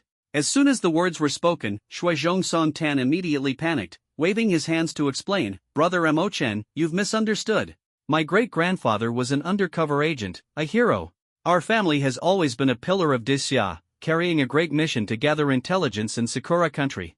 Mo-chen stared at him directly, sneering, you might as well say you're Emperor Lin, that would be more believable. Shui Zhongsong Tan's expression changed, and he pulled out a secret letter from his spatial ring. Take a look at this. Mo-chen took it with some skepticism, and upon opening it, the handwriting that came into view made his brows furrow slightly. This letter only certifies that the Shui family is not currently an enemy. If any conflicts arise between citizens of Dixia and them, please handle it at your discretion. At the end of the letter, the official seal from Dixia's Yinjing authorities was present, exuding a unique aura. This damn thing is a secret letter from 20 years ago. Who knows if you've betrayed us by now? Mo-chen said coldly. Brother Mo-chen, if you say it like that, then that's just not fair. Shui Zhongsong Tan showed a face full of grievance and hurriedly defended himself. To impose guilt without evidence, aren't you clearly trying to make me take the blame? Mo-chen pondered for a moment and ultimately decided to abandon the idea of killing the other party. Although this guy seemed unreliable, if he truly turned out to be an undercover agent, killing him would make Mo-chen a sinner for all eternity. Moreover, the other party had not shown any hostility, so he decided to observe for now. How about this? You hand over the bird eggs you obtained, and I'll temporarily believe you, Mo-chen said with a slight smile, his tone carrying a hint of cunning. A trace of embarrassment flashed across Shui Zhongsong Tan's face, and he thought to himself, this kid is truly shameless, daring to snatch even his own people's belongings. But he still said helplessly, here, take them. I only have 2. Though it pained him, he still handed over the protection fee. Mo-chen took the bird eggs, patted him on the shoulder, and said with a smile, Brother Tan, from now on, we're brothers. This guy definitely couldn't have only 2 bird eggs, but Mo-chen couldn't be bothered to investigate further. Leave some leeway in life, so you can meet again on better terms. As long as you don't trick me in the future, the two of us working together can definitely grow stronger and achieve greatness once more. Shui Zhongsong Tan declared with lofty ambition. Of course. Mo-chen nodded in agreement. So, Brother Tan, what are your plans? The 100 Nations War is coming soon. We need to quickly seek opportunities to enhance our strength and strive to occupy a few more strongholds when the time comes, Shui Zhongsong Tan said confidently. Mo-chen nodded to himself. The 100 Nations War was indeed approaching, a fierce battle for strongholds. Before long, various nations' strongholds would emerge on Green Star, and each stronghold would periodically yield precious resources. Strongholds are divided into 4 levels. Primary stronghold drops ordinary cultivation resources. Intermediate stronghold drops precious herbs, weapons, etc. Advanced stronghold drops high-level martial techniques and rare precious herbs. Top-tier strongholds, there is a chance to obtain divine-level martial arts and divine-level treasures. If one can occupy their own country's stronghold, entry is relatively easy. However, seizing strongholds in other countries not only requires facing resistance from that country's trial participants but also dealing with the stronghold's automatic defenses. Despite the challenges, every trial participant will do whatever it takes to compete for them, as their own country's resources are far from sufficient for distribution. Especially top-tier strongholds, which are the target of every expert's competition, even at the risk of their lives. In addition to the struggles between human nations, there are also fierce beasts native to Green Star and the demon clans from Blue Star vying for humanity's top-tier strongholds, making it a truly global trial. The current conflicts are merely the prelude to the coming storm. Mo-chen asked with a serious expression, Brother Tan, do you know of any other places of opportunity? I need to blend in with others to gather some information. How about I send you a private message on the global forum? Snow in Need replied. Mo-chen clasped his hands and said, then I'll leave it to you, Brother Tan. No need to be polite. Without any hesitation, Snow in Need turned and flew away. Mo-chen looked at the injured Linghuang bird at the cave entrance, feeling compassion. He took out 2 bottles of healing potions and poured them into its beak. Then, gently stroking its smooth feathers, he sighed and said, "Don't be sad. Eat something good and try to hatch another brood." The Linghuang bird cried out angrily, its eyes full of hatred, and couldn't help but think, "You little scoundrel, are you trying to keep me captive? I lay an egg, and you come to steal it?" After leaving the cave, Mo Chen began to retrace his steps. He needed to find a hidden spot to immediately consume the Linghuang bird's egg for cultivation. The incident of Mo Chen killing a journalist caused an uproar on Blue Star, with countries flocking to the Hongbao Forum, demanding an explanation from Daxia. Even the United Division stepped in personally to consider whether to revoke Mo Chen's qualification to compete. The people of Daxia were also helpless about this, never expecting Mo Chen to be so unruly. Killing a journalist, such a brazen act, was unprecedented in all the years of the global trials.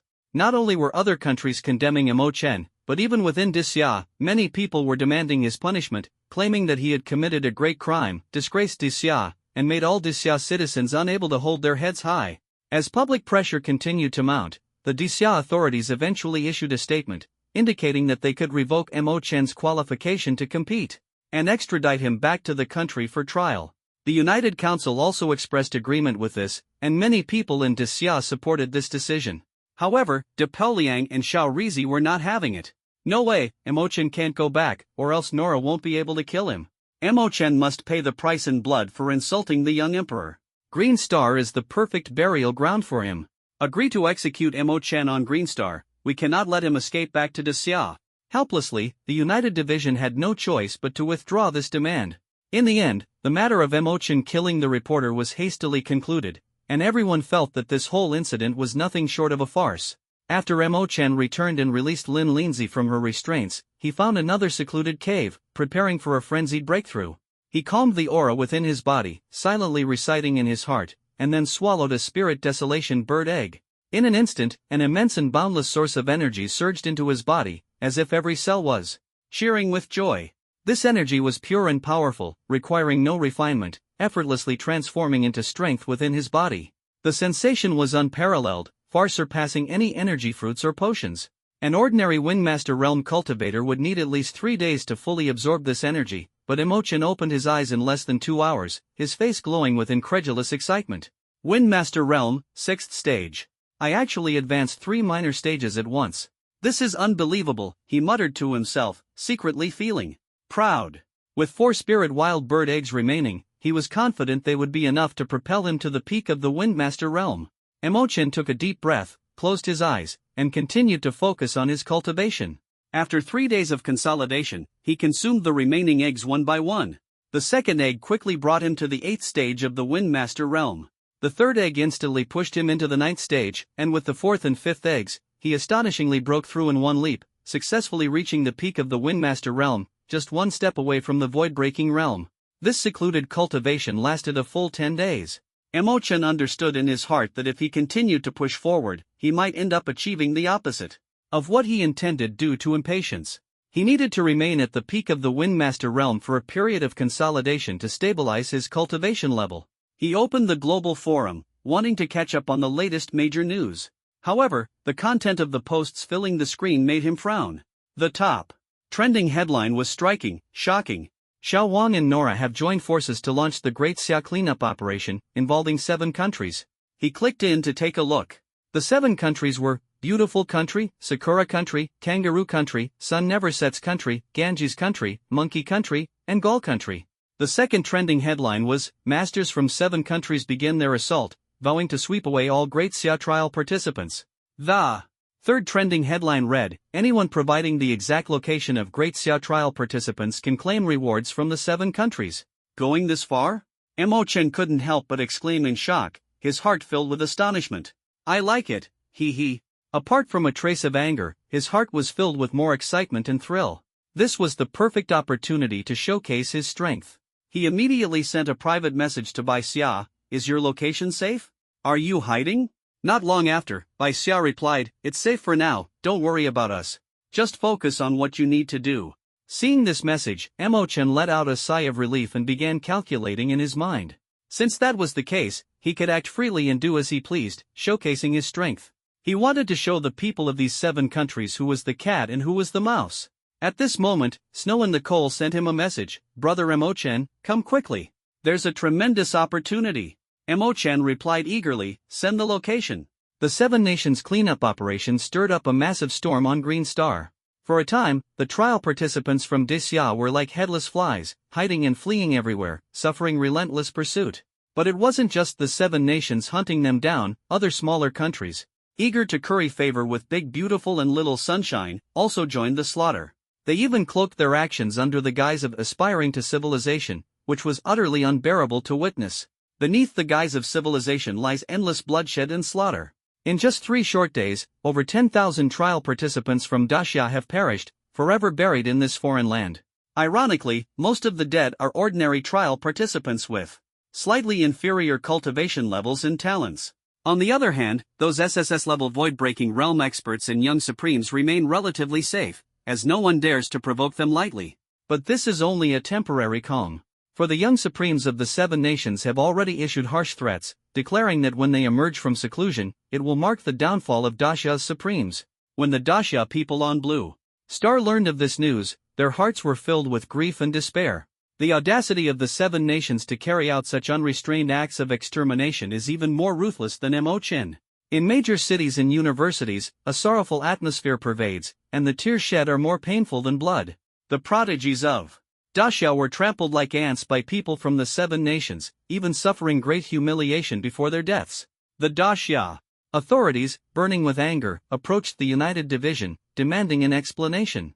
However, the explanation from the United Division left people helpless. "This behavior is within the rules. You can also unite with other countries to launch a counterattack." This news left the people of Dacia utterly despairing. Because the trial participants from the Seven Nations are so powerful, almost no country dares to ally with Dacia at this time, as that would be tantamount to courting death. This is simply too much. Do they want to completely sever the younger generation of Dacia? At this point, we can only hope that the 10 Supremes quickly unite and stop fighting among themselves. Supreme Yi-chan is already breaking through to the mountain-moving realm. Once he emerges, he might be able to turn the tide. Emo-chan can definitely handle those bastards. But his cultivation level is too low. If he encounters a Supreme, all he can do is run for his life. The Honba Forum was in an uproar, with everyone both worried and anxious, fearing that this time Dacia might face total annihilation. If a generational gap truly emerges among the younger generation, it would be a devastating blow for Dacia, potentially relegating it to a minor nation in the coming decades due to a lack of fresh blood. Following the location sent by Shuizhong Songtan, Emo-chan met up with him on a plane. After 10 days apart, Shuizhong Songtan had clearly grown stronger, likely due to absorbing the Linghuang bird egg. Behind him was a young girl with a beautiful appearance, twin ponytails, dimples when she smiled, dressed in loose casual sportswear, lively and adorable. As soon as Emo-chan arrived, the girl waved both hands at him, acting as if they were already close friends. "Brother Chan, over here, over here." "And this is?" Emo-chan was quite surprised. Shuizhong Songtan smiled awkwardly and introduced, "This is my younger sister, Shuishang Jia Shuang. The little one kept pestering to come along after hearing that I teamed up with you." Emo-chan. The names of this brother and sister left him momentarily speechless, and he could only awkwardly greet them. "Brother Chan, I'm your fan. Can I take a photo with you?" Shuishang Jia Shuang excitedly came over. "A hater?" Emo-chan joked. "Not at all, it's the snow-white kind, frighteningly white." Shuishang Jia Shuang gave a sly smile. "How white?" Emo-chan asked again. "White with a hint of red." Shuishang Jia Shuang feigned modesty, twisting her slender waist. "Ahem. There are still people here."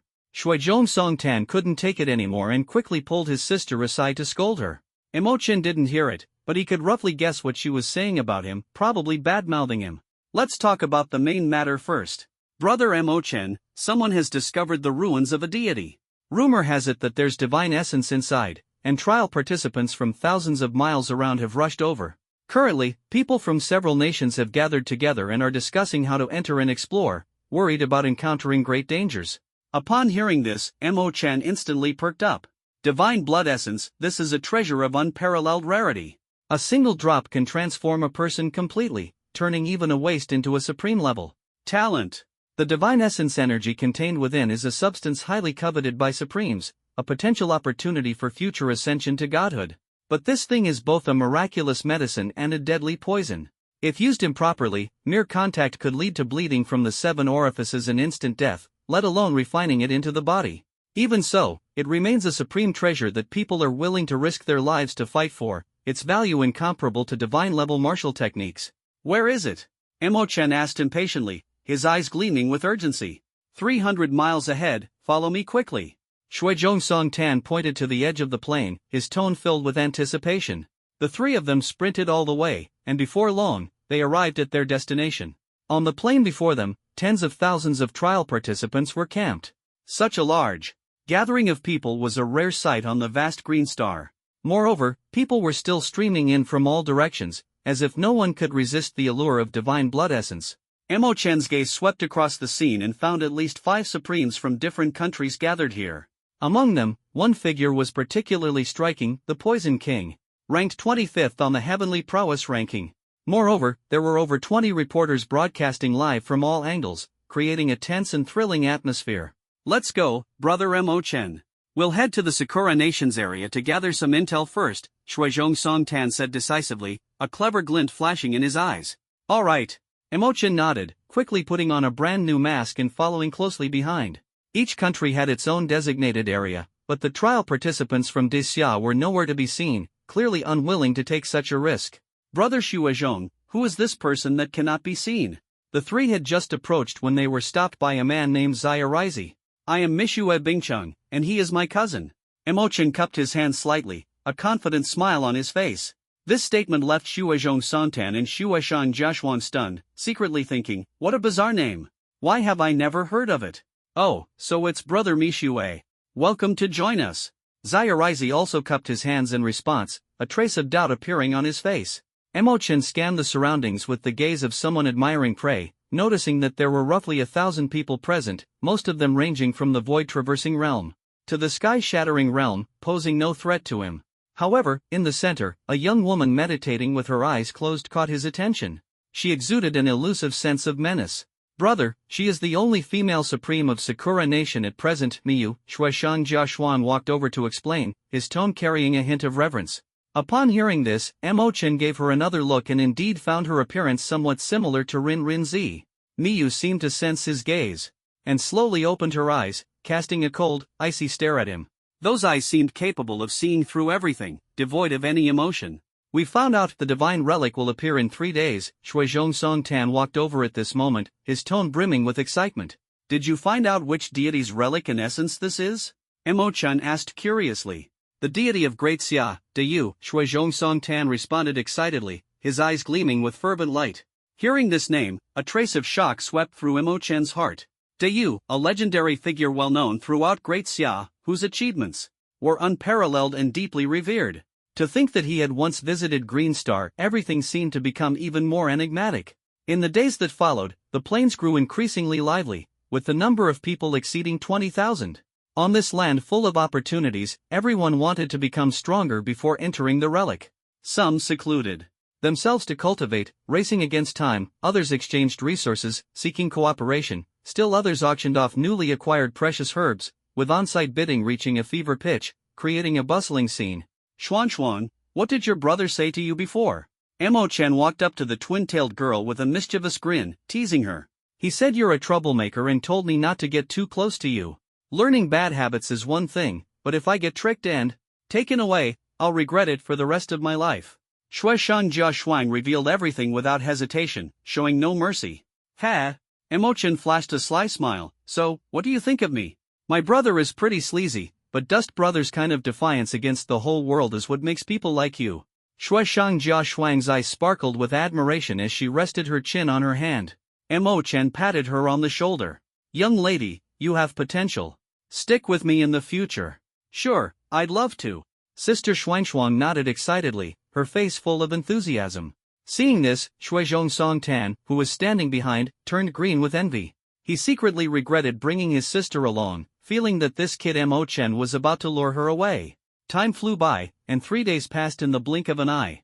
At that moment, without any warning, wisps of white mist quietly began to rise, seeping slowly from the cracks in the earth like ghosts. At first, the mist was thin, but it quickly thickened at an astonishing speed, reducing visibility to less than a meter.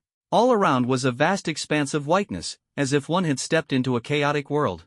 Beast, I am your compatriot, and you dare lay a hand on me. People of the Ganges kingdom, you have gone too far. Kill. These bastards are taking advantage of the chaos. Shouts and cries of battle echoed one after another. Emochan was startled. It turned out that some were using the fog as cover to kill and loot, truly harboring malicious intentions. Just as he was about to follow suit, the white fog suddenly dissipated. The plain was littered with corpses, and 8 towering pillars reached into the clouds, piercing the heavens as if proclaiming something. And in the midst of these 8 pillars stood 99 floating islands. Each island spanned 10 square kilometers, suspended in midair from top to bottom, an awe-inspiring sight. Charge! Seize the divine blood, seize the divine treasures. The crowd could no longer hold back and rushed toward the ruins of Dayu. Brother Chen, we should get going too. Shuizhong Song Tan turned his head to look. Huh, where is he? He went in a long time ago. Shuang Shuang Mei pointed ahead. Damn, that's not loyal. Shuizhong Song Tan gritted his teeth in anger and rushed forward with his sister. Mo Chen, on the other hand, dashed to the front of the crowd like lightning. He didn't rush to board the floating island but carefully ensured the safety of the crowd ahead before proceeding. At this moment, all eyes were focused on the 99th floating island. There stood a statue, and in front of it, a drop of dark red blood shimmered with light, exuding an oppressive aura that sent shivers down everyone's soul. Kill! Damn it, why are you running so fast? Do you want to die? The person at the forefront was attacked by those behind, and chaos was on the verge of breaking out. Emochan removed his mask, pulled out the heaven-opening axe, and swung it fiercely forward. Boom! As the silver-white axe light flashed, dozens of people instantly turned into blood mist. This ruthless move shocked everyone, causing them to halt their attacks and turn to look at him. It's that bastard Emochan. Kill him. How dare he show up here? Kill him and take his head to the young emperor. The reward won't be less than divine blood. In an instant, countless people abandoned climbing the floating island and charged straight at Emochan. Especially the trial participants from Sakura Country and Beautiful Country, they were grinding their teeth in hatred. Multicolored lights intertwined, with at least 1,000 people simultaneously unleashing martial techniques, vowing to kill Emochan right there. But Emochan did not retreat. Instead, he advanced, charging into the crowd.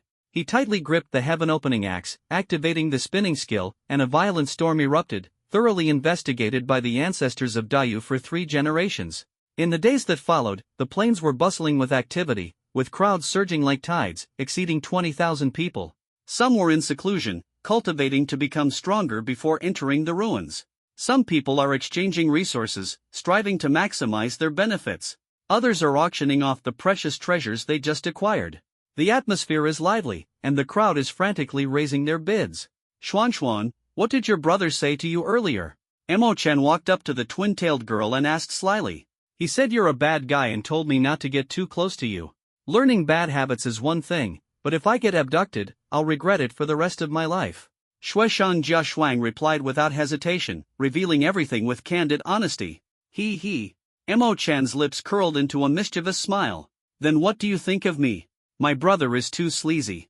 It's still your kind of courage to stand against the whole world that I admire more. Shuishan Jia Shuang's eyes sparkled with admiration as she propped her chin up, her face full of anticipation. Emochan patted her shoulder. Young lady, you have potential. Stick with me in the future. Sure, I'd love to. Shuang Mei nodded excitedly, her face brimming with joy.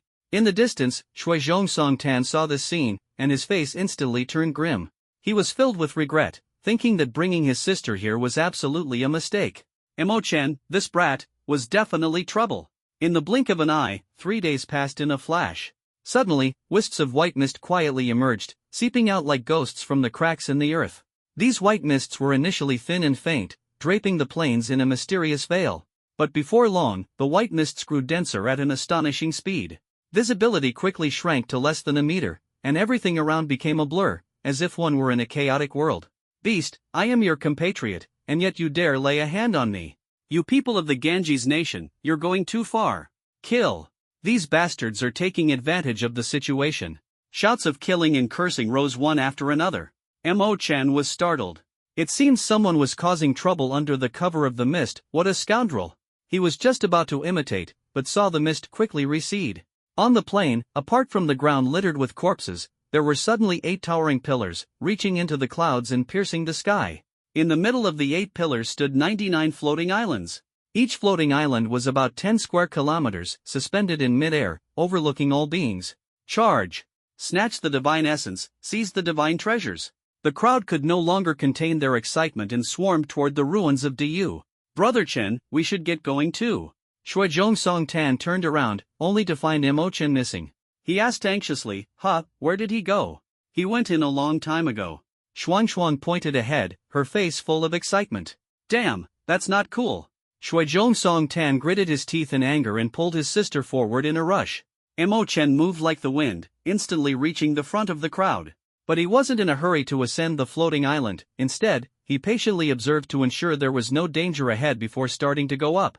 At this moment, everyone was staring at the 99th floating island at the very top. Because there stood a statue, and in front of the statue flickered a drop of extremely dark red blood, giving everyone an oppressive feeling that made their souls tremble. Kill! Damn it, running so fast, are you trying to die? Those at the forefront were struck by attacks from the rear. Mo Chen removed his mask, pulled out the heaven-opening axe, and struck fiercely. Boom! Amidst the dazzling silver-white axe light, dozens of people instantly turned into a mist of blood. This ruthless method stunned everyone for a moment, and they turned their heads in shock. It's that bastard Mo Chen. Kill him, how dare he show up here? Kill him and take his head to the young emperor. The reward won't be less than divine blood. In an instant, countless people abandoned climbing the floating island and rushed straight toward Mo Chen. Especially the trial takers from Sakura Country and Beautiful Country, who were gnashing their teeth in hatred. Multicolored lights emerged one after another, with at least 1,000 people simultaneously displaying their martial skills, vowing to kill Mo Chen on the spot. However, Mo Chen advanced instead of retreating, charging straight into the crowd. He tightly gripped the heaven-opening axe and activated the spinning skill. Storms gathered around him, not only blocking all attacks but also tearing the approaching enemies apart within the tempest. Blood mist filled the air, shocking everyone. The nearly 1,000 people who had been shouting moments ago were instantly reduced to fewer than 300, effortlessly slaughtered by Mo Chen as if mowing grass. What the heck, is this guy here to kill or to seize treasure? Stunned in place, Snow and Need stared wide-eyed and speechless. Adding Frost to Snow excitedly looked at Mo Chen's back and shouted, Brother Chen, you're so cool. Cool, my foot. Are you lovesick? Snow and Need glared at her fiercely. The scene fell into a brief silence. Mo Chen panted heavily, his energy nearly exhausted. He hurriedly took out a few bottles of energy potions, gulping them down to regain his strength. Awesome, he shouted excitedly, instantly feeling a tidal wave of power surging into his body. Just as he was overjoyed, on the other side, a powerful figure charged forward like lightning. It was none other than the Poison King of Monkey Nation, imposing and majestic, exuding an overwhelming aura. Meanwhile, from different directions, 4 young supreme-level figures rapidly approached, forming an encirclement. Over 20 reporters pointed their cameras at him, the sound of shutters clicking incessantly as they captured the entire scene. At this moment, Mo Chen had become the sole focus of the entire scene, with everyone's eyes fixed on him, as if he were prey being hunted. Realizing he was no match, Mo Chen immediately activated I'm outta here and swiftly climbed toward the highest island. With his astonishing speed, his pursuers couldn't get close to him, even the supreme beings of the unparalleled realm could only watch helplessly as he left them in the dust. Everyone could only watch helplessly as he rapidly ascended to the summit, getting closer and closer to the finish line. Damn it! This guy's speed is practically cheating, someone gritted their teeth, wishing they could tear Mo Chen to pieces. No wonder he's so arrogant. If I had that kind of speed, I'd be even more arrogant than him. Another person was furious, filled with jealousy. Despite their anger, they did not give up. Instead, they sped up, preparing to kill him at the finish line.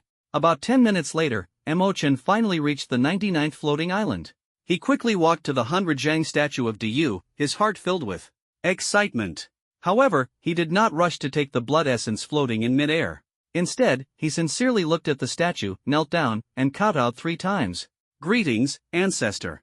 I, a descendant of the great Xia, have come to pay my respects. Just give me a little blessing, that's all. Suddenly, something astonishing happened. The statue of Du slowly opened its eyes, as if coming to life, leaving everyone present utterly shocked. From those weathered eyes, 2 beams of light shot out, enveloping Mo Chen and immobilizing him completely, even halting his thoughts. Scenes flashed rapidly through his mind, all memories from his childhood to adulthood. Seeing this, Mo Chen let out a sigh of relief, understanding that the ancestor Du was examining his memories to confirm his identity. When his memories reached the end, new images emerged in his mind. This time, the protagonist was his father. Impossible. Investigating 3 generations of ancestors? He panicked inwardly. Ancestors, I'm not taking the civil service exam, don't mess with me. Mo Chen's heart was filled with helplessness and tension. However, his memories of his father had become blurry since he was 2 years old. But that beam of light still hadn't stopped, like an invisible blade, probing the deepest secrets of his heart. Mo Chen was not in a hurry, quietly waiting while secretly pondering his next move. Several young supreme beings also arrived, but they stood at a distance, observing like hunters, not daring to approach easily. As time passed, others gradually arrived at the 99th floating island. With more people around, naturally, there were those bold enough to act. Soon, 7 or 8 people could no longer suppress the turmoil in their hearts and dashed toward the drop of extremely dark red blood. However, as soon as their palms touched the divine essence blood, they were instantly incinerated into ashes by a blazing flame, which dispersed completely with a gentle breeze. Holy crap! This is truly terrifying. Everyone gasped in shock, their terrified gazes darting around. Immediately after, another person mustered the courage to step forward. He did not attempt to touch the divine blood but instead imitated Mo Chen, kneeling before the statue and bowing 3 times with loud thuds. As a result, the next moment, a beam of light shot straight down, enveloping him within. However, moments later, he was flung out, covered in blood, his fate unknown. At this moment, no one at the scene dared to act rashly. All eyes were fixed on Mo Chen, filled with jealousy and hatred. What the hell is this thing? This is obviously prepared for the people of Daxia. Why are we even here? Had I known earlier, I wouldn't have come. What a waste of time. Everyone complained one after another, their eyes full of unwillingness and regret. Watching the supreme treasure right before their eyes, yet it remained out of reach. Even so, no one was willing to leave, instead, they quietly waited at the back. Everyone was well aware that while Mo Chen might obtain the divine blood, he might not be able to take it away safely, as it would inevitably spark a fierce struggle. Especially those few supremes, whose killing intent filled the air and whose eyes burned like fire, as if they would launch an attack the moment Mo Chen succeeded. It wasn't just the people on site who were filled with jealousy toward Mo Chen. At this moment, people on Blue Star were also indignant, believing the old patriarch was being too unfair. People from other countries, however, had little to say, as the divine blood was prepared for the trial participants of Daxia, and only they could obtain it. But a few people of Daxia began to show signs of jealousy. Why Mo Chen? He doesn't deserve to be a Daxia citizen at all. A worthless scoundrel, yet he can obtain divine essence blood, it's truly unjust. Ancestor Du, please take a closer look. What qualifications does Mo Chen have to receive your essence blood? Exactly, don't give it to him even if you throw it away. This guy just got lucky and became the only representative of Daxia. Some belittled him, while others cheered. Many voices were cheering for Mo Chen, and everyone hoped he could rise up and launch a counterattack against the 7 nations. Only if Mo Chen draws the attention of the 7 nations can the other trial participants from Daxia have a sliver of hope. Haicheng University. The students were unusually excited, as if they had seen a bright future. Mo Chen became their only hope, only he could lead the trial participants of Haicheng back safely. If this brat can refine and absorb the essence blood of Dayu, he will definitely be able to compete with ordinary supremes. Lin Mu Bai sighed, her excitement evident. Beside her, Cheng Guiyuan frowned deeply and said with a sigh, I'm just afraid he won't be able to take it. After all, 20,000 pairs of eyes are watching him. In front of the statue of Du, the beam of light enveloping Mo Chen slowly dissipated. He slightly opened his palm, and the drop of fresh blood seemed to be summoned, gently flying toward his palm. After putting away Du's essence blood, Mo Chen turned around to look at the crowd behind him and asked in surprise, aren't you all leaving? Or are you planning to line up and bow a few times to my ancestor? Anger level 2 million plus. This sentence instantly enraged everyone present. Kid, do you think you can walk out of here? Divine blood may be precious, but there's no way you can take it. Do you think you're so powerful? Before the Supreme, you're nothing but an ant. Try touching me if you dare. Everyone began to speak, their words filled with intense killing intent. Although they were not confident in taking down Mo Chen, with their overwhelming numbers, 20,000 prodigies gathered, even a Supreme would have to yield somewhat. What's more, several Supremes were present, especially the 25th ranked Poison King overseeing the situation. Clown, hand over the divine essence blood to me. I, the Poison King, can guarantee your safe departure. No one would dare harm you. At this moment, the supreme leader of the Monkey Kingdom spoke slowly. As the strongest person present, his tone carried arrogance and indifference, as if this drop of divine blood was already in his grasp. I only want Emochen's head, the rest is yours, a supreme figure from the beautiful country coldly echoed. Greed flickered in his eyes. Although he coveted the divine blood, the poison king's strength made it impossible for him to compete.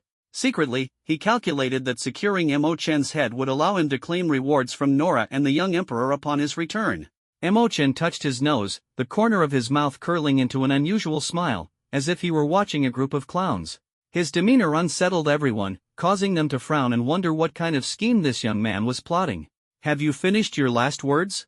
Emochen's voice thundered, resounding in all directions. While the reporters are here, make sure to say a few more words.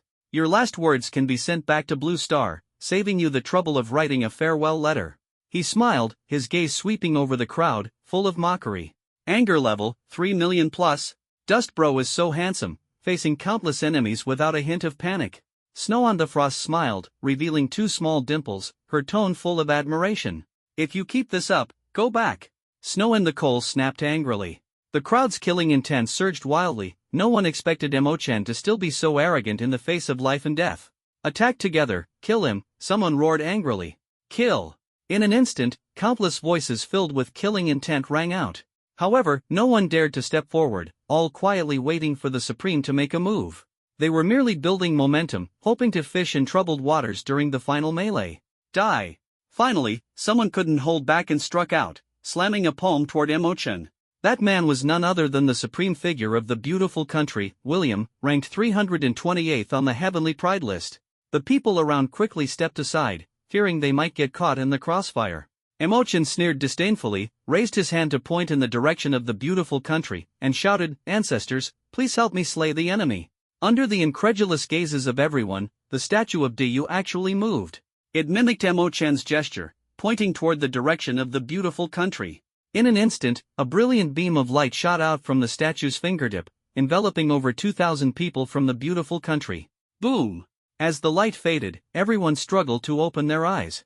The once overcrowded area of the beautiful country had now become a vacuum zone. The team of over 2,000 prodigies vanished without a sound, completely turning into nothingness, leaving not even a trace of ash. Even the Supreme William had completely disappeared from the world, as if he had never existed. The entire scene fell into a deathly silence. A gentle breeze blew, and the air was filled with a tense atmosphere. The crowd stared blankly at the vacuum zone, their minds in chaos. The more than 2,000 people who had been so aggressive just moments ago disappeared completely in an instant, as if swallowed. Damn it! I'm also from Dacia, but unfortunately, I can't run as fast as this kid. The spectators on the side were so envious they were almost drooling, secretly thinking this was way too cool. So violent. Shueshang Jia Xuan covered his mouth, his eyes full of shock and horror. Run quickly! This bastard is cheating! The crowd seemed to be jolted awake, frantically rushing out of the floating island, driven solely by the instinct to survive. Die!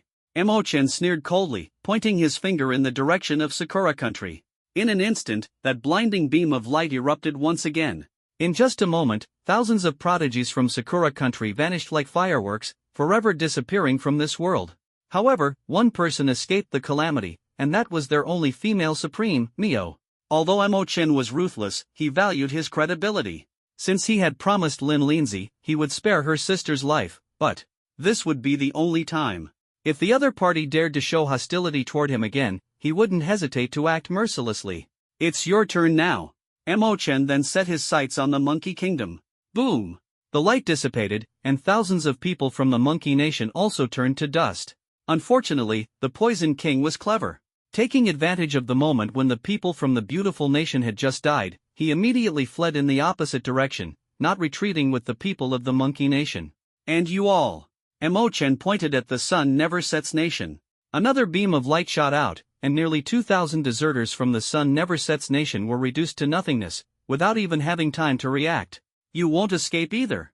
Emochen once again aimed in the direction where the people of the Hengi Kingdom were fleeing. Boom! The 3,000 people of the Hengi Kingdom showed despair on their faces, mixed with unwillingness and regret, and instantly left this world.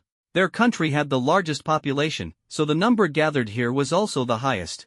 Nearly 10,000 people have died at Emochen's hands so far. This treasure hunt in the divine ruins instantly turned into his slaughterhouse. The army of 20,000 was reduced by more than half in just moments. The remaining people desperately fled for their lives, their legs so weak they seemed ready to collapse, wishing they could grow a fourth leg. The light on the statue of Yu the Great gradually faded. Mo Chen also stopped his pursuit, knowing that the power within the statue had been exhausted. When he was being probed by the ancestor of Yu the Great earlier, he sensed the powerful force hidden within the statue. Combining the various phenomena that had occurred before, such as the probing of memories and the rule that only the people of Daxia could obtain the essence blood, Mo Chen deduced that the power within the statue was left by the ancestor of Yu the Great to protect the inheritors, fearing that obtaining the essence blood would provoke competition from others. So, he was able to face everyone with composure, without the slightest panic. Sure enough, things turned out just as he had expected. Cat and mouse game. Mo Chen took out the heaven-opening axe, unleashed his extreme speed, and chased after the fleeing crowd. As he passed by a reporter, he leaned into the camera and laughed loudly. "Weren't you going to purge the people of Daxia? Now look, who's purging whom? Ha ha ha ha ha." He deliberately made sure that other countries on Blue Star could hear these words. With that, he continued to rush toward the crowd. Rage value plus 3 billion. Anger value plus 5 billion. Rage value plus 18 billion. Mo Chen, wielding the heaven-opening axe, moved like a phantom across the floating island. A cold murderous intent flickered in his eyes, and he showed no mercy to those who displayed hostility toward him. "None of you should think about escaping," Mo Chen said in a low voice, his tone filled with chilling resolve. His speed was incredibly fast, and it didn't take long for him to catch up with some of them. Seeing Mo Chen closing in, a sense of despair surged in their hearts. "Please, spare us," someone pleaded. But Mo Chen remained indifferent, wielding the heaven-opening axe, causing dozens more to fall into pools of blood. In this chase and slaughter, the floating island seemed to transform into a living hell, with blood staining the land and screams echoing in the air. The trial participants became smarter, no longer fleeing in groups but scattering instead. Mo Chen put away the heaven-opening axe, which consumed immense energy, and switched to fighting with his fists, killing them one by one. The distance from the 99th floating island to the first is not far, but the people present would need a lifetime to complete the journey. Every time they ran a certain distance, they would turn back to see if Mo Chen was chasing after them, their terrified hearts lodged in their throats. "Mo Chen, you will die a horrible death. Ah! I curse you to have a son without an anus. You won't live for many more days. The supreme of our nation will tear you to pieces. Everyone in Daxia deserves to die." Those who were caught up by Mo Chen, knowing there was no escape, all uttered vicious words before their deaths. But Mo Chen merely gave a faint smile and mercilessly pierced through their bodies with his golden fist. By the time Mo Chen reached the first island, his clothes were completely stained with blood, and his neck, face, and arms were also covered in it. He looked like a demon crawling out of hell, striking fear into people's hearts. In this pursuit, he eliminated nearly 2,000 people, almost all from the smaller nations that followed the 7 nations. Adding those killed by the statue earlier, the number of trial participants who perished at his hands has already reached a staggering 12,000. The others had long fled without a trace, making it impossible to catch up even if he wanted to. However, Mo Chen didn't mind. He was already exhausted from today's killing spree and saw no need to relentlessly pursue them. On Blue Star, the people of those countries were so angry that their teeth were trembling. These prodigies were carefully selected pillars of talent, the successors of the future. But now they have perished at Mo Chen's hands, something they cannot accept, nor are they willing to accept. Especially in the beautiful country, not only did 2,000 people die, but even one of their few supremes fell. "Great Xia, you must give an explanation, or prepare for war. Ceding territory or paying reparations, these are your only ways to compensate. If you don't want war, then give an honest explanation. Great Xia, this time your people have gone too far. If you don't provide an answer in time, the consequences will be beyond what you can bear." The officials of 7 nations have stepped forward, issuing stern statements demanding a response from the Daxia authorities. In response, the Yinjing authorities immediately gave a cold reply. "Didn't the United Department already say this is within the rules? We're merely retaliating justly. Wasn't it you who initiated the cleanup operation first? Why can't Mo Chen clean up your forces? Isn't that too much of a tyrannical clause? And also, if you want to fight, then fight. There's no need to argue irrationally. Additionally, let me tell you, our unparalleled king is still alive. You can come to the border wilderness and give it a try." The title of unparalleled king instantly silenced the people of the 7 nations. Over the years, they had been restless, but the reason they dared not easily mobilize their troops was their fear of the unparalleled king's reputation. "Fine, we'll see. I wonder how many of your great Xia's trial participants will remain after this trial. The official from the beautiful country issued a harsh statement, brimming with confidence. The Sakura nation immediately echoed, out of 800,000 trial participants from Dacia, it would be a blessing if even 8 survive. The sharp words carried an aggressive tone. The Dacia authorities no longer responded. Since the commencement of the Seven Nations Purge operation, the hatred between them and the Seven Nations had reached an irreconcilable point, rendering any explanation meaningless. At this moment, all they could do was pray that the trial participants on the Green Star would quickly unite to increase their chances of survival. At the same time, they secretly hoped for more powerful individuals like Emochen to emerge and avenge the grievances of all Dacia people. At this time, more and more people were cheering for Emochen's heroic performance. Even some former detractors had turned into fans, posting praises about him. Just a few days ago, everyone was still immersed in grief and anger, watching tens of thousands of Dacia trial participants being mercilessly slaughtered by the claws of other nations. The despair in their eyes before death was heart-wrenching. Yet today, Emochen's actions were like a shot of adrenaline, allowing everyone to vent their pent-up frustration. One man killed 12,000 enemy soldiers. This was a feat worthy of being recorded in history. At this moment, people truly witnessed Emochen's ruthless and merciless side. Those who had previously attacked him hurriedly deleted their past records, fearing Emochen might seek revenge in the future. Some even went as far as to delete their accounts and register new ones with entirely different usernames, reinventing themselves as Emochen's fans. I told you long ago, Emochen is the #1 prodigy of Dacia. Do you believe it now? Someone excitedly commented. Earlier, I said Emochen created the world by splitting heaven and earth. Do you believe it now? The axe in his hand is the best proof, another person exclaimed passionately. Say no more, Emochen is mighty. The internet was flooded with posts praising Emochen. However, there were still some people criticizing Emochen, their words sharp and harsh, accusing him of indiscriminate killing and disregard for human life. Some even blamed Emochen for provoking the Seven Nations crackdown on Dacia's trial participants. Such sarcastic remarks immediately sparked the anger of other netizens. The nicknames of these haters seemed very familiar. They were the same group of people who had been insulting Emochen all along. Hackers in Haichang began to act in secret, and before long, they discovered that the IDs of these individuals all originated from the same place, Yanjing. Ultimately, everyone came to a conclusion: this group was nothing but paid trolls. For money, they would abandon all principles, stirring up trouble everywhere, distorting facts, and spreading lies. Thinking of this, people began to suspect that Emochen must have offended some major power in Yanjing. On the plains, Emochen browsed the global forum. The screen was filled with posts about him, describing him in the most terrifying terms. Almost everyone was condemning him, calling for the Supremes to step forward and execute Emochen. The impact of this incident was widespread. He alone had slaughtered over 12,000 prodigies, creating a massive storm across the entire Green Star. Supremes from various nations stepped forward, vowing to make Emochen pay a bloody price. However, Emochen completely disregarded these threats. He glanced at the prodigy combat power rankings, where his rank had already skyrocketed to 15,000. This meant that in this global trial, there were at least 15,000 top-tier experts at the unparalleled realm. People believed he still couldn't defeat those in the unparalleled realm, so they ranked him lower.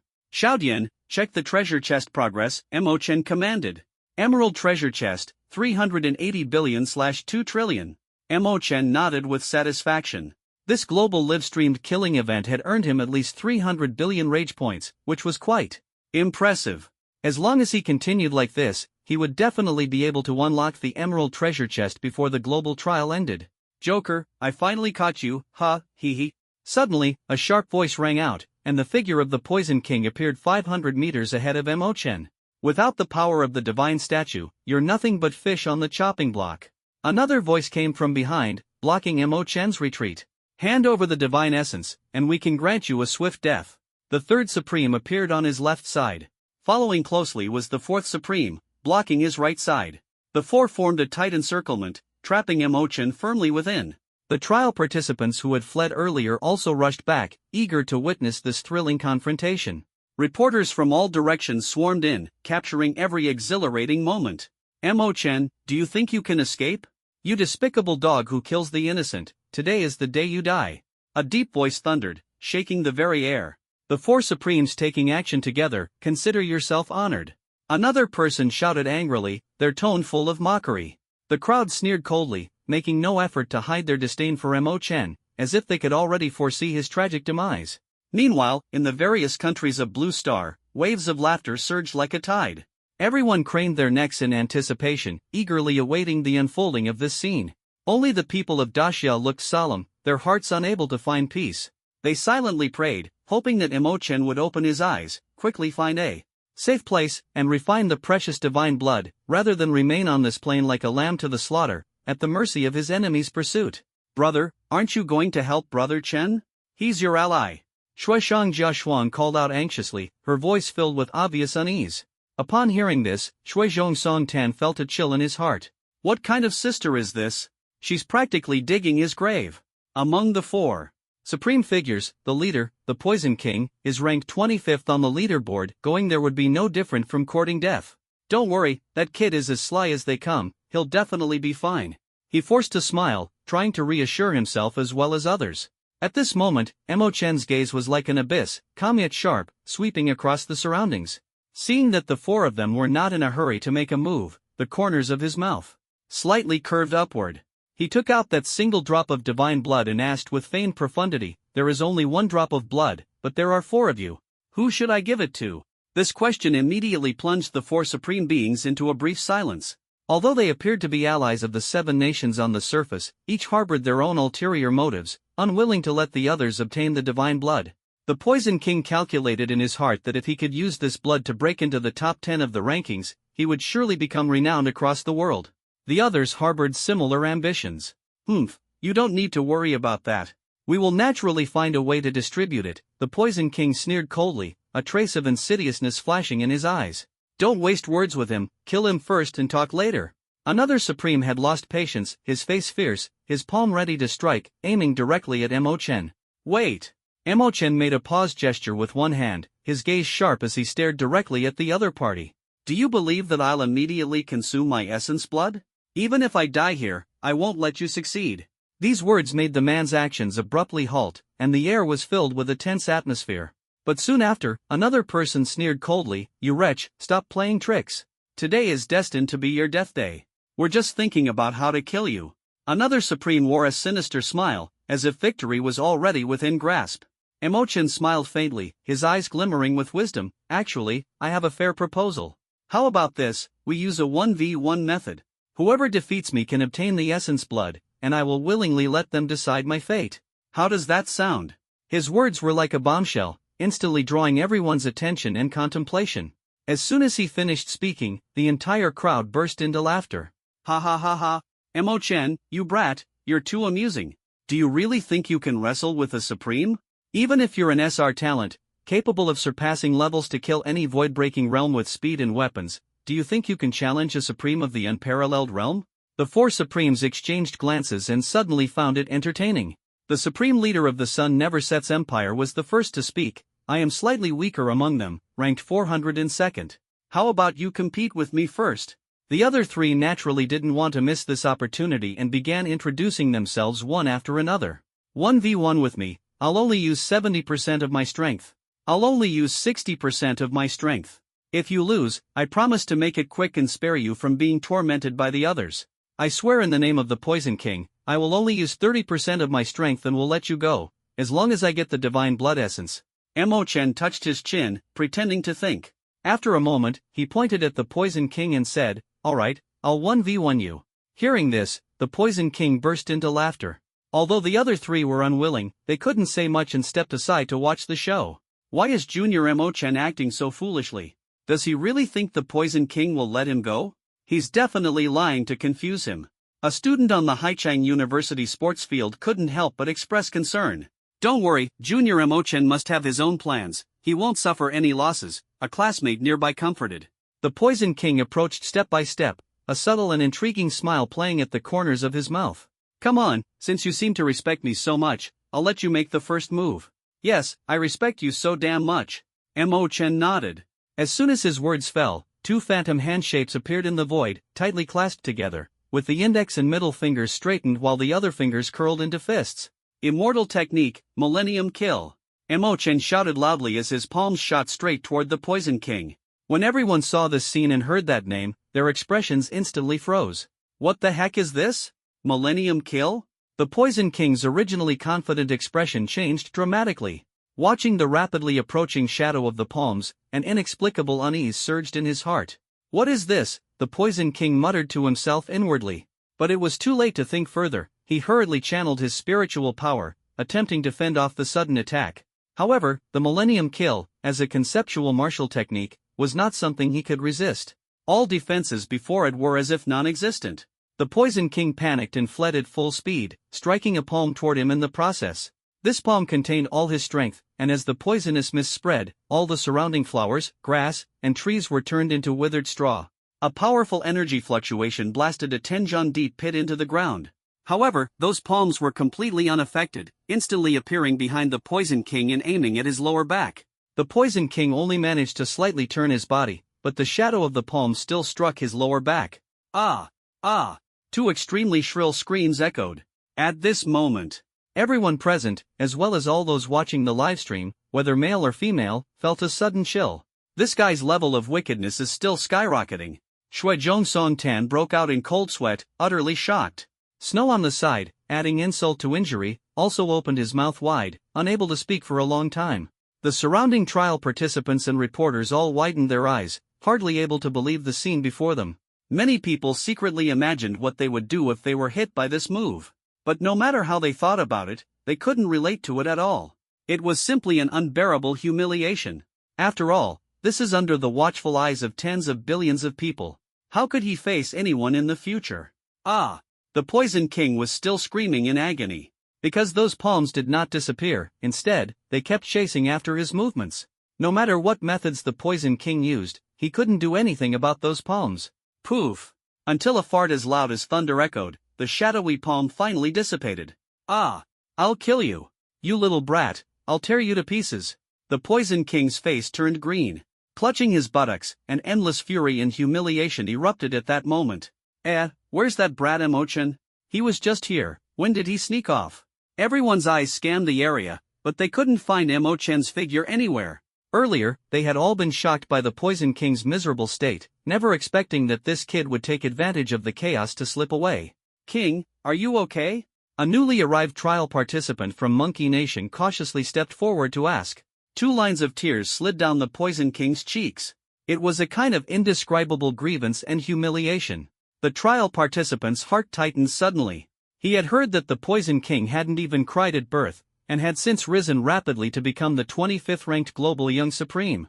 Unexpectedly, at this moment, tears were falling. Find me a pair of pants to change into first. The Poison King choked out. Upon hearing this, the subordinate couldn't help but steal a glance. He saw a large tear at the back of the Poison King's pants, so comical that it was hard to suppress a laugh. The urge to laugh swept over him instantly, but he knew that if he dared to laugh out loud, he would meet a terrible fate. His face turned bright red from holding it in. The people around watched the Poison King from a distance. No one dared to approach, and no one dared to laugh. Those who couldn't hold it in had to cover their mouths. Everyone understood that the Poison King had already descended into madness, and anyone who got close might become the target of his wrath. After enduring the humiliation and changing his pants, the Poison King's eyes burned with raging fury, and his voice thundered, "From this day forward, anyone who provides me with clues about Emochan will become my lifelong ally. If anyone can personally capture Emochan and bring him before me, the Monkey Kingdom will mobilize the entire nation's strength to protect his path, granting him access to all resources at will." These 3 sentences constituted the Poison King's bounty order on Emochan. It sounded extremely enticing, but everyone knew full well that Emochan was by no means an easy person to capture, otherwise, he would have surrendered long ago. At this moment, Emochan, who had already fled the scene, was swiftly darting through the mountains and forests. He needed to quickly find a place to refine the divine blood essence, enhancing his strength by several levels to prepare for the imminent 100 Nations War. "Brother Chen! Wait!" Suddenly, an urgent shout came from behind. Emochan stopped in his tracks, his heart trembling. Damn, they actually managed to find him? It seems this kid is indeed extraordinary, with deep roots. "Brother Tan Tan, this is..." He turned his head, full of confusion. "Brother Chen, you can't just leave like this." Shuizhong Songtan walked over, panting heavily, and gently placed his hand on Emochan's shoulder. I worked so hard to gather this intel, and I didn't get any benefits. Yet you, with incredible luck, easily obtained the ancestral blood of Dayu. Hearing this, Emo-chan awkwardly scratched his head. To be honest, obtaining this treasure was indeed a timely help in a moment of need. Don't worry, Tan, you won't miss out on the benefits. I'm not that kind of person, he said earnestly. Tan rolled his eyes and silently thought, if I hadn't caught up, this kid would have disappeared without a trace. How could he claim he's not that kind of person? Who would believe that? Brother, you ran too fast. Shuishang Jiashuang also caught up, her twin ponytails swaying behind her. Emo-chan was stunned once again. These siblings were truly extraordinary. Are you dividing the loot? I want in too. Adding insult to injury, she came to his side with a sweet smile, like a blooming flower. Emo-chan took out a spatial ring filled with spatial rings, his eyes gleaming with excitement. Those rings were the spoils from the trial participants he had killed earlier. Come on, brother Tan, no need to be polite with me. Emo-chan, full of boldness, casually grabbed a handful and stuffed them into his palm, looking completely carefree. Snow and Need twitched the corners of his mouth, muttering inwardly, that's it? The atmosphere instantly became incredibly subtle. Emo-chan looked troubled, spreading his hands, brother Tan, that's really all there is. Snow and Need let out a strange laugh, his eyes gleaming with cunning. Let me study that axe. A surge of excitement filled his heart, he hadn't expected Emo-chan to be waiting for him here. Emo-chan's lips curled slightly, as if plotting something sinister. Without hesitation, he took out the axe and casually handed it over. It's yours. Snow and Need was slightly stunned, a wave of surprise surging in his heart. He had asked for it jokingly, not expecting Emo-chan to be so carefree and generous, which instantly made him alert. He secretly speculated, did the sun rise from the west? Could this axe be poisoned? Do you want it or not? If not, I'll take it back, Emo-chan urged, a hint of teasing in his tone. Brother, how can you take brother Chen's axe? That's too greedy. Snow on Frost protested from the side, a trace of dissatisfaction flashing in his eyes. Snow and Need furrowed his brows, staring at the heaven-opening axe repeatedly. Ultimately, he couldn't suppress his curiosity and reached out to grab the axe. However, the moment his hand touched the axe, an unimaginable weight surged forth, as if a mountain had instantly dragged him down. Bang! A loud crash echoed as Snow and Need fell heavily to the ground, creating a large pit. He felt as though every bone in his body was about to shatter, staring at the axe in shock. What is this thing? Snow and Need struggled to climb out of the pit, his eyes filled with horror. What is this axe made of? How can it be so heavy? Frost upon Snow also covered her mouth in surprise. She was well aware of her brother's strength, but the fact that he couldn't even lift an axe was simply too unbelievable. Emo-chan smiled faintly, brother Tan, you can't blame me for this. Even if I gave it to you, you wouldn't be able to use it. Why don't you just take a consolation prize instead? I'll save something better for you next time. As he spoke, he took out a spatial ring and stuffed it into the other's hand. Snow and Charcoal secretly thought to himself, well, there's no reason to refuse free stuff, and unceremoniously tucked it into his chest. However, he was still filled with doubt. This axe must weigh at least 1,000,000 pounds. What kind of physique do you have to be able to wield it? Emo-chan casually replied, you wouldn't understand even if I told you. Next, he took out 2 spatial rings and gently placed them in Shuishang Jiashuang's hands, smiling as he said, Shuang, this is your reward from your big brother. Fairness is my principle. Shuishang Jiashuang's eyes immediately lit up, her bright gaze sparkling like stars in the night sky. A radiant smile blossomed on her face, revealing 2 adorable dimples. She instantly leaped to Emo-chan's side, clinging to his arm and playfully saying, thank you, brother Chen, you're the best. As she spoke, she gently swayed Emo-chan's arm, her eyes filled with joy and admiration. The nearby Shuizhong Song Tan saw this scene, and his face instantly darkened. He hadn't expected that such a trivial thing could win over his sister. She was so easy to fool, truly a typical innocent high school girl. At this moment, Emo-chan looked at the two of them, his expression becoming serious. I plan to go into seclusion for a while to improve my strength. Upon hearing this, Shuishang Jiashuang immediately said, I want to go with brother Chen. I want to be your little sidekick. Her eyes sparkled with anticipation as she looked at Emo-chan with longing. You're dreaming.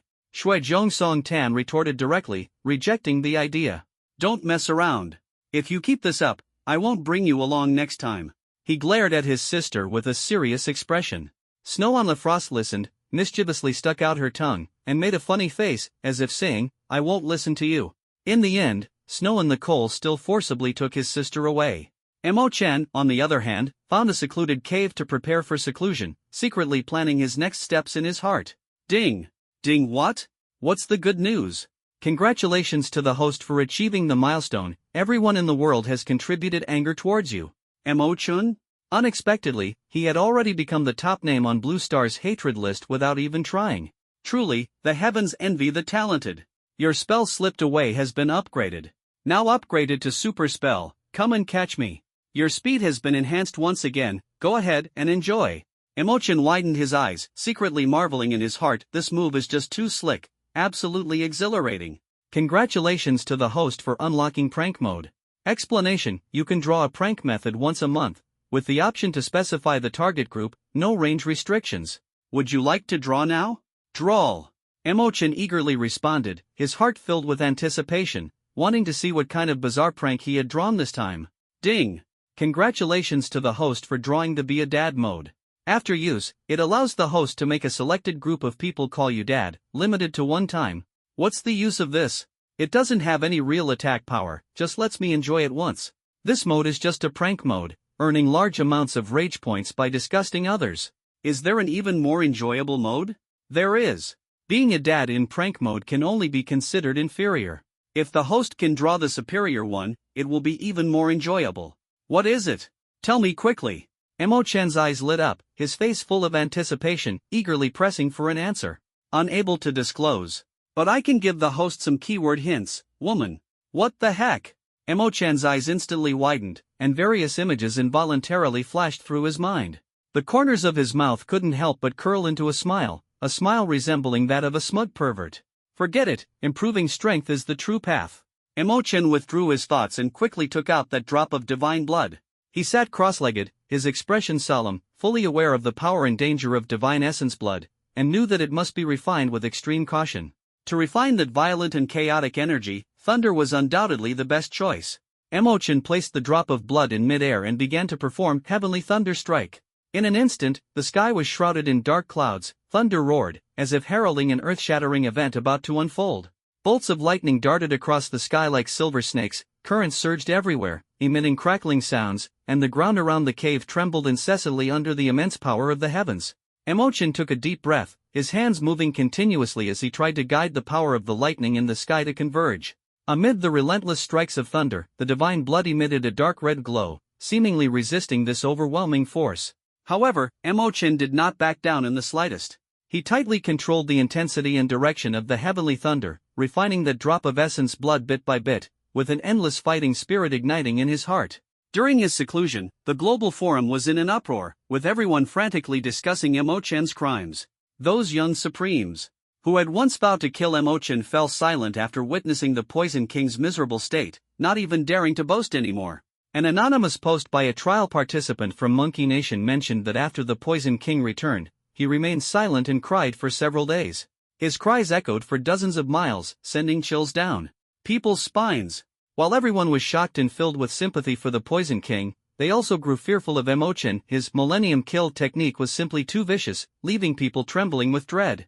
Fortunately, the Poison King was a man, with a thicker skin than most. If it had been a woman, her Dao heart might have collapsed on the spot, and she might even have taken her own life. The craze didn't last long before another explosive piece of news broke. The young emperor has emerged. The young emperor has successfully advanced to the mountain-moving realm, exuding an aura capable of unifying the globe. People from Sakura Nation flocked to the forums, rallying support for the young emperor while recruiting allies in preparation to sweep away all opponents in the 100 Nations battle a month later. The young emperor said he will take the initiative to purge the trial participants from Great Xia. Under this post, trial participants from various nations commented, "The days of Great Xia's trial participants are numbered. None of their supremes will escape, they will all perish. We, the people of the Sun Never Sets Nation, have mobilized fully, responding to the young emperor's call and launching a comprehensive search for every trial participant from Great Xia. The beautiful country has also taken action. I heard it was Nora's order to kill all the trial participants from Daxia before the 100 Nations War begins. Ha ha ha. Well done. By then, Daxia's strongholds will become unclaimed territories." These posts and comments were seen by the Daxia trial participants in hiding, leaving them utterly despondent, their eyes filled with despair. They longed for the trial to end quickly but regretted joining the battle. They had initially thought they could find opportunities in this global trial, only to face a massacre targeting the people of Dacia. Before the trial began, there had been rumors of such things, but at the time, the people of Dacia thought other countries were joking, trying to scare them off. After all, such inhumane extermination methods would inevitably spark a war, and no country would dare attempt it lightly. However, now it seems reality is far more brutal than imagined. They also wanted to unite and huddle together for warmth, but outside were enemies from rival nations hunting them down. No one dared to venture out easily, only regretting that they hadn't hidden deep enough. Inside the cave, after 3 days and nights of thunderous refinement, that drop of divine blood finally became crystal clear, carrying a hint of gold and radiating brilliance. Change, it will happen today. A trace of excitement flashed in Mo Chen's eyes as he suddenly swallowed the blood. In an instant, vast and mysterious power erupted within his body. His body seemed to transform into an endless vortex, greedily devouring this immense force. Every cell cheered, like parched land welcoming nourishing rain. An indescribable, wondrous sensation spread throughout his body, and at this moment, the level of his life underwent a qualitative leap. His entire body radiated golden light, resembling the rising morning sun, dazzling beyond compare. The entire cave was illuminated in resplendent gold. The golden light carried an immense vitality and power, as if he had become the focal point of the world, exuding an awe-inspiring aura. At the same time, the desolate ancient sacred body was undergoing astonishing changes. The originally powerful physique now seemed to be reforged, with every inch of skin shimmering with a metallic luster, incredibly resilient. Between the muscle textures, mysterious runes flowed, enhancing the body's strength and defense. He could feel his power multiplying, his physical strength reaching unprecedented heights. Every gesture carried the force to split mountains and shatter stones. He even felt that he could now easily withstand those previously fatal attacks, as if he had gained an immortal body.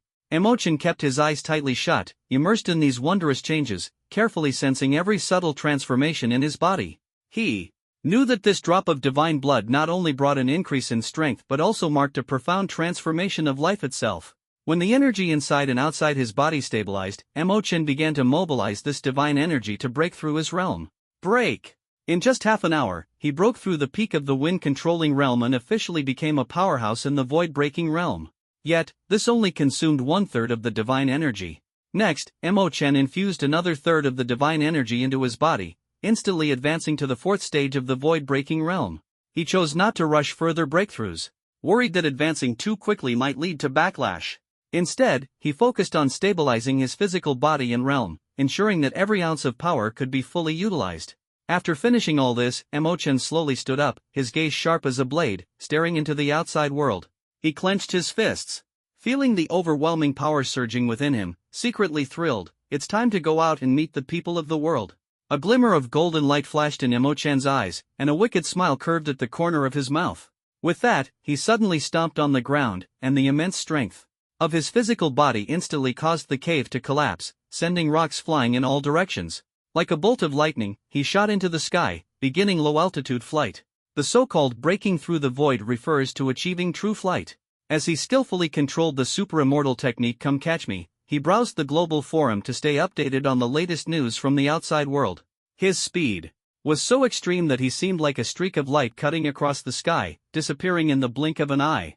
Even top-tier experts of the mountain-moving realm could only look on in awe, unable to match his pace, marveling at his prowess. As the Battle of the 100 Nations approached, Green Star opened its national cities for trial participants to settle in.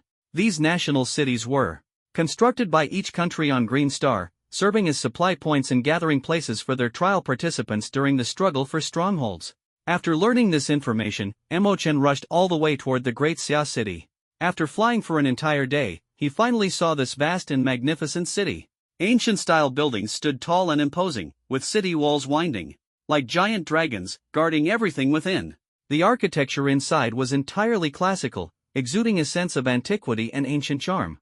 According to what he knew, every country's cities adopted a simple and retro style to save manpower and resources. Before even approaching, Mo Chen heard the unusually noisy and bustling sounds coming from within, lively and seemingly crowded with people. He put on a mask, landed on the ground, and slowly walked toward the city gate.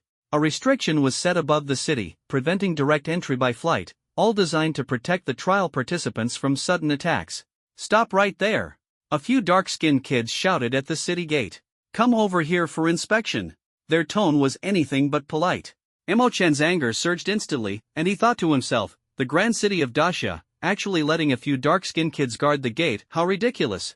He smiled faintly, his eyes flashing with disdain, then stepped forward. Inspection for what? Emochen approached step by step, his voice carrying a tone of questioning, his gaze growing sharper, as if he wanted to see through the other person. Checking temporary residence permits, a dark-skinned boy snorted coldly, his face full of disdain. With that, he reached out to search Emochen, attempting to intimidate him. Get lost. Don't infect me with AIDS. Emochen sneered coldly, unceremoniously driving him away. Is this the capital city of Dacia? Since when do we need a temporary residence permit? His tone carried a hint of disdain, as if the requirement was utterly absurd. The black-clad youth who had been reprimanded suddenly had a cold glint in his eyes. Gripping his weapon tightly, he quietly circled behind Emochen, attempting to find an opportunity. Emochen merely smiled, thinking to himself, the movements of an ant are not worth paying attention to. Another black-clad youth explained unhappily, this place is now under the jurisdiction of the Seven Nations Alliance. You must have a temporary residence permit issued by the Seven Nations to enter, otherwise, you'll have to pay a lodging fee. Emochen nodded slightly. I see, so do people from Dacia also need a temporary residence permit to enter? As soon as he finished speaking, the four Heiwa immediately became alert. One of them drew his sword and pointed it at Emochen, asking in fear, Are you a Dacia trial participant? A sense of unease surged like a tide in his heart. Logically speaking, under the purges of various countries, the trial takers of Dacia would not dare to show themselves easily, let alone appear in a place like this. Anyone who dares to show up so brazenly at this moment must be extraordinary. That's right, I am indeed. Emochen made no effort to conceal his identity, removing his mask to reveal a handsome face adorned with a devilish smile. He had originally intended to investigate information discreetly, but now it seemed there was no turning back. Fuck! It's that bastard Emochen, run! The gangsters' faces turned pale with fear as they scattered in all directions without hesitation. Go get the young emperor to deal with him. Their voices were filled with despair and terror. However, Emochen's figure flickered in an instant, suddenly vanishing from where he stood. When he reappeared, four severed heads, dripping with blood, were already in his hands. Bah! Emochen spat disdainfully, tossing the head onto the ground like garbage, and leisurely walked toward the city. After Emochen killed a few Heiwa, some female character IDs immediately posted on the Dacia Hanba forum condemning Emochen's actions. A black dragon is still a dragon. Why does Emochen have to recklessly kill the dragon's descendants? Heiwa brothers are the most polite ones.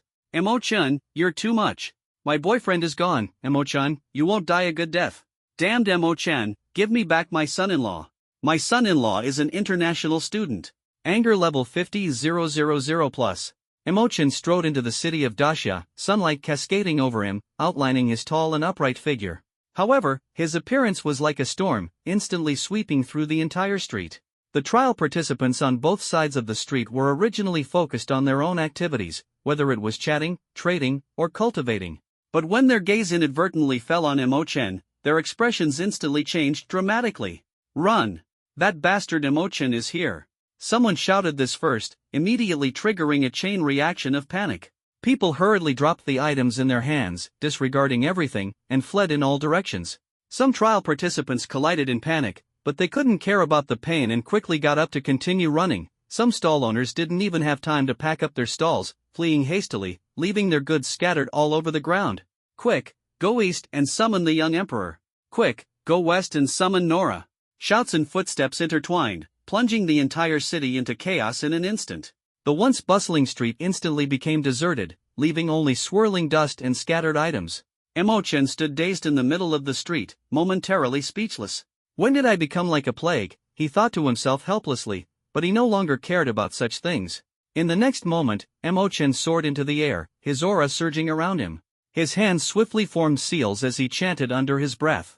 In an instant, the sky changed dramatically, dark clouds rolled in swiftly, gathering above the great Xia city and shrouding the entire city in darkness. What's going on? Is it going to rain? How did the weather change so suddenly? The fleeing people stopped in their tracks, gazing up at the heavens in astonishment. Divine magic, thunder, and lightning strike. Emochen shouted loudly, his eyes gleaming with fervent light.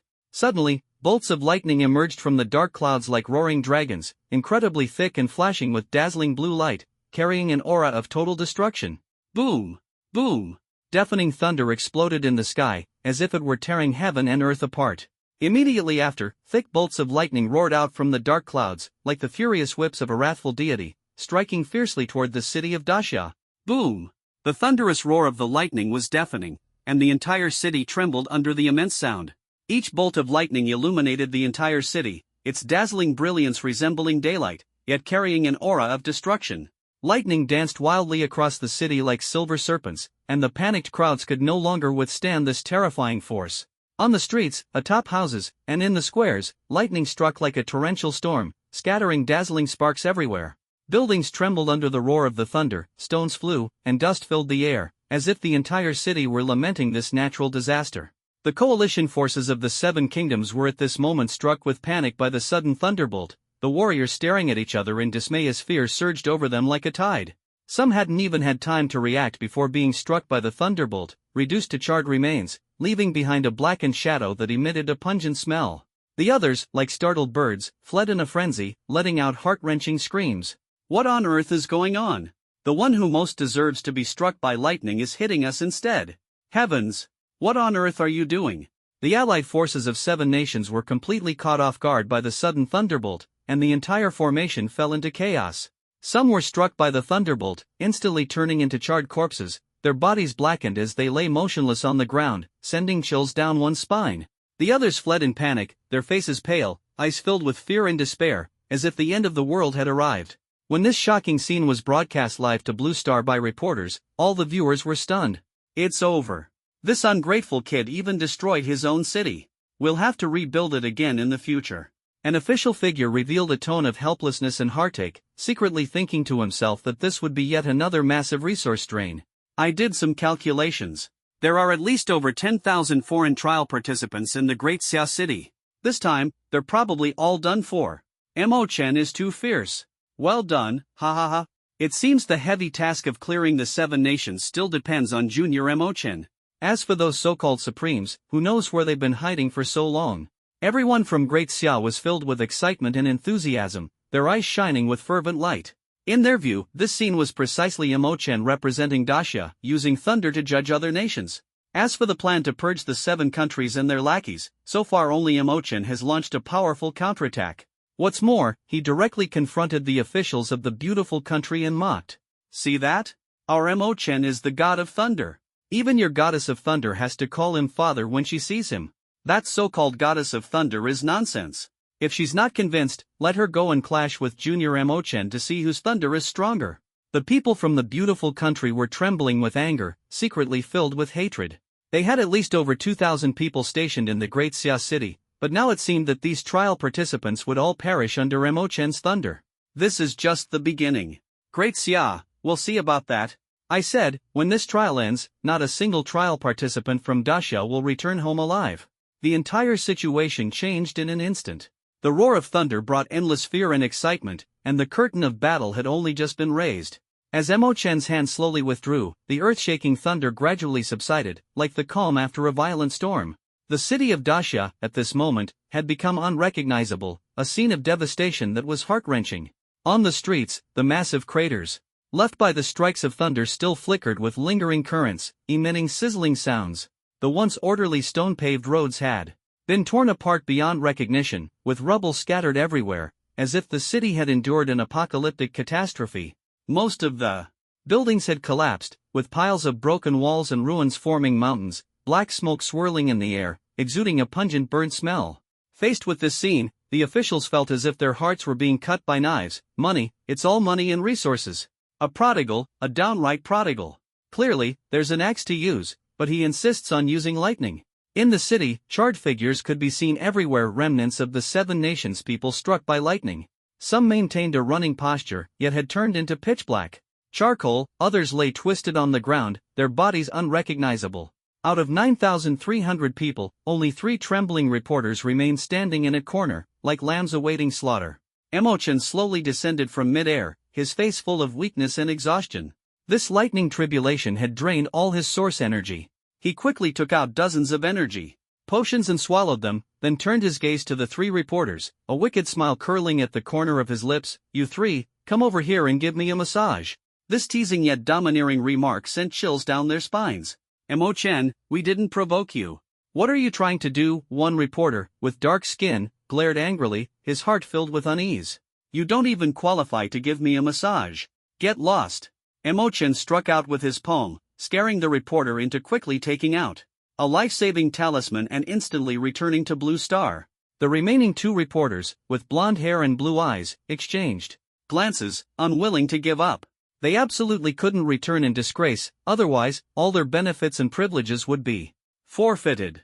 They had to wait until the trial was over and report the entire process to receive commendation from the United Department. What are you waiting for? Do you want me to send you back to Blue Star myself? A trace of impatience flashed in Chen's eyes as he began to urge them. The two reporters' legs went weak, and they almost shuffled forward with difficulty. Their faces were filled with fear and helplessness, and every step seemed to carry immense psychological pressure. When they finally reached Chen's side, their bodies were still trembling uncontrollably. A beautiful reporter mustered her courage and spoke in a trembling voice, Chen, sir, we are just ordinary reporters. We can write reports and promote your strength. Could you please not make us give you a massage? What's wrong? Are you reluctant to give me a massage? Chen's lips curved upward as he leaned down to ask. No. She quickly denied. Another person turned off the camera for themselves and their companion, looking conflicted as they asked, Are you really just using your hands to massage? Chen was slightly taken aback, then immediately understood. He cleared his throat twice and said, let's talk about it another day. The two temporarily breathed a sigh of relief. One stepped forward to massage his shoulders, while the other began to pound his legs. Just as Chen closed his eyes to enjoy, a voice tinged with slight disdain sounded from behind. Brother Chen, you're living quite the comfortable life. Song Tan swaggered over, a hint of surprise flashed in Chen's eyes. He waved his hand to signal the reporters to leave and said leisurely, Brother Tan, you're truly like a lingering ghost. How did you find me? Song Tan rolled his eyes and explained, I happened to be nearby. I saw lightning here and immediately guessed it was caused by you. Where's your sister? Chen looked around but didn't see Shuang's figure. Upon hearing this, Song Tan's eyes filled with even more disdain. This guy was still thinking about his sister. Thankfully, he hadn't brought her along. Chen chuckled, understanding the answer from his expression, and stepped forward to pat him on the shoulder. Brother Tan, you're being too formal. Your sister is my sister, isn't she? At that moment, a crisp and pleasant voice rang out, Hello, I'm here. A charming figure dashed over from behind. It was Shuang. Her lively, bright eyes sparkled with excitement, as if the devastation of the city had nothing to do with her. She was dressed in a tight-fitting white outfit that accentuated her curvaceous figure. Her slender waist was so delicate it seemed it could be encircled with one hand, and her long legs were fair and shapely. The neckline of her outfit was slightly open, revealing a patch of snowy skin that exuded youthful vitality and a hint of sensuality. Her beautiful face was adorned with a radiant smile, and the faint dimples at the corners of her mouth added a touch of playfulness and charm. A head of jet-black, shiny long hair was casually tied into a high ponytail, swaying cheerfully behind her head with her movements, as if cheering for her momentum. When did you start following me? Chen asked in surprise, a hint of delight flashing in his eyes. Snow and Need's face immediately darkened, as if a sore spot had been hit. Snow on Frost playfully stuck out her tongue and said nonchalantly, Why do you care? If I don't want to come, I won't come, okay? After saying that, she even made a funny face at Snow and Need, looking incredibly mischievous. Chen couldn't help but burst into laughter and waved his hand boldly, Shuang, little sister, all the spatial rings in this city are my gift to you, pick whichever you like. His voice was thunderous, instantly igniting the atmosphere. The eyes of adding Frost to Snow instantly lit up with excitement. Wow, thank you, Brother Chen. With that, she eagerly began searching around the city, as swift as a cheetah. Although most of the spatial rings had been smashed into useless scraps and could no longer be opened, there were still some intact ones, hiding plenty of treasures and cultivation resources inside. The allure of this blind box-like experience was simply irresistible to any girl. Providing charcoal and Snow looked at her behavior helplessly, frowned, and said, Our family is a prominent clan, do you really need to go around picking up junk? These aren't junk, they're treasures. Frost waved her hand without turning back, responding cheerfully. Brother Chen is so generous, unlike you, my own brother, who's so stingy. Snow and Need gritted his teeth in anger, secretly thinking, being siblings with her is simply a clash of fate. Brother Tan, what good news do you have for me this time? Emo-chan shifted the topic, his eyes gleaming with anticipation.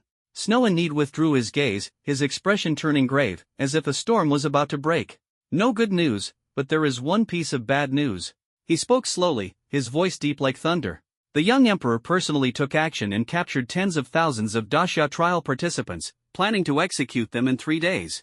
Snow and Need's tone carried a sense of urgency. By then, nearly half the reporters will be there. These dogs deliberately captured them without killing them right away, just to humiliate Daxia in front of the entire blue planet. There's another purpose, probably to lure you there. His words were like a heavy hammer, striking Emo-chan's heart. Emo-chan frowned, pondered for a moment, and then asked, "Where is the location?" "Sakura City," Shuizhong Song-tan replied, his tone tinged with helplessness. "What are you planning, to go or not to go?" This is a straightforward bait-and-hook tactic. Emo-chan's gaze was sharp like an eagle, exuding determination. "If you don't go, it's fine. Just help me keep an eye on that disobedient girl. I'll go alone." The resolute look in Shuizhong Song-tan's eyes revealed his determination. It seemed he had already made up his mind. Emo-chan's expression turned peculiar. "I couldn't tell, but Brother Tan-tan still has his heart set on our great Xia." The corners of his mouth slightly lifted, and a spark of determination ignited in his eyes. "Stop trying to provoke me. I'll go and see." Shuizhong Song-tan's tone was as firm as iron. Anyway, Emo-chan possessed the super immortal technique "Come Chase Me," allowing him to go anywhere in the world. On this green star, no one could hold him back. His smile radiated fearless brilliance, as if he were already challenging the fate of the entire blue star. Getting rich, getting rich. Before long, Shuizhong Jiaxuan came back cheerfully, holding a pile of spatial rings. Her cheeks were slightly flushed with excitement, and her whole demeanor radiated an indescribable joy. Emo-chan patted his chest, the corners of his mouth slightly raised. "Stick with me, and I guarantee you'll live the good life." Ever since he embarked on the path of killing and looting, his cultivation resources have been flowing in endlessly. He didn't need to worry about the spatial rings of these low-level trial participants, as his weapons and martial skills had already reached perfection. Snow on the Frost nodded repeatedly, her eyes full of trust and admiration for Emo-chan, like a chick pecking at grains. I knew Brother Chen was the best. From now on, you'll be my beloved brother." But when she saw the look Snow in the Coal gave her, she quickly corrected herself. "I misspoke, I meant my dear brother." Snow in the Coal's face alternated between red and green, feeling worse than if he had eaten dung. He secretly vowed to find an opportunity to sever this girl's ties with Emo-chan. Otherwise, if one day she really changed her address to brother-in-law, that would be something he absolutely couldn't accept. "How did your discussion go?" Shuizhong Jiaxuan asked curiously. Emo-chan frowned slightly, thought for a moment, and then replied, "Let's go check the situation in 3 days." Shuizhong Jiaxuan blinked and suddenly said excitedly, "How about I suggest that Brother Chen summon thunder to strike all those people dead?" Emo-chan smiled helplessly and shook his head, saying, "It's definitely not that simple. That place is full of experts." In his heart, he just wanted to go and take a look. If it was within his ability to save someone, he would still step in, especially since the entire Great Xia was paying attention. But if it exceeded his capability, then it wouldn't be his concern.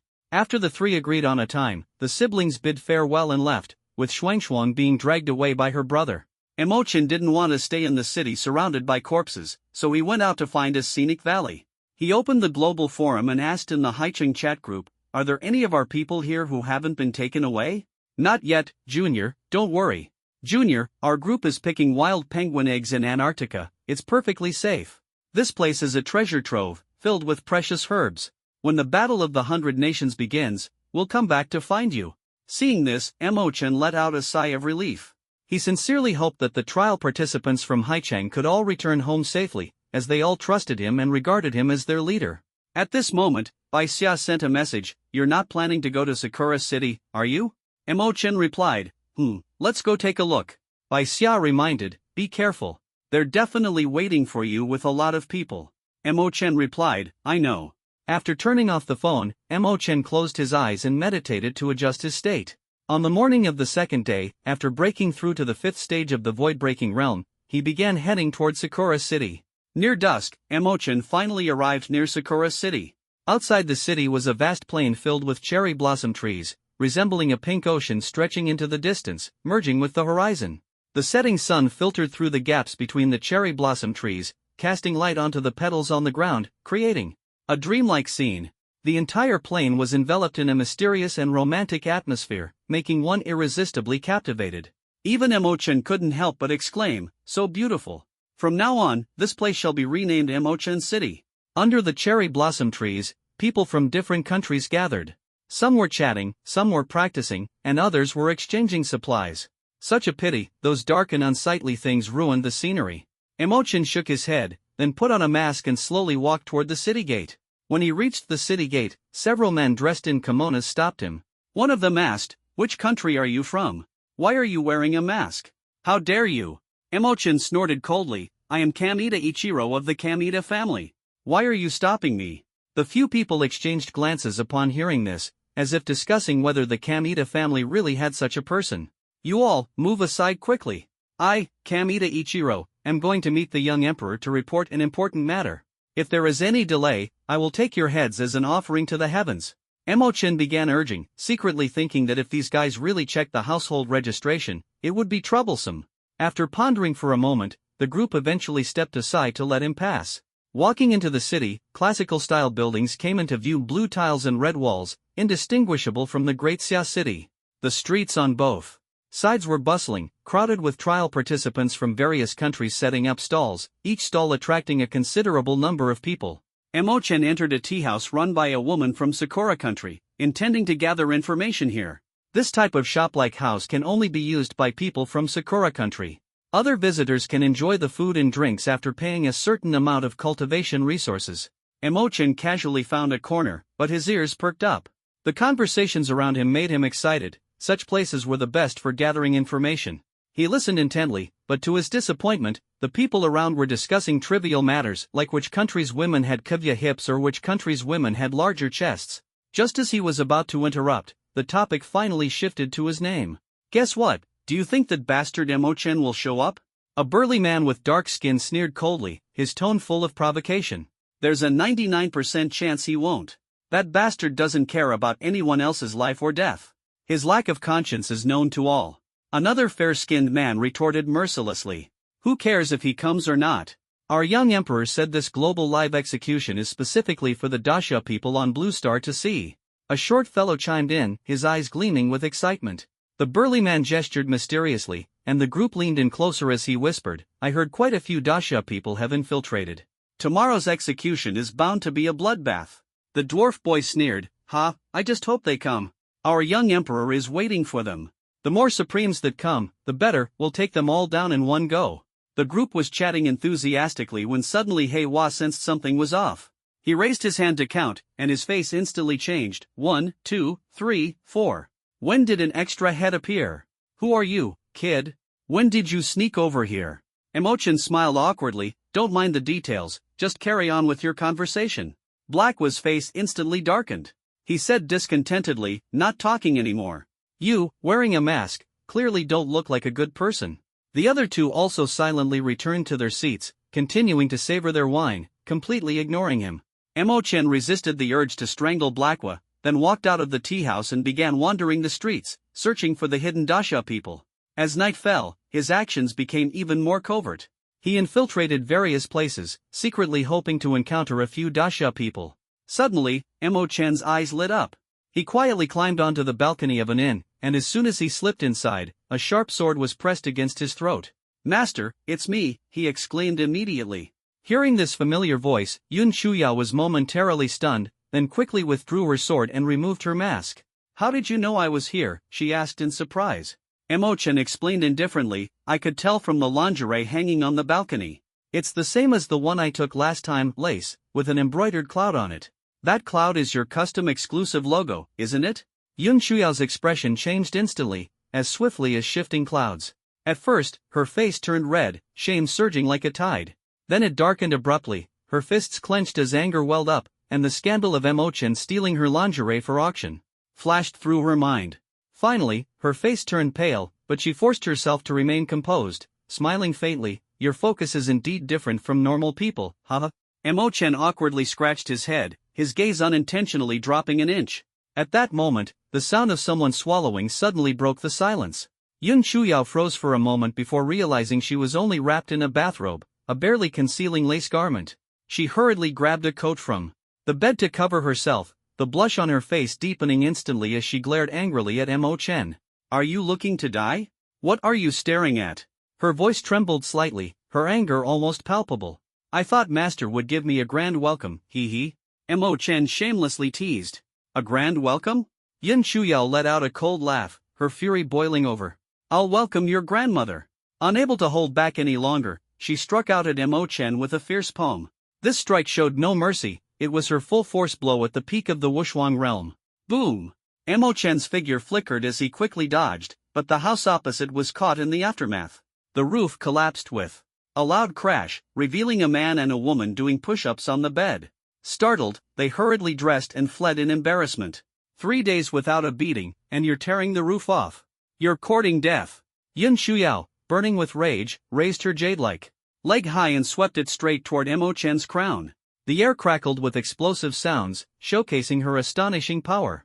Mo Chen's golden glowing hand suddenly grabbed her long leg. With an effortless push, Yin Shuyao fell onto the bed, seething with anger. You've turned the heavens upside down. She clenched her teeth, her eyes full of anger. Just as she was about to get up, Mo Chen pinned her hands down, rendering her immobile. Only her beautiful legs kicked aimlessly in the air, furious and embarrassed. When did you become so strong? Yin Shuyao was utterly shocked, recalling how back on Blue Star, she could crush this disciple with just one finger. Now, she couldn't even move under his grip. Master, have you never been on the global forum? Your disciple has long been a prominent figure there. Mo Chen smiled mysteriously, his eyes glinting. Yin Shuyao frowned. Since coming to Green Star, she indeed hadn't paid attention to forum updates, focusing solely on her secluded cultivation. A sense of unease crept into her heart. So, what are you planning to do? She put away her surprise, a hint of mockery appearing on her face. Are you planning to commit some improper act toward your master? Her tone carried a trace of provocation, as if testing whether Mo Chen dared to act on such thoughts. Mo Chen was slightly taken aback, then the corner of his mouth lifted into a smirk. So what? This sentence was like a heavy blow, almost making Yin Shuyao spit out a mouthful of old blood in anger. She swore, the 3 words she hated most in her life were so what? Bang! A brilliant light erupted from Yin Shuyao's body, sending Mo Chen flying several meters away. Startled, he realized that this woman's methods were indeed extraordinary. Every supreme was not to be trifled with.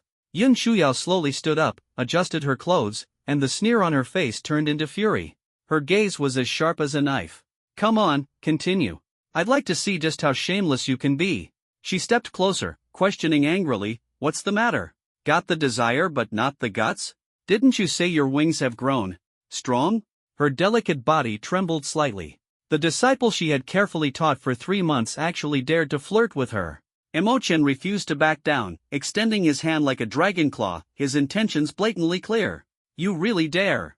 Yin Shuyao burned with rage, drawing her sword with a look that screamed she was ready to set things straight. Ha! Mo Chen sneered coldly and withdrew his hand. Women are always saying one thing and meaning another. While their mouths say to continue, their hearts are filled with the desire to kill him. For now, the important matters take precedence. Fighting in the city is not a wise move, attracting the supreme figures of other nations would spell trouble. Master, please don't get upset. Weren't you the one who made the first move? He said awkwardly, waving his hand in an attempt to explain. I hit you because you deserved it. You brought it on yourself. Accidentally seeing my figure, consider yourself lucky, kid. But what's with swallowing your saliva? Are you disrespecting me? Well, Mo Chen, you really are something. You used to act so honest and obedient in front of me, but now that you've gained some skills, you're actually setting your sights on me. So, you were just pretending all along? Mo Chen smiled helplessly, but secretly pondered, this woman is truly unpredictable. As a master, she's so willful. It seems I need to come up with a way to break this stalemate. Since when is swallowing saliva a mistake? Not looking means I don't respect you, looking means I'm being a pervert. He felt helpless inside but was unwilling to say more. He knew that arguing with a woman about such matters was asking for trouble. Endless disputes would only make the situation more complicated. So, he quickly changed the subject. Master, seriously, did you come here to save someone? Don't call me master. Yin Shuyao, still fuming, felt a surge of anger rise within her. Thinking about how this brat had just been pressing down on her, she found the title master extremely awkward. Then what should I call you? Sister Yao? Little Yao, he teased. Call her grandma. Yin Shuyao scolded angrily, sitting on the bed as she started scrolling through her phone, feeling a wave of helplessness. After a long while, she finally couldn't help but speak up. You're full of clever ideas. Tell me, how can we save them? This left Emo-chan stumped. In the face of absolute strength, all schemes and tricks are but fleeting clouds. Doesn't Master know that? He frowned slightly and said seriously.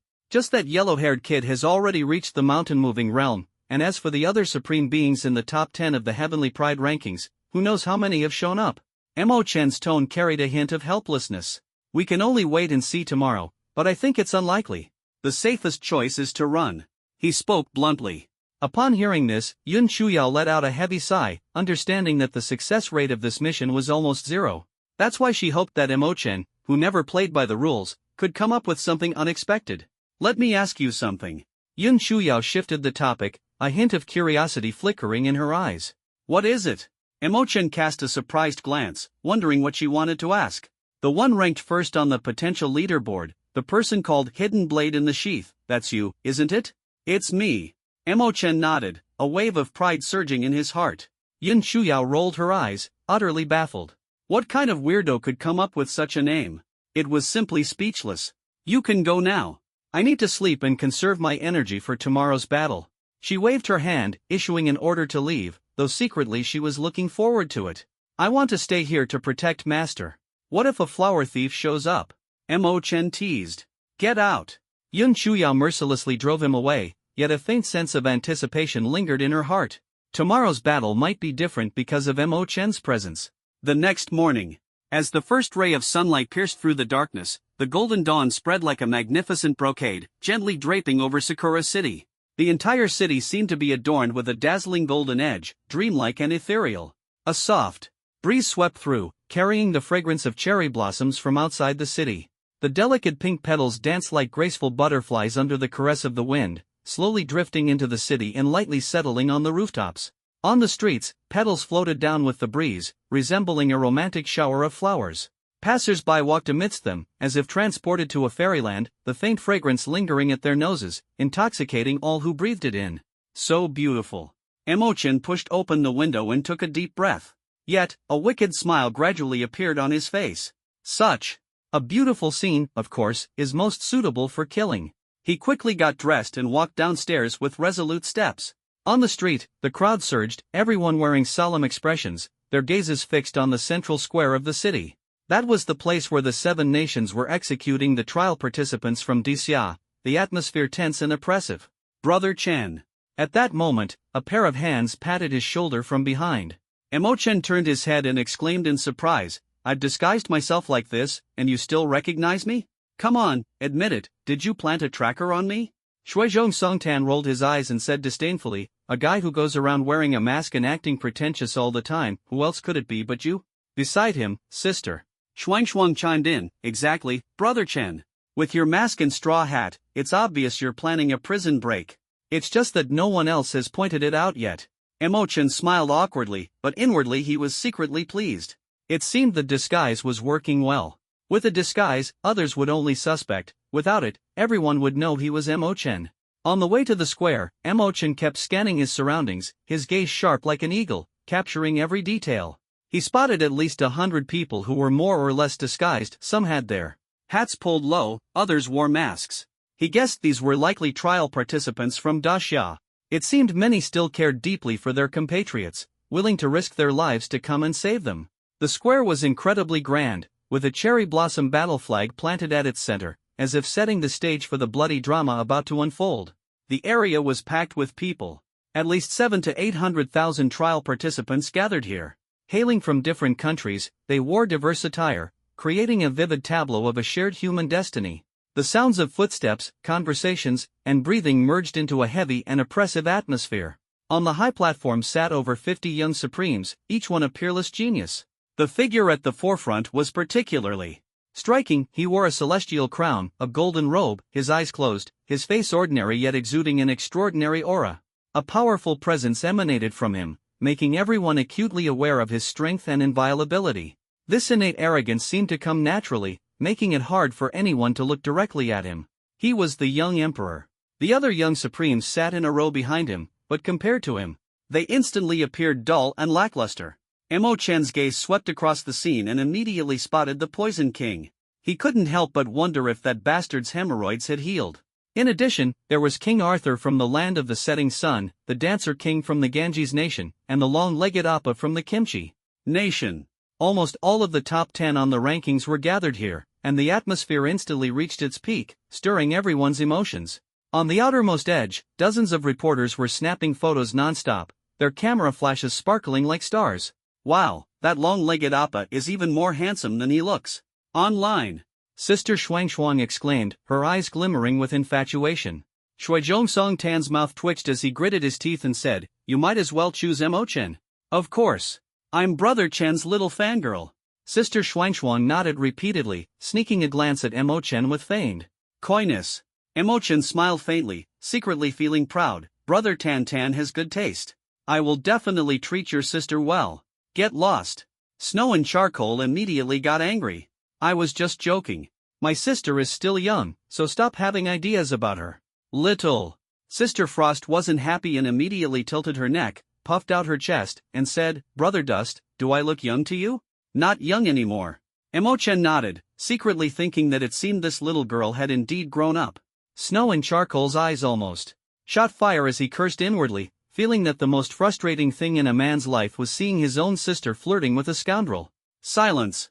At that moment, a supreme figure on the high platform suddenly shouted.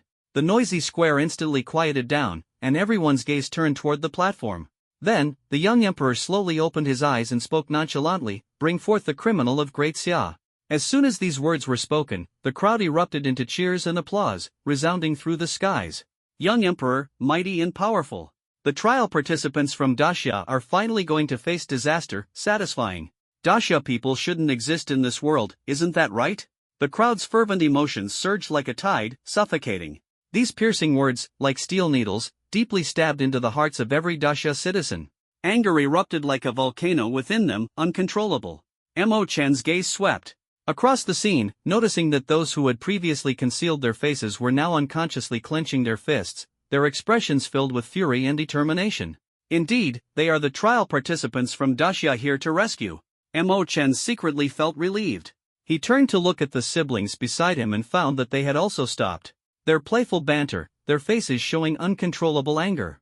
It seemed these two siblings were definitely undercover agents, their emotions were so genuine, it couldn't be an act. "This is outrageous." Shui Shangjia clenched his teeth in indignation and said furiously, "What right do they have to call us sinners? These bastards shouting 'Stop thief' is just their habit." Snow and Need responded coldly. Following the command of the young emperor, tens of thousands of trial participants from the Great Xia were brought to the square, numbering as many as 30,000. Their faces were haggard, their bodies covered in scars, clearly having endured inhumane torture.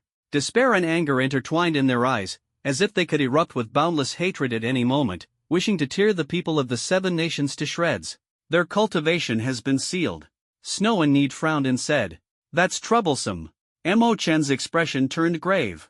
"If a fight breaks out, these people might be slaughtered immediately." "No worries, this girl has a way." Shuizhong Song Tan said confidently, "This is exactly why I took the risk of bringing her here, even though you might try to steal her away." Hearing this, Mo Chen looked at Shuang Mei in surprise. She gave a sweet smile, stuck out her tongue, and proudly said, "I have a special constitution that allows me to break all seals." "Wow! This girl is simply a world-class treasure." Mo Chen exclaimed inwardly, a flame of hope igniting in his heart. At this moment, he knew that the dawn of victory was just ahead. When the people of Blue Star de Xia saw the scene in the square, the overwhelming anger in their hearts erupted instantly like a volcano. On the city streets, people who were originally hurrying along stopped in their tracks, their eyes fixed intently on the live broadcast on the large screen by the street. Their faces flushed red, and flames of anger burned in their eyes. These people have gone too far. A man can be killed but not humiliated. Public beheading is far too insulting. To hell with those damn little devils, to hell with the 7-Nation Alliance, acting like they're the gods who can judge everything. In the family's living room, everyone sat around the television, the atmosphere heavy and oppressive. The children stared wide-eyed, filled with anger and confusion, the elders trembled with rage, muttering repeatedly, "How can this be? How can this be?" Online, it was even more chaotic. Everyone was venting their fury, wishing they could dive into the screen to wash away this humiliation. With their passion, The major battle divisions, their eyes red with anger, immediately posted the same message on their official accounts. The content read, blood for blood. No condemnation. No good morning, good afternoon, or good evening. There is only these simple 4 words. Though few, everyone can feel the killing intent and determination emanating from them. Perhaps, war is truly about to break out. This is everyone's thought and speculation. Compared to the grief and indignation on Dacia's side, other countries are practically laughing uncontrollably, rushing to the Hongbao forum to post and mock.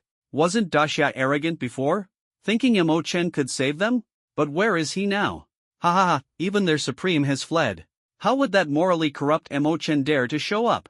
Exactly, that coward never acts without profit. He must have hidden far away by now. Great Xia, have you learned your lesson yet? We warned you long ago. In this trial, not a single Great Xia participant will come out alive. Did you think we were joking with you? Faced with these heart-wrenching words, the people of Dacia did not retaliate under the post. Because mere verbal sparring not only fails to extinguish the flames in their hearts but also fuels the arrogance of their enemies. A qualified troll must adhere to 2 principles. When I am strong, I fiercely troll the opponent. When I am weak, I block the other party. Meanwhile, on a beautiful beach by the Green Star Sea, a group of people is comfortably lying on wicker chairs, sunbathing, enjoying the sea breeze, sipping spirit coconut juice, and living a carefree life. Judging by their attire and appearance, this group of people is also from Dacia, numbering no less than 2,000. Brother Chen, do you think many people will go to Sakura City for the rescue this time? Putting everything else aside, that wretched woman Yan Shuyao is definitely going, and several other supremes are likely to attend as well. The speaker was Sun Hao of the Sun family in Yanjing. He was bare-chested, his body dark and muscular, with 2 women massaging his shoulders and another in his arms. Ever since Yan Shuyao had taught him a lesson last time, he had been brooding over it, wishing for nothing more than her early demise. Let them go if they want. It doesn't concern me. Yi Chen smiled faintly, his expression and tone carrying an air of indifference to everything. Some deaths are fine. When the 100 Nations War comes, no one will compete with us for the top-tier strongholds of the Great Xia. Sun Hao gave a thumbs up, as expected. Brother Chen is thorough in his considerations. By the way, what did the young emperor say about the matter we discussed last time? Yi Chen turned his head and gave him a meaningful smile, saying calmly, "Don't worry," the young emperor agreed. "As long as we help him occupy the stronghold and fight against other countries and the demon clan, he promises that our share won't be reduced." Sun Hao nodded, pondered for a moment, and then said with some concern, "This matter must not be leaked back to Dacia, or the family will be in trouble." Yi Chen patted his shoulder and said, "The young emperor has a way to conceal his appearance, so you don't need to worry." Upon hearing this, Sun Hao couldn't help but laugh. After pouring Yi Chen a glass of wine, he respectfully asked, "Brother Chen, now that you've broken through to the mountain-moving realm, can you rank in the top 10 of the Heavenly Talents combat power list?" Yi Chen downed the drink in one gulp, shook his head, and said, "Currently ranking 9th shouldn't be a problem. As far as I know, the previous 9th and 10th haven't broken through to the mountain-moving realm yet. But what I'm most curious about is still the one ranked first on the potential list, that hidden blade in the sheath. I don't know what realm this person has reached, but they always give me a very dangerous feeling." Hearing this, Sun Hao was slightly stunned. Isn't she the daughter of the Thunder God? Only she could have such potential, right? Yi Chen frowned and angrily rebuked, "Are you brainless? Do you believe everything you read online? Can't you think for yourself? If you were a girl, would you choose a name like that? Besides, she's a noble-blooded goddess." Sun Hao scratched his head in frustration, secretly thinking that this argument seemed to make some sense. At Sakura City Square, the atmosphere grew increasingly tense, and the crowd was becoming impatient. Just then, a supreme figure from Sakura Nation slowly stood up, exuding an air of grandeur, as if surrounded by a halo. After obtaining Xiao Wang's consent, he walked to the front of the high platform, his voice thundering, "As everyone knows, the people of Dacia are guilty. Do you agree? Yes. Yes. The people of Dacia deserve to die. Kill them all." The previously lifeless atmosphere was instantly ignited.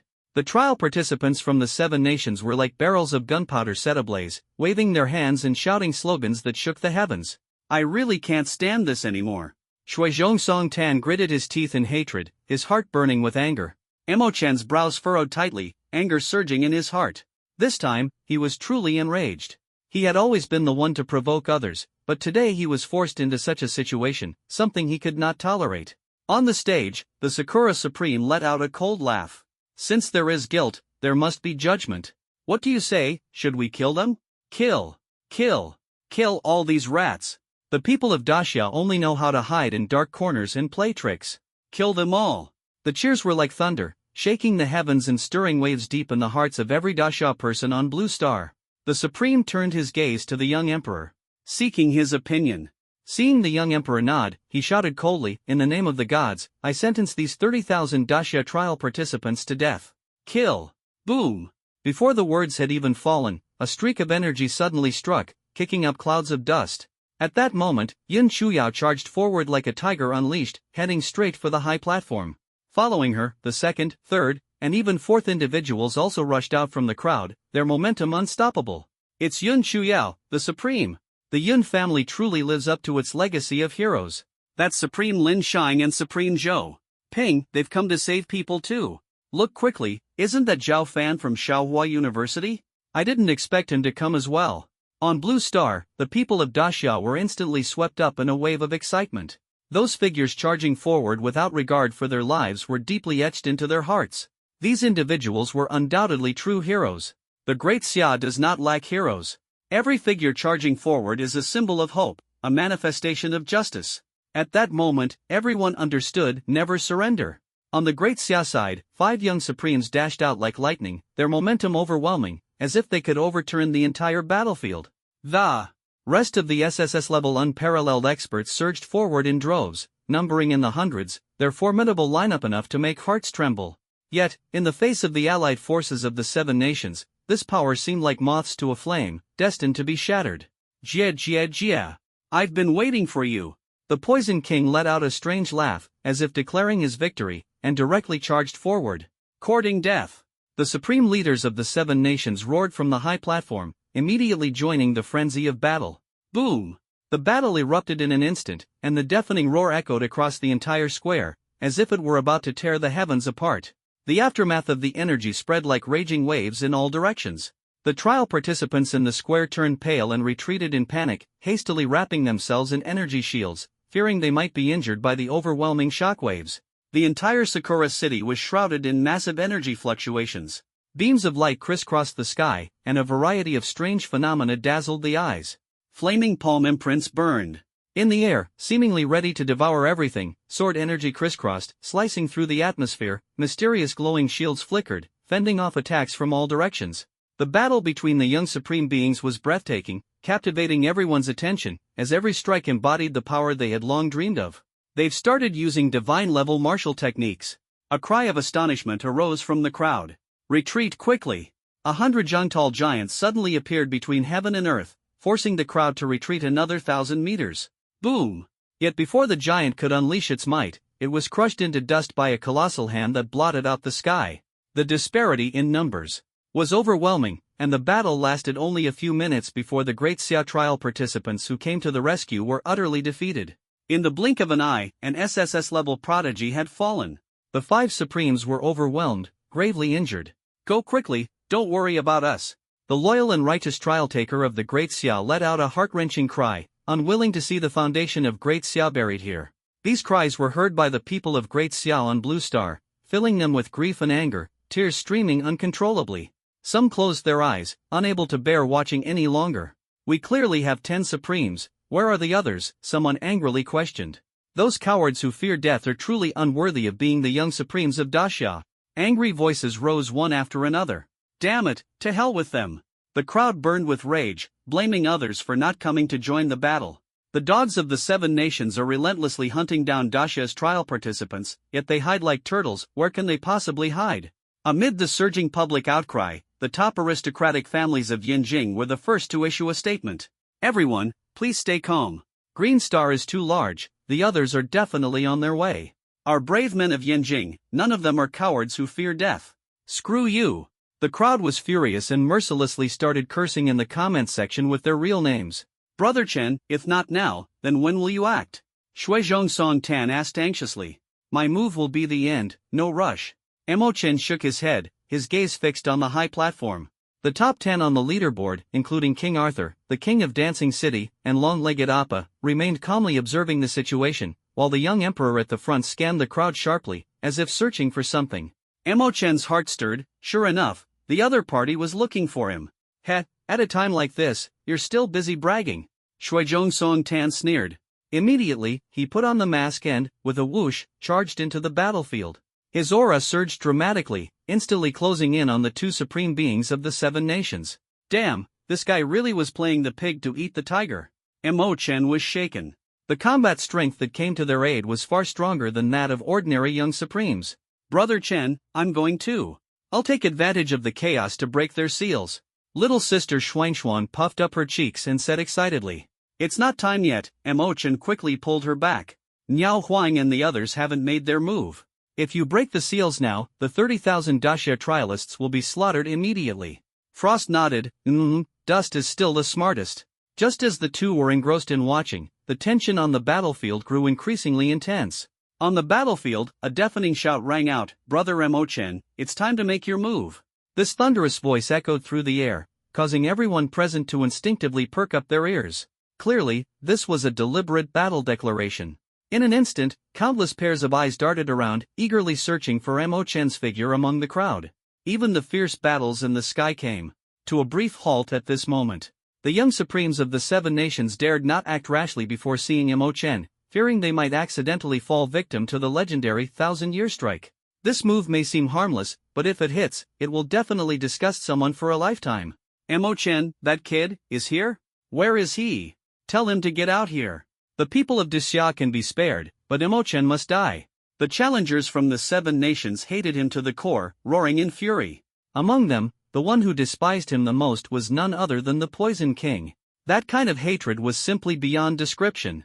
Mo Chen, get out here and face your death. I'll skin you alive, the Poison King shouted in the air, his twisted expression and overwhelming rage sending chills down everyone's spine. The battlefield, which had been boiling with excitement moments ago, suddenly fell eerily silent as all attention focused on Mo Chen. You bunch of idiots, I really can't with you. Mo Chen looked exasperated, silently removed his mask, and flew into the air. In an instant, everyone looked up. When they recognized it was Mo Chen himself, curses surged like a tidal wave, even more ferocious than before. It was like an upgraded version, dragging in mothers, fathers, and ancestors up to 18 generations. Mo Chen! I'll skin you alive, skin you alive. The Poison King continued to scream hoarsely, so furious he was almost about to explode. His appearance of wanting to charge forward but not daring to made everyone burst into laughter. What's with all the yelling? Hemorrhoids acting up again? Mo Chen shot him a glance. As soon as he said this, the Daxia people on Blue Star couldn't hold back anymore and burst into hearty laughter. Junior Mo Chen never fails, comes out and it's an instant kill. Who dares to stand tall with a blade? Only I, General Mo De. I'm in love, I'm in love. Even if Mo Chen digs up my ancestral grave in the future, I will choose to forgive him. At this moment, the battlefield's atmosphere was instantly ignited by Mo Chen's appearance, and everyone eagerly anticipated the story that was about to unfold. The Poison King's face turned green on the spot, and anger burned in his heart like flames. Are you Mo Chen? The young emperor finally spoke slowly, his tone filled with arrogance and questioning, as if this sentence was a grace bestowed upon everyone. The entire venue instantly fell silent, no one dared to disrespect him. Are you fucking deaf? Mo Chen roared mercilessly, this crowd has shouted my name 800 times, and you're still pretending to act all high and mighty. Do you really have to put on this act to feel satisfied? How dare you? The lackeys were furious, their anger almost erupting. The young emperor cannot be insulted. Mo Chen, you deserve to die 1,000 deaths. Immediately commit seppuku to atone, or face the consequences.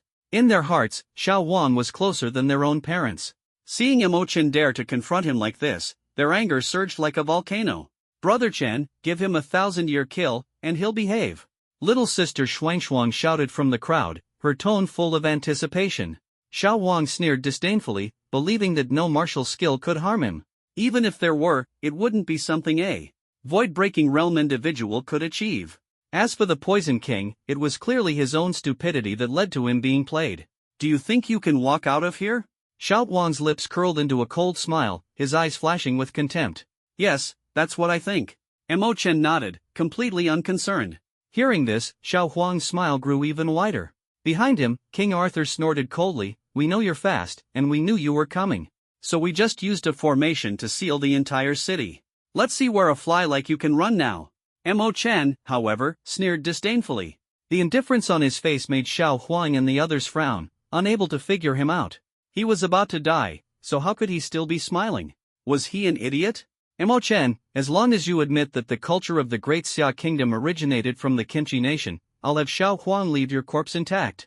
The long-legged Appa stepped forward, exuding an aura as if ready to strike at any moment. Mo Chen, I'm going to capture you and offer you to the giant lizard as a male concubine to avenge the humiliation you caused us that day. Wang from Dancing City shouted. Mo Chen stood there stunned, as if frozen in place, leaving everyone puzzled. Just moments ago, he seemed like a god descending from the heavens, but now he remains silent. Mo Chen, are you deaf or mute, you bastard? The trial participants from the 7 nations below the high platform cursed, emboldened by the Supreme backing them up. Acting like a master by staying silent? Your grandfathers are asking you a question. What is this kid up to? Shui Zhongsong Tan also felt confused. What exactly is he trying to do? Yun Chuyao frowned slightly. Although she thought she understood Mo Chen quite well, she still couldn't see through his thoughts at this moment. Mo Chen smiled faintly, but in his heart, he was using the system to select a group of people. After a long time, he still hadn't made a choice. Forget it, forget it. He simply enveloped the entire venue and shouted in a thunderous voice, calling out Mo Chen one after another, do you think my name is here for your amusement? I'm your father. Call me Dad. As soon as he finished speaking, he activated the system's prank mode. Ding! Prank mode activating, activation complete. The next second, everyone's mouths and throats seemed to lose control, and in unison, they shouted toward Mo Chen in the sky, Dad! Dad! Immediately after, the entire scene fell into a deathly silence, even the blue star seemed to come to a halt. Everyone stood frozen in place, pupils dilated, covering their mouths with expressions of utter disbelief. Mo Chen hovered in midair, a smug smile on his face, and as he looked at the shocked crowd below, his heart was filled with mischief. Shout, why aren't you shouting anymore? He sneered coldly, weren't you shouting so beautifully just now? Anger value plus 30 billion. Xiao Huang's expression instantly turned extremely grim, his former arrogance now replaced by fury. An unprecedented sense of humiliation erupted from deep within him, an unbearable feeling surging like a monstrous wave. He was Xiao Huang, the heir to the imperial throne of Sakura Kingdom, yet at this moment, he had called a Xiaoman father. The anger in his heart erupted like a volcano, nearly driving him to collapse. The Poison King was also so enraged that he almost spat blood. The humiliation from the previous 1,000-year kill had yet to dissipate, and now he suffered another heavy blow. What the hell kind of devil is this? How can such a person exist in this world? It's like God sent him to punish all of humanity. King Arthur, long-legged Appa, and the King of Dance City exchanged bewildered glances, their shock beyond measure. They stood there dumbfounded, unable to process the utterly unbelievable events they had just experienced. Yun Chuyao was overwhelmed with shame and anger, her fury blazing. She was supposed to be Mo Chen's master in name, yet today this brat had called her dad. Where is the justice in that? Why are this guy's martial skills always so abstract? Who on earth taught him? Shui Zhongsong Tan was completely flustered, inexplicably turned into a sun for a moment. This is just too incredible. Shui Shangjia. Shuang's eyes sparkled with admiration and excitement, utterly shaken by Mo Chen's performance. In her eyes, Mo Chen was even more divine than a god. What kind of sorcery is this? A startled cry rang out. Oh my god, Mo Chen is definitely not human. He's a spy from the demon clan. The hundreds of thousands of trial participants in the square were utterly shaken, even more so than the humiliation they had just experienced. Calling someone dad was barely acceptable, but if Mo Chen truly possessed a martial skill that could confuse people's minds, it would be terrifying, potentially leading everyone to turn on each other. The people on Blue Star stared blankly at the scene, completely dumbfounded. Arthur, long-legged Appa, and the King of Dance City, among others, stood frozen in shock, their faces filled with disbelief. The events that had just unfolded seemed to echo in their minds, leaving them unable to snap out of it. Yun Chuyao was overwhelmed with a mix of shame and anger, her fury blazing. She was clearly Mo Chen's master, yet today this brat had called her dad. This was simply intolerable. Why are this brat's martial skills always so abstract? Who on earth is causing trouble behind the scenes? Snow and Summer felt uneasy despite the unexpected kindness, suddenly becoming a sun out of nowhere, completely at a loss. This is just incredible. Snow and Winter's eyes sparkled with admiration and excitement. At this moment, Mo Chen seemed even more powerful than a god in her eyes. What kind of sorcery is this? My god, this Mo Chen is definitely not human. He's simply a spy for the demon clan. This kind of mind-bewitching martial skill can only belong to the demon clan. The hundreds of thousands of trial participants in the square were utterly shaken. This shock had already surpassed the humiliation they felt earlier. Calling him father is still barely acceptable, as it hasn't directly harmed them. It's a blessing in disguise amidst misfortune. But if Emochin truly possesses a martial skill that can confuse people's minds, that would be terrifying. Who knows, next time he might lead everyone to slaughter each other.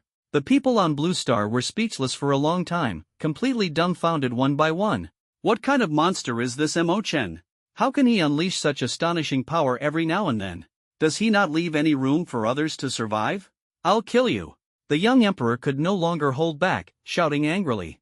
With a flip of his hand, he struck fiercely at Emochin with a palm, unleashing the overwhelming power of the mountain-moving realm in an instant. In an instant, the entire plaza's floor was overturned, the surrounding buildings collapsed with a thunderous roar, and the trial participants were all shaken and sent flying to the ground. Emochin disappeared in a flash, easily dodging the strike.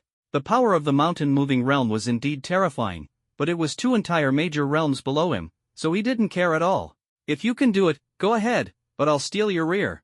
Immortal technique, 1,000-year kill. He launched a counterattack from afar. The Poison King's face changed drastically, and he quickly covered his buttocks. When he saw the shadow of those palms heading toward the young emperor instead, he let out a sigh of relief, cold sweat dripping, secretly feeling fortunate. Facing the rapidly approaching palms, Xiao Wan's eyes flashed with a trace of disdain, as if everything was under his control. He first struck with a palm, unleashing a powerful force that swept out like a raging storm. Boom! However, following the loud bang, only a hint of shock appeared on Xiao Wan's face, which quickly returned to cold indifference. He thought to himself, this is nothing but child's play. Divine technique, ancient god's finger. As his words fell, a massive and lifelike yellow-brown finger suddenly appeared, as if a deity had descended. The intense pressure instantly enveloped the surroundings, leaving everyone gasping for breath. Those of lower realms directly fell to their knees, their hearts filled with terror. So terrifying. Is this the true strength of Xiao Wan? Simply unbeatable. The panicked crowd retreated one after another, fearing they might be caught in the aftermath. However, when the ancient god's finger, capable of destroying everything, touched the phantom shadow of the Millennium Kill's palm, it pierced through as if it were a paper wall, as though the two existed in different dimensions. How is this possible? Xiao Wang's expression finally changed, his shock beyond words. Divine technique, Earth Rock Wall. Divine skill, Ice Seal of 10,000 feet. Divine skill, Amaterasu's protection. He quickly retreated while forming hand seals, chanting under his breath, and unleashed 3 sets of divine martial techniques in succession. This display left everyone dumbfounded, their jealousy almost palpable. Still useless? Xiao Wang panicked, retreating repeatedly. In despair, he shouted his final move, divine skill, Void Escape. In full view of everyone, he tore through space and slipped inside, attempting to evade the fatal strike. But to everyone's shock, the phantom of those palms ignored the spatial barrier and instantly caught up with him with a swoosh. Ah! Ah! The heart-wrenching scream of the young emperor echoed, shaking the entire scene. Unforgivable, unforgivable. The Poison King couldn't help but curl his lips into a smile, his eyes full of schadenfreude. Finally, someone understood his feelings. On this path, he was no longer alone. Still too young. The Poison King crossed his arms and said with a laugh, this brat's 1,000-year kill is a conceptual martial technique. Even Guanyin Bodhisattva would get stabbed a few times. When everyone saw the young emperor escape from the void again, there was already a large hole on his buttocks, and the imprint of those palms seemed to mock his incompetence. Protect the young emperor. The young emperor must not be humiliated. Hundreds of Sakura people surged forward like a tide, throwing themselves one after another behind the young emperor, trying to shield him from this fatal blow. However, their efforts were in vain. When the shadow of those palms disappeared, the young emperor's veins bulged as he clenched his teeth and raised his head, his eyes filled with deep humiliation and hatred. The gaping hole in his pants was like the endless shame in his heart. Quick, get the young emperor a new pair of pants. Young emperor must not be humiliated, must not be humiliated. In an instant, the surrounding attendants hurriedly took off their pants and rushed forward, intending to help him change. Get lost. The young emperor, burning with rage, suddenly struck out with a palm, instantly turning dozens of attendants into blood mist, their screams echoing. Everyone gasped in shock, retreating in fear, unable to believe the young emperor's ruthlessness, showing no mercy even to his own companions. Fortunately, that brat didn't use it on me back then, otherwise I really would have committed suicide. Yun Chu Yao was completely Stunned when she saw the large hole in Xiao Wang's pants, cold sweat streaming down her face as she secretly felt relieved. Anger value plus 30 billion. On Blue Star, the entire Sakura nation was engulfed in rage. With a population of only 200 million, the fact that such a high level of anger could be generated at once was enough to imagine the peak of their fury towards Emochin. Soon, a heavenly decree was issued from the Sakura royal family. Those who insult the emperor, kill. The news spread across Sakura nation like a hurricane. The emperor decrees, from now on, there will be no rest until Emochin is dead. If Dasha dares to show favoritism, war will be declared. The emperor stated that if Emochin is still alive after the trial, he will personally go to the open sea to capture him and bring him back to the country to face judgment from the entire world. When people from other countries heard this news, they were all shocked. When Emochin killed thousands of trial participants from Sakura nation, they did not escalate the situation. Yet now, merely insulting the young emperor has escalated into the brink of war. Is it fun? Yellow urine. In the square, Emochin asked with a peculiar expression. Anger value plus 5 billion. Beast. How dare you address the young emperor like that? I can't take it anymore, I'm going to kill him. No one has ever dared to insult the young emperor like this. Emochin, your crimes are heinous. In an instant, hundreds of subordinates charged at Emochin, ferocious like wild beasts, wishing they could tear him apart. Everyone knew that Emochin was no ordinary person, but they were willing to die for the emperor. Boom! The outcome was obvious. Before the hundreds could even get close to Emochin, he had already sent them to meet the underworld emperor with a single axe strike. The others instantly became obedient, not daring to act rashly again. Dog bastard. Xiao Wang clenched his teeth, hatred surging like a tide. Besides using these disgusting martial techniques and running away like a coward, what else can you do? A petty clown, you'll never amount to anything. Hearing these words, Emochin not only didn't get angry but instead curled his lips into a cold smile. Faced with the provocation, a fighting spirit ignited in his heart. Disgusting, isn't it? I'll show you something even more disgusting. Without hesitation, he cast a silent spell on Xiao Wang, then cleared his throat, ready to unleash his signature skill, verbal jutsu. You rotten-bottomed hermaphrodite, how dare you act noble in front of me? Calling you yellow urine is already giving you face. You're just the product of close relative marriage, and your head was even squeezed at birth. You're this old and still need someone to help you change your pants? Are you a giant baby? Look at that ridiculous thing on your head. Anyone who doesn't know better would think you're some scammer on the street tricking little girls out of their money. Emochin's mouth was like a perpetual motion machine, truly achieving 5 insults per second. His relentless teasing left everyone dumbfounded, their mouths agape wide enough to fit 2 eggs. The expression on Xiao Wang's face alternated between green and pale. Finally, unable to bear it any longer, he surged forward with unstoppable momentum, charging directly at him. The supreme figures on the high platform also moved in unison, closing in from all directions, determined to cut off Emochin's escape route. Kill! Kill Emochin! Kill all the people of Disya! The trial participants from Sakura country frantically gave chase, seemingly resolved to exhaust Emochin to death. The king of Dancing City also quickly took out a speaker and followed closely behind. The long-legged Appa pondered for a few seconds, then strode forward with his 3.8-meter-long legs, closely following behind Xiao Wang, exuding an imposing aura. Poison King, King Arthur, and others also unleashed their extreme speed, vowing to annihilate Emochin. This scene was like a swarm of locusts invading, leaving a profound impact. The previously noisy square instantly fell silent, the crowd thinned rapidly, and a tense atmosphere spread. So cool! Xuan's eyes sparkled with hearts as she stared obsessively at Emochin's fleeing figure. Stop daydreaming and quickly unseal them. Shuizhong Song Tan urged anxiously. Xuan decisively withdrew her gaze, quickly forming hand seals with both hands. A colorful light instantly enveloped the 30,000 Daxia trial participants. Kill! Kill these bastards! As the seal was lifted, the 30,000 Daxia trial participants wasted no time, immediately drawing their weapons and launching a fierce attack on the 7 nations coalition beside them. Their hearts burned with the flames of vengeance, vowing to wash away the humiliation and frustration of recent times with blood. Kill! The 7 nations coalition, enraged, swiftly counterattacked. Their overwhelming numerical advantage made them fearless. The square instantly turned into a battlefield, with flashes of blades and swords intertwining, and the phenomena triggered by martial techniques dazzling the eyes. Carbon brother, where are you going? Frost's sister hurriedly asked upon seeing her brother sneaking away. I'm going to set a fire. Burn the whole city down. Snow and Need replied coldly, a trace of insidiousness flashing in his eyes.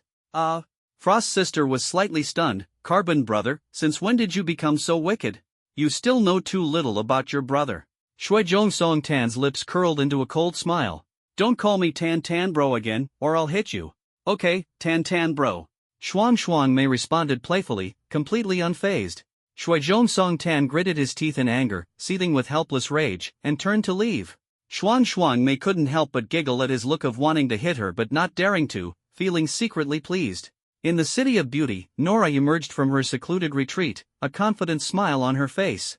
This retreat brought immense gains. Not only did my strength improve significantly, but I also managed to communicate with my aunt, she murmured to herself, her eyes gleaming with pride. In the battle of 100 nations a month from now, I should be able to crush all the countries with ease. Nora's heart was filled with smugness and anticipation. Her aunt was Hela, the goddess of death. When the time comes to summon the gods to descend upon this green star, who could possibly resist? All living beings would have to kneel in submission. Just as she was reveling in the thrill of controlling everything, she took out her phone, opened the global forum, and began browsing the latest news on Greenstar. However, as she scrolled through the posts one by one, her expression gradually grew solemn. The videos of the trial participants in Sakura City stirred unease in her heart, especially the scene where the young emperor exhausted all his means yet was powerless to resist the 1,000-year kill, leaving her face pale. This, how can it be defended against? Nora's heart was in turmoil. Should such a technique even exist in this world? Is it reasonable? She couldn't imagine, as the daughter of the thunder god with unparalleled beauty and the strongest supreme on Blue Star, if she were struck by this utterly shameless 1,000-year kill, how could she face the world in the future? Wouldn't she be ashamed to the point of taking her own life? After pondering for a long time without finding an answer, Nora finally couldn't resist sending a message to the official representatives of the beautiful country on Blue Star. This action, if known to others, would undoubtedly stir up a storm. Because trial participants from Green Star are strictly prohibited from contacting Blue Star. But Nora managed to do it, which indicates that the entire Union Department has been infiltrated by the beautiful country. They're cheating. You scoundrel, let's see where you can run. The young emperor was furious, gritting his teeth in anger. Arthur, you flank from the left. Poison King, you go from the right, he commanded swiftly. Everyone worked together with determination, vowing to stop Mo Chen. Mo Chen seemed to be toying with them, running circles inside the city. Every time it looked like he was about to be cornered, he would instantly vanish from the spot. You're in yellow, why don't you change your pants before chasing me? You're a grown man, yet you're running around bare-bottomed. Mo Chen said leisurely, a mocking smile curling at the corner of his mouth.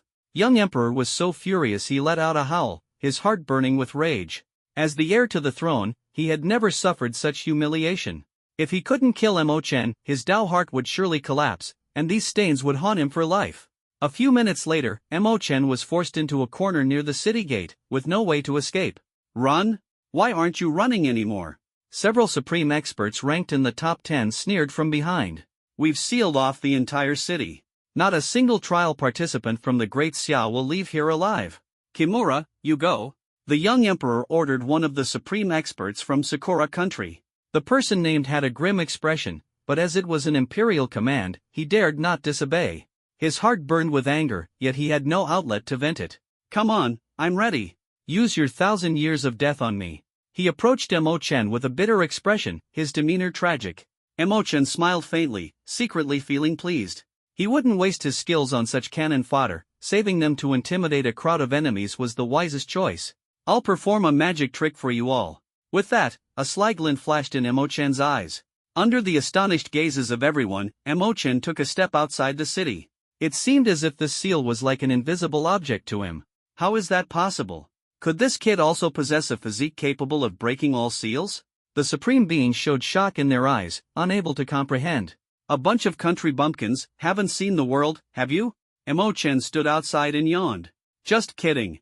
His come chase me is truly a divine technique. A mere seal trying to hold him back? Return to the square and kill all the other Daxia people to vent your anger. The young emperor waved his hand and turned to leave.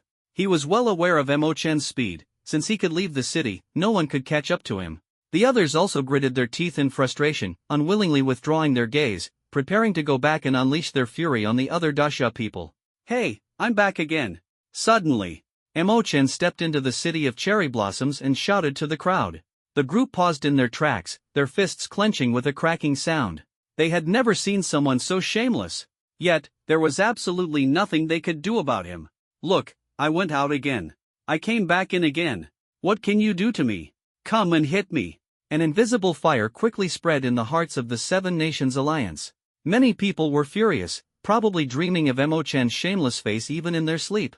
Rage value plus 21 billion. People from various countries on Blue Star were also feeling quite uncomfortable. They truly couldn't understand. Why would heaven allow such a person to be born? Does Emochen really conform to the laws of human evolution? Not going to speak? Then I won't play with you anymore. Emochen waved his hand, stomped his foot, and quickly disappeared from the spot. However, he wasn't running toward the outskirts of the city. Instead, he overtook everyone and headed straight for the square. At the same time, a sudden blaze erupted in Sakura City, thick smoke billowed, and the fire illuminated the entire sky. Damn it! Who burned my city? Don't let me catch you! Emochen gritted his teeth in anger. This beautiful city had clearly been renamed by him as Emochen City. Anger value plus 5 billion. When the people on Blue Star heard this, the entire country erupted in wails, filled with curses directed at Emochen.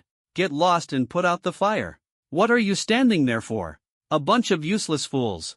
The young emperor was so furious that his hair was almost standing on end.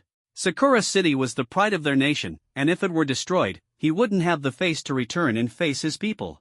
Immediately, the Sakura Kingdom trial participants who mastered water-based martial techniques quickly scattered, rushing to every corner of the city as the fire spread with rocket-like speed. The sound of rushing water echoed everywhere, with water columns shooting into the sky like fountains on the streets. Cascading streams of water poured down like waterfalls, directly dousing the burning buildings. Water splashed everywhere, smoke filled the air, and the entire Sakura City seemed to have turned into a waterlogged town. Thunder, come! Emochen stood proudly in mid-air above the square, his hands suddenly lifting upward. In an instant, the sky became shrouded in dark clouds, lightning flashing like roaring dragons. Crack! With a deafening roar, a thunderclap descended like the sword of divine punishment, striking straight down from the clouds. The dazzling light illuminated the entire square, forcing everyone to close their eyes involuntarily. Immediately after, countless bolts of lightning followed, pouring down like a torrential rain. The moment the lightning touched the water's surface, it transformed into countless slender silver snakes, darting toward the surrounding trial participants. Fuck! Who let the water out? Damn it, have you ever studied physics? You knew he would summon a lightning tribulation, yet you still dared to flood this city. The allied forces of the Seven Nations were in utter misery, with nowhere to hide. They tried to use energy shields to block it, but the immense power of the lightning instantly tore the shields apart. Their bodies trembled uncontrollably as they let out cries of agony. The square was in complete chaos, with shouts and screams intertwining into a cacophony. Big brother, you're even striking your own people? Junior Emochen, we're allies, allies. The trial takers from Daxia were utterly speechless. Emochen was attacking indiscriminately, showing no regard for morality. Blue Star Daxia. Someone posted online, look, this is the Emochen you're trying to defend. He even attacks his own people. As soon as this post appeared, it immediately garnered countless supporters. Like a bustling marketplace, everyone was condemning Emochen's actions as excessively brutal, claiming he wasn't there to save people but to cause trouble instead. The people of Haicheng couldn't stand it anymore and logged into their accounts to fight back, replying, "Bro, at this critical moment, who even cares about friend or foe? Exactly, just fend for yourself." If it weren't for Junior Emochen attracting the attention of top experts like Xiao Huang, our trial participants and Supremes would have already met with disaster. They should all bow their heads to Emochen. Xiao Huang arrived without wasting any words and immediately unleashed the ancient god's finger towards Emochen, striking with a lethal move. Emochen quickly ceased releasing thunder, dodged at lightning speed, and then launched a millennium kill. Unexpectedly, Xiao Huang disregarded everything, endured the humiliation, and charged at Emochen, clearly determined not to stop until he had skinned him alive. *T, it's a werewolf. Emochen was stunned and quickly cast silence. His fists flashed with golden light as he actively charged forward to clash with Xiao Huang in a battle of physical strength. For a moment, everyone stopped fighting and looked up at the sky. The scene was truly absurd. Xiao Huang not only had a big hole in his pants but was also fighting Emochen with a pair of palm-shaped shadows on his back. It was a complete case of letting go, utterly disregarding his dignity. Music, start. At the same time, the king of Dance City moved, carrying a speaker. As his voice fell, a strange kind of music suddenly filled the air, sounding almost like a funeral dirge. But this music was no ordinary tune. It not only suppressed the powers of others but also made the king of Dance City's aura grow increasingly intense. He didn't charge forward to engage in battle but instead began performing a bizarre dance on the spot. Musical notes burst forth from under his feet, all of them hurtling toward Mo Chen. Damn, even more abstract than me? Mo Chen was speechless. He stopped tangling with Xiao Huang, his afterimage flickering as he swiftly dodged. Brother, where are you going again? Shuang Mei looked at the sneaky figure heading toward the king of Dance City beside her and couldn't help but ask curiously. Shu, I'm going to unplug this bastard's power cord. Shuizhong Songtan turned back and made a silencing gesture, activated a secret technique, and quickly weaved through the crowd, soon arriving behind the king of Dance City. Hand it over. Taking advantage of his unguarded moment, he snatched the Dance City king's speaker and turned to flee. Shuang Mei was dumbfounded. How audacious. Quickly get the speaker back.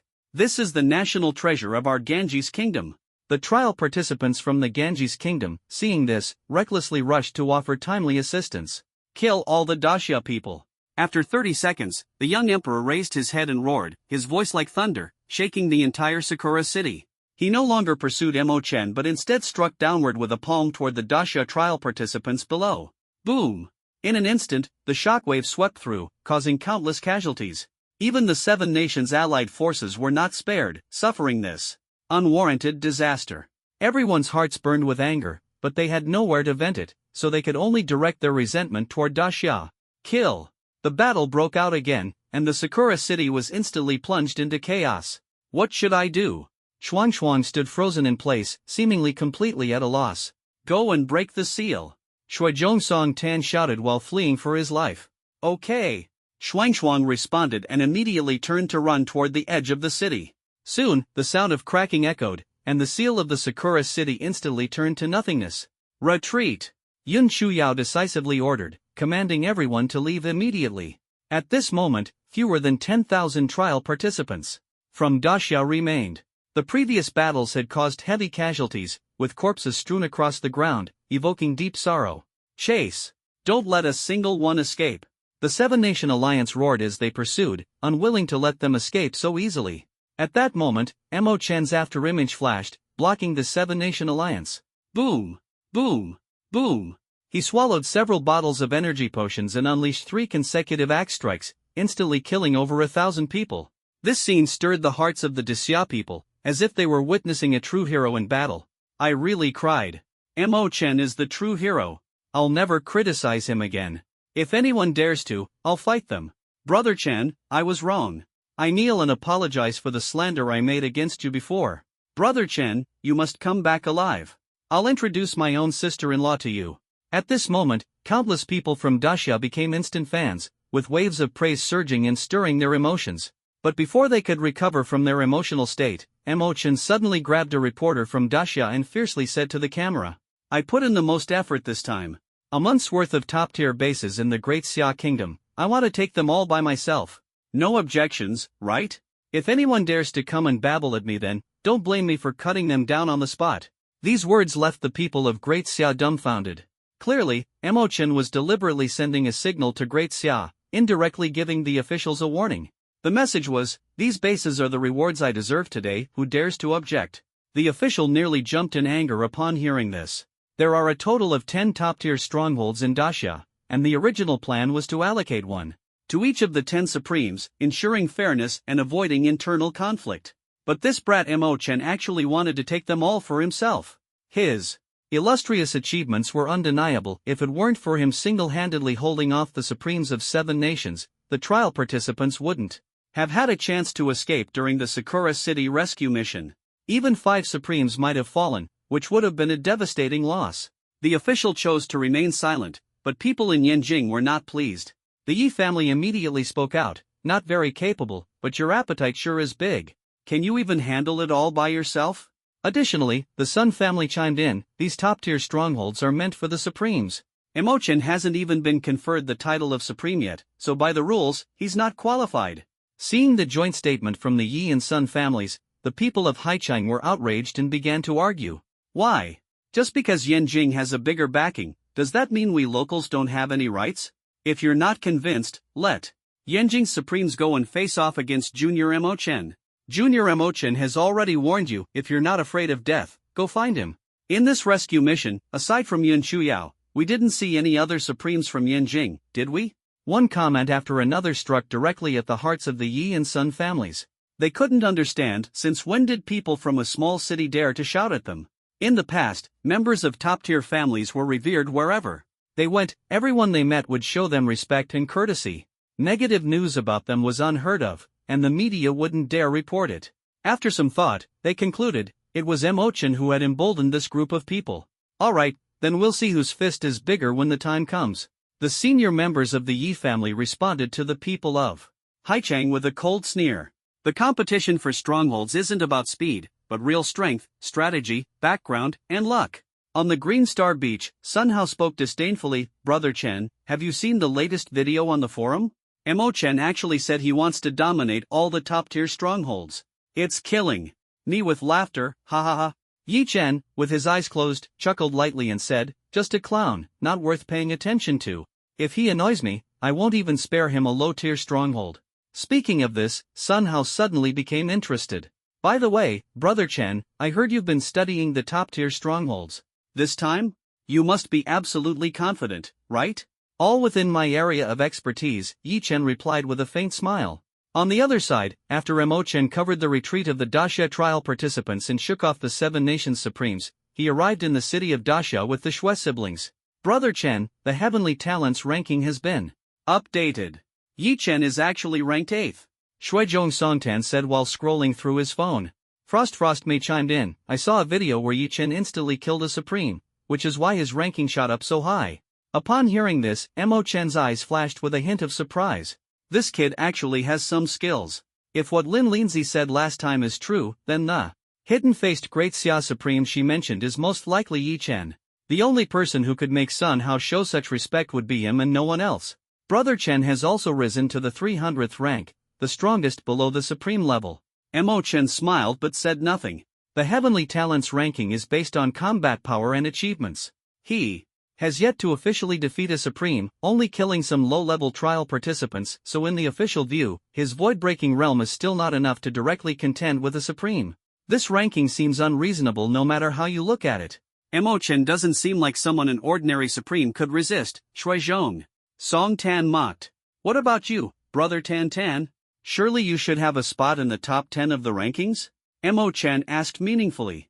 I'm just muddling along, keeping a low profile. Shui Song Tan pretended to be indifferent.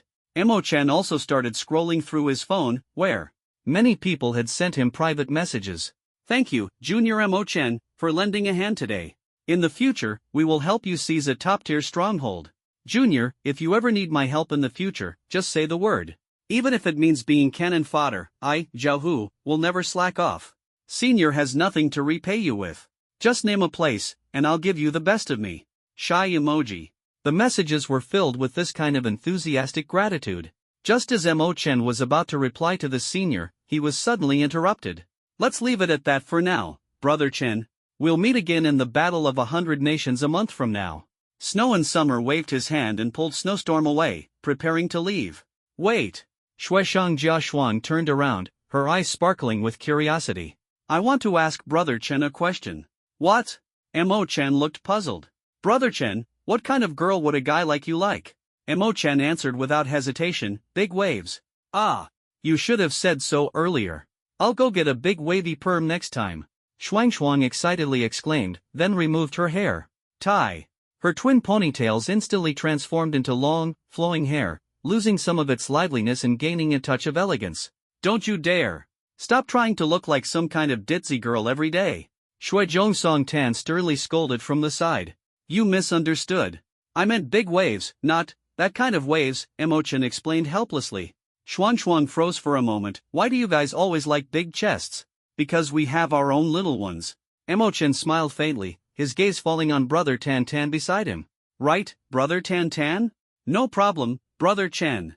Luckily, I'm not small.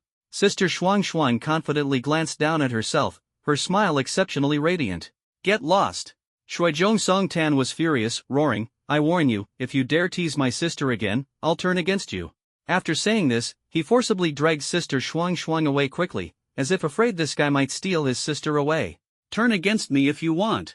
You burned my city, and I haven't even settled the score with you yet," Mo Chen shouted defiantly from behind. When the two figures completely disappeared from sight, Mo Chen also walked out of the city, heading toward the nest of the Linghuang bird. "It's been so long, it should have laid eggs again by now," Mo Chen murmured to himself, his eyes gleaming with anticipation. With only 1 month left until the 100 Nations battle, he had to find a way to break through to the unmatched realm. Suddenly, while flying, he sensed a figure behind him swiftly chasing like the wind. He deliberately slowed his pace. Soon after, a beautiful girl dressed in a JK uniform slowly appeared before him. Her white shirt was simple and elegant, paired with a perfectly fitting plaid skirt that showcased her long, straight legs. She wore white mid-calf socks on her feet. Her figure was graceful, curvaceous, and exuded a unique youthful charm. However, compared to the lively and adorable Shuishang Jia Shuang, this cherry blossom girl appeared cold and noble. "Ah, my luck with beauties is quite good today," Mo Chen couldn't help but sigh, secretly thinking that this encounter was definitely not simple. "Back at the divine relic, why didn't you kill me?" Miyu asked bluntly. "I promised your sister, but only this once," Mo Chen replied truthfully, his tone carrying a hint of decisiveness amidst the coldness. "What, don't tell me you want to cling to me and offer yourself as a reward?" Miyu's face was as cold as ice, a trace of disdain flashing in her eyes. "My sister was captured by Xiao Wang's people. She told me to seek refuge with you, or else I would be in danger too." Her voice trembled slightly, but her determination was firm. Hearing this, Mo Chen's heart stirred, and his brows furrowed slightly. It seemed that Rinrin's information had already been leaked, and Xiao Wang's side had begun to doubt the loyalty of the two sisters. "I'm already the world's public enemy, with everyone shouting to take me down. Isn't seeking refuge with me even more dangerous?" Mo Chen was speechless, secretly thinking that Rinrin sending her sister to seek refuge with him was clearly a move to brand herself as a traitor. "My sister said that following you might offer a chance of survival, but if I flee alone, I will definitely be caught and taken back." Miyu's tone grew weaker, revealing a trace of shame and inner conflict. Sigh. Mo Chen let out a sigh, fully understanding that under the imperial authority of the Sakura nation, any mistake could implicate an entire family, and anyone could be falsely accused of a crime.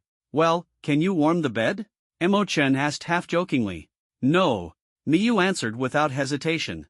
"Then can you press shoulders, knead legs, and massage backs?" Mo Chen's tone carried a hint of teasing. "No." Miyu remained indifferent. "Then what can you do?" Mo Chen raised an eyebrow and gave a cold look, his gaze showing a trace of disdain. "I can only kill." Miyu responded calmly, her tone exuding fearless resolve. "Can you even bear to kill people from the Sakura nation?"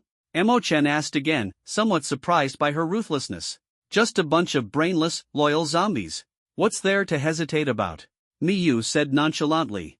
Mo Chen nodded, glanced her over, and said softly, "Take off your clothes. I need to check if you're carrying a tracker." A trace of hesitation flashed in Miyu's eyes as she stood rooted to the spot, undecided.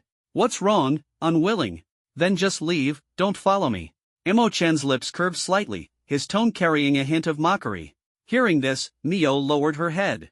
Her palms tightened and loosened, and finally, after some contemplation, she bit her lip and slowly began to remove her clothing. Her movements were extremely slow and heavy, each subtle action seeming like crossing an insurmountable chasm. When she was down to just her undergarments, her movements still did not stop. "All right." Mo Chen glanced over and said indifferently. However, Miyu seemed oblivious, as if the defenses in her heart had been completely shattered.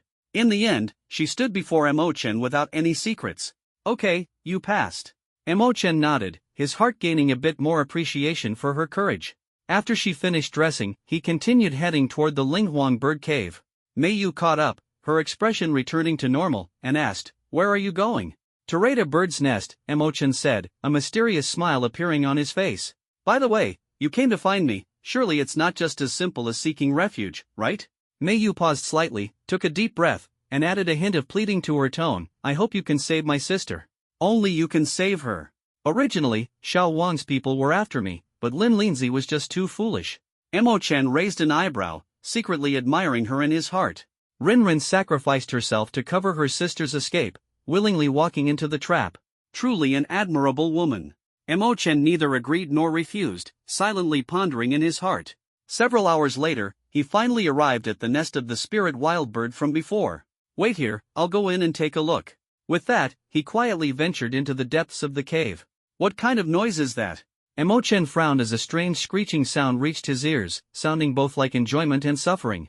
As he approached, he discovered a giant bird's nest where the male linghuang bird was riding on the back of the female linghuang bird, its wings flapping incessantly. Damn, came too early. Emo-chen exclaimed regretfully in his heart, thinking to himself that it was better not to disturb them at such a moment, and quietly retreated. Let's go, no luck, it's still laying eggs.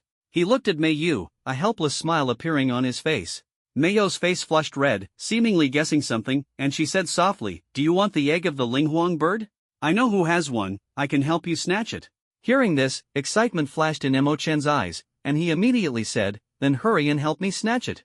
I'll wait for you in the Great Xia City." Mei-yu nodded, turned around, and flew off in another direction. Emo-chan returned to the Great Xia City, and it was still desolate. The other trial participants of Great Xia dared not come, as the Seven Nations Coalition's purge operation had not yet ended, forcing them to hide outside. After wandering around the city, he came to the open ground near the city gate and sat alone. At dusk, the sky was tinged with a faint red glow, as if foretelling an impending storm. Mei-yu, her face pale and her delicate body stained with blood, flew in from beyond the heavens, resembling a goddess returning from the battlefield. "Here you go." Without saying a word, she approached Emo-chan and quickly handed over 5 spirit wild bird eggs, her expression filled with urgency. "You even brought people along." Emo-chan pulled out his axe, slowly stood up, and his eyes gleamed with fighting intent. "After stealing someone's belongings, they're bound to come after you," Mei-yu said firmly. Not long after, 3 figures gradually approached like fierce beasts, revealing themselves as the supreme beings of the 7 nations. "Sakura Nation's Mei-yu, you have some nerve to associate with this bastard. If the young emperor finds out, he definitely won't let you off." A supreme being from the Sun Never Sets Nation snorted coldly, his voice carrying a hint of menace. "Who are you calling grandson?" Emo-chan asked coldly, his gaze sharp as a blade. "Ha!" The supreme being sneered disdainfully, "Do you really think you're something special? Grandpa here isn't afraid of your 1,000-year kill. Go ahead and use it on me, my butt just happens to be itchy," another supreme being from Kangaroo Country mocked, a sarcastic smirk curling at the corner of his mouth. "You might be able to escape, but this Sakura Country woman is probably in for some suffering." "Who said I was going to run?" Emo-chan looked at the 3 in surprise, a hint of disdain flashing in his eyes. This demeanor made the 3 frown, seemingly unable to figure it out. "Prepare to die." Divine Technique, Starfall Void Poem. The supreme figure of the Sun Never Sets Kingdom acted directly, realizing that Emo-chan possessed a demonic ability that prevented others from using their skills. He decisively struck first, attempting to catch his opponent off guard. Emo-chan gripped the axe tightly and swung it forward with all his might, as if splitting heaven and earth. Boom! This strike contained all his strength. The fierce wind reversed, the ground cracked, and the silver-white light seemed as though it would tear the firmament apart. "Demacia!" Emo-chan roared in his heart, knowing that his opponent would surely be injured under this blow. He immediately unleashed judgment. Crack! Almost at the moment when the silver-white light shattered the Starfall Annihilation Palm and struck the opponent, a colossal sword, dozens of meters in size, suddenly descended from the sky. When all the visions dissipated, that supreme being's body was actually split in 2. Before his death, his eyes revealed endless horror, as if he hadn't yet come to his senses. How is that possible? He's just a 5th-stage Voidbreaker, and he actually defeated a supreme of the matchless realm in an instant? All of this sounds lengthy in description, but it happened in just a moment, leaving the other 2 no time to react. Run! Incorrect intelligence. The aura of battle spread like wildfire, leaving them with nothing but the despairing sight of retreating figures. Emo-chan drank several bottles of energy potions, as if instantly infused with boundless power, wielding his axe and charging forward like a ferocious beast. Mei-yu collected her shocked emotions, following closely behind with unwavering determination, not falling behind in the slightest. The battle erupted fiercely on the other side of the mountain. Emo-chen began with a Garen combo, his movements as swift as lightning, leaving no chance for his opponent to counterattack, instantly suppressing them. Mei-yu, ranked 56th among the experts, was also formidable in her own right. Her precise attacks forced the enemy into retreat, leaving them utterly powerless. Boom! A thunderous explosion shattered the mountain peak, sending debris flying in all directions. Frightened birds scattered, and various divine-level martial techniques were unleashed in a dazzling display. In just a few moments, two supremes were slain by Imo-chen and Miyu.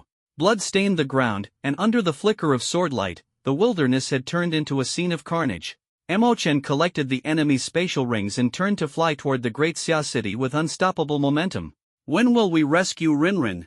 Miyu followed closely behind, her eyes glimmering with anxiety as she asked. Let's talk about it later. I need to go into seclusion for a month and wait for the Battle of the 100 Nations to begin, Imo-chen replied calmly, his tone carrying a hint of determination. You can temporarily stay in the city of Great Summer, or you can go take care of your own matters first. His words carried an undeniable authority. Miyu was slightly taken aback, a trace of unease flashing through her heart. She asked, You won't deceive me, will you? Mr. Knife hidden in the smile. She stopped in her tracks, her delicate peach blossom eyes revealing anxiety and questioning. Imo-chen turned his head and gave a faint smile. I don't recall ever promising you anything, Miss Miyu. His tone was relaxed, yet carried a hint of majesty. As I said, you can leave at any time. The corners of Miyu's mouth curled into a trace of bitterness. Ha! She felt indignant deep down, thinking that this man was truly unfathomable, and couldn't help but feel a bit dissatisfied. Although she felt displeased, she still followed behind Imo-chen and did not choose to act alone. Imo-chen did not say much either.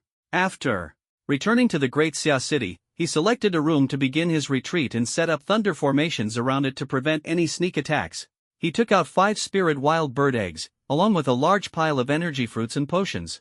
After consuming them one by one, the energy within his body surged like a roaring river, slowly flowing.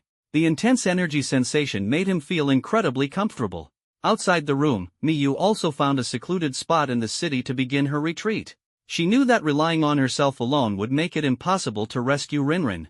Instead of worrying here, it was better to seize the time to improve her strength. Time flew by, and in the blink of an eye, half a month had passed. During this half-month, the entire Green Star had become much quieter, with fewer conflicts and battles. There was little interaction on the global forum as well. Everyone was preparing for the upcoming battle of the 100 Nations.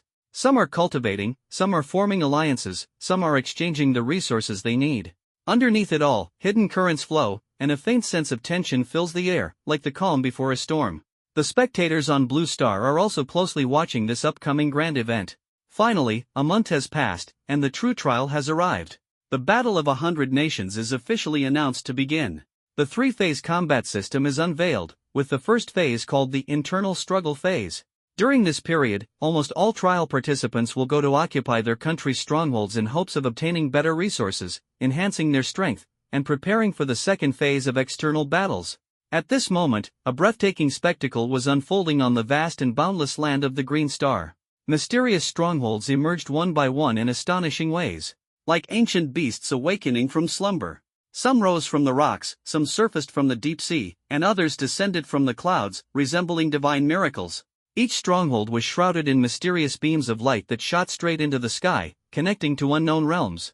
The names of the respective countries were inscribed mid-air, proclaiming the brutal competition ahead. The first to open were the lower-level strongholds, contested only by trialists with low realms and talents, as those slightly stronger had no interest in them. In the city of Daxia, peak of the void-breaking realm, Imo-chen slowly opened his eyes, a trace of regret appearing on his face. He understood in his heart that it might be due to the ancient sacred body, which could automatically absorb most of the energy to strengthen the physical body. Coupled with the fact that he had previously consumed the spirit wild bird egg, resulting in drug resistance, the effects were no longer as significant. It seems I'll have to wait for the top-tier strongholds to open and claim the first occupancy rewards to break through to the unmatched realm. He pondered silently, his gaze growing increasingly resolute. He had carefully studied the rules of the 100 Nations battle. The first person to occupy a stronghold would receive generous first occupancy rewards, and there would be periodic beam transmissions for supplies, which were a reflection of each nation's foundation. He firmly believed that with the foundation of the Great Xia, those rewards would undoubtedly be extremely abundant. Taking advantage of the short break, Imo-chen opened the global forum, and it instantly became lively. Every post was about news events related to the stronghold. Timely assistance sent a private message, you play on your own for now. I need to go and occupy the Sakura Nation's stronghold first. I'll join you when the second phase begins. Imo-chen replied, of course. Afterward, he quickly headed to Miyu's retreat location, thinking to himself that this time he must make her feel at ease. Just as he reached the entrance, he found Miyu fully immersed in her training, so he decided to leave quietly. When are we going to rescue Rinrin? Mio suddenly opened her eyes, her gaze sharp as a blade, staring straight at him. Emochin was taken aback, silently thinking to himself, the bond between these two sisters is truly deep, making him feel a wave of warmth. He smiled faintly and reassured her, don't worry, the young Emperor's people are busy with the 100 Nations war right now. Your sister won't be in any danger for the time being. With that, he waved his hand and turned around to continue his secluded cultivation. 10 days later, the intermediate stronghold finally opened, unleashing a flood of weapons and precious elixirs, like fragrant bait attracting countless prodigies. Those S-level and SS-level powerhouses mobilized one after another, joining this feast of competition. This was not only their primary goal but also a necessary path for their strength to advance. The resources of advanced and top-tier strongholds were almost predetermined, reserved only for SSS-level and Supreme-level powerhouses to contend for. Others shouldn't even dream of it.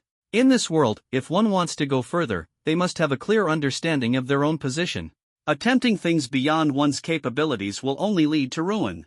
During this period, many trial participants tragically fell due to attacks from their companions, eliciting endless sighs from the Blue Star spectators. Although heartbreaking, this is the harsh reality. To gain more, one must pay a greater price. Another 10 days passed, and the advanced strongholds finally opened. This time, not only did the SSS-level prodigies participate, but even the young supremes of various nations could no longer suppress the desire in their hearts. The advanced strongholds contained high-level martial techniques and rare treasures, which were the dreams of every strong individual. In the city of Dacia, Emochin finally made his move. Although the top-tier strongholds were his primary target, the rare treasures before him were equally crucial to his current level. There were a total of 30 advanced strongholds in Dacia, and he quickly selected the one closest to him. Like an arrow released from a bow, he sped toward his target. Xiao Dian, my classmate. On the road, Emochin called out the system. He remembered that every month, he could draw once in the prank mode. There's no reason not to use it. Ding! Prank mode draw. Drawing in progress? Congratulations to the host for drawing the advanced prank mode, Truth or Dare. After specifying the target group, you can make the other party reveal the deepest secret they are most unwilling to share. Note, all prank modes are one-time effects. Please cherish them and do not use them carelessly. Truth or Dare? The secret you're least willing to reveal? Emochen's lips curved slightly upward, his expression gradually turning wicked. This was much more fun than the becoming a dad mode. Who knows, the other party might just spill some shocking news. These days, who doesn't have a few dirty thoughts? Check the rage value. Emerald treasure chest, 680 billion/2 trillion. A few hours later, he arrived at this advanced stronghold called Annoyance. The naming method of the Dacia strongholds all follows the traditional culture of Dacia, such as this one, which is based on the 4 books and 5 classics. As for the 10 top-tier strongholds, they are named after the 8 trigrams. They are respectively called Xian, Dui, Li, Jin, Sun, Ken, Zhen, Kun, Yin, Yang. The Annoyance stronghold looks relatively simple, consisting of a circular platform of several hundred square meters built with an unknown type of stone, engraved with runes and formations.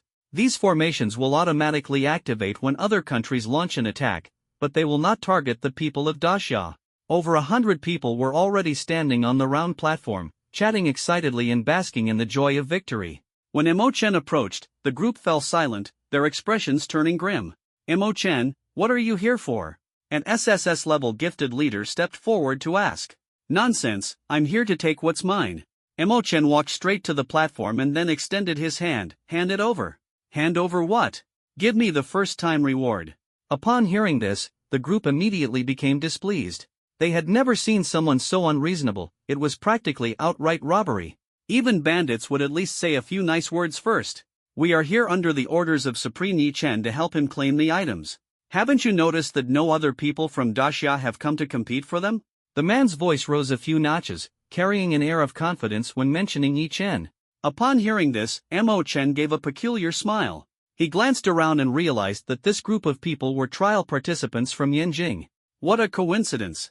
There are quite a few people who mocked him on the high seas back then, asking him to apologize to Big Beautiful in little days. What, does Yi Chen call the shots in Dacia? He says it's his, so it's his? Then I say the entire Yi family belongs to me. Why aren't you kneeling to acknowledge me as your master? Emochin stepped closer, his body exuding a murderous aura. Seeing this, the group from Yanjing became visibly terrified, clearly aware of Mo Chen's methods and ruthlessness. Mo Chen, stop immediately. This place has reporters filming. If you dare act recklessly, you'll not only offend the Yi family but also anger the entire Great Xia. The Yanjing trial participant retreated while trying to threaten Mo Chen to stop. And then? Mo Chen said with a light laugh. What do you mean and then? I told you this is Yi Chen Supreme's territory. The leader frowned, already treating Yi Chen as his last hope for salvation. And then, you can just go die. As the words fell, Mo Chen's afterimage flickered, and a punch pierced through his body. The thick scent of blood filled the air, sending a shiver down the spines of the others. Do you still remember what you used to love saying to me? Mo Chen wiped the blood on his hands on another person's body, then spoke. That person's face was pale, their lips trembling, not daring to move a muscle, even going so far as to pull at their clothes and offer them forward. What? I don't remember. A group of people stammered, visibly frightened. They had said quite a few bad things about Mo Chen.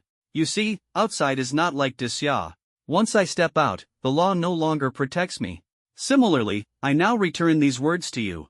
As Mo Chen's words landed, several people turned and fled immediately. Boom! But before they could run out of the circular platform, they were struck by several bolts of lightning and turned into charred remains. Mo Chen approached the reporters, the corners of his mouth slightly raised, his eyes filled with cold indifference, looking extremely sinister. He spoke to the camera, word by word, watch closely. I said before, when I go to claim what belongs to me, anyone who dares to chatter will be struck down alive. After speaking, he took out the axe. The remaining people trembled with fear, and some even collapsed to the ground, their faces filled with despair. Mo Chen, we are compatriots. You can't do this. Yi Chen Supreme will definitely not let you go.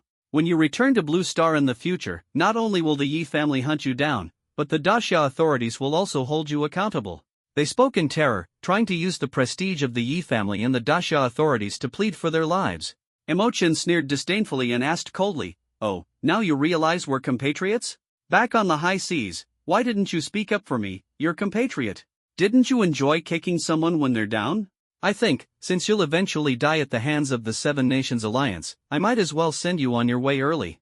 Before the words had even faded, Mo Chen raised his axe, its sharp edge radiating menace.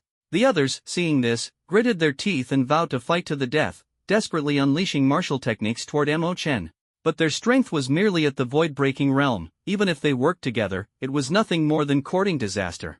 Boom! Accompanied by a burst of silver-white light, over 100 people instantly vanished, leaving not even a trace of flesh or blood behind. After finishing all this, Mo Chen turned to look at the trembling reporter beside him. "Where is the first occupation reward?" It's on him." The reporter's trembling fingers slowly pointed to the pile of shredded meat on the ground. Mo Chen stepped forward and searched for a while, eventually finding a spatial ring. Upon opening it, he discovered several glowing precious herbs inside, their value comparable to the spirit wild bird's egg. A hint of joy flashed in his eyes as he thought to himself, luckily he hadn't used the axe to chop this guy earlier, or the spatial ring would have been destroyed. "Whose person are you?" Mo Chen looked at the female reporter from Daxia again, his expression exuding an oppressive aura. If possible, I want to be your person." The reporter stammered, her voice betraying her fear, as she quietly took out a life-saving jade talisman. Hearing this, Mo Chen's lips curved into a smile, thinking to himself that this woman had quite high emotional intelligence. "Not a bad idea." He patted the other person's shoulder. "But the last reporter who wanted to follow me has already been sent back to Blue Star by me." With that, he turned and left the place. Phew! The female reporter sat on the ground, letting out a heavy sigh of relief, feeling a surge of emotion in her heart. She adjusted her sweat-soaked shirt, feeling a wave of lingering fear. When the live footage was transmitted back to Blue Star, the entire Great Xia fell into complete silence. No one had expected that Mo Chen would actually dare to kill his compatriots, and with such ruthless decisiveness. Previously, when Mo Chen made bold statements in Sakura City, everyone took it as a joke, thinking he was just being playful and entertaining. Now it seems he wasn't joking but was entirely serious. In Mo Chen's eyes, rules seem to not exist at all. Everything he says and does is entirely driven by his own personality. If you can't win, use the 1,000 years of death to disgust your opponent, then make a dashing escape no one can catch up. If you can win, then the opponent will have to pay a devastating price. Who could withstand that?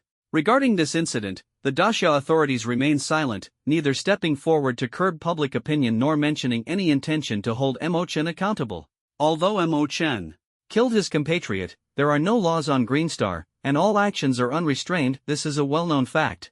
People can only condemn him morally, but that clearly has no effect. If he cared about moral issues, he wouldn't be Imochen in the first place. Moreover, the first phase of the 100 Nations War is called internal strife for a reason. Out of respect for their compatriots, most people would show some restraint and admit defeat if they couldn't win. However, Imochen's ruthless approach of leaving no survivors is truly rare. Within the Yi family of Yinjing, the family head, Yi Shanhai, sat motionless in the main seat of the conference hall, his eyes slightly narrowed. His sharp gaze was filled with fury. The people seated on both sides of the table noticed this, and even their breathing became lighter as they waited silently. Could this brat possibly know that he is the son of the peerless king? Yi Shanhai broke the silence, angrily questioning, otherwise, why would he be so audacious? That doesn't matter, the head of the Sun family spoke slowly, his tone resolute. What matters is that the peerless king must not leave any descendants in this world. This boy must die. That's right, we absolutely cannot let him inherit his father's position. The third person picked up the conversation, a sinister gleam flashing in his eyes. Hearing these words, Yi Shanhai frowned deeply. He understood in his heart that back on Blue Star, that kid had the protection of the rat, and now that they were on Green Star, there was nothing they could do in the short term. Before the trial began, he had instructed Yi Chen to secretly deal with Imochen, but now it seemed that even if Yi Chen took action personally, he might not be able to handle him. At this moment, the head of the Sun family glanced at his vibrating phone and then said, "Old Yi, there's a group of small family forces outside the door asking to see us." "What do they want?" Yi Shanhai asked impatiently. "Isn't it because their children were just killed by Imochen? They're eager for revenge and want to join forces with us to take action." On the high seas after the trial ends, the Sun family head said with a mocking expression, his tone carrying a hint of disdain. Upon hearing this, everyone present burst into laughter. Outsiders didn't even qualify to sit with them, let alone join forces to kill someone. Yi Yunhai smiled faintly, pondered for a moment, and then said, "Here's the deal, tell them I need a group of death warriors. As long as they can kill Imochen and return alive, I can safely send them abroad."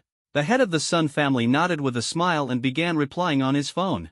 At their level, how could they risk personally killing the son of the unparalleled king? They were just worried about not finding pawns to do the dirty work. After leaving the Analect stronghold, Imochen went straight to the advanced strongholds of the Great Learning, the Doctrine of the Mean, Mencius, and the Book of Songs. As soon as the people at these strongholds learned of Imochen's purpose, they immediately handed over rare treasure medicines to him without showing any dissatisfaction. They even saw him off warmly. The scene of Imochen single-handedly holding off the supreme leaders of 7 nations to ensure the safe retreat of the Great Xia trial participants was still etched in their memories. Imochen then returned to the city of Great Xia with these rare treasure medicines. After 10 days of intense seclusion, with the aid of the treasure medicines, he finally reached the 3rd stage of the unparalleled realm in one go. Unparalleled, truly unparalleled, this realm could already be considered the mark of a top-tier expert, the backbone of every nation. The battle for advanced strongholds was officially over at this moment, and the top-tier strongholds were about to open. On the Green Star, all Supremes emerged one after another, rushing to the contested points. The top-tier strongholds differ from other strongholds, they open one by one rather than all at once for challenges. Moreover, this isn't a simple fight but a checkpoint mode. All trial participants know that the top-tier strongholds are designed for Supremes, and anyone below that level won't get involved. Instead, they'll stay at the campsites to watch the spectacle, waiting for the first phase of the 100 Nations battle to end and preparing for the second phase. Little Dien, select the prank mode. Imochen issued the command. Ding! Host, prank skills cannot be accumulated. If you choose to draw, then truth will automatically disappear. It is recommended that you use up truth first before drawing again for better value. Imochen was slightly stunned, not expecting such a rule. Not wanting to waste this opportunity for truth, he directly went to find Meiyu. "Will you go with me?" "I will." Meiyu nodded, then took out a mask and put it on her face. The first top-tier stronghold opened in Daxia was Qian. Located on a plain, it was no longer just a simple circular platform but was composed of 3 floating islands, resembling the relics of Dayu from before. When Imochen and Meiyu arrived, 10 Supremes of Daxia were already standing there. All 10 turned to look at him, their eyes flickering with anticipation and hostility. "Imochen, top-tier strongholds are meant for Supremes. You're not qualified to compete for them yet, are you?" Sun Hao crossed his arms over his chest, a mocking smile curling at the corner of his mouth. looking quite smug. Alright, let me show you what qualifications mean. Anger flashed in Mo Chen's eyes as he mercilessly unleashed a 1,000-year kill. Sun Hao, terrified, quickly covered his backside, jumping up and down in a panic, utterly embarrassed. Idiot! Mo Chen sneered coldly, his eyes showing a hint of disdain. The people nearby exchanged glances, secretly thinking that Sun Hao's intelligence was truly exasperating.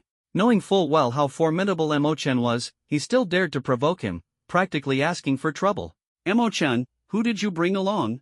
She doesn't look like she's from Daxia to me. Yi Chen's gaze swept toward Miyu, his tone carrying a hint of curiosity. None of your damn business. You can bring a dog, but I can't bring a person? Mo Chen was completely indifferent, responding with domineering defiance. Sun Hao was clearly enraged by these words and immediately roared, Mo Chen, who the hell are you calling a dog? Whoever's barking is who I'm talking about. Mo Chen's gaze was as sharp as a blade, showing no signs of backing down. The remaining 8 people looked at each other, silently turning their gaze to Mio, but they were unwilling to intervene. Mo Chen, you really have some nerve. I heard you killed everyone at the Annoyance stronghold? Sun Hao, clutching his backside and not even having time to change his pants, wobbled over and questioned. If you say one more word, I'll kill you right now. A trace of killing intent flashed in Mo Chen's eyes, his aura surging like a rainbow. Damn it! Sun Hao burned with rage and was about to make a move, but Yi Chen grabbed him firmly. Forget it, my main business is still more important. Yin Chuyao stepped forward and gently persuaded, the stronghold is about to open, so let's not have any conflicts for now. At this moment, the formation of the first floating island suddenly opened a gap. How about letting me and Mo Chen compete this time? I'll yield some of the later strongholds to you. Yi Chen suddenly turned around, his tone firm. Sun Hao nodded beside him, yes, this proposal works. Anyway, you can't beat Brother Chen, so why not do him a favor? That way, you can avoid making the atmosphere awkward, which wouldn't be good for anyone. Mo Chen smiled faintly and gave a thumbs up. What a good dog, always speaking up for your master. The atmosphere instantly became tense and thrilling. Everyone's gaze was fixed on the floating island about to open, sparks of competition clashing in the air, heralding an unparalleled showdown about to unfold. Alright, let's step back for now and watch senior brother Yi Chen and junior brother Mo Chen's performance. After some discussion, the group decided to give up the fight for Qian. Then I must thank everyone for your courtesy. Yi Chen smiled faintly and waved to Mo Chen. Come on, let me see what you're capable of. Mo Chen said nothing and took the lead to walk forward. As he stepped onto the first floating island, a beam of light enveloped him. After confirming his identity as a citizen of the Great Xia, he was allowed to enter. On the floating island, dozens of mysterious devices were arranged, resembling the slot machines from old arcades. Following the instructions displayed, he placed his palm on the right side of one of the devices. In an instant, the screen began to flicker. Yi Chen made the same move on his side. After exchanging a glance, the two turned their eyes back to the screen. At this moment, within the borders of Blue Star's Great Xia, almost everyone was watching this scene. They were eager to see the competition between Great Xia's #1 Supreme and Mo Chen, the dark horse stirring up the storm. In this challenge mode, Mo Chen's speed and annoying tricks are useless. What can he use to compete with Yi Chen? Not a chance. Earlier, he boasted about taking down 10 top strongholds. Now that he realizes it's not just about fighting, he must be dumbfounded, right? Someone from Yanjing mocked in the livestream chat. When Mo Chen went on a killing spree against Yanjing trial participants at the Annoyance stronghold, the people of Yanjing grew to hate him deeply. What's Yi Chen even worth? Watch as junior Mo Chen crushes him single-handedly. No matter how flashy or tricky you get, my junior Mo Chen can conquer the world with one shameless move. I think the title of the Great Xia's #1 Supreme might be changing hands soon. Yi Chen is nothing but a joke. Why didn't he show up during the battle in Sakura City? He can't even compare to a single hair of Mo Chen. The people of Haichang were indignant and started arguing. Online. First, to defend their own, and second, because the people of Yanjing had mocked them as country bumpkins, claiming their quality was as low as Mo Chen's. It was simply intolerable.